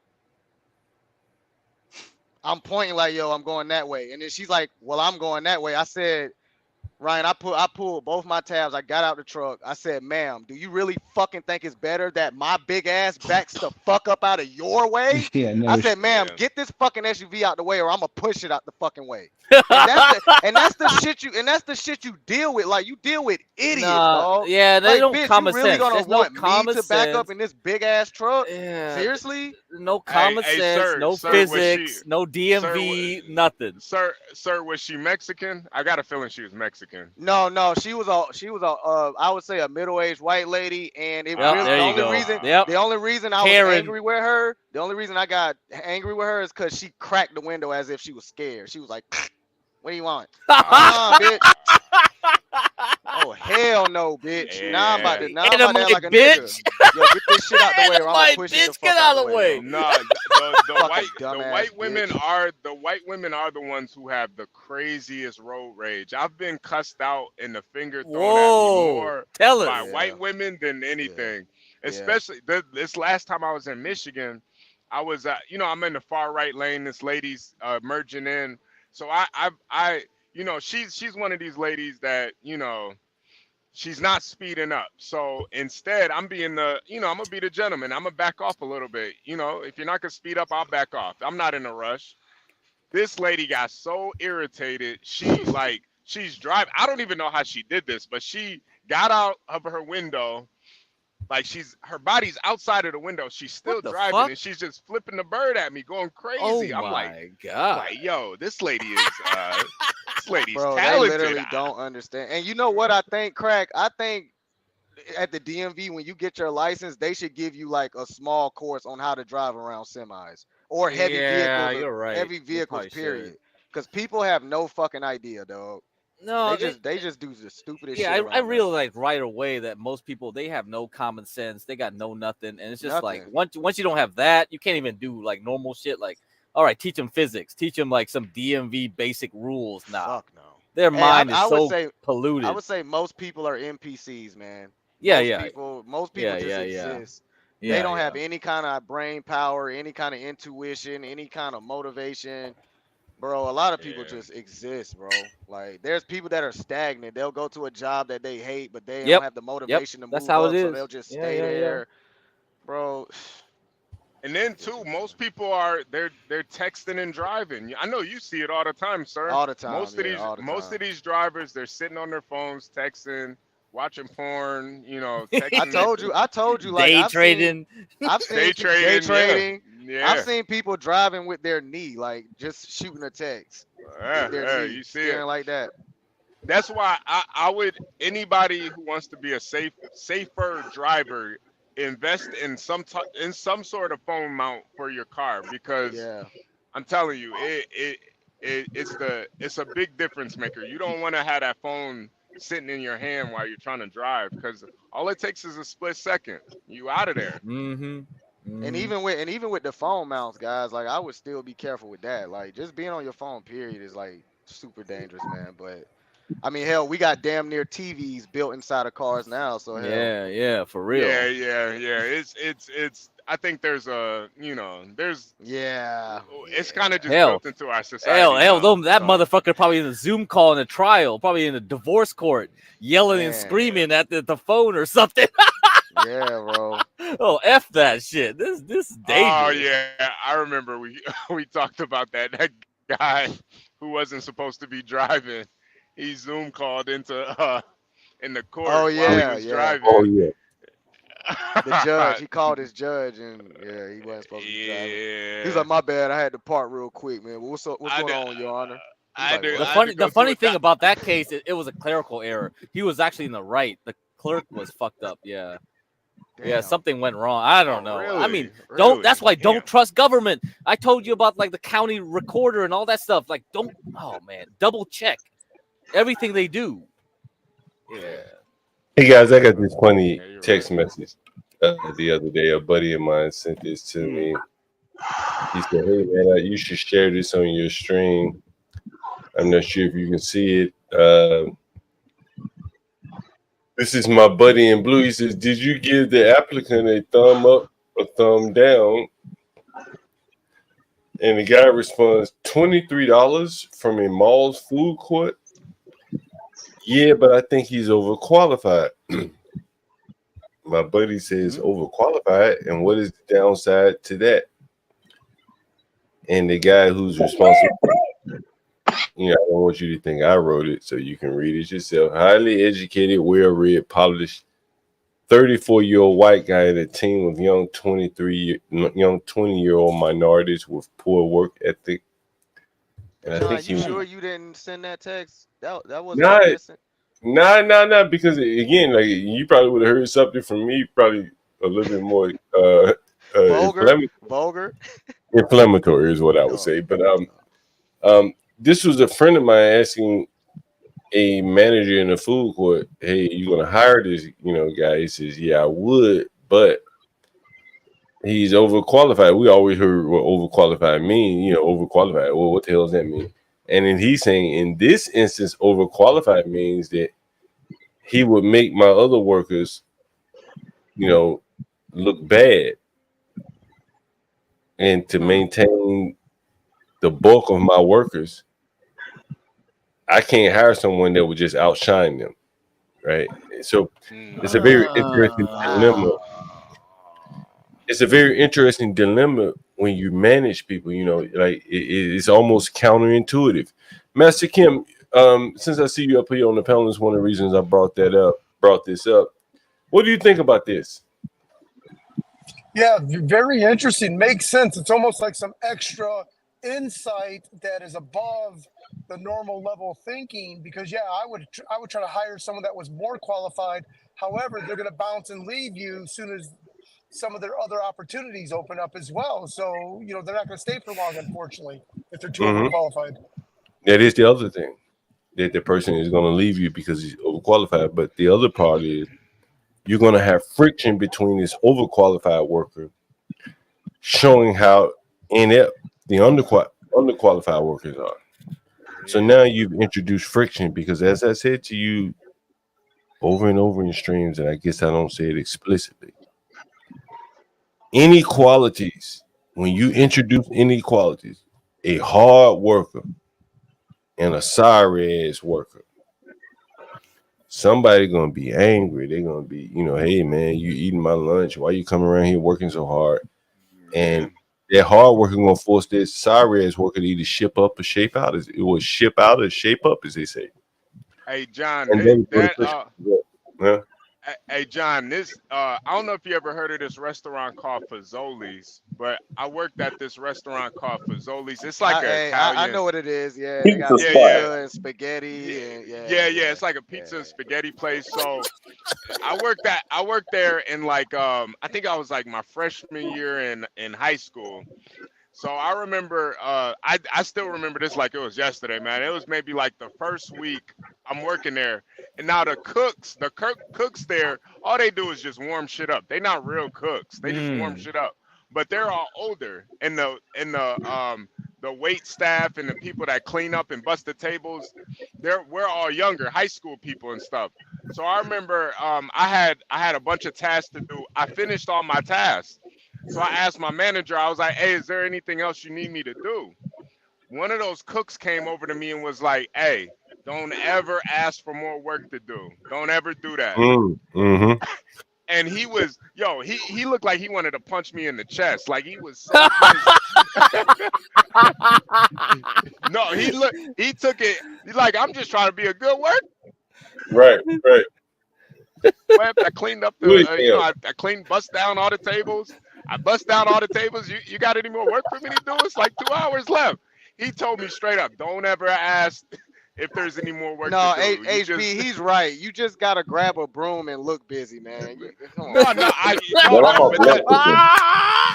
But that's the whole point, though. Like when you 35 still working at Fazoli's and you got a 16-year-old coming in there trying to do more work. Right. It causes friction. It causes friction. That nigga was a Bloodskin like me.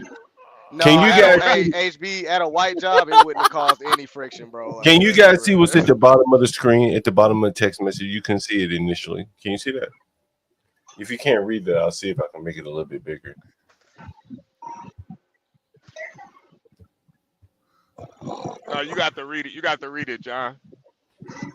You guys can't see that. That should be big enough right now. I want you Yeah, guys to yeah. be Highly educated. Mm-hmm. He said he'll make others look look so so fucking bad. I'll Mm. do the cursing for you. Get All crazy. right. You gentlemen, my man. And I know what I'm saying is not politically correct. And that, my friend, is the liberal paradox, dilemma. That behind closed doors, he can say this shit. And out in the public, he could push DEI, DEI. But he know you can't mix oil and water. You can't mix this highly educated, well-read, polished white man with a bunch of damn poor-ass, poor work ethic minorities. Don't mix.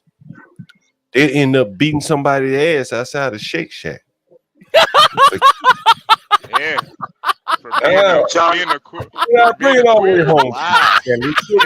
Wow. John, what business is it? Wow. Is it See, a restaurant? This is Shake when Shack. this is when I tell y'all, John paints a very abstract picture, man. It might take 2-3 hours, but that picture goes 3 hours for real, bro. I don't know what's gonna happen. It's abstract, man. Y'all gotta pay attention, man. It's an abstract. John, what picture kind right of here. business was this? Food court, just like Food that court Shake at a Shack. mall. Just like that Shake Shack I showed you where them niggas whooped that ass.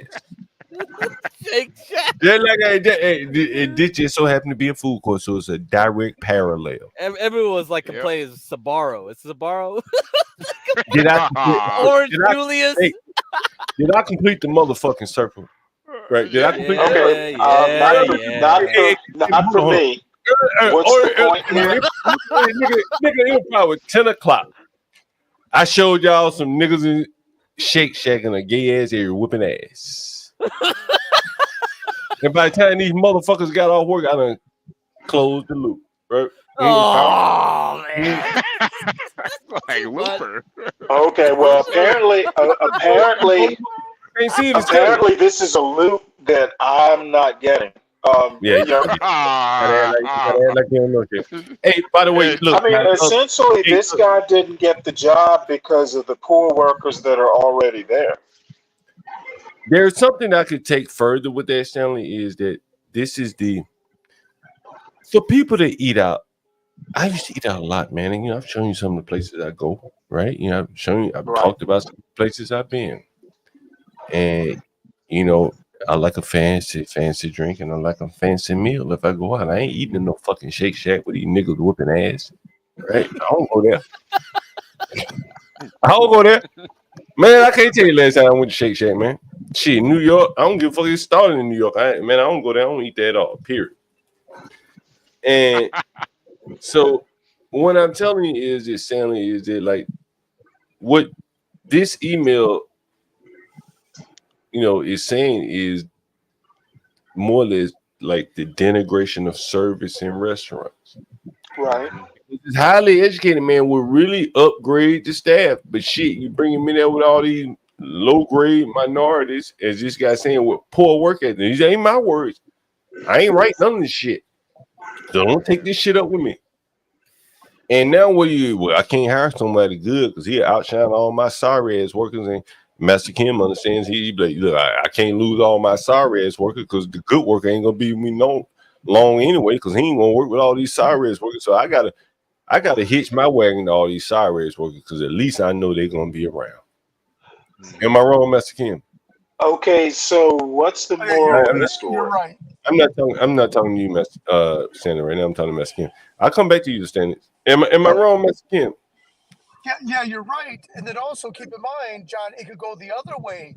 The good employee will say, well, why should I try so hard when I need to dial it down a little bit and become a little bit shittier employee? In fact, I saw it one time with this Chinese woman. Her work visa expired or some bullshit, but she wanted me to try to help her out, but she wasn't even that good looking either. But she had said at her job, she had some high-level data entry thing. We're using Sage and back office software, and she was very industrial. She was always keeping busy because that was her job, and she liked doing that. But so this is in a corporate white-collar environment, but she was the only one just nonstop working, And she said she noticed that, and that she kind of resented all the other employees didn't work at her level. And she said, I think I need to quit working so hard or doing so much. It was weird for her to say that realization. Yeah. And so, what you will see is that it will trickle down into the service of the restaurant. Here they had the opportunity to hire a good person, but they can't bring him into a toxic environment. So they said, well, we just gonna settle for another toxic ass motherfucker and bring him in, and now the whole place is degraded. It slips slowly further and further into like poor service. And this is why when you go to restaurants, this is the background. Like this is like behind the scenes why, like, damn, why my hamburger taking so long? Why they put too much ketchup, mustard, mayonnaise, tartar sauce, whatever they are on my shit? Because they couldn't hire the educated motherfucker right here. They forgot the fries. Like, goddamn. Right? You know what I'm saying? This is it, man. Right? Like, how you forget the fries? Right. At least they didn't eat the damn fries and just gave you the rest of it. Like, what the I know, fuck? but it's like, Like, how you forget? Hey, hold on, HB, you forgot a nigga's whole order of oysters earlier, bro. You brought him his dessert. But there was no oysters on the menu. That was such a wasn't thing. There was no oysters. I was like, well, hold on. Then why did HB go and get him oysters and bring them? Yeah, to that's him? why I was confused. I'm the If they ain't manager on of the the place. I'm like, you dumb fucker. Why are you telling me oysters? They ain't got no oysters out here. He ain't gonna ask them how was their meal. I'm like, bro, he had his dessert before he had his oysters. How do you think his meal was, nigga? Black people, bro. That's why you gotta respect your servers and waiters, man. That shit was hard to remember, man. This nigga wanted oysters.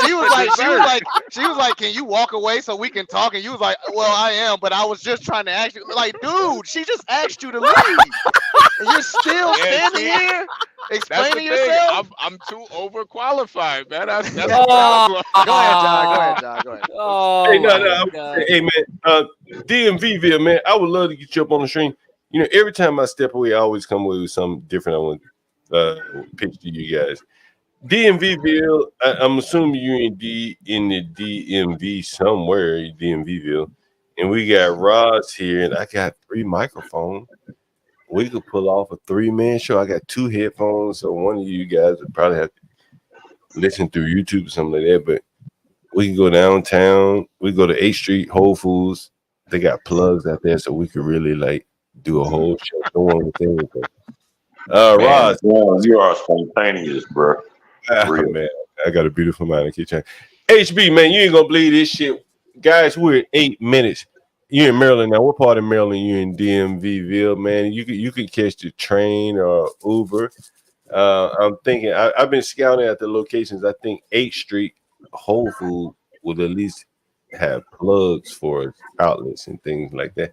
I've been thinking about buying like a power pack where I could plug some shit in, charge it up, plug it in. You know what I mean? Maybe in case I can't find a plug. Rod said, "Okay, hey, what you want to do with shit? You need to do it. Hurry up and do it before I have to." I got pull up. Barney might pull up too. Right quick. Hey, hold on. Roz girl, what about the Noma Market? They gotta have plugs in there, and it's a lot of beautiful women come in and out there. A lot of foot traffic, shit like that.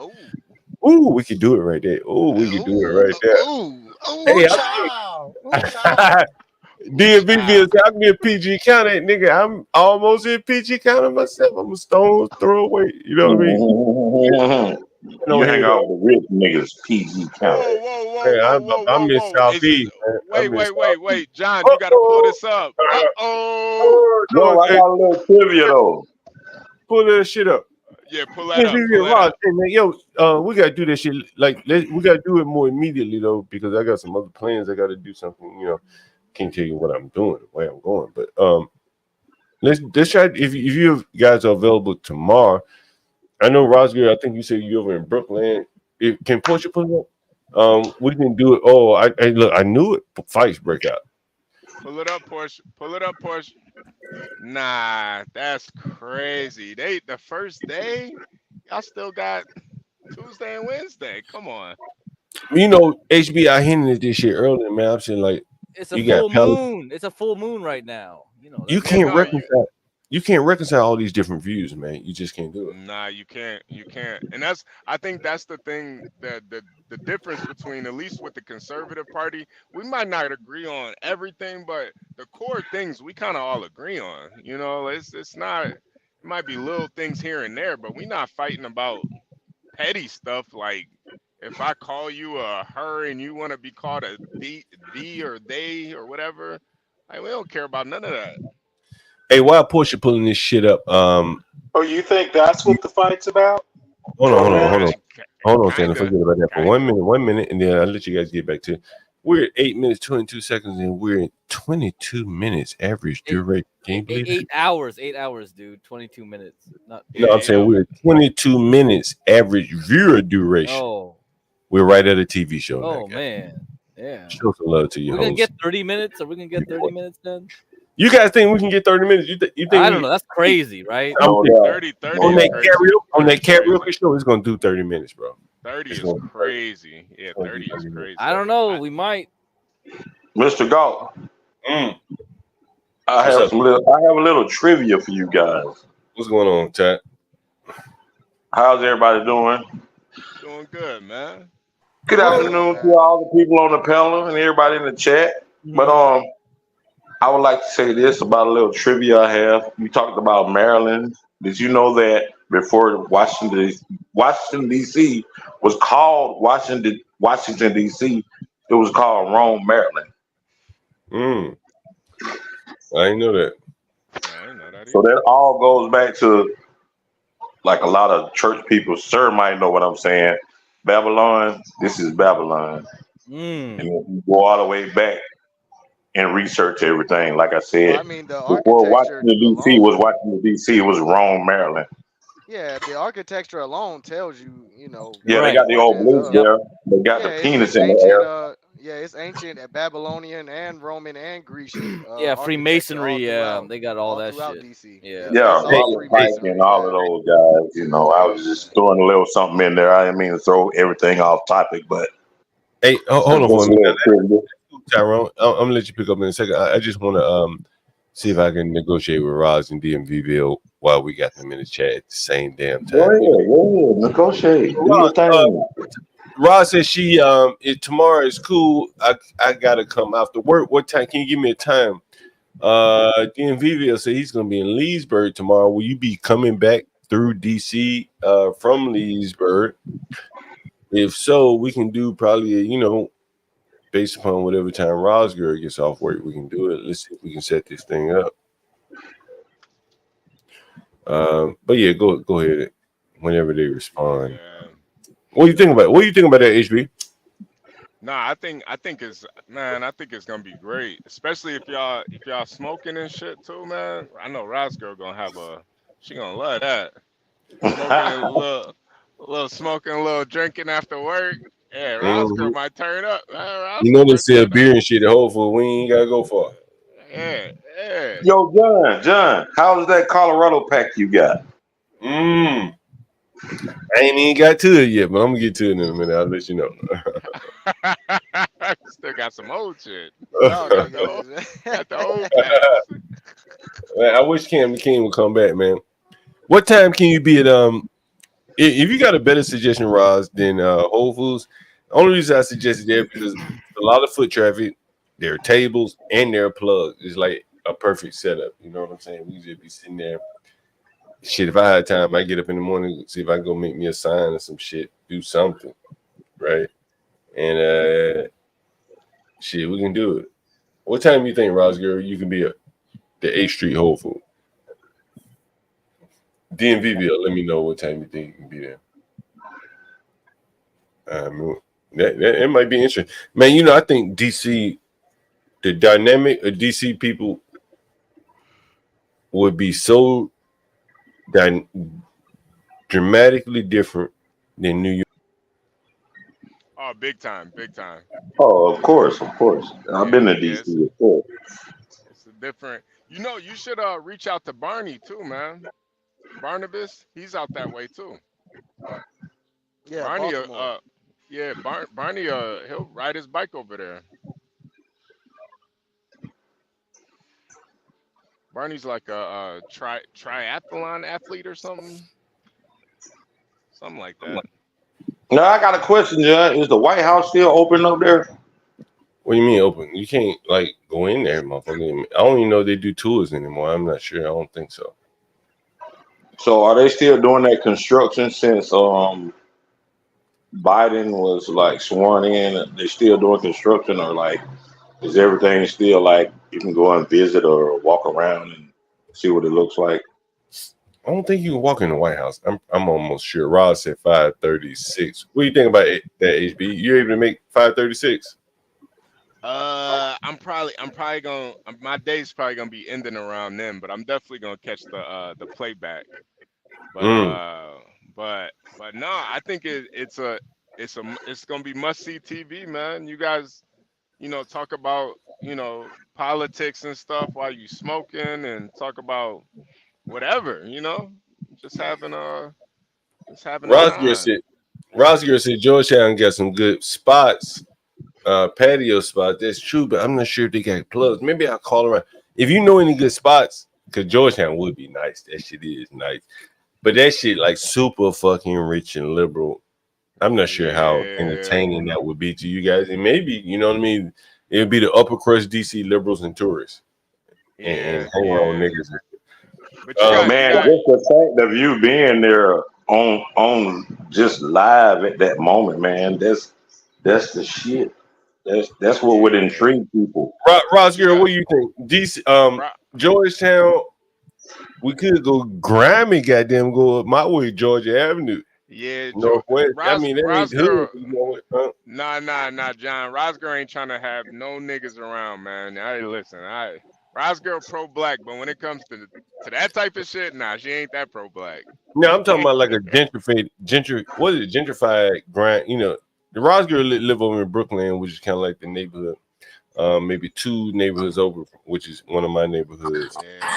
There's like a long commercial corridor, and a couple of places I used to go and drink and smoke over there. So we probably could pull off some shit right there. But Rosger, what do you think? What would you guys want to see? You want to see that up? Yeah, Petworth. That's right. Someone said Petworth had too many shootings. That's what I really want to know. We go somewhere else. DMV is at Petworth. See, Roger live over there by Catholic University and shit like that. I live in my houses are in the last really nice official DC neighborhood. Official DC is like Northwest. So it's in the most eastern part of Northwest. So Georgia Avenue would be a suggestion of mine. But what would you guys want to see? You want to see that yuppie Georgetown boat shoe wearing? I don't want to see the yuppie area. With that, the yuppie area is. I mean, it's all yup. No, it's all yup. You know what I'm saying? Everybody gonna be making over $100,000. These yups. You know what I'm saying? I want to see y'all roll up and smoke, man, and be comfortable. I don't want y'all looking over your shoulders and shit. We want to see a mix, niggers, and fucking hippies. Rod, I think 8th Street. Right, I think 8th Street would be the spot. Like, matter of fact, I don't want Roscoe. Hold on for a minute. Let me see if my tenant is working. Hey, Omar. Yo, Omar. Omar. Yeah, be selling rocks and shit. He got them fucking shooting everybody. You work for Omar is crazy. I put them wide, I put them long, Rick Ross. Can we do a live stream from your bar tomorrow on 8th Street? Can we do a live stream tomorrow from your bar on 8th Street? He said, "Do a what?" Will we have power? Can you give me like an extension cord or something? An extension cord for power. Man, this gotta be the most spontaneous nigga I know. John. Oh my god, nigga, we in it. Nigga, we in. Nigga, Alabama in the house. Roll Tide. Yeah, I tell you, nigga, I don't really like that motherfucker that said something about that nigga that said something about me on welfare, man. Like, bro, like, nigga, bro, what the fuck is wrong with you? Some nigga, I don't know. John, man. This guy Was doesn't give anybody a else fuck. hearing this? Yeah, This we guy is heard it. off, Let bro. me tell you what we're gonna do with that Ross girl. What's the name of that spot? Hey, what's the name of your spot? Huh? Nomad. Yeah, right. All right, Nomad. We're gonna do it in Nomad on 8th Street, Ross. Nomad 8th Street Northeast. This Bro, about you to didn't be even know the lit. name of that nigga spot. Oh shit. Gosh. Let me see. Oh shit. Oh man. A Shit. hookah bar. Uh-oh. Oh hell. On a Tuesday, they might have $2 wings or something. In a I ain't eating Ross none girl of this about shit. to pull up in This is a what prom this dress. is what we're gonna make it, Ross girl. Can y'all guys see Man, this look drink? at that. But this is smoke shop. You got a bar right next to it. Let me see. Right. Like, I'll tell y'all what the like. Who that motherfucker said? Why the weed don't run out?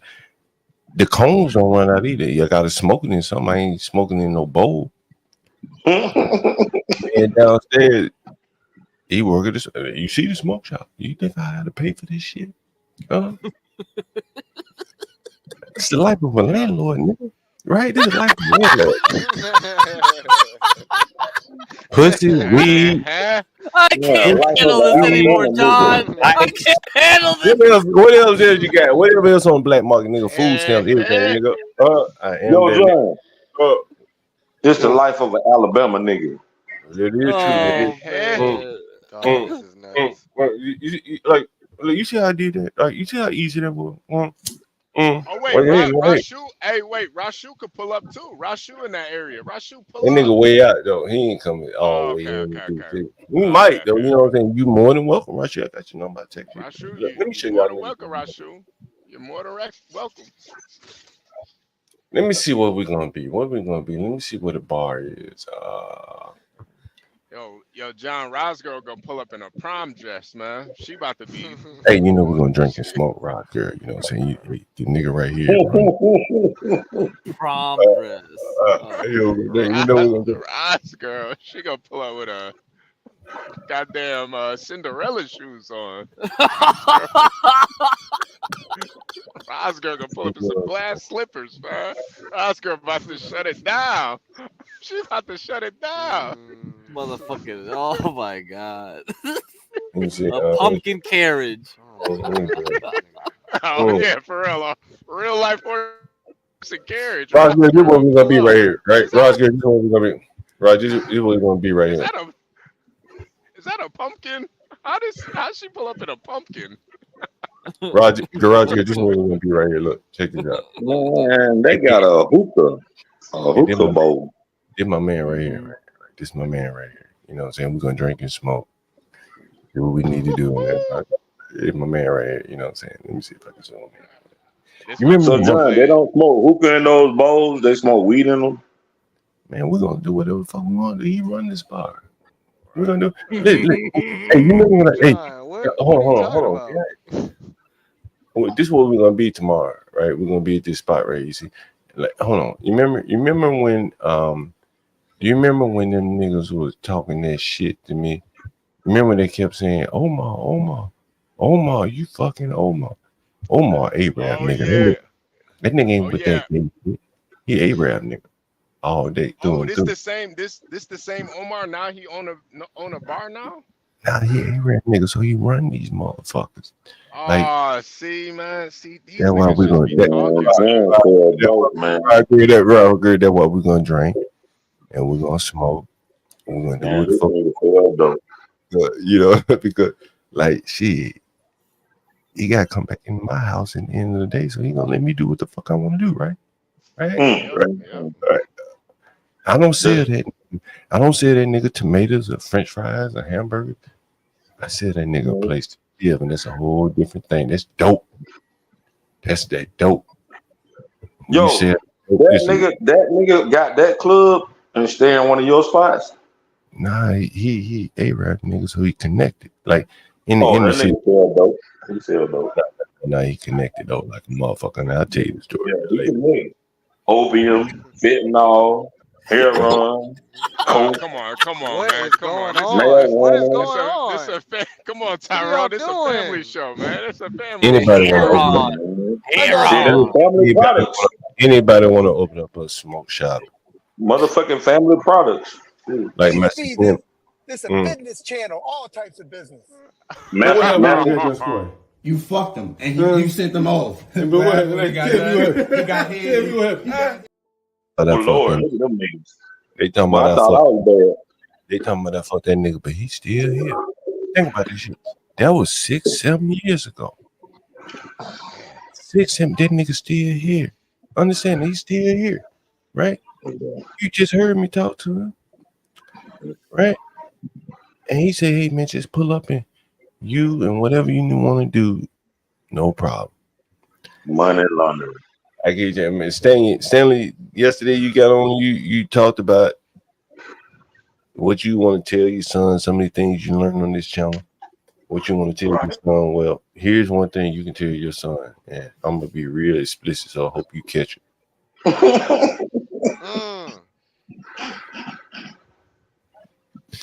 Ain't no other leverage out here like that landlord. It's the dope. The dope, nigga. Oh, stop. Good dope sell itself, John. Good dope sell itself. Hey, what's one of the first streams I did was what? The dope sell itself. The dope sell itself, long as it's good. Nigga, I only have to leave this motherfucker. Some days I don't even leave the house, man. 2-3 days I leave.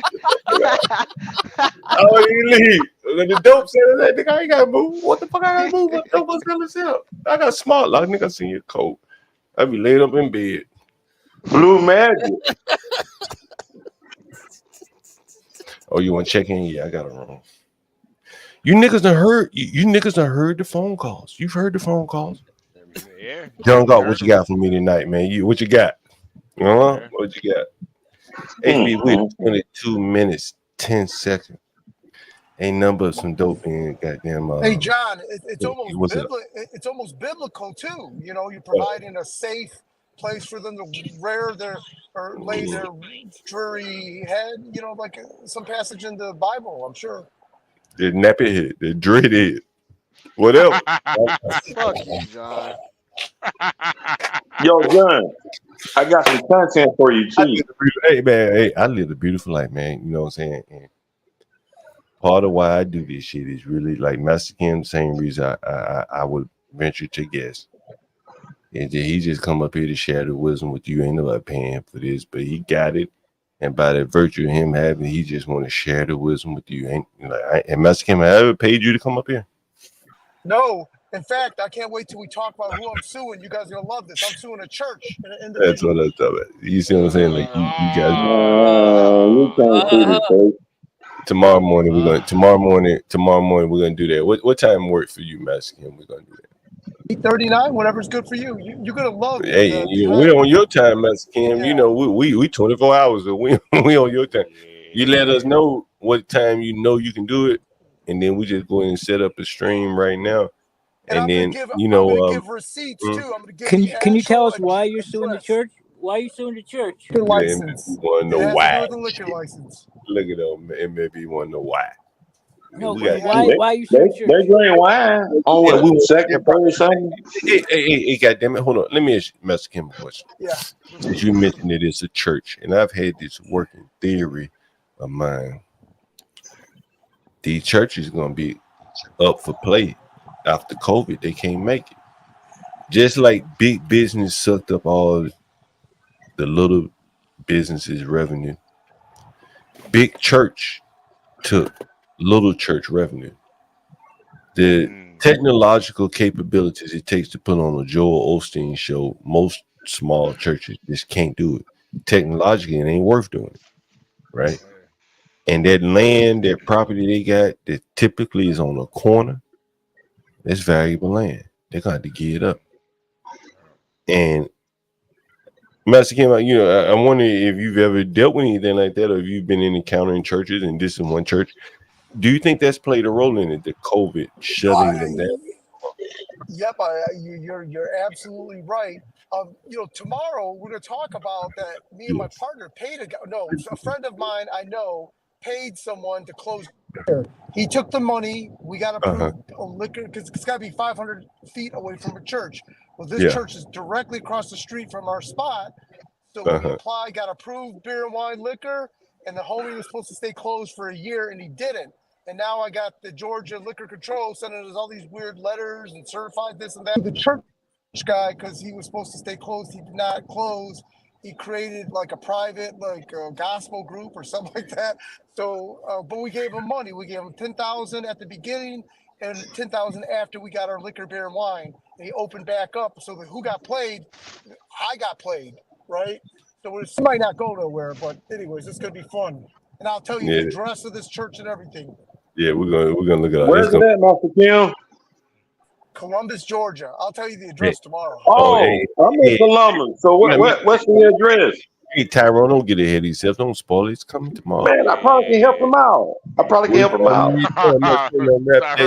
Tyrone gonna go shake it up a little bit. I probably can help him out, man. He already helped. He don't even know. Hey, we're 22 minutes, 14 seconds. We're at a TV show now, guys. Thank you very much. Appreciate to all you guys that we're going against the algorithm. I guess everybody's saying you can't beat the algorithm, but maybe we can make it go up. We're gonna still try to get monetized, but that's what they're saying. but we're gonna try to see what we can do here. Make it see if it works. Tomorrow, that's going to be very good, Master Kim. Master Kim is going to be very, very good. Someone says instead of tax the churches, we should build more of them, especially near trap. Man, fucking Master Kim, you bring up an interesting point about these inner cities and these 500 feet away from churches. I have an interesting story about that. I always do. Matter of fact, let me see if I can find. Damn, I got a good memory. What I want to memorize shit. But before, matter of fact, let me look it up, and then I'm gonna finish out where we're going tomorrow, Roz girl. Tomorrow we're going here. I've already told you who Omar is. He's my tenant right there. You see him. He's gonna treat us really nice. I promise you. This is the place we're going. It's right here on 8th Street. This is Nomad. This the smoke shop is on the other side of the street. And so we'll probably be right here in the little canopy area. He's not going to say anything until us we smoke, whatever. So they can open up the canopy outside. This is Nomad. This is 8th Street right here. Hey, John, you got cicadas down there this year? You got like mad cicadas down there this year? No, I don't think they're here this year. Maybe I don't know. Maybe they're here. Maybe they're not. Yeah, that shit. I remember that shit when I was living down there. You guys should go to hit up M Street, man, in Georgetown. That was my spot. Ross, what do you think about M Street? M Street is so big. Shit, Ross girl said by 5 o'clock, right? 5 o'clock. We can do it at 5 o'clock. That works. Yeah, 5:36. Yeah. 5:36. So we got, this is the spot right here. Hey, MFB, how do you like the heat in Mississippi? Have you gotten used to it? No, man, that's the worst part about this whole thing. The only thing I don't like is the heat and the fucking bugs, man. The bugs drive me fucking crazy. That's okay. 2 showers a day, you'll get used to it. I mean, these bugs. I don't know if you guys are used to it, but down south you got these bugs, man. Like they become a part of your life. Like there's just so many goddamn bugs. I hate fucking bugs. HB, what do you think about the lady? Hey, HB, what do you think of the ladies in the picture so far? I saw one with she was smoking on a hookah. I could. Yeah, there's mad hookah bars in DC. Hey, this is illegal, right? The hookah bars are illegal, right? Hey, man. This is what we're gonna be, Roger. Ooh, now the HB. Wait, John. I don't know if you knew about from Boston. I don't know if you were on earlier, but Boston. He inherited 500 acres of land down in Mississippi, and he was trying to think about what to do with that land. I would have no idea. What are you thinking about doing Yeah, with the no. My I would say What would my they let you wife, do with it? my wife inherited 500 acres of land in Mississippi. That's why we're down here. Yeah, yeah. Yeah, you told me that. Yeah, Yeah, so So it's a lot. Master Kim is the man for that. Master I ain't Kim, yeah, watch. Master Kim, Kim Watson, maybe, Yeah, no, we don't know exactly what we're gonna do with it yet. To be honest with you. I donated to some niggas. nah, that's the worst idea you could do. That should be HB, on fire. HB, what do you think about this one right here? Oh my goodness, I hope she's here tomorrow. Is it dry? Is it dry flat land? It's pretty much like it's just a huge like area. It's pretty much a whole city like it belongs to us. Oh, Damn. yeah, she a cutie I right mean, there. you know how big 500 acres is, man. Like I didn't really realize how big that was until I saw it. Yeah, It's that's a like a lot of military fucking base, land. dude. That's like Fuck with that a hair right military there. base. Oh yeah, yeah, I yeah. like Big that as hair fuck. right there. Yeah. I hope Little I gap hope in they the all I Y'all hope might they have all to show up. I y'all hope might they have to all put a show up. damn, I don't know, amusement park See or what else something. you I got. don't know. I don't know, Yeah, dude. MFB. Are you in an apartment temporarily, or if you don't mind me asking? Say what? Are you in a house or an apartment Oh no, temporarily? What do you I mean, like? How are you living? we bought a house down here, but it's not on the land on the Okay. land that we own. The land that we own is a different location. Hey, Who I think hey, that is Boston. right here? Hey, Boston.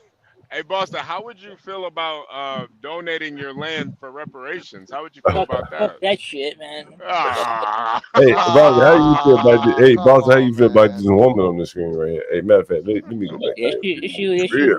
not bad. Where's Hey, that? hey, Where's that place at? MFB, we're gonna be broadcasting from here right here. This is 12th and 8th Street, On 8th Street. northeast, What part of the city is it? Is it northeast, southeast? northeast. No, hell, no. Northeast? Yeah, we're gonna Um, be right here. I don't think I'm familiar. That's not near Adams Morgan, is it? Nah. No. That's right by Union Station on the other side of Oh, the okay. Yeah. I know Union Station. So look, man, I hope she's here tomorrow. Oh, I hope. Yeah. You gonna smoke some weed out of the? Can you put any weed in the hookahs or no? Oh, MLB, you weren't here earlier, were you? You just got here. Yeah. Let me show you. I got to back all the way up for you. MLB, you ever remember when I played the stream and these motherfuckers were living in my house and HB, damn. Oof. Look at that hair right there. Lord have mercy. Yeah. Lord. You about to have a Both of them time, got John. I ain't been this far in a long time. Oof. And it's a main street, kind of like Franklin Avenue tomorrow. So it should be a lot of foot traffic. It should be a decent amount of foot traffic. So we should see what happens. Roscoe, make sure you got your finest on. You going out with John Galt. It's about to be the time of your life. So we're gonna be right here at 12th and 8th Street Northeast. This is the spot right here. But yeah, DJ MFB. I was years ago. I had evict some motherfuckers, and I was down in the basement. And I think I told this story on CT channel. I don't know. I can't remember. I was down in the basement cutting their motherfucking water and shit off. Yeah. I was waiting till they went to sleep.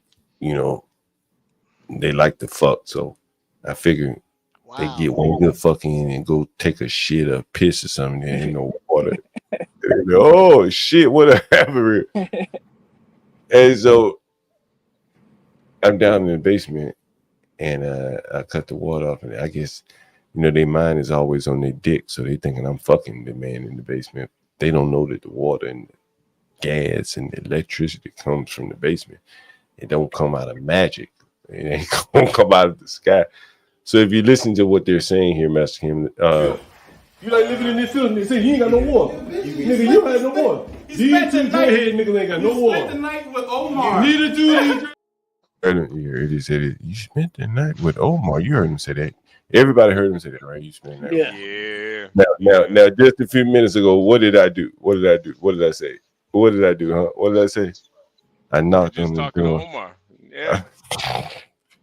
He's still here, but them niggas gone. And I said, hey man, look, hey, I want to shoot a podcast at the bar where you work tomorrow. He said, no problem. I said, I need a plug too. No problem. And he know I'm gonna smoke because I smoke. He said, no problem. Wait, I so ain't these even, these are the same guys who you cut their water off? nah. These are the ones that they thought that I was down fucking. The guy that's Oh, This the dude they let- thought he was fucking. Yeah, right, Omar. right. Omar. You down there fucking Omar. Now let me shit. Now this is the cultural lack of cultural awareness that they have. What is the odds of a nigga named Omar and they know what he looked like being a homosexual? Look at him. You can see him. Look at him. This is him. What's the odds of this motherfucker being a homosexual? This is a hardcore motherfucker. If I let me see if I got these videos in my phone. Some of the Who are videos. you showing us exactly, John? You see that guy right there? You see that guy right there with the He's far away though. He's far. yeah, I don't know if I can zoom in on. We'll see him tomorrow, Roscoe. We'll probably end up he'll get on And camera. John, that doesn't mean he ain't no down yeah, low now. you never know. Yeah, You know, that's true. You never know. But the odds you are. got tough niggas in prison that Yeah, but the get odds. pleasure by a pump. Fleece Johnson, Yeah, man. that's true. Ah, Fleece Johnson. I Very wouldn't true. call him tough. He probably just scary. I don't know. That's and but anyway, they didn't know where the water and lights came from. I guess they thought it was magic. They think I'm fucking while I'm cutting their shit off. And even when I cut their water and lights out, they still can't figure out why they want lights and water out. Anyway, so he works here. He's gonna show us a good time tomorrow. Yeah, And we're Omar's gonna still do that. working. Them niggas died in the shootout 2 years ago, man. Niggas. Now I saw one of them not too long ago, man. I guess he's still living around here somewhere. He was out begging for change. I'd be slinging dick, man. All I do is sling dick, man. Sling dick. Please, Slanging dick. Wow. Sling dick for please, sir. Please. So that's what we're doing tomorrow. What time Roscoe said she gonna do it tomorrow? She said 5:36. 5:36. I'll make sure. Did you Roscoe, get she got she gonna get her dreads pressed out, man. Roscoe gonna be looking good tomorrow. Ooh, child. Ooh, child.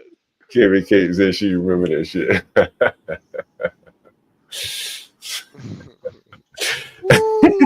Hey, Portia Kate, we were talking earlier this morning. I don't know if you heard that shit. Damn, I can't give it. I Go did ahead. want to see the riots that were happening. They Put that shit up. earlier that, yeah, if you could pull that up, the fight, and we got Dwale in the building too. What's going on? What's up, Dwale? Hey, can you hear me, guys? Hello. Yes, we can hear you. Hello. My friend. Hello. Hello. HP, my man. Hey, what's up, brother? Assalamu alaikum. Assalamu alaikum. Alaikum salam. Alhamdulillah, Salute to you, John. Habibi. Salute to you, John. Salute HP. Salute everybody on the panel. Salam alaikum, man. Alaikum salam. Alaikum salam. I'm very happy to be here with you and to be part of the conversations. And I am very excited that you guys can tolerate my accent with me. Thank you very much, man. You guys are great. Very. Man, we happy to have you here, man. Happy to have you here, Dwale. Thank you, man. Thank you, John. Dwale, you're overseas. Are you in the United States or are you overseas? No, I am not in the United States. I am in Europe, my friend. Who's that, Dwale? Yeah, Dwale. I am in. That's him on here with the microphone. I don't have that hair. I'm bald.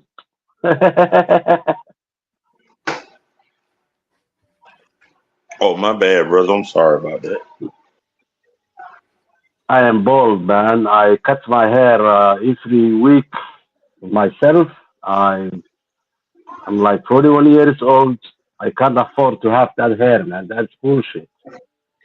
I'm not disrespecting anybody who has that hair, but with my age, it doesn't work, man. Hey, hey, Dwight, I don't mean to interrupt you, bro. I gotta get in here, Charlie. I want to ask You're Portia. leaving now, man. No, I'm gonna be here for a little bit. But I do want to ask Portia if she could.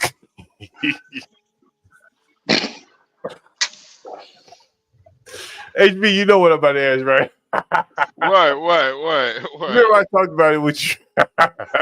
I talked about it with you earlier today, right? HB, I said I wonder could Portia get this. HB, you don't remember this shit? Oh, you talking about the driver? If she could get the driver, man, listen. If Portia could get the driver, I don't know if she got connections like that, man. I don't know. Oh man, hey, I gotta get on camera, man. This is just too much. This is too much, right? Hey.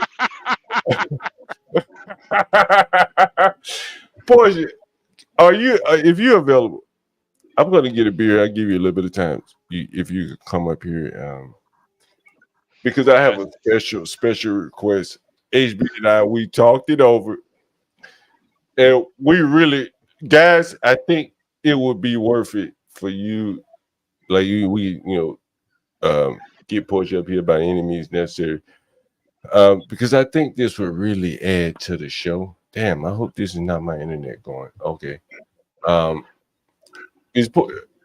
I'm gonna assume that Portia's watching, and Portia, if you can clip this for me, and I think I would need an MP4 or file or something. I remember what you were saying. Yeah. Oh, John, I remember what you're saying. Yeah. No, we could definitely get that. I'll make sure that gets John. I'll make sure that gets clipped up. Yeah, no, I got you. I gotta get this shit on my road, man, because I might be smashing this motherfucking button like a whack-a-mole, right? Yeah. No, I got you. First of the month for sure. I be smashing this motherfucking button like a whack-a-mole. Yeah, I got you. HB, you think they're ready? Should we show the audience? Should it be a surprise when we do it? Should we show them now? Yeah, no. We're gonna clip it up so you can press the button anytime you want. No, we gonna. Should we show them now what we're working on though? HB. Yeah, we might as well. Should we show them now? Is it working now? We got to get the people. You know, their money's worth, right? We do want to appreciate you for the cash apps. We're right at 9 minutes. HB, you ain't gonna believe it's 22 minutes, 22 seconds. Man. Consistent all day like a damn TV show. I bet CNN doesn't do these kind of numbers. They got bigger numbers of people watching, but they're not holding people for 22 minutes at a time. I don't give a damn. Not at all. 22 minutes average viewer duration, guys. Pat yourself on the back for that. Let me get to this clip that I really want Portia to, because I really need this. I really need. You guys ready for this? Here we go. HB, I know you see it already. That driver is a hero, man. Hold on. That driver is a hero, man. Easy, man. Clip here. Hold on. You making me miss my clip. Give me 1 second. We're gonna come to you right to you. Portia, I'm gonna stop it and then I'm gonna tell you what. If you can clip it, I would be most appreciative here. Here we go. You fucked up. Fuck wrong with you, nigga? You want spit? Nigga, wait, are you losing your job? That's it. I want to get him. Now, John, this is the thing though. This is the thing. The actual fight, we probably gotta clip that part out. But the audio, we could definitely keep the audio. That's all I want is that audio. I want to know I can hear you, nigga. You just want the audio. Yeah, right? Why you say I kill you, nigga? Yeah. No, we'll get that part. Woo, hey, man. Oh man, I be hitting that motherfucker button all day long, man. Stanley ain't gonna know where hit him, man. Let me see if I can get it played for John, you. John, John, Yeah, John, hey, John, my hey, chum in. hey, hold on, goddamn. Somebody asked me yesterday, but you spent $2,000 on that Roadmaster. Goddamn, if I get this motherfucking clip on here, man, it was all worth it. I didn't play this shit forever. Wow. Look, I kill you. Good time. John, let me chum in. Let me just Oh, say man. to you that picture that you are looking at, Yeah. that video that we are watching it is in Europe, especially where I live here in Germany. It's the other way around. Uh-huh. It's like these people are, in Europe we use a lot of buses, trains, subways. Most of us drive a little bit, then go to take the public transportation because the public transportation are so available here and so affordable. But sometimes you will just find some people like this who don't have tickets, who don't pay, and by the way, they call it here in Germany the Schwach, means the black ride or the black thing. These Yeah. people are fighting with the drivers, with the train operators, and it pisses me off all the time. I say, what the fuck? You're going to work or you're coming from work, and someone is going to disturb the entire thing. It is crazy. Uh, it was not like this like the last 4 or 5 years. Everything has a ticket.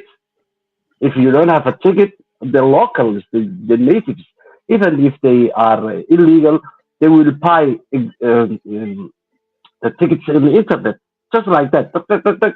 Or they will give their ID and they will give the 60 euros, just like that. But the recent, the people who came later, and mostly are not the black people, mostly are the Middle Easterns. They they fight with the drivers. Why should I pay? I'm not going to pay. And we all piss off. And we say, what the hell? What the fuck, man? Where did these people come from? It pisses me off a lot. Yeah. That shit was not about no ticket. That shit was about him trying to try the bus driver. He tried the bus driver and got his ass whooped. Now he spit on the man. That's what it was. He said, "You spit on me." And that's Yeah, either way it went, he tried the bus driver because the bus driver was an older guy, and he learned that day. I guarantee you, he learned. So yeah. Here in Europe, the bus drivers are paid to them, and they cannot talk back, and they cannot fight back. They have to just say, "Okay, I'm going to call the police," and he's calling the police. Just imagine you are in that bus or you are in that train. The duration the police are coming and interrogating all these people, the time that the normal passengers who paid actually or who have the real tickets to waste their time from going to work or coming back to work. So when we see a situation like that, we cannot react, but we have our mobiles and we just text to our boss and say, okay, man, there is a bloody person who is disturbing the traffic here. Yeah. So if you are late, like half an hour or 1 hour, that will take your pay the whole day. It is disturbing, especially in the public places. Hey, HB, you see the that? bus drivers should fight. They should fight like that man. They should say, stop it. HB, you see that? I don't care about you, but I'm caring people. Hey, hold on, DJ HB. You see that on the screen right there?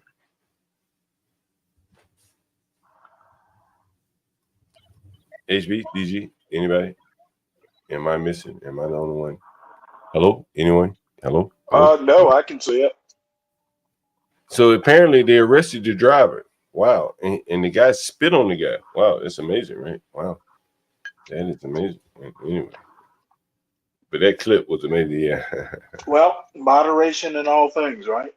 Yeah, it is. It is true. It is true. Anyway, that protest footage. Bob said he want to see the fight.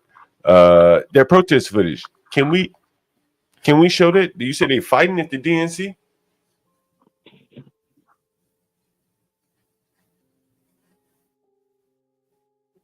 Portion. Let me take this comment off the board.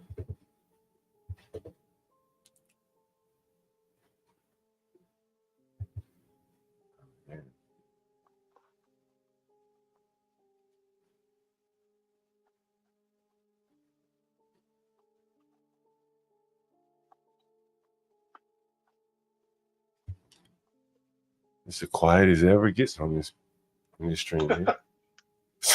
Yeah, where's the creepy music? It is true. The music isn't even going. HB, can you put the music back up? I'll put it up. Let's see.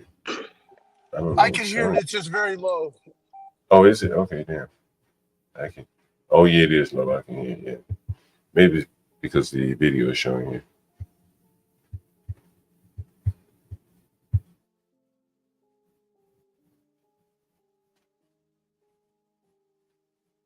We can't hear anything.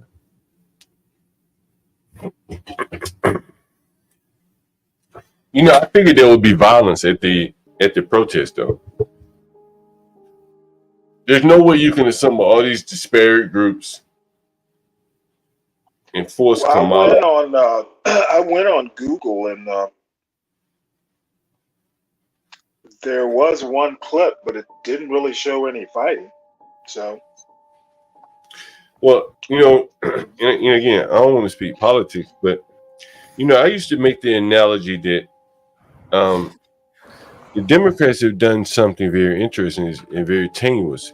Is that like you brought a bunch of disparate groups together, and if you took a representative from each group of the Democrat Party and sent them out to dinner, they'd be fighting over what to order or what not to order.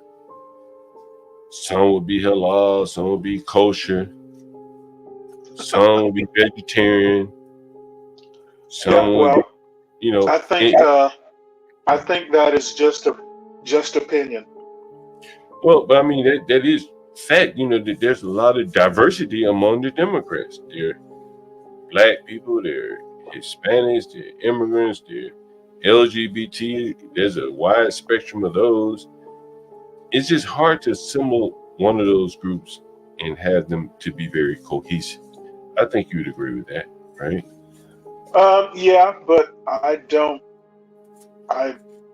they're not cohesive and squabble a lot, but I think you're going to be disappointed. I don't foresee a summer 2020 level riot.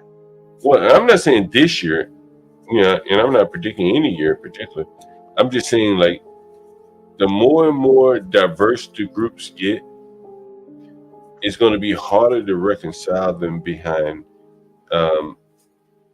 a political plank, if that makes sense.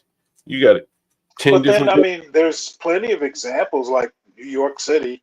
Yeah, of course, there's violence there, but I mean, by and large, New York City's not terribly violent compared to, say, the 1990s. Yeah, that's true. I'm just saying, like, just the political interests of the group. At some point, they will begin to conflict with each other, and I think that's what you're seeing with the Palestine conflict. They were all in cahoots with each other with Black Lives Matter, with COVID. But then once Palestine hit, the groups that were with Ukraine, with Palestine, with Ukraine, with COVID, with Black Lives Matter, that's where the fissure came.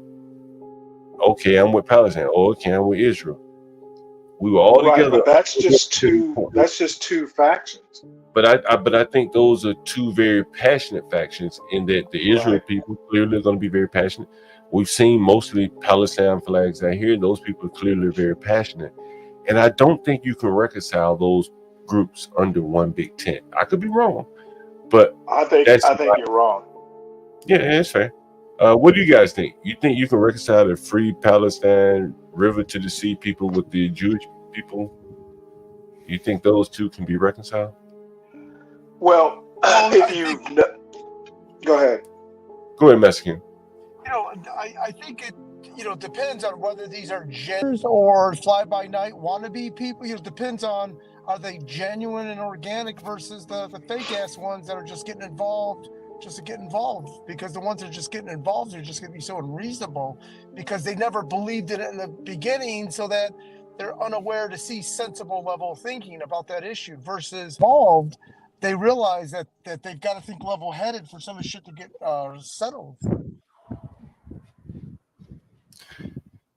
Anyone else want to chime in on that? No, I don't want to chime in on any of it. But you got 666 subs, man. You made it. We got to get one more, man. Get off that number. You jumped from 655 to 666 in like about an hour, man. Man, that's interesting. That's Yeah, weird. it's interesting, isn't it? Yeah, I thought it was You were stuck at 55 for most of the day, and all of a sudden you got 666. Damn, you got me stuck on a bad number. We need one more. Or someone else. That ain't a bad number. 777 is a bad number. 666 Boy, is a good number. What y'all?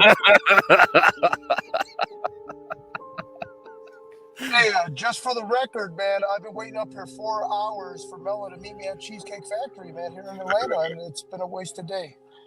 But you were paying. If you told her she was paying, that is more incentive for her to be that messy. Yeah. Mela. No, sir. Oh no, the Cheesecake Factory was just for go to the Waffle House across the parking lot. Go take us to the Waffle House, Mexican. Where are the fights at? Where are the DNC fights? I don't know. We just got. There wasn't any fights. So. I don't know what we got here. We just got a bunch of broken streams of random things, but it's still early. You know what I'm saying? So yeah, it's not dark yet. It's not dark yet. What I'm talking about is early on we saw a low energy event, but today's Monday. I don't know when the convention ends. I would Full imagine. moon, baby. Full moon tonight. When does the convention end? Thursday? Friday? I think I'm guessing it's Thursday. Someone said Wednesday, Thursday, yeah, something like that. So all the big name stars will probably come in Wednesday night, Thursday night, Wednesday, Thursday, and so that's when Obama, Michelle, whoever probably. I'm guessing that's how. When the kegs of Cavassier run out.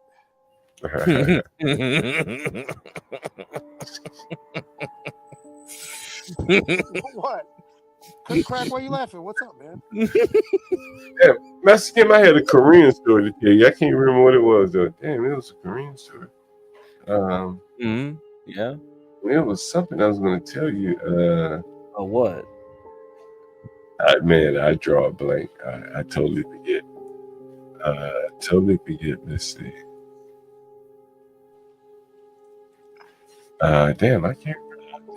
I want to see these fights. Look at Chicago. I mean, it's like a war zone over there, right? Look at the police fencing and stuff. Man, it's amazing. It looks like a UN with the blue helmets. It's fucking You ever been in New York? You ever been in New York when they had those conventions, those UN conventions? You ever been in New York when they had that? No. Yo, shit, the whole city is locked down. That part of Manhattan, over I guess it's the east side of Manhattan. Look at all the masks, shields and shit. Yeah, I'll bet. Makes sense. Yeah, I don't know nothing about the Cavassier, but Vietnamese, they just like Remy Martin. Remy Martin's everywhere. If you like Vietnamese, same damn thing. They love that cognac. It's like, what the fuck? Stanley, are you a cognac guy? Yeah, go ahead. What's up, Mexican? So, one day, if the stream will allow, I'd like to go over and I'll write this stuff down. Behind the scenes, there's a bunch of dirty business tactics that the Patels and the Arabs, as you would say, I don't say Arabs, would they're doing to each other to whether it be liquor licenses, whether it be creating a fake coming soon Circle K sign and put it on someone else's property to scare someone else from building a station, or buying an easement thinking Home Depot's going to come to the 20 acres behind you, and they build a fake building because they're trying people to buy their property from them, and then Home Depot just reneges on the whole project. And so there's stories like this I'd like to share that are actually true. Oh yeah, please do. That's interesting. I'm not involved in some of these, but they're actually very funny. But these are true stories too, by the way. Yeah, let's definitely do it. Tomorrow is the church story. That's going to be very, very good. That's going to be very good. You know, my first question was, I wonder, did that church take PPP money before they shut down? Are you actually going to Columbus? No. This yeah, my business partner owned. It was across the street from a church, but we paid the guy to close the church so that we could apply for a liquor license and beer and wine, which are two separate licenses. The guy agreed to. He took 10 grand up front, and then when we got the beer and wine liquor, we paid him an additional 12 grand. Here we are now, and he's going to reopen it. And there's more where we're getting heat from the Liquor Control Board here in Georgia, where this guy. Anyways, we can talk about it tomorrow. But I was it's hoping a very funny story. You were physically going to go there. Oh no! It's in fact, we're going to end up suing the guy and hustles for some more money. He didn't want to stick to the original deal, and I get it. It's the American way. I don't know though. Georgia's mighty fond of its churches.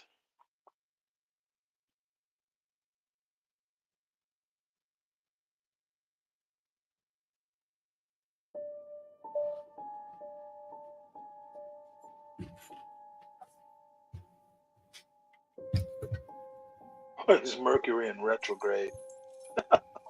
Hey, Master Kim, I asked Crack earlier, with the election year coming and what we faced in 2020, right? Yeah. I asked Crack, is he making any, like, is he, positioning himself one way or the other for the uncertainty? It could be a COVID type situation. We talked earlier today about monkeypox and the threat of lockdown there. And of course, Crack made money off of COVID. He probably bought all the stocks that fell and all the ones that the work from home stocks and things like that.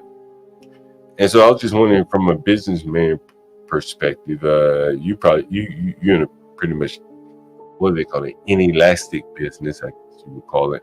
But yeah, I was just wondering if you are making any how are you positioning yourself coming into this period of uncertainty here? So that's why I told people, like, to stay away until September, October comes around, and then we'll see what happens, right? And then we'll buy. Yeah. Because I told HB, like, NVIDIA, it's just going to go sideways. Like, you're in a trading range right now. Like, maybe it won't crash, but it's not going to go anywhere. You know what I mean? You might as well just keep the cash. You can find something better. Yeah.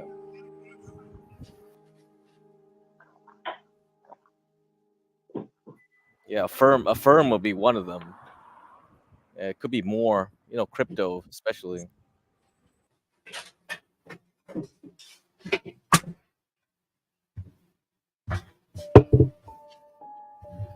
Master Kim, you have any thoughts on that?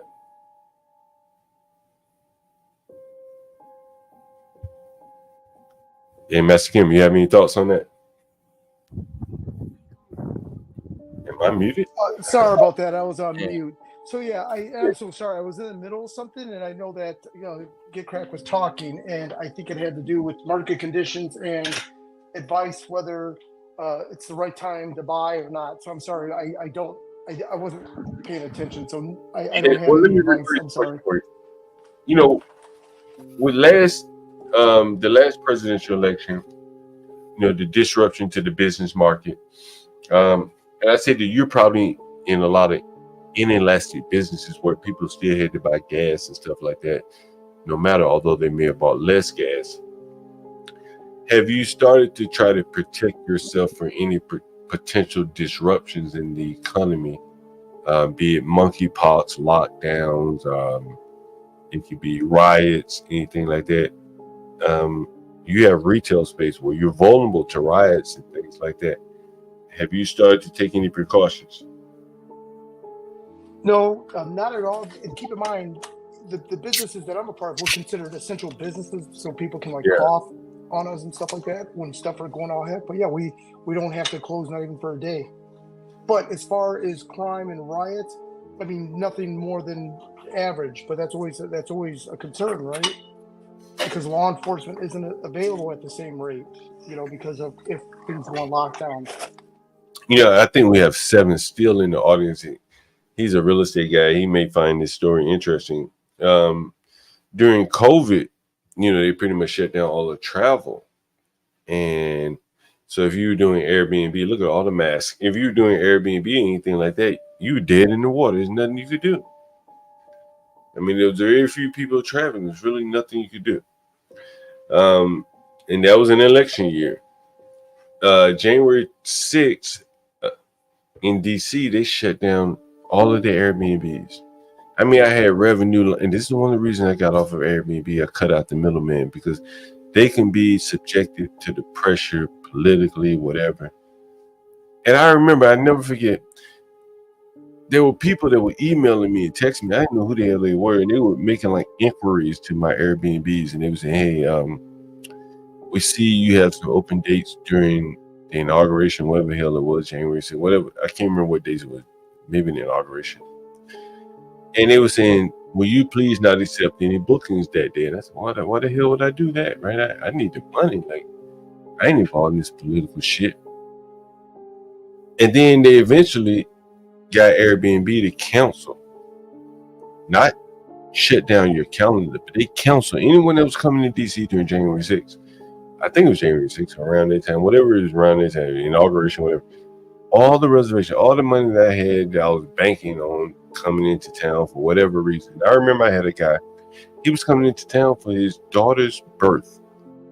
And these people were so anti-Trump that they convinced or pressured Airbnb hosts and the like, and eventually got Airbnb to cancel all the reservations. So that's one of the things that prompted me, because that was the first time that I experienced that kind of pressure from outside groups on a company that directly affected my revenue.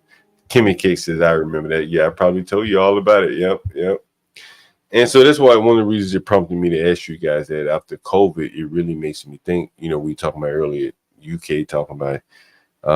It looks like they were planning for lockdowns and supply chain shortages and things like that. So that's why I asked you the question, Master Kim. And I also asked Get Crack here.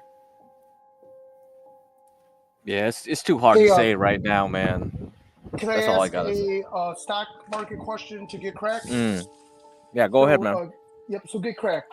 There's been, in the industry that I'm in, there's been a big shakeup of a news announcement overnight where Couche-Tard, which is 7-Eleven, which is Circle K, is in the beginning stages of talks with merging with 7 & I, which is the parent company of 7-Eleven.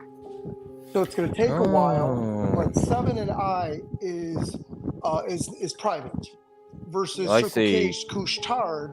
Oh, yeah. And, so there's a play there if it happens, but there's a secondary effect. The FTC will likely not allow it to happen unless they divest with quite a bit of real estate, because they can't just own every gas station on every corner in every town. So this is where I've been a part of before, of the speedways. When 7-Eleven wanted to take over speedways, they had to do the same thing, divest from certain, and they cherry picked which location. But in certain communities, both stations are dope. So whether they let this stations go or this, so there's going to be a very good real estate play across the United States, every community with Circle K and 7-Elevens. They're going to have to divest and sell a lot of these assets in packages, onesie, twosies, all the above. So, however, there's a stock play here, but I've not seen, obviously, Couche-Tard is a Canadian company, if they trade Mm-hmm. on the U.S. stock exchange Yeah, or probably wherever not. the Yeah. Canadians are. Yeah, they do. They probably on the Canadian exchange, the TXA or whatever they call it. Yeah, Yep. the Toronto exchange, and those the Toronto exchange is so lame. It's just like it's really annoying. So that's why most Canadians they try to get access to our market, and most of the Canadian wheat companies they've all went to the New York Stock Exchange right now. Yeah, that's the funny thing, right? So this is great having Get Cracked because as I drop this, you can tell a bunch of dummies, and I'm included in the dumb pool of what to watch, when would be a good time to buy, and to buy what. You know what I mean? Yeah. So this is a great play just to kind of eyeball because 7-Eleven would be great if they ever went public, but now they could go public because of the merger. That's true. Or maybe I'm thinking way too far ahead. But something like this could Yeah. probably take about a year or 9 months Yeah. for it to come full circle, right? Yeah, but I think the most interesting thing was when you mentioned like some of those gas stations were getting bought up by that Mexican holding company, and that company is public in the NYSE, and it's just like, and I was telling Ryan like maybe like a month ago, I was like, I like Mexican stocks, and it was like, oh, now you put one Mexican stock on my watch list, you know? And I was like, oh, yeah. So keep watching Mexican stocks. I think I'll have to mention some eventually. Yeah. Because a lot of nearshoring is going to happen either way. It doesn't matter which party wins. There's going to be nearshoring. So Hey, Get Cracked, and you were not lying about that. The white girl ETF. There is one. You were joking there about is. that. That was so I funny. wasn't I thought you joking. were just thought it was just there's no real ETF. It's just kind of like some people like made a list of like what white girls like companies to buy, and it's like a lot of it drives a lot of the market, and Apple, right, Ulta, makeup, Starbucks. I mean, it's not a joke. Yeah, a lot of purchasing power is driven by what women want, and whatever the husband or girl like boyfriend doesn't matter. The girlfriend drives it. The wife drives it. What they buy. Yeah. So, something to think about.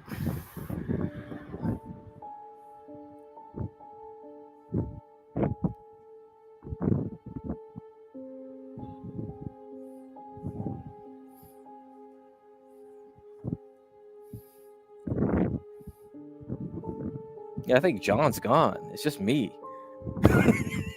Oh shit, Porsche's not back. Okay. All right, let's see. Stanley? Yeah, I'm still here.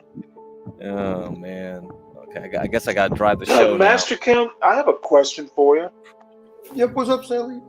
7-Elevens, I mean, they've been around, and Circle K's for that matter, been around forever. Other than merging or being sold to a Mexican company, is there even room for growth? I mean, I would think 7-Eleven's grown and Circle K, I would think they've reached their limits. Like, where are we going to put stores? Can they still grow? Yep, and that's a very good question. So what's happening are a couple of things, and I'm going to use QT as just an example. So in the Atlanta market, we got Racetrack and QT, and QT is in many other markets. So perfect example. So what's happening is the older stores that are like 2,000 to 3,000 square foot, about the size of a McDonald's, just to put it in some perspective, right? Those are becoming outdated. So things are cycling to sell those older junkie stores to the new Americans, to me and my homies, right? And then they go on and build newer, bigger, and better. So the trash is being left to the independents, us, and the big boys build the big new ones. But yeah, very good question. It doesn't make any sense because you've got Sheetz, you got the Wawas, everyone is so thirsty to build more and more stores. It doesn't make sense. Now, what they are saying is that in a depressed economy, gas stations do better because right. People are becoming just financially hit up, and instead of doing big Walmart shops, they're just picking up a handful of groceries at the little convenience stores or whatnot. Yeah, Stanley, that's a very good question. In Georgia, it has over inventory of gas stations because of these poker machines. So Georgia it's very confusing, and I'm in the industry, Stanley, and I don't have an intelligent answer to provide other than,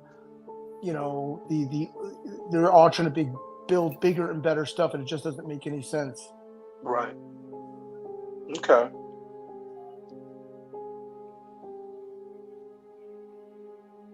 Yeah, and keep in mind everything that I've mentioned, these little inside tips and stories. After every story I say, you need to say, did you make any money? And the majority of these stories, I'm telling you, no, or it backfired, or fell apart, or didn't work out. So I don't want to give the illusion that I'm big ball in it, because if I was big ball in it, I wouldn't be trying to hit up Get Crack and CKJ and Didison and Rashu and writing shit down, asking people to repeat shit. I'd be like, yeah, that's the thing. Everything has to be diversified. You don't know what's gonna win. The biggest. Exactly. Yeah, that's the problem, and it's a good problem to have when you have a lot of capital. The problem with like younger folks is like their capital is so tiny that it's hard to say like, should you can't over diversify when you have such small capital, and you're kind of like thinking like, what should I tell them? Should I tell them to trade like crazy, like a madman, or should I tell them to like try to go this route, or like buy a gas station, or you know what I mean? It's just like, dang, Exactly. that's tough. Well, I'll be honest with you. If I had a kid who, like I have a nephew who, is kind of lukewarm about college. As a matter of fact, he's taken a semester off. And he's lukewarm. He's a smart kid, but he's just kind of lukewarm on on college. And he's my sister's son.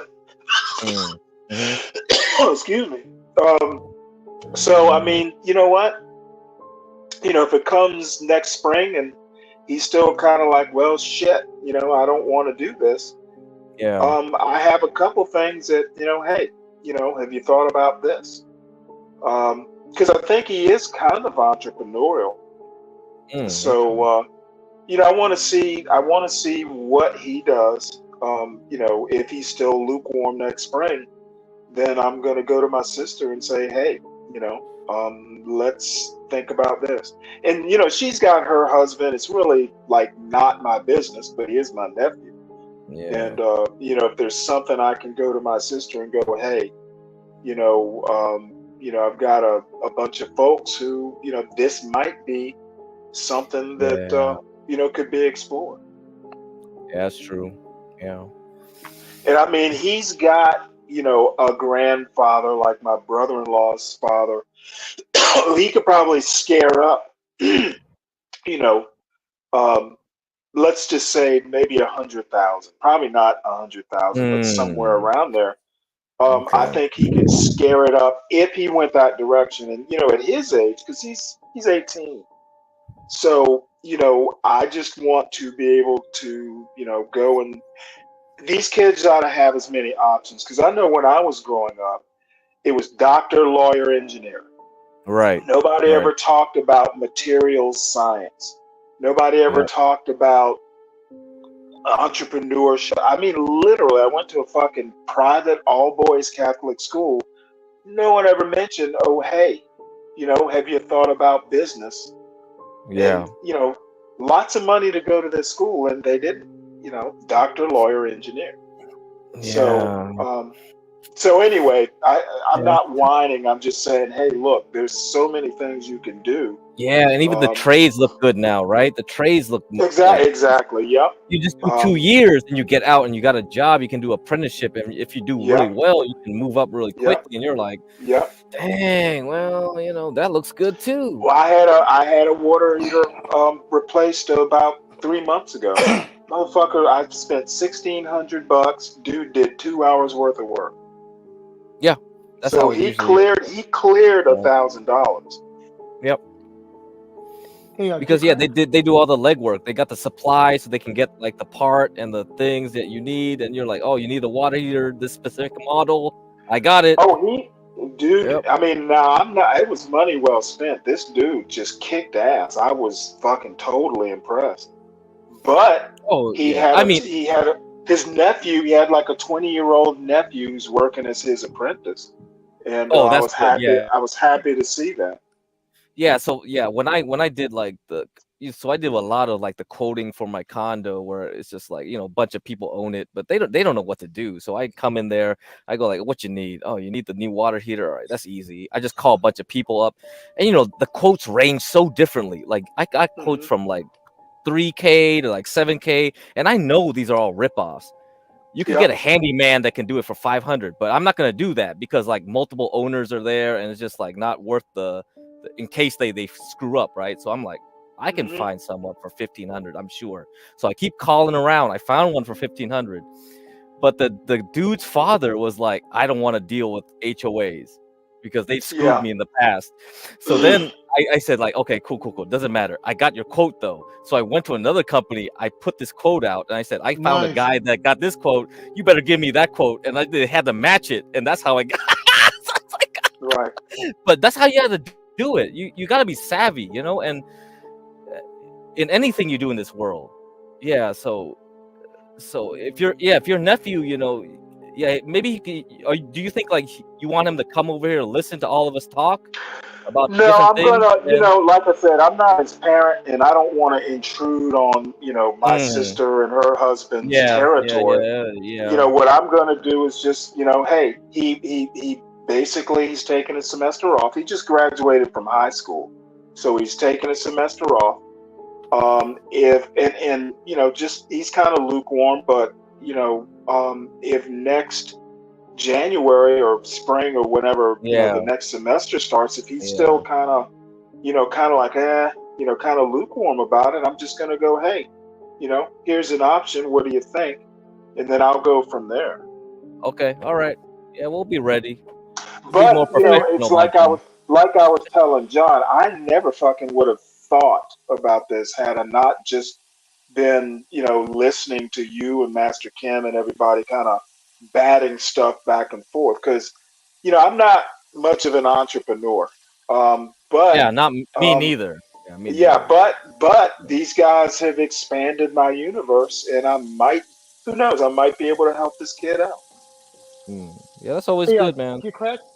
Yep. So and again, I'm so sorry. Do you mind if I bring up a No, go topic? ahead. Okay, I'm sorry, gentlemen. And I mean gentlemen at this point. Okay, so I met with a guy a couple days ago, and this guy used to be the VP of this company, and he's not caught any criminal charges. So now you know I'm going to go with this. There is a Mm, company called Mountain Express Oil. That's a big supplier, and get cracked if you can Google them or whatnot to mm, understand the perspective. But they're in the news. They filed bankruptcy, a huge thing that like a Ponzi scheme or something like that. So it's involving gas stations and supply, the exact thing that I'm into. And but to my surprise, they were funded by REITs. So I think what they oh. would do is they went and bought 200 gas stations, and they would buy the gas stations for $1 million, but they would turn around and sell it for like $1.5 million, and they themselves would try to keep the extra $500,000. But with the REIT, they don't get the value of the station; they get the dividend, right? Right. So this guy was trying to leverage the arbitrage, I guess, but at 200, and they keep on buying acquisition packages. So it isn't like they were sitting still and they just bought these 200 stations. They were just always buying 10 stores here, 80 stores here. So they never have allowed these merger and acquisitions to kind of season or settle, right? So Mm-hmm. this 200 store package is what did them in. And when he told me that they used REITs, because I thought that they used private equity money, but I had never heard of using REITs. So the reason I'm mentioning this is does that, the way I've described it, is that what makes sense, that the REITs, how, and I'd ask who found this REIT group. Are they easy to get a hold of, I guess, or Did the guy bamboozle Yeah, them, or how did the yeah. REIT That group get finessed? I guess is probably the better word. Yeah, that's a hard question to say because like a lot of them they package up properties, and that's how the 2008 collapse happened. You know, they package all these mortgage instruments into one thing, and probably these REITs. Like someone was thinking like, oh, it's gonna be easy. I just want to sell a REIT to retail consumer. I'm just gonna package all these different types of properties into one package, and they were buying stuff that they didn't have any clue was like a scam or not a scam, had good credit or not good credit. You know what I mean? Yes. That's probably what happened. It's just like the 2008 stuff, man. They were packaging these mortgage-backed securities, and it's like, what the heck is a mortgage-backed security? You just basically like share up a bunch of people's loans into one big box, and you sell it to investors. It's like it's so abstract. Yeah. And there's something to the story that's the commonality, right? And my only regret is it wasn't me in the middle of this. Okay. So the original owner of Mountain Oil Express was named Barry Bearbaum. I know him personally, not like, I mean, I know him I've met him a couple times. So he's not my boy. I wish he was. He's the one that sold this company. It's like he found his straw buyer to sell an inflated package to, and found the guy funding or financing, I think, before the REIT. Okay. And this guy's a small hat. Okay. And it's stunning that and I've heard of these stories where I'm the seller, I find a fake buyer, sell them inflated. It's done with commercial property too, by the way, right? I'm going to sell them a bloated business, and I'm going to take them to the bank to find them funding. So you're getting your inflated price, you're getting everything. And I think that the reason I mentioned Barry Bearbaum is because he's the small hat behind this whole collapse. And he walks out smelling like roses. And the fall guy or the patsy is a guy named Tujo. Tujo is like either Pakistani American or Indian American, and you see him like posted in Atlanta's under 30 program, and he's like looking the part. And in fact, there's a bankruptcy article where he's on a private jet flexing with his Rolex. I think he's under investigation right now, but with whoever follows up with this shit. But the point I'm trying to mention is I thought it was rather. I would never mention this because this type of shenanigans happens all the time. But the only difference is the REITs got dragged into this, and I never heard of such a thing when they gain access to. Well, let me say it a different way. I'm not familiar with this because I'm, on the outside looking in, right? But this is kind of get cracked for me type of deals. Yeah, because the problem with a lot of those REITs, they want to compete with every other REIT out there, and they try to juice up the dividend. And the only way to do it is they got to get as many properties they can like try to extract profits and give it back to investors, right? And it's just, and yeah, if they saw something that was too good to be true, they would do it.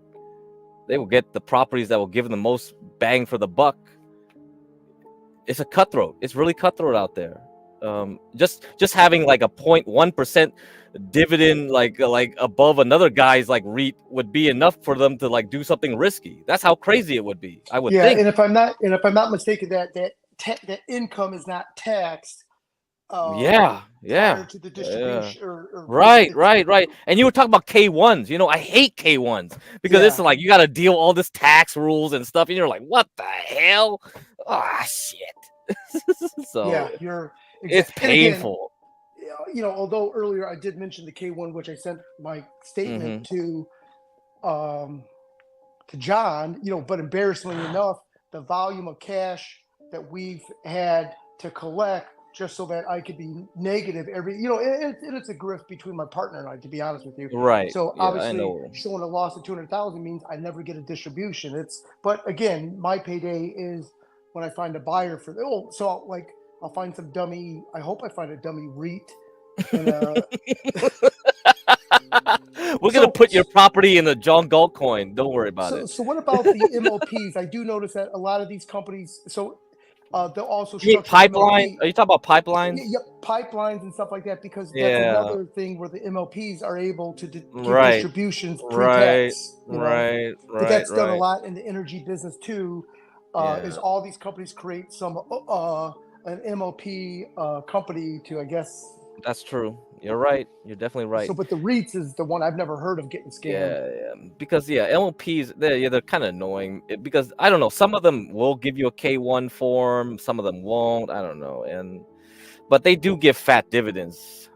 But yeah, it's tough, right? Because sometimes you have to rely on politics and strange corner cases where like maybe they don't have land rights, something happened, some bad news happened, and oh yeah, this gives 20% dividend, and all of a sudden the stock crashes like 40%. It's like, yeah, that wasn't worth it. So yeah, You know, a lot of these MLPs and REITs on paper look dope, but in reality, it's a bunch of outdated Hardys that the franchise is going to be revoked because they don't plan to remodel them. Yep. That's why it's really difficult, for a lot of retail investors to truly understand what's going on. And yeah, I try to say, well, I don't know. If it looks too good to be true, it probably is, right? Don't go for stocks with really high dividends for that case. Yeah.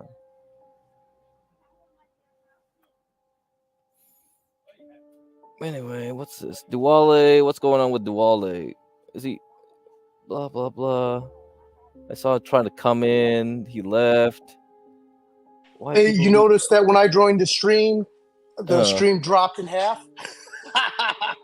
No, I don't think it was that. It was just like John left, and then it was like, okay, they just want to see John like say his, John.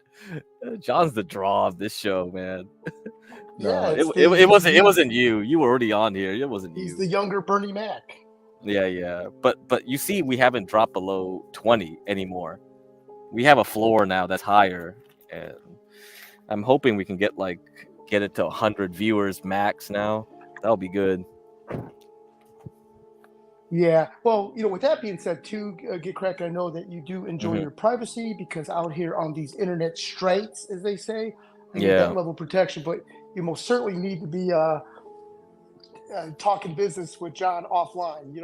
Oh yeah, I'm gonna hook up with him. Yeah. And how you guys have been able to get this far without that direct communication? Because there's some stuff I did last night that I noticed. Oh, all three of my phones, my tablet, and everything. I'm watching.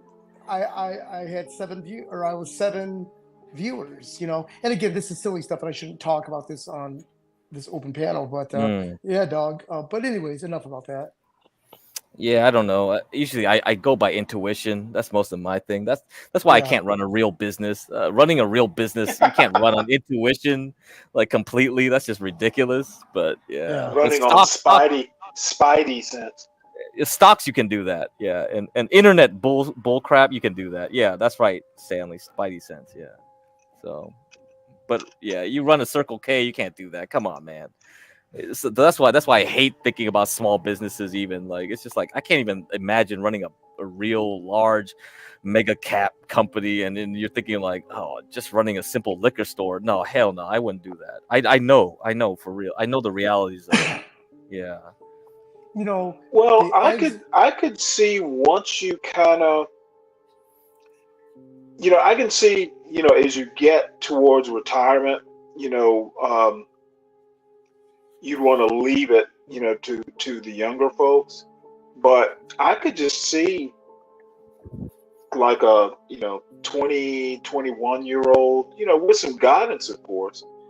But I could see, someone growing into it. And as you get good at it, expanding.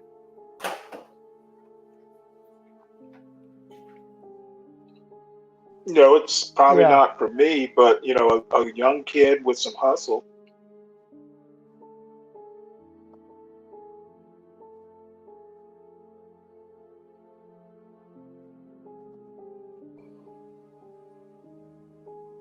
Well, it's kind of funny. The thing that we know for sure that there's a current need now, the need is going to increase, but yet these young people don't want to touch it. It's all the trades.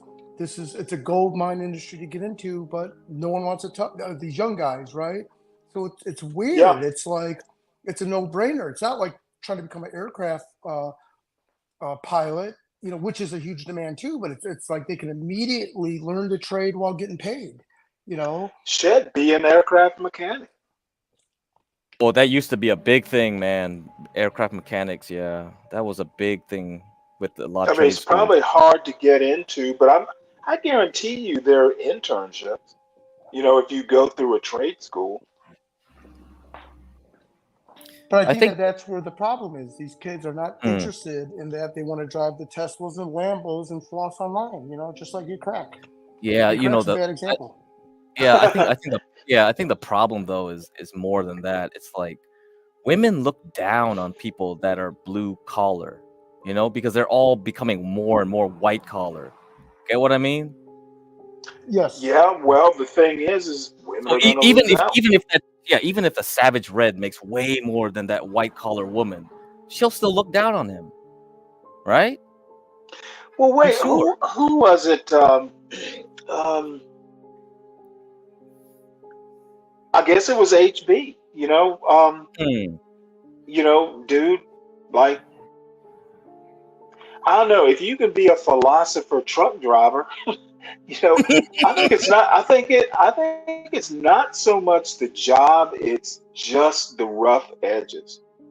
Yeah, Um, maybe you're right. Maybe you're right. because I True. mean, let's face it. HB compared to a Savage Red has all kinds of. He needs some planing. So the edges are smooth. Yeah, I get what you're saying, Stanley. You're right. You're right. That's a good point too. Yeah, it's really complicated, I think. But I think That's a good analogy about the planing. Not many people yeah, even would know what that yeah. means. That's a pretty good analogy. Yeah, Stanley always Yeah, comes up with these great ones. Yeah, I mean, like, come well, on. shit. Like I know how to plane a board. I just don't like doing it. Yeah, see, this is John. the only good stuff you get from this channel. Give a like and subscribe, folks. All right. So get correct. John Galt was on someone else's podcast. I'm going to say 3 weeks ago, Mm. and one of the things that they were arguing and going back and forth was these young men don't think that they need to know how to fix a tire or anything that they could Oh just call yeah. AAA for. And Oh John was yeah. just trying to say that, well, hey, these are manly traits that you're going to want to know instead of relying on another man to come do it. That, in fact, it's very emasculating. Is that what I want to? And all these young guys had no clue. They thought it was perfectly okay to not be inquisitive or desirous to want to learn how to change your tire or, change out a filter or whatever the handyman thing is. Right. And it was everyone on the show. And that tells me that this is most certainly a generational shift where these kids, these young people actually legit believe that, I come from a generation obviously closer to Stanley, but Stanley's different because he grew up with just a higher intellect background, and they probably didn't say Stanley learn how to swing a hammer and hit the books. You know what I mean? And Stanley, I'm not trying to put words in your mouth, so please don't shout me down. Well, no, you know what? My father, dude, one summer, my father said, you know what? Screw it. I'm not going to hire a painter. And my father's extremely methodical. Like, we literally painted the whole house. Oh, wow. And That's a great story. we didn't just, and you have to know my father, we didn't just like sand the shit like the wood. He fucking got like a butane or I guess it was a butane torch. We fucking blistered the paint off. We blistered all the paint off. Then we went back and sanded. Then we primed it. Then we sanded, and then we put like 3 coats of paint on it. Took us the whole fucking summer to do it, but it was just me. It was just me and my father. So the deal is I know how to do a lot of stuff. I just don't like doing it. Yeah. But like changing a tire or something like that, dude, are you gonna pay like $75 to get a car towed and then pay, for the tire repair when you can just fucking do it yourself? Yeah. So, it's not really just a matter of getting your hands dirty. You save some bucks. The funny thing. The funny thing, last night's stream, there was Ava and this other girl grilling this other dude, And this dude was like, I don't want to do that type of shit, like fixing a tire or like exactly what we're talking about right now, changing your oil, changing the filter, Yeah, doing that. well, you know what? I don't want to do it, but I'm too cheap to get Mm. somebody else to Oh yeah, do it. for real, for real. So I guess I'm gonna do it. Hey, Yeah, Greg, can I but ask I a think legit question? Mm. Yeah, go on, Greg. Sorry. Oh, I mean, I think the whole point was that they were just grilling him because they were saying like, you're not a man if you, you don't want to do it, right? But if you are not even capable of doing it, that's a problem with them. See? Yes. Mm. So, Willie, can I ask everyone a question? And again, so let's say the Tide detergent and the jug, there is, let's say, 3 ounces left, 2 ounces left, right? I will take that jug, put some warm water in it, shake it up, and try to get out the last bit. I've always done that. That's the way my brain operates. If it's garbage day and there's a garbage bag with a very little bit of garbage, I'll take the garbage out and dump those pieces into the garbage thing, and I'll walk back in with the bag. Me and my wife got in an argument, and she says that it's like low class and poor people thinking. And then I said, well, that in fact it's the other way around. Poor people think the way you're thinking. That we can. I go being resourceful and whatnot. I go everyone I know that's successful that hit first generation. I basically was just trying. I was actually shocked because. And then I'm like, well, why am I doing this? Am I doing this for my own personal benefit? Or is it just I'm being resourceful for the whole family? But anyways, am I wrong? Well, Is no, that something you guys would do? Or I just fucking hate waste. yes, you're right. There's no need. Nothing. Like, dude, I fucking hit the roof. Like, you know how kids will leave meat on the bone, or they'll eat half their peas. Motherfucker, you know what? There's still meat on that bone. You better not throw it away, or you're gonna be digging it out the trash to eat it. I did. You know Damn, what? Stanley. I could fucking go on all night. I fucking detest waste. You're right, sadly. Yeah. I do too. Yeah. So you know what? Running some water to use that last couple ounces of Tide. Fucking Tide's expensive. And I don't think it has to do with growing up poor with a single mother as much as it's being resourceful. And just like you said, Stanley, waste. And yeah, a big thing of Tide probably does cost $16, but and I'm thinking, okay, well, the same dumb bitch that would buy a Starbucks coffee and just take 2 sips and just let it just waste it, that same mindset. But that is a very classic American way of thinking, by the way. Hey, get crack, Portland Andy just went live in case you want to check out another view of the protest. Did he go live again? He looked like he ended the last stream. Yeah, he just went live again. Okay, all right. That's my homie right there.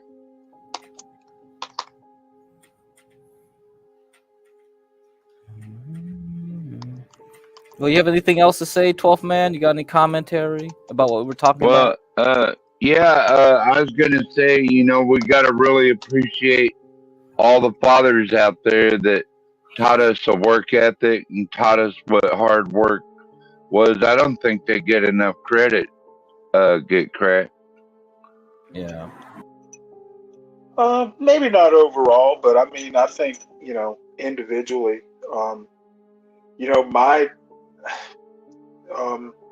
I have a brother who's 13 years younger than I am.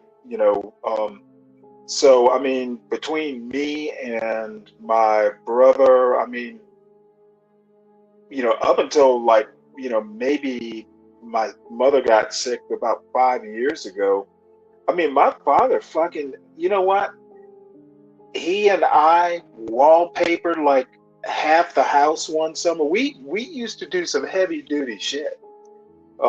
We put down a parquet floor in our foyer and fucking sanded it and buffed it, and basically that floor is still there.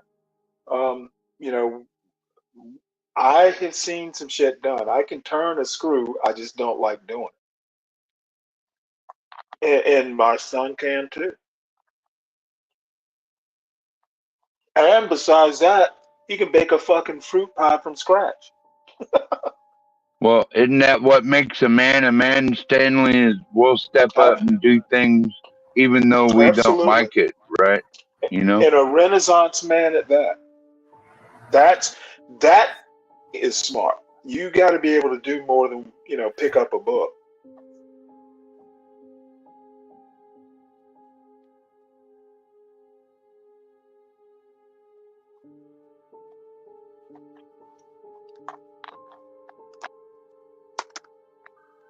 I don't know what he's showing, Get Crack. I just knew he went live. That's it.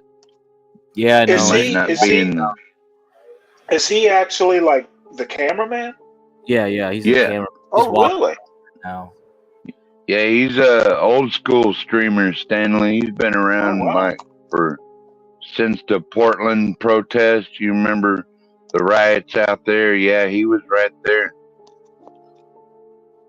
Have you talked to him today? Yeah. I talked to him over on Twitch earlier. Has he seen any violence? Not so far. It looks mostly pretty peaceful so far to me. I mean, Yeah. that's the way I'd like to see it stay. Hope so. I like it how 12th man will out of nowhere interject some huge biscuit of knowledge, like, oh yeah, well, things changed after the Dodd-Frank Act and Visa, MasterCard got upset just out of nowhere, and then that would disappear for a couple days. What's 12th that, man, Master Kim? I was trying to be funny. I was basically trying to say it's stunning how knowledgeable you are at times, and you interject stuff. It's very, very amazing, to be honest with you.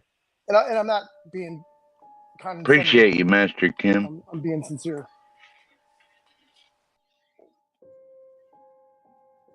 Yeah, I know sometimes I get too tipsy on here and I get put backstage, but that's another thing. You don't get mad over that little shit. If you're put backstage, then that's where you deserve to be, right?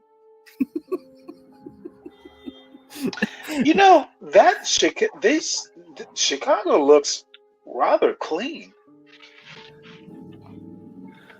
Well, I'm sure they cleaned it up real nice for this. Yeah, they must have. You know. They must have. About time they did something. Guys, Guess, is this Chicago? Yeah, Duale, yes. Oh. Hey, Get Crack, what did you think about my belligerent texting This last is night? their DNC, huh? You belligerent texting? Oh yeah, when I said, hey, MFB, if you had to pick between this or that, ugly so-and-so, I'm not going to repeat it because I don't want to cause a political debate back and forth. I thought that was funny. Yeah. Man, I mean, he left like his connection disappeared and all. And I was like, man, his show was great last night. I love it. In fact, going forward, I think that's a great format where it's either you or John just having a one-on-one because a lot gets accomplished. yeah, because I there were so many questions coming through the chat. I was like, man, you keep skipping some questions. I was like, God damn, we gotta like get this orderly. And then he just disappeared. I was like, oh man. Versus a call in just saying, oh yeah, you racist. No, most of the time with MFB, it's like, oh, you're creepy. You sound creepy. It's like you're a creeper. Like, Well, why you go ahead and do damn, that? They know Get you Cracked. videotaping them? yeah, that's right. That's how it goes. In my state, Hey, you gotta Crack, have when is the two-party conference? consent. When is the conference of the DNC? When Kamala is going to get the nomination? Is it tomorrow? After tomorrow? They have to do this as a formality. You have to vote, vote, quote unquote. I guess I don't know. Right. I'd imagine her coronation's going to be toward the end of the week. I would think, maybe. I don't know. Well, I hope. Yeah, I actually saw a schedule of events, and I don't know. Saw it in an email or something, and I have to think about where it is to hunt it up, but she, they tend to speak, towards the end of the week, like the keynote speaker and the, the two nominees speak probably last.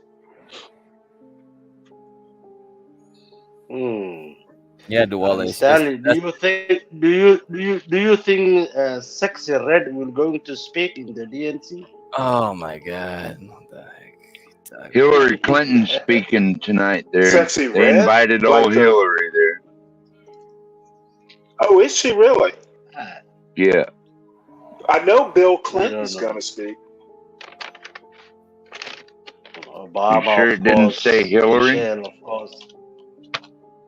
Oh, Oh, I'm the sure both of them Ukrainian will flag speak. is over there. did Oh, not look at these have two Okay, yeah, flags, so it's man. going to be, It's the it's going to Palestinian be, flags and the Ukrainian flags are there, man. Oh my God. tonight, Biden and Clinton, Hillary Clinton are speaking. Okay. Yeah, I see that now. Yeah. Let's see. AOC is coming what- up too. Is she And gonna of do all course, our that dancing? Congresswoman, Oh, you our want dance? Congresswoman Ilhan Omar will speak, I think. You know, she won the primary, man, beating the IBEC, yeah. Beating Yeah, all that money that the she's other. gonna win. I mean, the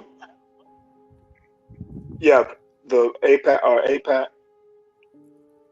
Yeah, besides the APAC money, she won the primary in Minnesota. I don't like her, but the way that she beat all that thing is incredible, man. Where the other two Yeah, here it Congress is. man and woman, what is his name? The guy who put the alarm in Congress, someone called Bowman, and the other woman called from. Oh, I don't Jamal know what she Bowman. could Yeah, be. he lost, Yeah, and then Cory Bush lost. yeah, they lost. But Ilhan Omar won the primary. Yeah, well, Ilhan Omar, there's a large Somali population in her district.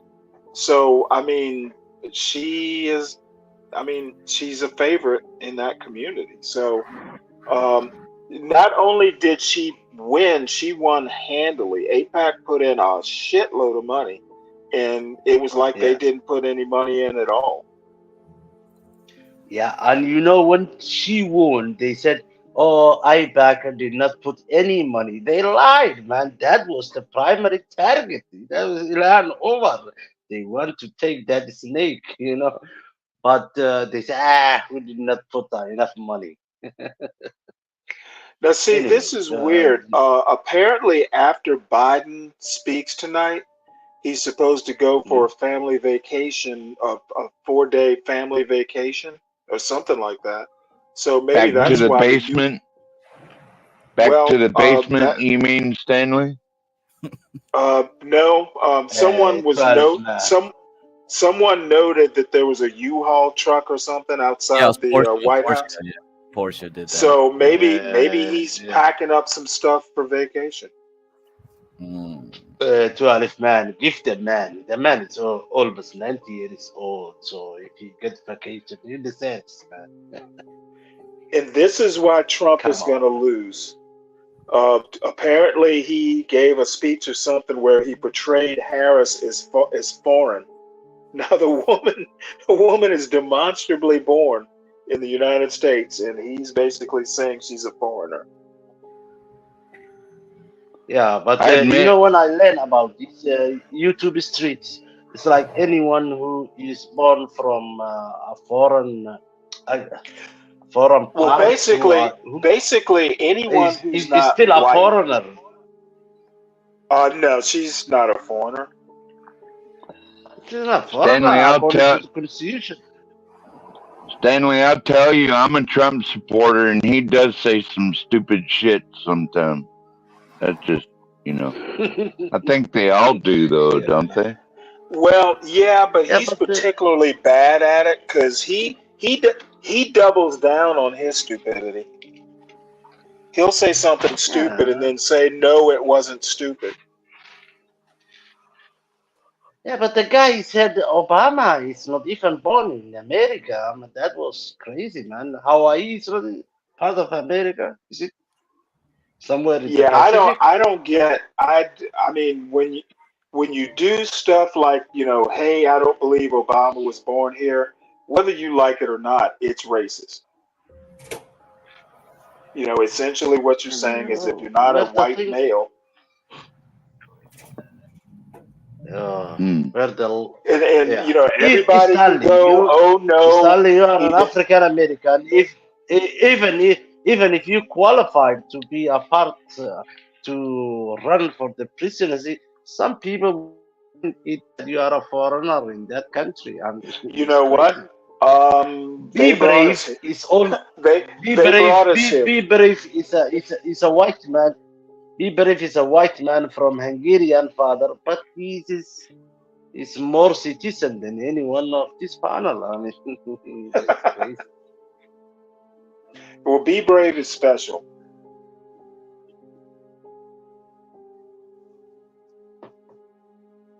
Yeah, that's a shit.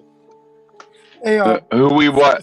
Get Stanley. crack. Who we watching right now? Get crack. Oh, this is Portland Andy. I don't know. He's just walking around, right? I don't know. Yeah. Hey, can I mention one last comment about Mela? I don't And this know. is not insulting at all. This is just in this Oh, office. So she addressed me as the white ninja.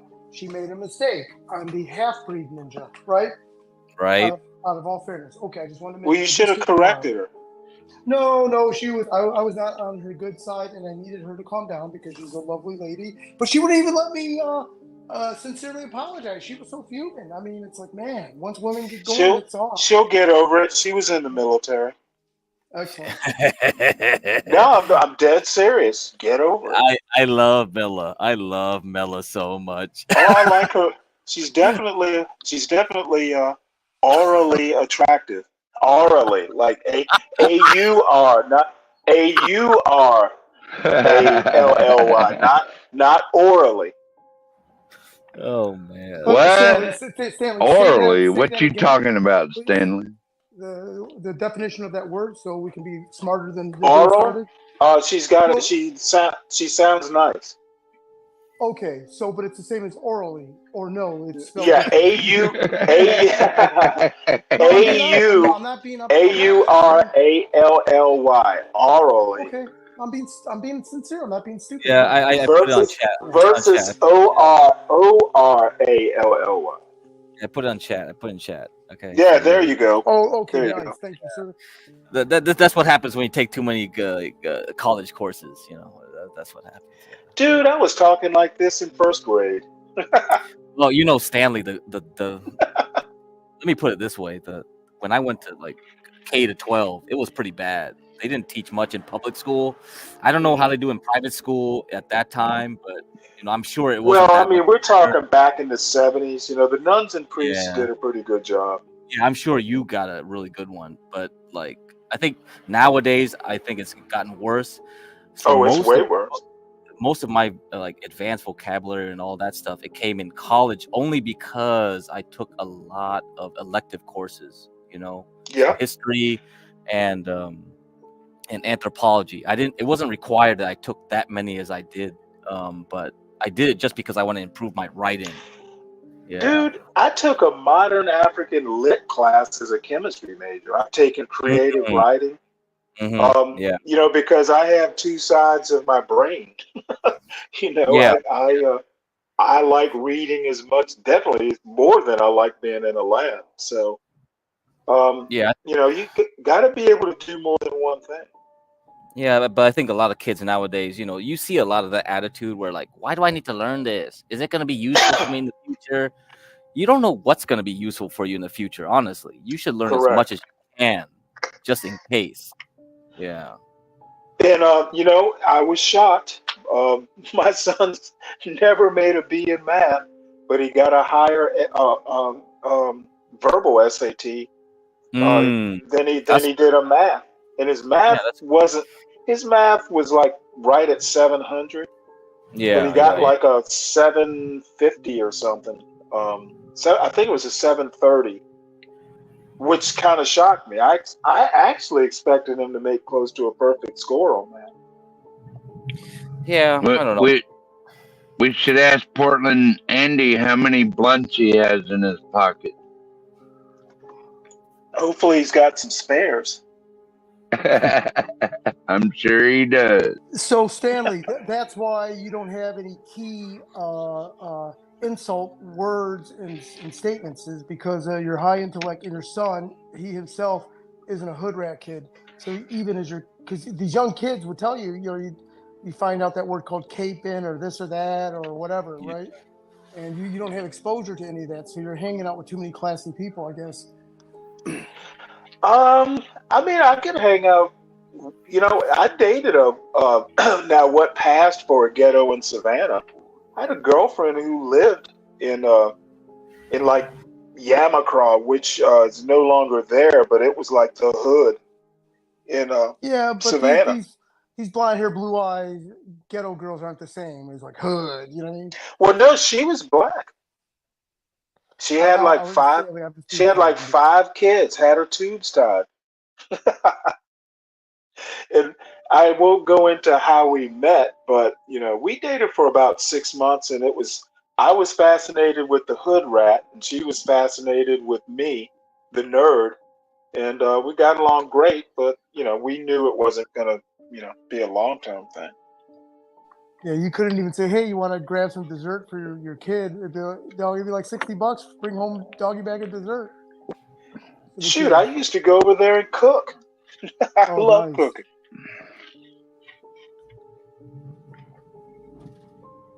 Yeah, 12th Man, you won the dating show. Do you know that?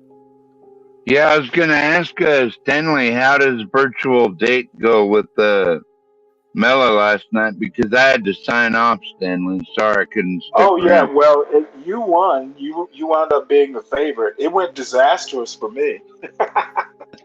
Really? Apparently, I pulled down my pants and I was playing with myself under the dining room table. Oh man! Once you get accused of that, it's hard to live it down. I couldn't go. No, I didn't.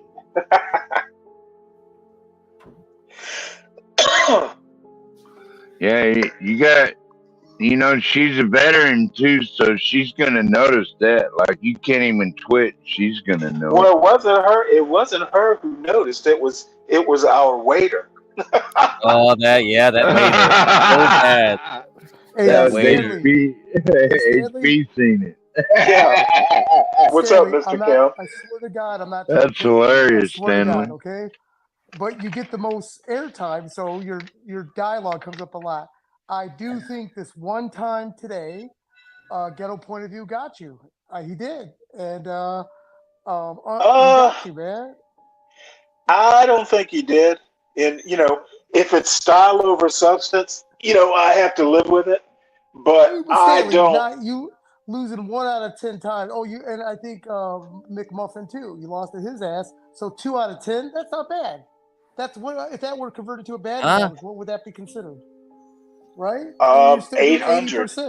Yeah, that's dope. Who's doing that? No one. However, this argument that he wants to make about, Trump tanked his own economy through bad leadership. I don't think you can spin it any way you want, but he wasn't elected. By listening. He literally he literally lost to a guy who stayed in the basement the whole time. Stanley, you know how that happened was because of the COVID, and you listened to Dr. Fauci. That's what happened. I don't agree with that. Dr. Fauci didn't tell him to drink bleach. So, Stanley, your tail sign is why did you call Point of View the mother effer so many times, but you didn't tell McMuffin not one time mother effer? It's almost reverse racism, to be honest with you. Oh, well, no. Believe me, you heard us on CT's show. Believe me. So now, when McMuster Believe me, comes up, you're as a gonna matter have of to fact, tear into him to balance out the as a matter of equilibrium. To fact, be honest with you. as a matter of fact, I almost take it easy on Muffin. I feel I've abused him so much. Okay, no, that makes sense. But Yeah, there anyways, goes righteous Muffin. Trump never said to drink bleach. You know what? Whatever. Did he say bleach enema?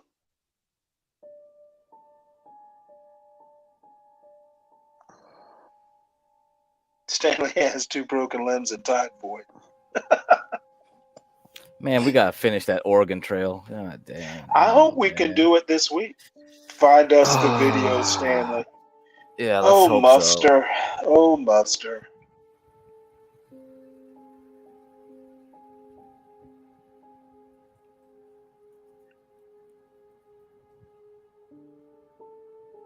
is 12th man still on? Yeah, he's Yeah, I think Yeah, so. I was gonna say, Magic Kim and Get Cracked and everybody. Like, I thought that was gonna be a really fun game, and Porsche was running or something, just wouldn't load right. Yeah, And it Well, killed I the think computer. she said she got it resolved and saved. So, hopefully we can pick up.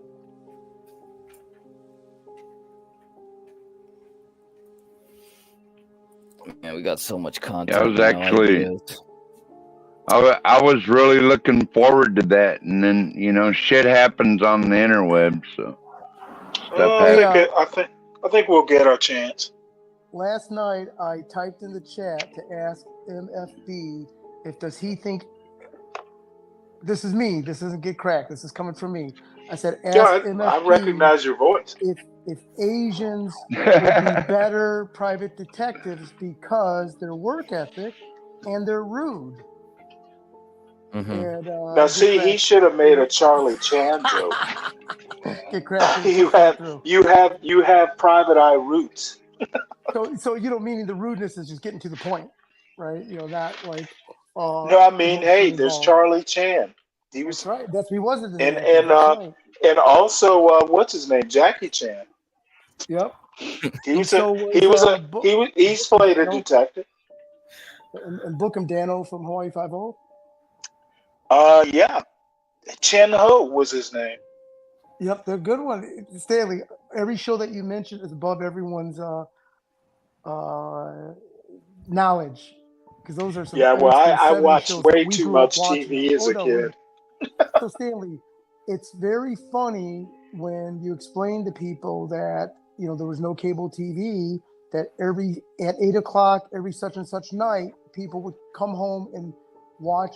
There's a TV guide. I try to explain to my kids what a TV guide magazine was. Man. That was a religious thing, and if someone stole it out of your Sunday paper, you would be pissed, right? Because how are you gonna watch TV? It was the Wednesday paper with my mama. If you touch that paper without her getting those coupons, you might get your ass spanked. Coupons. Shoot, I remember not like Sesame Street and Mr. Rogers reruns. Shit, I'm so old. I got to watch the first runs, the Electric Company, Hee Haw. Shit, we used to watch. Oh, Hee Haw. Oh my god. I remember that. You don't remember that, Get Cracked? You didn't like that show, Get Cracked? He's not that old. Yeah, I'm not that old. Yeah, I know about it. He's a little younger now. Yeah. But no, yeah. I mean, my grandmother and I, Hee Haw used to come on Sunday nights. We used to watch it like first run, not reruns, not on YouTube, like on the rabbit ears are out, TV antenna, terrestrial.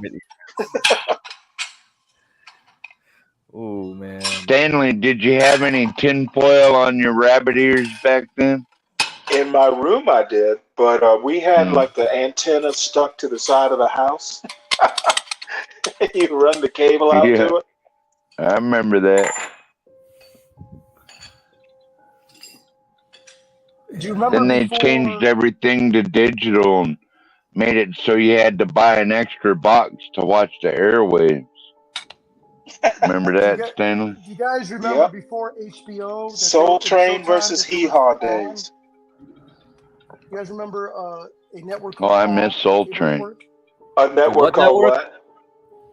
ON, O-N. On. Before Yeah, HBO. I remember, but that's Isn't that like crazy? new stuff.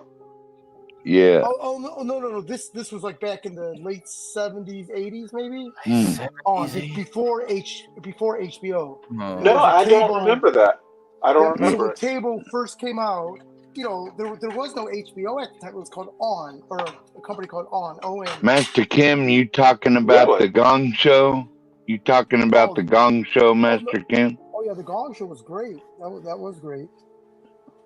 No, he's talking about like cable because I think we got cable like in 1980. And there were If I very few recall. cable companies, but one of them was ON. No, I don't remember it. And please forgive me. Maybe I'm getting confused. As a kid, I wouldn't know the difference between HBO or the local cable provider, right? As a kid, you wouldn't know Excuse the difference. me? So it could have been a cable provider called ON. I do remember on our cable box we had like a parental box thing that scrambled HBO. Yeah, you did the legal stuff. Uh-oh. Yeah, my parents wouldn't let us watch HBO. You got the Skinamax box too.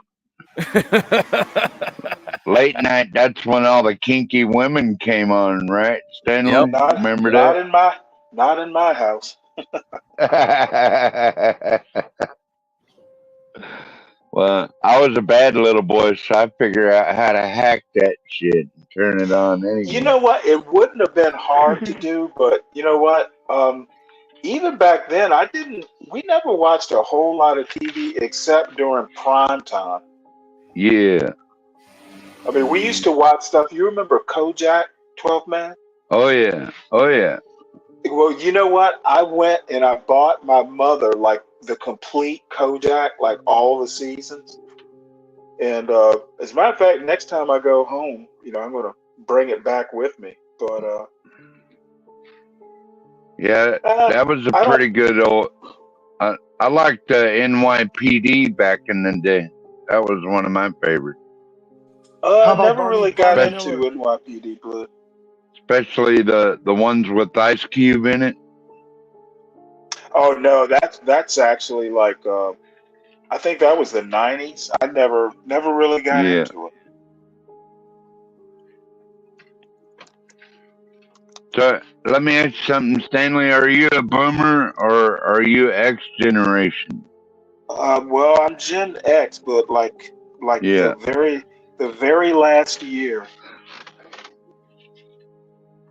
Yeah. If I'd been born in '64, I think I'd technically be a boomer.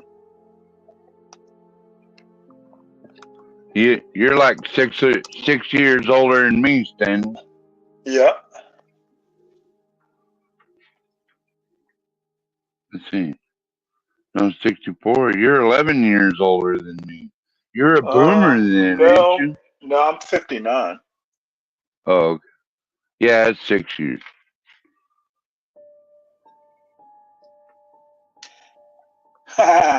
That's funny. Chicks from Girls Gone Wild are Karens and grandmas now. You remember that? Early in the morning, you wake up, put on the TV, and Girls Gone Wild be on there. I think I was, by the time Girls Gone Wild got popular, I think I was already gone. I was either in college or the Navy. Good for you, Stanley. Yeah. Wasn't talking about them old shows, but I guess it kind of leaves Get Crack and some of the younger guys in the dust and start talking about, Hey, you know. Yep. Yeah, please forgive me when I refer to you to all the Asian shit. You're not the ambassador of Vietnam, but do you know that a lot of do you know a lot of Koreans from here and Korea are moving to Vietnam? Oh, I'll bet they would, because it's Vietnam's becoming like a Singapore. It's off the hook. Their GDP is insatiable right now. Yeah, I mean, and John put up like an infograph like maybe like over a month ago. He just put it randomly on the stream, and it said like the most millionaires in the world that are like made now are Vietnamese. I'm like, what? Like what? Like Vietnam, like millionaires in what? U.S. dollars? I don't know. I guess we're growing. Yeah, I guess we really are growing, and we're in a good position, right? Because we're kind of like a place to offshore all that Chinese factories too. So That's exactly it. yeah, Like since COVID, people don't want to f with China no more, yeah, and they can get better. It's the Vietnam is the hedge against China. Isn't that funny? yep, And cheaper. Get it done cheaper. yeah. We made a deal with them too, apparently. Yeah, so yeah, with the U.S. like a Yeah. favored trade partner or something like that. That was But done also recently. there's joint military exercises after that agreement. There's a Yeah. military part of it too. Please, I don't want to take it out of context. So Mhm. that was new. That of itself is huge too, right? Yep, yep. And but I mean, I think the Vietnamese government plays both sides. They also made an agreement with Russia to kind of be like, oh, okay, yeah, we'll support you with like saying like, yeah, we're cool with the Ukraine thing you're doing, whatever, we don't care. So I don't know. So almost like Yeah. like India, they're like doing exactly that balancing Mhm. act of India, you know. That's exactly right. Yeah, India does the same thing. So And the thing with India, well, the thing what you remind me because Pakistan's very close with China, compared, and India is not. You see. Yes. So I don't know what's gonna happen over there. I don't know if the U.S. will try to make a play for Pakistan again, but I think they're kind of soured on Pakistan after Bin Laden, right? So Well, wait a minute, get cracked. Don't we still have a Air Force station? We still I'm have sure an we Air do. Force over there and everything. Yeah, because that's the only access point into like Afghanistan or Iran. Yeah. If something happens, yeah, they'll need that. Yeah. Hey, do you ever watch Zach's Investments? They follow the Russell and the S&P. It's a YouTube station called Zach's, ZACKS. I think I've heard of it. Yeah. So on the ETFs of trading energy, there's a commentator named Nina Mishra. That's my girl. Mishwa. Mishra, and I'm murdering the name. I mean, she's a Mm. dorky Pakistani lady, man, but I gotta watch what I say because I'm home right now. So Well, you're always pretty good, Kim, Master Kim. You don't get off the hook too much. yeah, Enjoy earlier, your commentary. You missed the show earlier. I was minding my business like I normally do, right? And I was called out of my name, and I had to resort to. I'm kidding. I'm being stupid. I'm being stupid. I'm just. I'm kidding. I'm kidding. No, and I'm not even on any drugs or alcohol either, which is my own fault. It's a good thing, Master Kim. You don't want that. So every time I run into people I haven't seen in a while, especially in business, they go, "Hey, how's your wife and kids?" I say, "Hey, well, my kids still call me dad, and my wife hasn't changed the locks." So, and it's like gallow humor, and I'm absolutely joking, right? But I think I'm so belligerent that it catches people off guard sometimes. I mean, of course, people I'm trying to impress, I won't say that, but.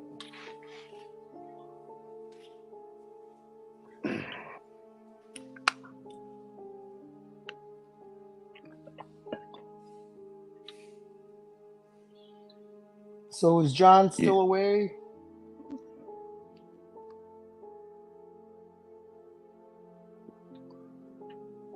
So, what are we looking at? Get cracked right here.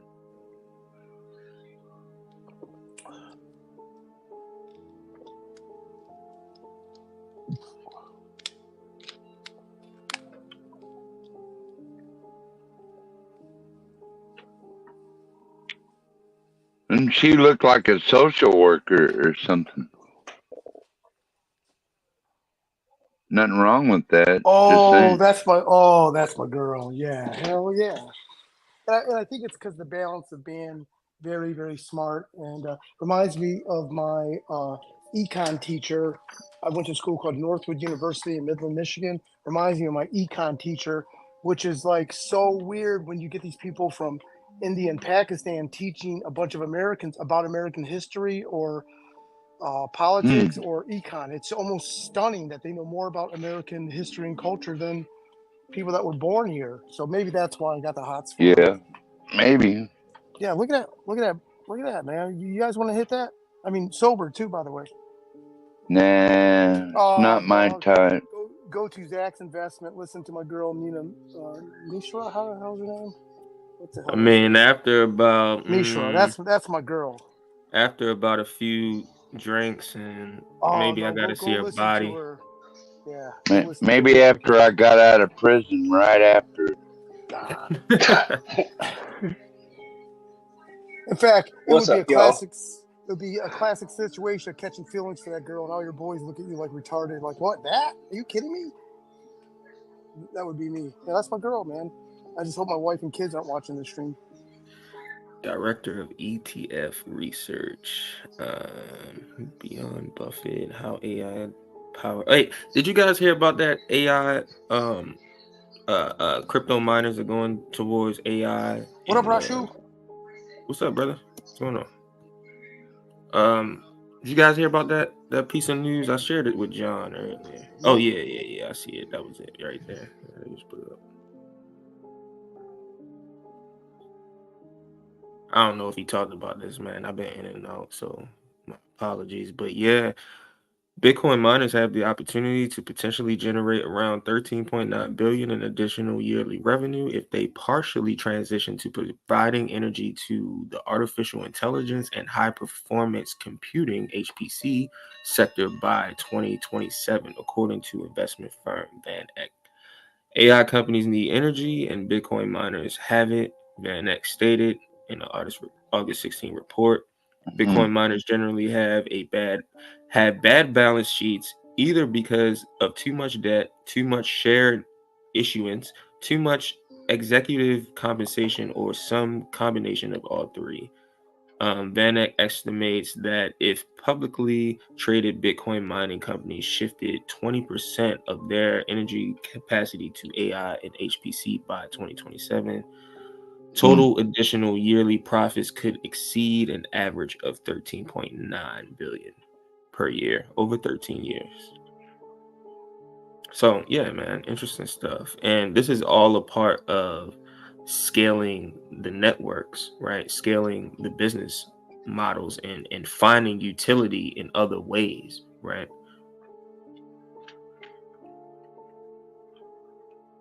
Yeah, I'm not sure how much I like that AI, but I own some money in Bitcoin, and if it nets me a net gain, then Hey man, hey, salute brother that you own some portion of Bitcoin, man. That's something that not everyone can say. Yeah, I know a lot of people don't like me or whatever, but like, you know what I did when I woke up this morning to get cracked? You know what I did? I sold $800 worth of heaters with a net gain of $400. Are you in the HVAC? Was that talk, before man? or after the bottle of pills? What was that, sir? I said, was that before or after you downed a bottle of pills? Oh, nice. No, I don't drink Well, that that comes high dollar with stuff, the brother. 2-3 rounds, man. Jesus. Yeah, I give them away, man. I wake up and make $400, man. It's like another day in the bank. Righteous, do you do HVAC or no? If you don't mind me asking. No, I did HVAC for a couple years, so I know Okay, a can I little ask you bit a about it. question? Is there any Mm-hmm. actual repairing going on, or is it just swap and replace? That depends on the company, and it depends on the age of the system. So one of the things that happened, I think it was back in 2019, they stopped producing the old refrigerant, which was R22, and that was the refrigerant that was in HVAC AC systems for the last 20, 30 years for the majority of them, and they switched over to a different one. I can't remember what it is right now off the top of my head. So it's one of those things where depending on the age of the system and depending on what's wrong with it, they will sell you a new system because since they don't produce the old refrigerant anymore, but some people still have a stock of it, but because they don't make it anymore, it's super expensive. Okay. So at this point, for older systems, it makes more sense to get a new one. So then, if something happens, you have a refrigerant leak or something like that, or you got to change a compressor, the refrigerant is cheaper. And evidently better for the environment, right? Yeah, that's what they say. It doesn't have like the HFC or something like that. Supposedly, it's something that harms the ozone. But articles came out about it years ago, right around the 2018, 2019 mark, saying that the ozone layer had repaired itself. So Yeah. Since we cracked down on that, and people aren't burning hairspray out into the atmosphere, it's kind of like meh.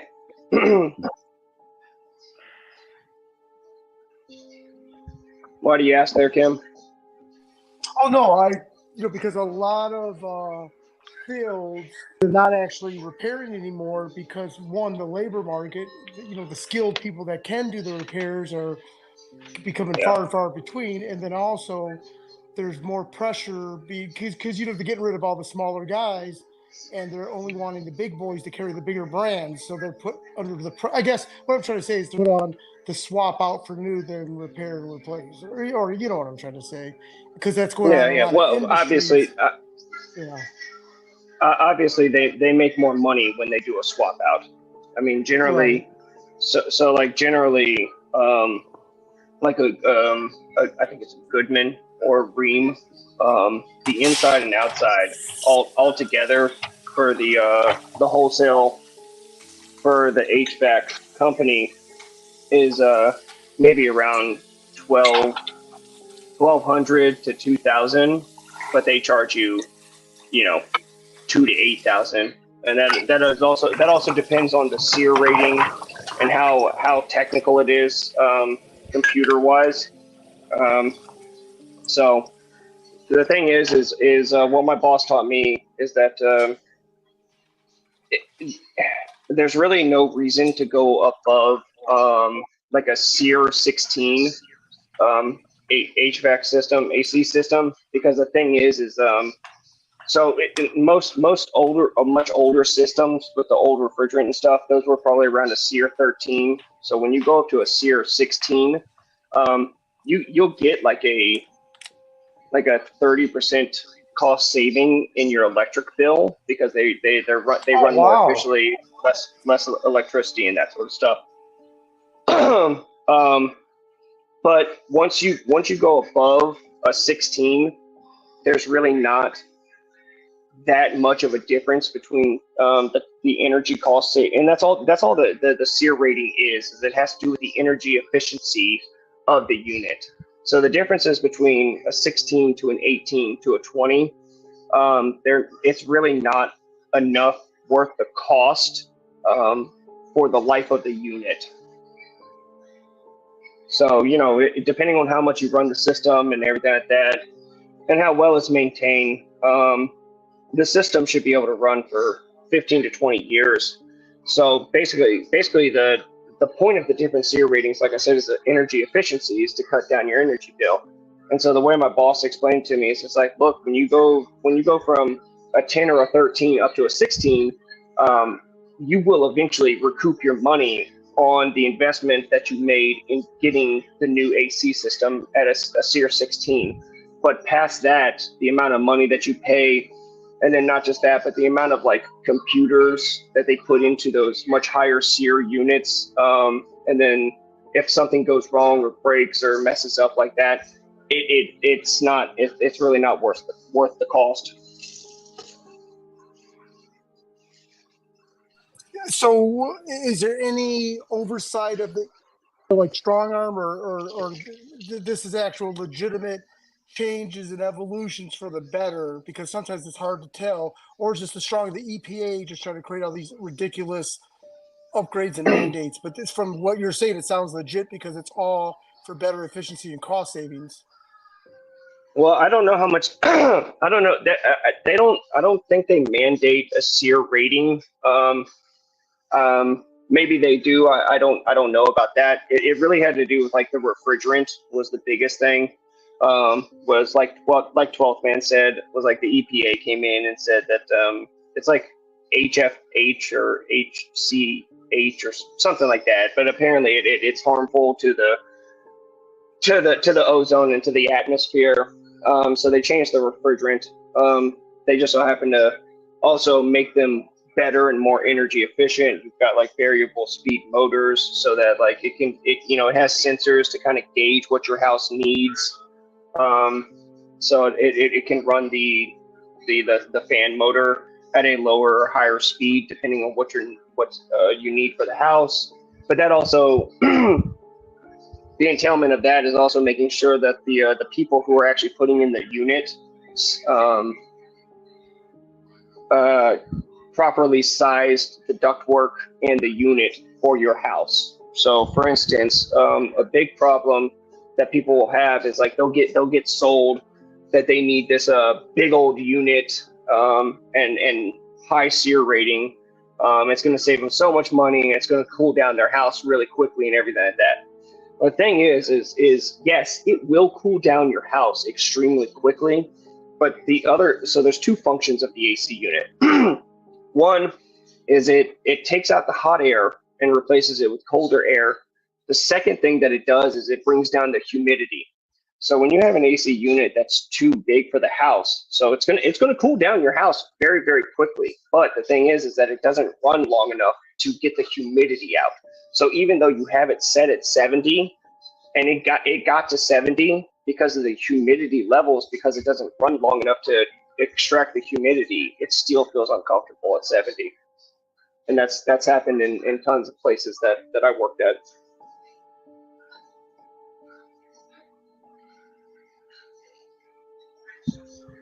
Yeah, thanks a And lot. then if it's That was pretty too informative, man. That was pretty informative. yeah, I know a thing or two sometimes. And then if it's too small, then obviously the problem is that it will run constantly nonstop. So I will say that like honestly, it's rare to find a situation where they undersized the unit, and so so they gave you a unit too small for the house. That's really rare. What's more common is that people go in there trying to sell them a high-end badass unit that's going to cool down their house really quickly, and then it does all the things that I just told you about.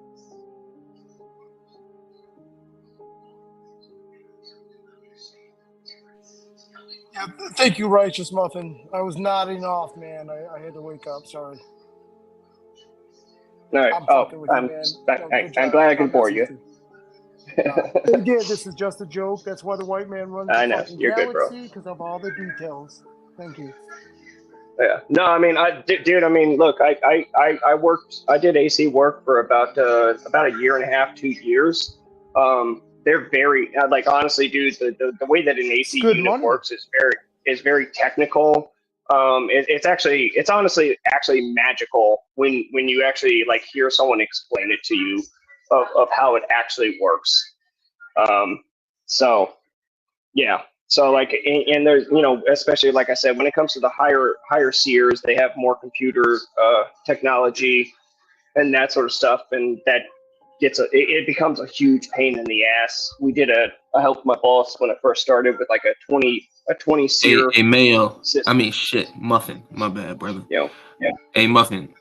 The things that we take for granted the most is some of the most technical shit, bro.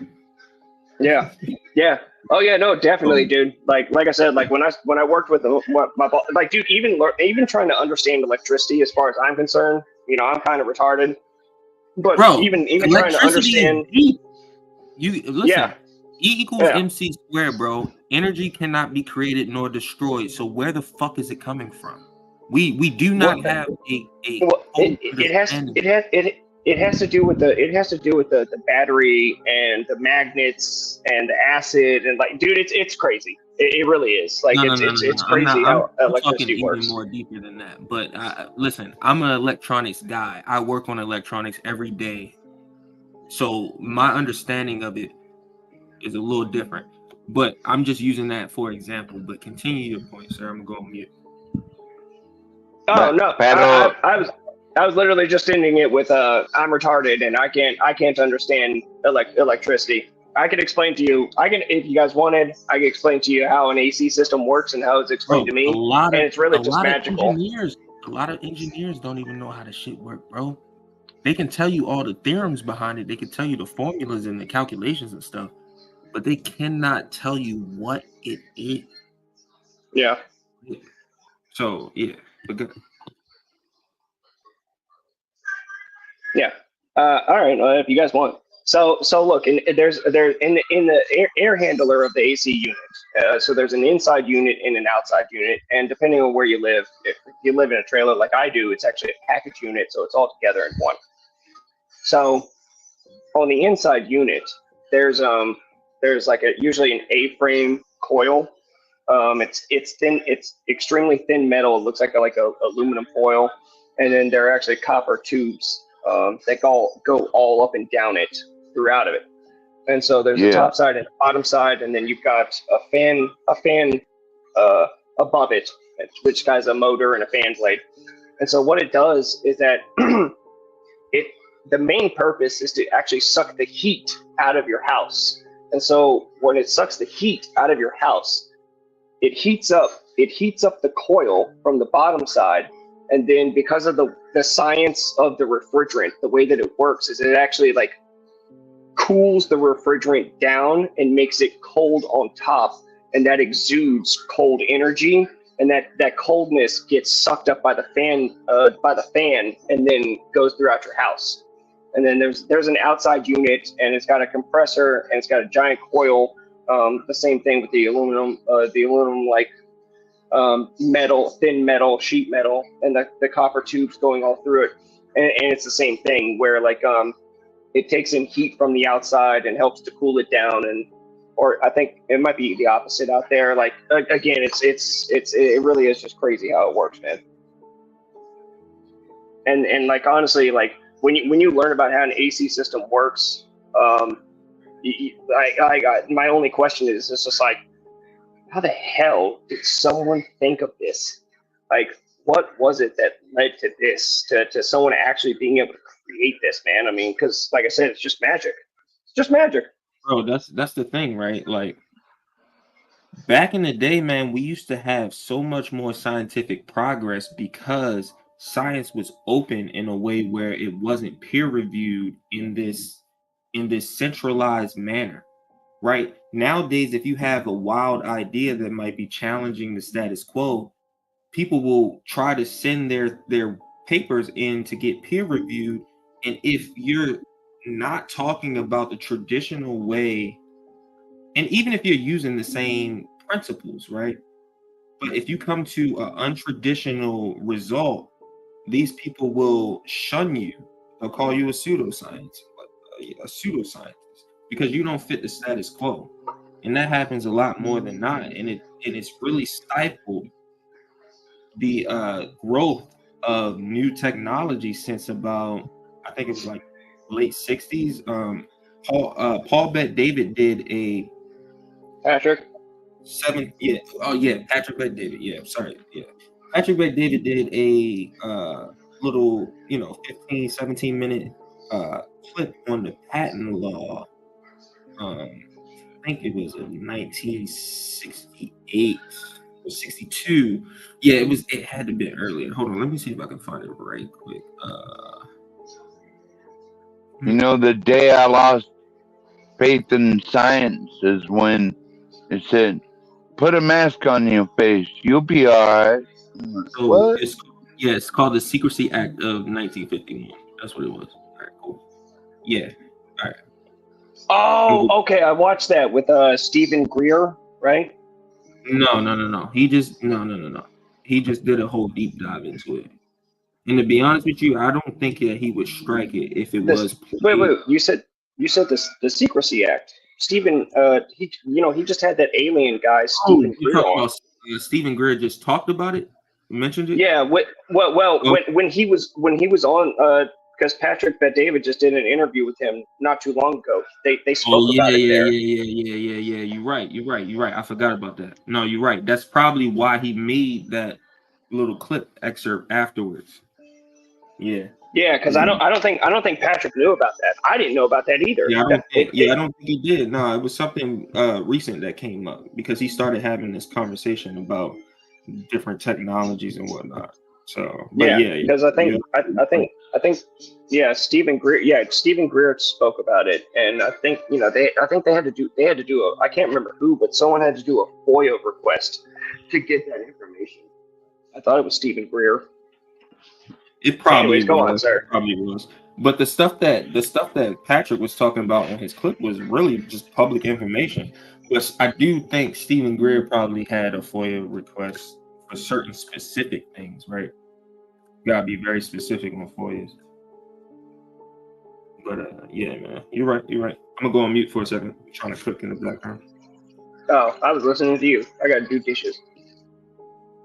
I actually took an HVAC course too, and I just wanted to fix and repair heaters and air conditioners. And so when I get in this course, right, they're asking me all this mathematician stuff about how much is going in and coming out of the skyscraper. It's like, look, man, I ain't trying to fix no skyscraper, right? Hey, Righteous Muffin, are you still there? He I'm stepped out here. for a minute. No, I'm here. I got my okay. Bluetooth in. I'm just muting myself because I'm Stupid washing question. dishes. So the unit that's in the garage, right? So the blower's outside, and then the unit that's actually up in the attic, right? Is that AC and a furnace, or the heat all in one? Please forgive me. I'm sorry. Yes. So no, you're good, man. So you have two units. It's called the air handler and the condenser. The air handler is what goes inside the house. The condenser unit is what goes outside. So with the fan and the blower. Yes. Yeah. Well, both of them have fans because they have to relieve heat and cooling. But yes, the heating element is in the air handler itself. So depending on the type of unit that you have, there's a heating element, and basically it works the same way as an oven, where it's just hot wrought iron metal, something like that, and it heats up and then it blows. And the refrigerant, it reverses the flow of the refrigerant. So then it's trying to get cold air out to heat up the place.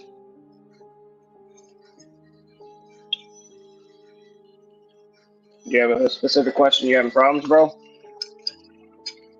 Oh no, not at all. I was just like confused. Like, how could the same unit be kicking out heat and air? But again, that's just the way it is. The technology in it, it gets a little confusing. Yeah. For pea brains like myself. Yeah. But as No. you said, So it's, I think it's a miracle. It really is, dude. No. So actually, I think the coil the coil. I don't think the coil runs the same. Like I said, it depends on your unit. Some of them have a heat pump that works with electronics and that sort of stuff. Older ones, it depends on the age of it. It has a heating element that it just blows hot air. So it depends on the unit.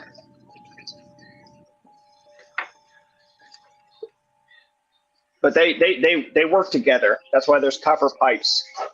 That's why there's copper pipes that go from the inside to the outside, and they connect to the outside unit because it recycles the refrigerant. So if you ever have to get refrigerant replaced or added, that means that there's a problem. There's a leak somewhere. So if it's not heating or cooling properly, there could be you could have a refrigerant leak somewhere. That's generally what it is. If it's not heating or cooling properly, or if you're not changing so for everybody here, the biggest and best maintenance for your AC unit is literally changing your filter at least once a month. Oh, really? Yeah, yeah. Because that's what's going to protect your coil. Because the coil that's inside the air handler, the thing is if it gets too dirty and bogged down, it strangles the system, so it doesn't receive the hot air as well because it's blocked from the cooling, from getting the heat and everything like that. So yeah, one of the biggest and best things that you can do is making sure that your filter is changed every month. If you have a whole bunch of animals and maybe a whole bunch of kids or something like that, you got a bunch of dog hair or animal hair, if you don't change it at least once a month, look at your filter, and what you do is pull out the filter and stick it up to a source of light, like a light bulb or the sun or something like that. And depending on how much you can see through it, will let you know. So like if you can't see through it at all, you should probably change your filter more often. If at the month point you can still see it pretty good, you could even let it go a little bit longer. But the recommendation is to change it once a month. And then you also have the thickness of the filters. It's called the MERV MERV rating. And my boss always told me you really shouldn't go above the MERV 8 level, because the filter will be so thick that it can actually strangle the system, because the filter is so thick that it can actually prevent the system from working properly.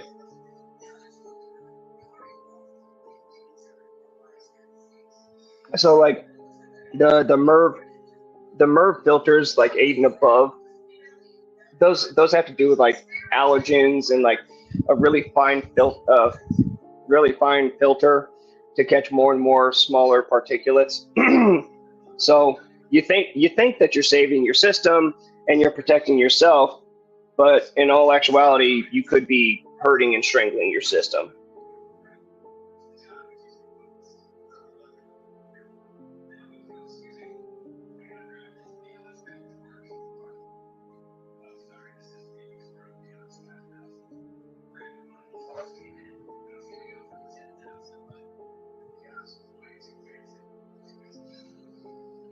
Yes, ductless mini splits are different, Mavid. And actually, those are actually really, really good. They're they're for smaller areas, but yeah, those things are awesome. Honestly, they're super energy efficient and they're small. It's actually mostly what they use over in Europe, and those countries over there. But yeah, they're super energy efficient. Now the problem is you still have the same thing. So the part that's inside the house, they actually still have 2 washable filters in them. So you still have to check those. So there's a little flap that you can open up, and you'll see the 2 filters that curve, and you can pull them out and wash them and then put them back. But yeah, those things are super energy efficient and really great, honestly. Right. I was gonna say the problem is that unfortunately, they're very, very, very touchy when it comes to the amount of refrigerant that's in them. They're very, very touchy when it comes to the amount of refrigerant that's in them. So if you don't have it just right, it messes up.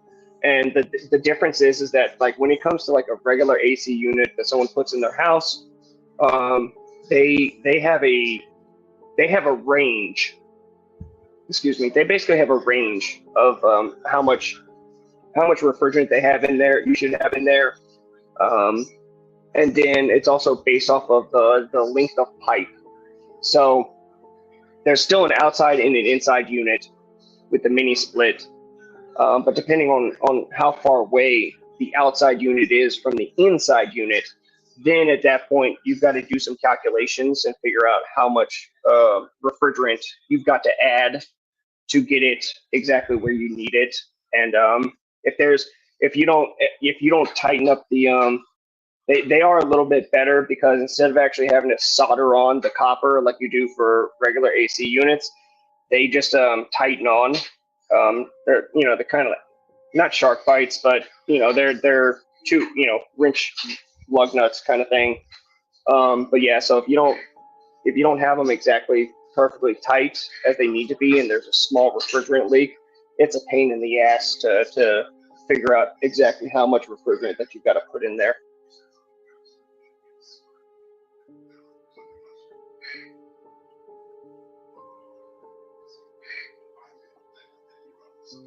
The Apollo 13 thing, I have no idea about.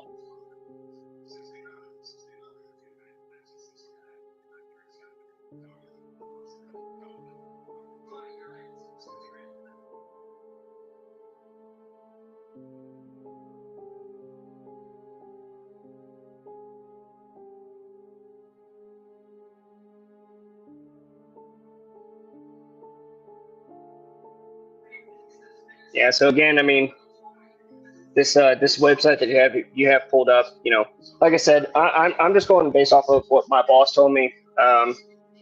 He was a childhood friend of mine. His dad opened up and ran an AC business for 30 years, and his son, the friend, he started working for him back in when he was in high school. So he's been doing it for like actually over 20 years at this point. And that's just what he told me. That it can strangle the system, especially depending on how much again, how many animals and kids, and how dirty your house gets, how clean you keep it, and all that sort of stuff. It all plays a factor into this. Then you also have your drain line. So the coil produces water, and it condensates. So the coil inside the air handler condensates, and there's a drain line PVC pipe that goes to the outside.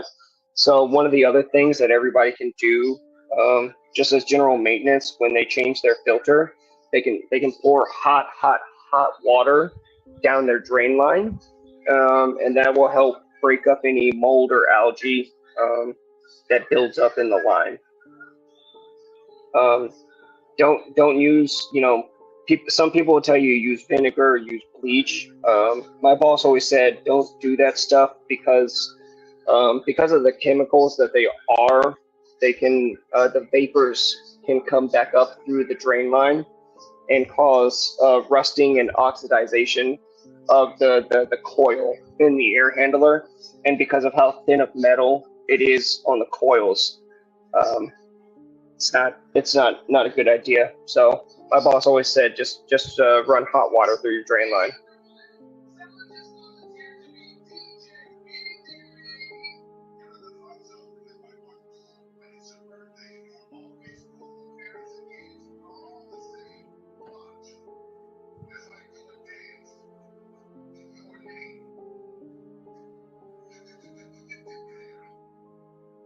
Yeah, Service King. Yeah, we soldered. The way they taught me is like that was the better way to keep it tight, and keep from leaks happening. Was to solder them up instead of doing that. Pro press. I would assume pro press. I'm gonna be honest. I don't know what pro press means. I would assume that's like the just the wrench, the locking them together with wrenches. Is I assume what you're talking about. Yeah, again, it's one of those things where if they're not perfectly tight, how they need to be, then you have the possibility for a refrigerant leak.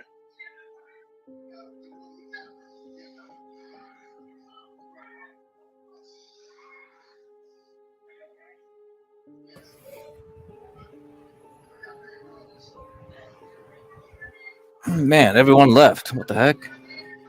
Oh my god. All right. I guess I bored everybody. No, I was putting everything in the background. I was putting all this stuff with the Merv 8, Merv 11. I mean, it's interesting stuff. I think a lot of people like it. I mean, we still got 20-something viewers. Yeah. Well, and like I said, I mean, look, that honestly, it's a really, it's a simple thing, changing the filter once a month and running hot water down the PVC drain line because there are tons of people who have their drain lines back up and stop up. They might not be run properly. It could cause an air bubble. They depending on where you live, they get built up with algae and mold over time. And so that's why if you run hot water through it once a month, it can at least help to break that stuff up. So like a pitcher of hot water is a good thing to do once a month when you do it. And like I said, it's one of those things that helps your system. Yeah. So the Service King, he says like, okay, it's a Milwaukee copper pro press. It seems like they just like press down the copper pieces together. Is that what? And he goes like, tell your boss it saves a lot of time. Okay. Yeah, I don't know anything about it. And again, like I said, look, he learned from his dad, and I just did what I just did what he taught me to do. Right. Yeah, man, this seems like a shortcut way. Okay, if you don't solder pieces together, then man, I don't know. Okay, let me see. Is this the right? Portia says she's back. Yeah, she's usually in the background if someone's she wants to be there. Oh, okay. I didn't know if she was trying to come up. No, she can come up on her own if she wants to. Yeah. So. Oh, okay. But yeah, I mean, refrigeration and AC and all that stuff, it's always very interesting, because a lot of it's thermodynamics, so it is magical in a way. It really is. It really is, dude. Like it really is. Like I said, when you actually try and like I said, when I listen to my boss explain it to me of how an AC system works, it really is just magical. And so yeah. So like I said, man, for everybody out there, the biggest thing to do, change your filter once a month at least, and run some hot water down the drain line. The other thing you can do is check your coils, and see how they look. If you have a return box that you can stick your head in, take a picture of or something like that. And then also same with the your outside condenser unit, like I said, has a big coil that goes around the entire thing. You can spray that off with your hose once, maybe twice a year, depending on how dirty it gets and depending on where it's at. Because if it's somewhere where you've got long service and guys are always cutting grass and weed whacking around it or something like that, or it's got trees all around it and that sort of stuff, it's a good idea to spray off the outside unit once a year. Yeah, I'm looking at this ProPress stuff. It's just like so Service King keeps saying like, okay, so he's saying it's an advancement, it's not a shortcut. Okay, we'll see. Oh, okay, Portia. I got you, girl. Yeah, I don't know anything about the ProPress stuff. Yeah.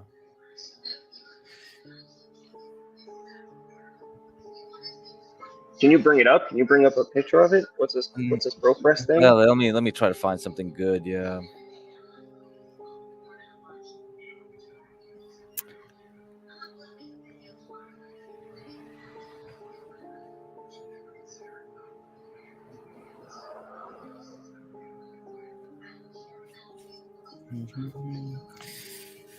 All right, let me see if I can get this article going.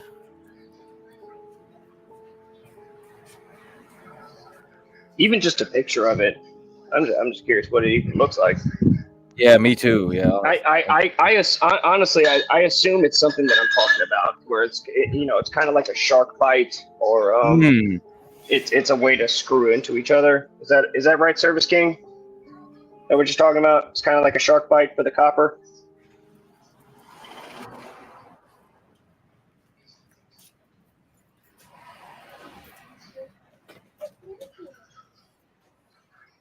It's really cool to know all this stuff though. It's like so many like ways to do things nowadays. People keep coming up with a different process.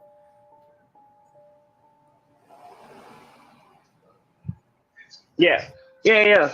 And like I said, man, and I really mean it. That's why I've repeated it, and I'm going to. Seriously, guys, everybody out here, the best way to help and save your system, changing your filter once a month.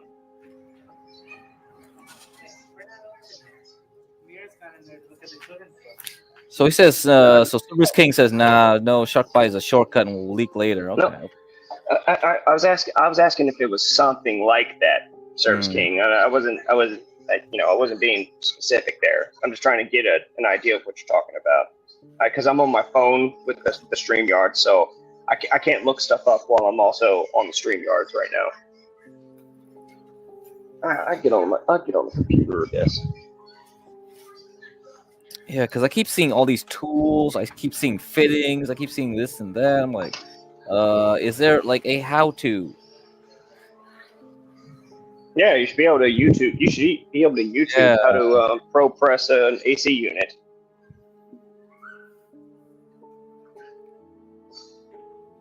I don't know. No, it's like crimping. Yeah, that's really? what it looked like. It looked like crimping. I was like, huh? It's just crimping. Well, Service King, wouldn't that leave it open for the more likelihood of leaks and stuff? Obviously, there's a got to be a specific certain way to do it so that it doesn't leak. I get that, but the vibrations over time and everything like that. I mean, I don't know, man. Like look, when it comes to the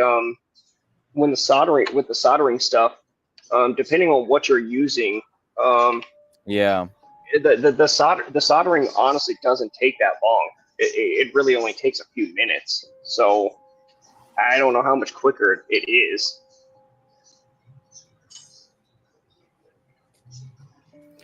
Okay, so what it is, it looks like it uses an O-ring. So it comes with an O-ring. And that's where it does the watertight seal. So the press tool uses a hydraulic system to compress the fitting into the pipe. Okay. Can you bring up a picture of it or what? Let me see. Yeah, it's just an article. I wish they had better pictures. It looks like this one doesn't come with it. Yeah. All right, I'll put up this one first. I'll try to find something else for now. You kind of see the tools they're using here. Yeah, it kind of looks like crimping. Yeah, it looks like crimping. Yeah.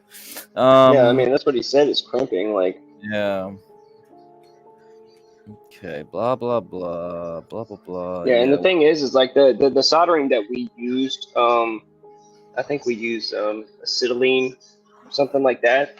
Where like we didn't have to worry about burning through the copper or regulating the heat. It got hot enough to be able to melt the solder, but it wasn't hot enough to burn through the copper. Oh, yeah, that's right. If you regulate the heat that way, it's really reliable and really quick. Yeah. Like whatever. Yeah. Yeah, that's the thing. Like the biggest thing that you had to worry about is overheating the solder and literally melting the solder out of the connection. So, but again, like honestly, dude, the soldering that we did, I mean, it literally just takes a minute. So, I mean, I feel like this takes about the same amount of time, but I would say that with the crimping, without knowing too much about it, I feel like there's a much higher possibility and probability of a leak further down the line because of the vibration of the machine. What's it called? Yeah. Pro press? Yeah, it really depends on this O-ring stuff. So if this O-ring fails, I mean, I don't know. Okay, let me find some picture.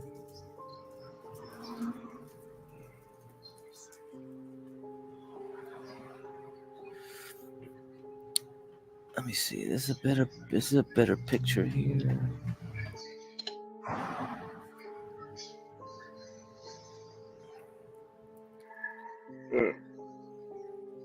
Yeah, this does look interesting though.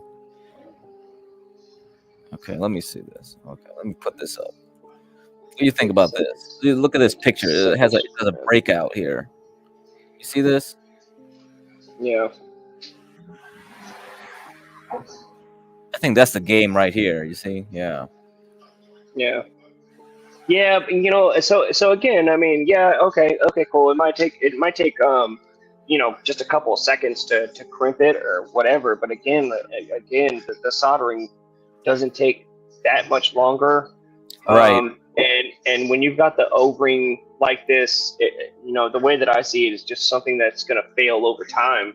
Whereas if it's soldered together correctly and pressure checked, I don't. Yeah.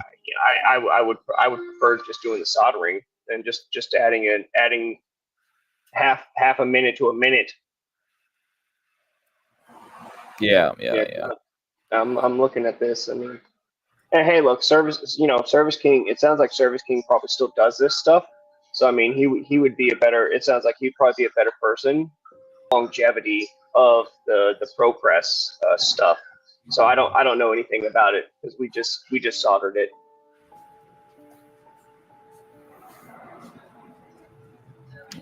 Yeah, you go down rabbit holes, you'll find out so many things. Yeah, it's just like, damn, I didn't know that. I didn't know that either.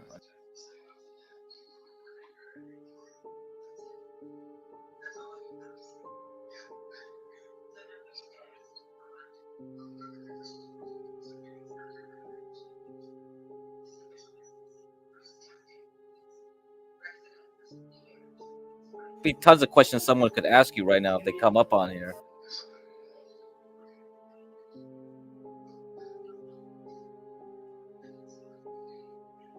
Yeah, so I mean, just on a little Reddit forum from this is from 3 years ago. Compression fittings versus brazing for AC. If you ever tried, is it better? And that sort of stuff. And the top answer says, I installed hundreds of Zoom lock fittings. Maybe this isn't exactly what he's talking about. Maybe this was a bad thing. But it says Zoom lock fittings on a commercial VRF piping job a couple years ago. You must have clean, straight, and reamed cuts, or you will have issues. Also, our particular requirements that it held 601 psi for 24 hours. Some of the fittings would hold 300 to 400 psi just fine, but leak slowly at 600. It was tough finding all the leaks. Every leaking fitting we found had been improperly inserted or not cleaned, causing the O-ring to either become dislodged or cut. When used properly, they have their place, but I prefer old school techniques.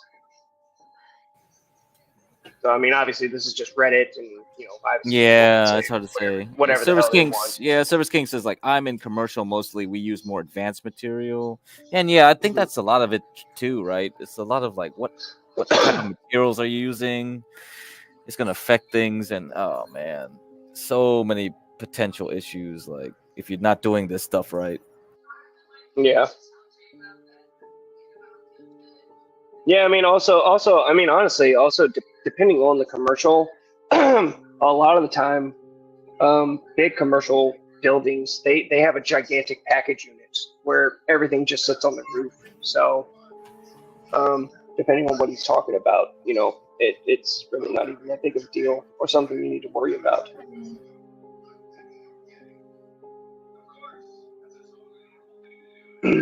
So like for really, really big commercial buildings, like I said, it's called a package unit. So instead of having two split systems, you have one system all together. It's got the air handler and the condenser all as one. And then you have a lot less fear and worry about these sorts of things because you're not having to run copper pipes to a second unit and worrying about soldering them or putting on these pro press fittings or anything like that. Yeah, that's something to think about.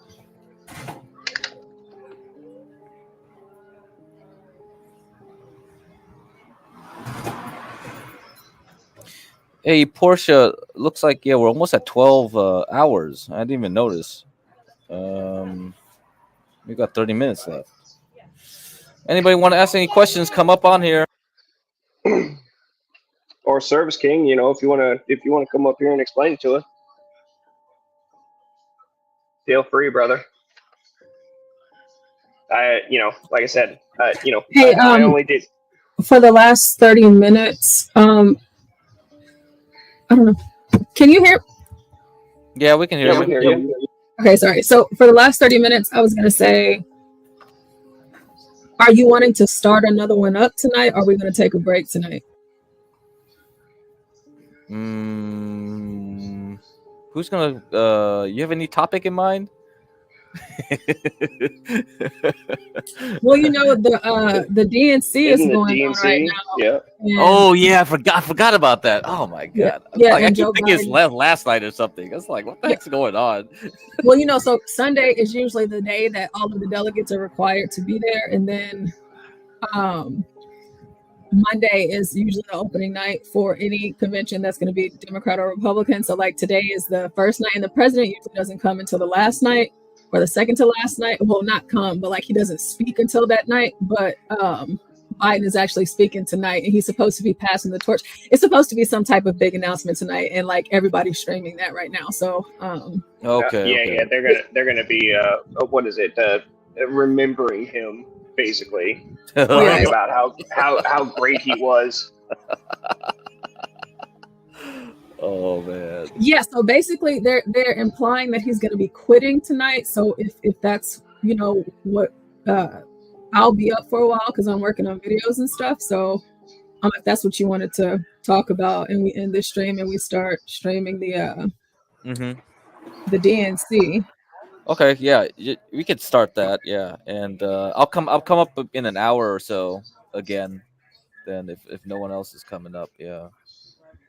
Okay, so are you going to finish this one, or are we just going to end this one and then wait for an hour?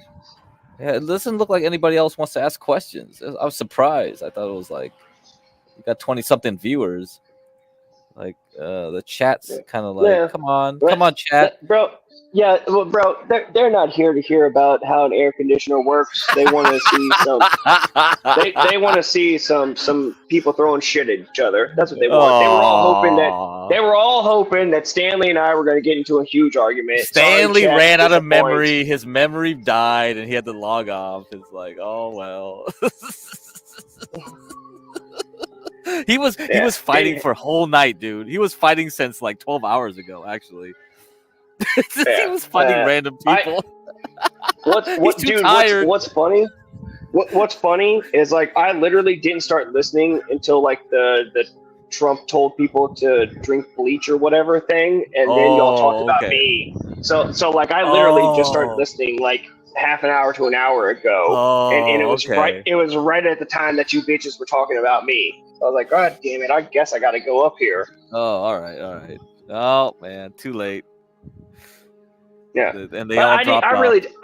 I really didn't want to argue. I really don't want to argue anyways, bro. I just got home not that long ago. Stanley was arguing for the whole day, pretty much. Well, good. It tired him out. It tuckered the old man out. Yeah, he's got to get his nap. You know, he's got to drink some. She's got to drink some Pedialyte, that warm glass of milk, get him a good night's sleep. Oh, Pedialyte. Oh shit. Oh, fuck.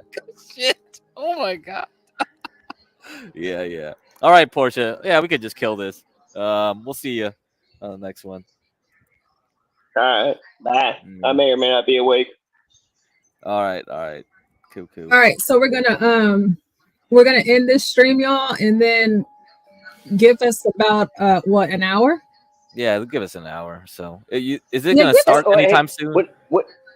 I was gonna say real quick. Do you mind if can we listen to what they're saying for just like 5 minutes? Would that be okay? Oh, sure. Crack, can you change the layout and like make yourself like, you know? Except they're all convinced it's a secret Trump plot to let me destroy see. America. So you can laugh at it, I can laugh at it, but I'm telling you, it energizes Democrats. I don't remember anything ever on either side like this in the past, but they all talk about it. That's so interesting that literally they are pushing and promoting, kind of like there's very fine people on both sides that Joe still tries to blame for Trump, even though even liberal Snopes has completely refuted that.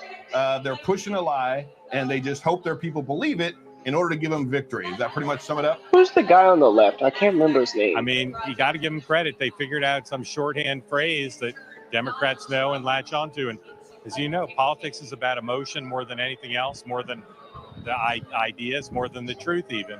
And they found a hot button with this thing. Again, Muffin, I just want you to know that looks hilarious. Wow. With your elbow. That's right. Thank you so much for joining us this evening, brother. Appreciate you. I come to bring chaos. Always good to see you. Thank you, man. Thanks, brother. Coming up, the circus on the street. What is this guy's name? I know I've seen him. I don't know. LGBT mafia friends, they are protesting. Portia, help me out. That's his name is David. I'll tell you why the Democrats actually enjoy this. His name just escaped me. I don't like him. We've had some run-ins before. Really? Running. Yeah. Oh well, okay, yeah. Well, hold up. Mute the video. Let's hear about this now. Well, I'll talk about it. I'll talk about it tomorrow. Our hopes are back. If you've been injured in an accident that's not your fault, and You'll talk about it tomorrow. I may not be here, Portia. You will. You don't know my work schedule, girl. I mean, you'll be able to hear it. The only reason why I came up is just because Crack asked me. He called my name, so if we're going to go forward, we're going to go forward with this tonight, and then it might not be. I don't know if Crack. Is it Lucas? David Lucas? Yes, David. Yes. Oh my gosh. Yes. David Okay. Lucas. Okay. I knew the guy. Like I follow him on Instagram, so I know that I've seen him. So Crack, I'm not sure if you're gonna make the long haul again. Yeah, I'm gonna make the long haul. If I gotta do it, I gotta do it. All right, give me all 1 right, hour. That's give me 1 hour. Thank you so much, because I have to go to sleep tonight. Okay, and sleeping. But Portia, don't you just sleep on this channel. You're just gonna leave us. You're just gonna leave us with the cliffhanger of you having run-ins with that guy.